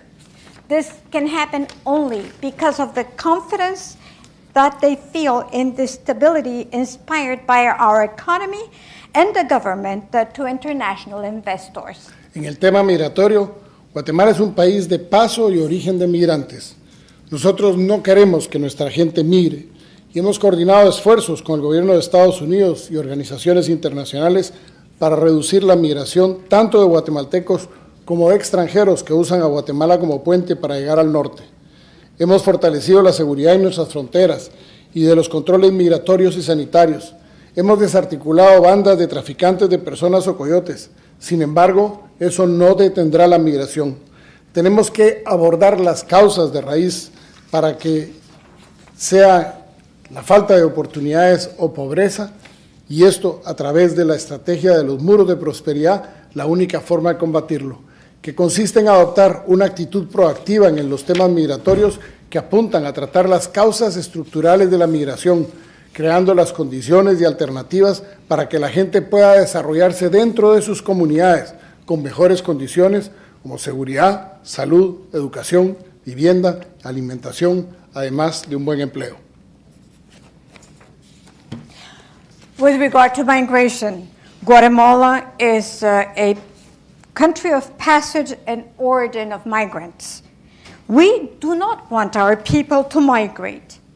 For that reason, we have coordinated efforts with the government of the United States and with international agencies to reduce migration, both of Guatemalans as well as of foreigners who use Guatemala as a bridge to reach the north.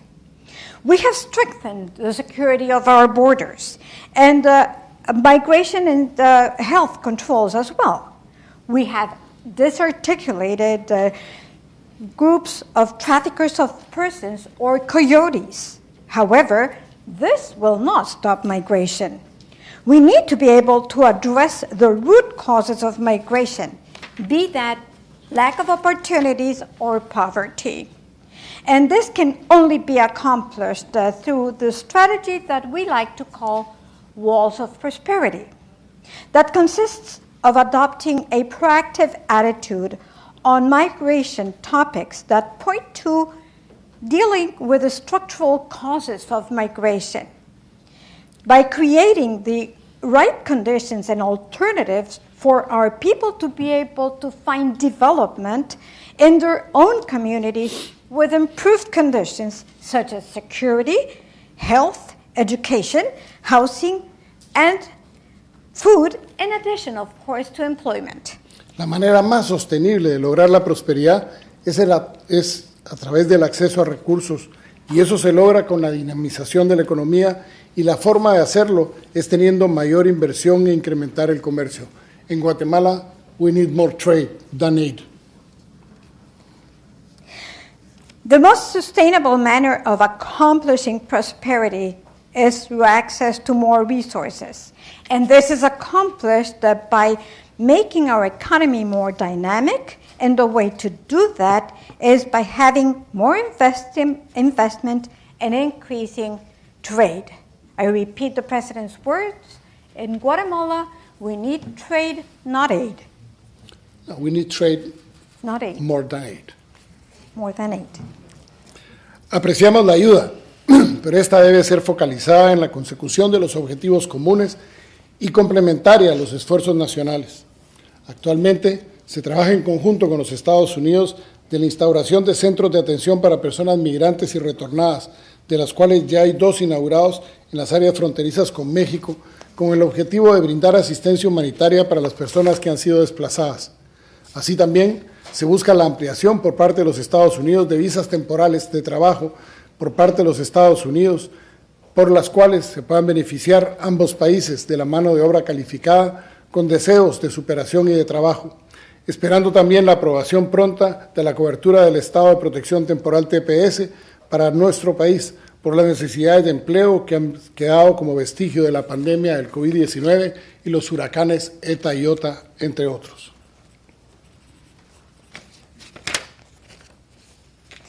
We appreciate the aid, but it needs to focus on accomplishing common objectives and complementary to national efforts.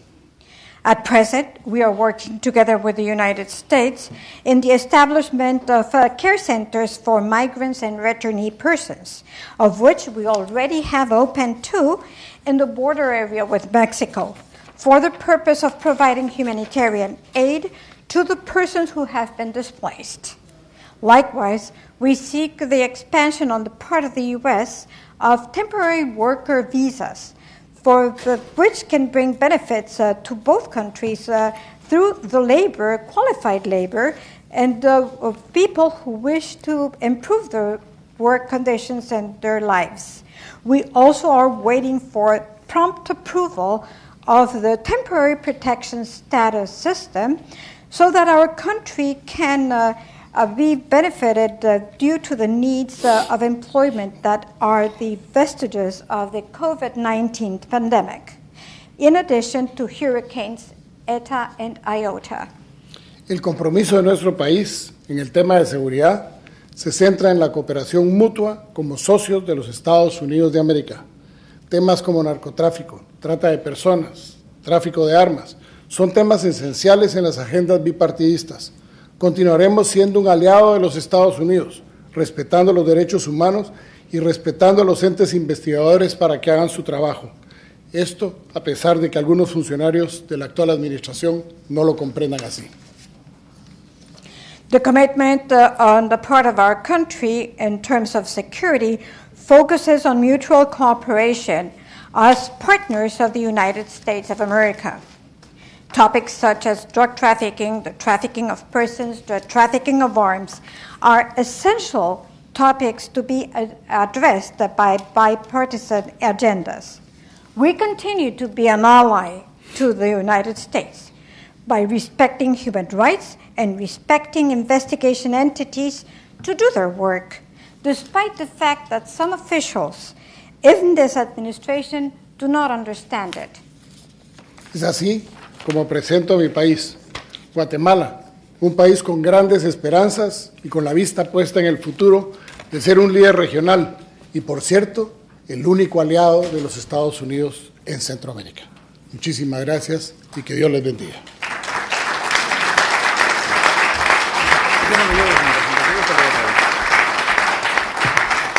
It is thus that I present to you my country, Guatemala, a country with great hope and with its sight placed on a future that will make it a regional leader and a strategic ally to the United States. And by the way, the only ally that the United States has in the Central American countries. Thank you very much. Remarkable leadership. Where is Juan? Juan, are you in the room? Juan, where are you? Stand up. Juan, thank you, my friend. A great businessman, a great friend in Guatemala. Juan Mahe. He made our introduction to the president, and he is hosting us in some respect at our reception. He sent up the Gallo beer, which is his company, in Guatemala. So thank you for that. Thank you. And I want to again acknowledge Alejo Campos and his leadership in the region. He will be leading the charge down there. Madam President, thank you so much. Please stand so they can all see you as well. The President of the National Assembly. We're so pleased. Karen, do you want to say a couple words? Are you okay, or what would you like to do? What do you want me? Do you want me to speak for a minute? 1 minute. Okay. How's that? She's delightful. Member of the UK Parliament, great friend of my dear friend David Amos. Thank you very much. I realise I've got the shift that means that I'm keeping you from both the reception and the Declaration of Independence. So I will try and keep my comments short. But I did want to make just a couple of comments about the power of interparliamentary relations, which was the purpose of this event. I am also a substitute, by the way. I should be Harriet Baldwin, who those of you who were in Budapest would have met. I'm covering for her because she was unable to get here, I'm afraid, this time. Thank you. I regularly bring my constituents to Parliament, and when I do, I explain to them the origin of the word Parliament, which is, of course, a great international cooperation. It is a Norman French word. It comes from the word to speak. What we need to do in parliaments is speak. We need to communicate with each other. We need to work together. We can't get anything done unless we work together. And what you've given today here, Congressman Pittenger, is a prime example of how parliamentarians coming together and understanding each other's issues means that we can raise these points in our parliaments and we can influence our governments to make the change that is needed. We recently had a debate on Bosnia-Herzegovina that was held in the UK Parliament. We've had debates on Belarus, we've had debates on the Ukraine. I was last week in Madrid at the Interparliamentary Union General Assembly, and I met parliamentarians there from Venezuela, from the Ukraine, from Palestine and from Israel. It was a safe space in which we could communicate. And we would love the US to come back into the IPU, because the US back in the Interparliamentary Union would be an amazing thing and would help to influence parliaments around the world and give parliamentarians the backbone they need to be able to go and influence their own parliaments. We also have the Commonwealth Parliamentary Association, which you can't be a member of, I'm afraid, in the US, as not being a member of the Commonwealth. But the Commonwealth Parliamentary Association, which has sponsored me to come to this, is very involved in working on combating human trafficking around the Commonwealth and using the power of those networks. And it's the parliamentarians working together that makes the difference. So I will conclude by saying we do have a great reception ahead of us. I'm very grateful to have been here. And this has been a prime example today of how parliamentarians coming together can make a real difference. And I congratulate you for that. Bless you. Thank you.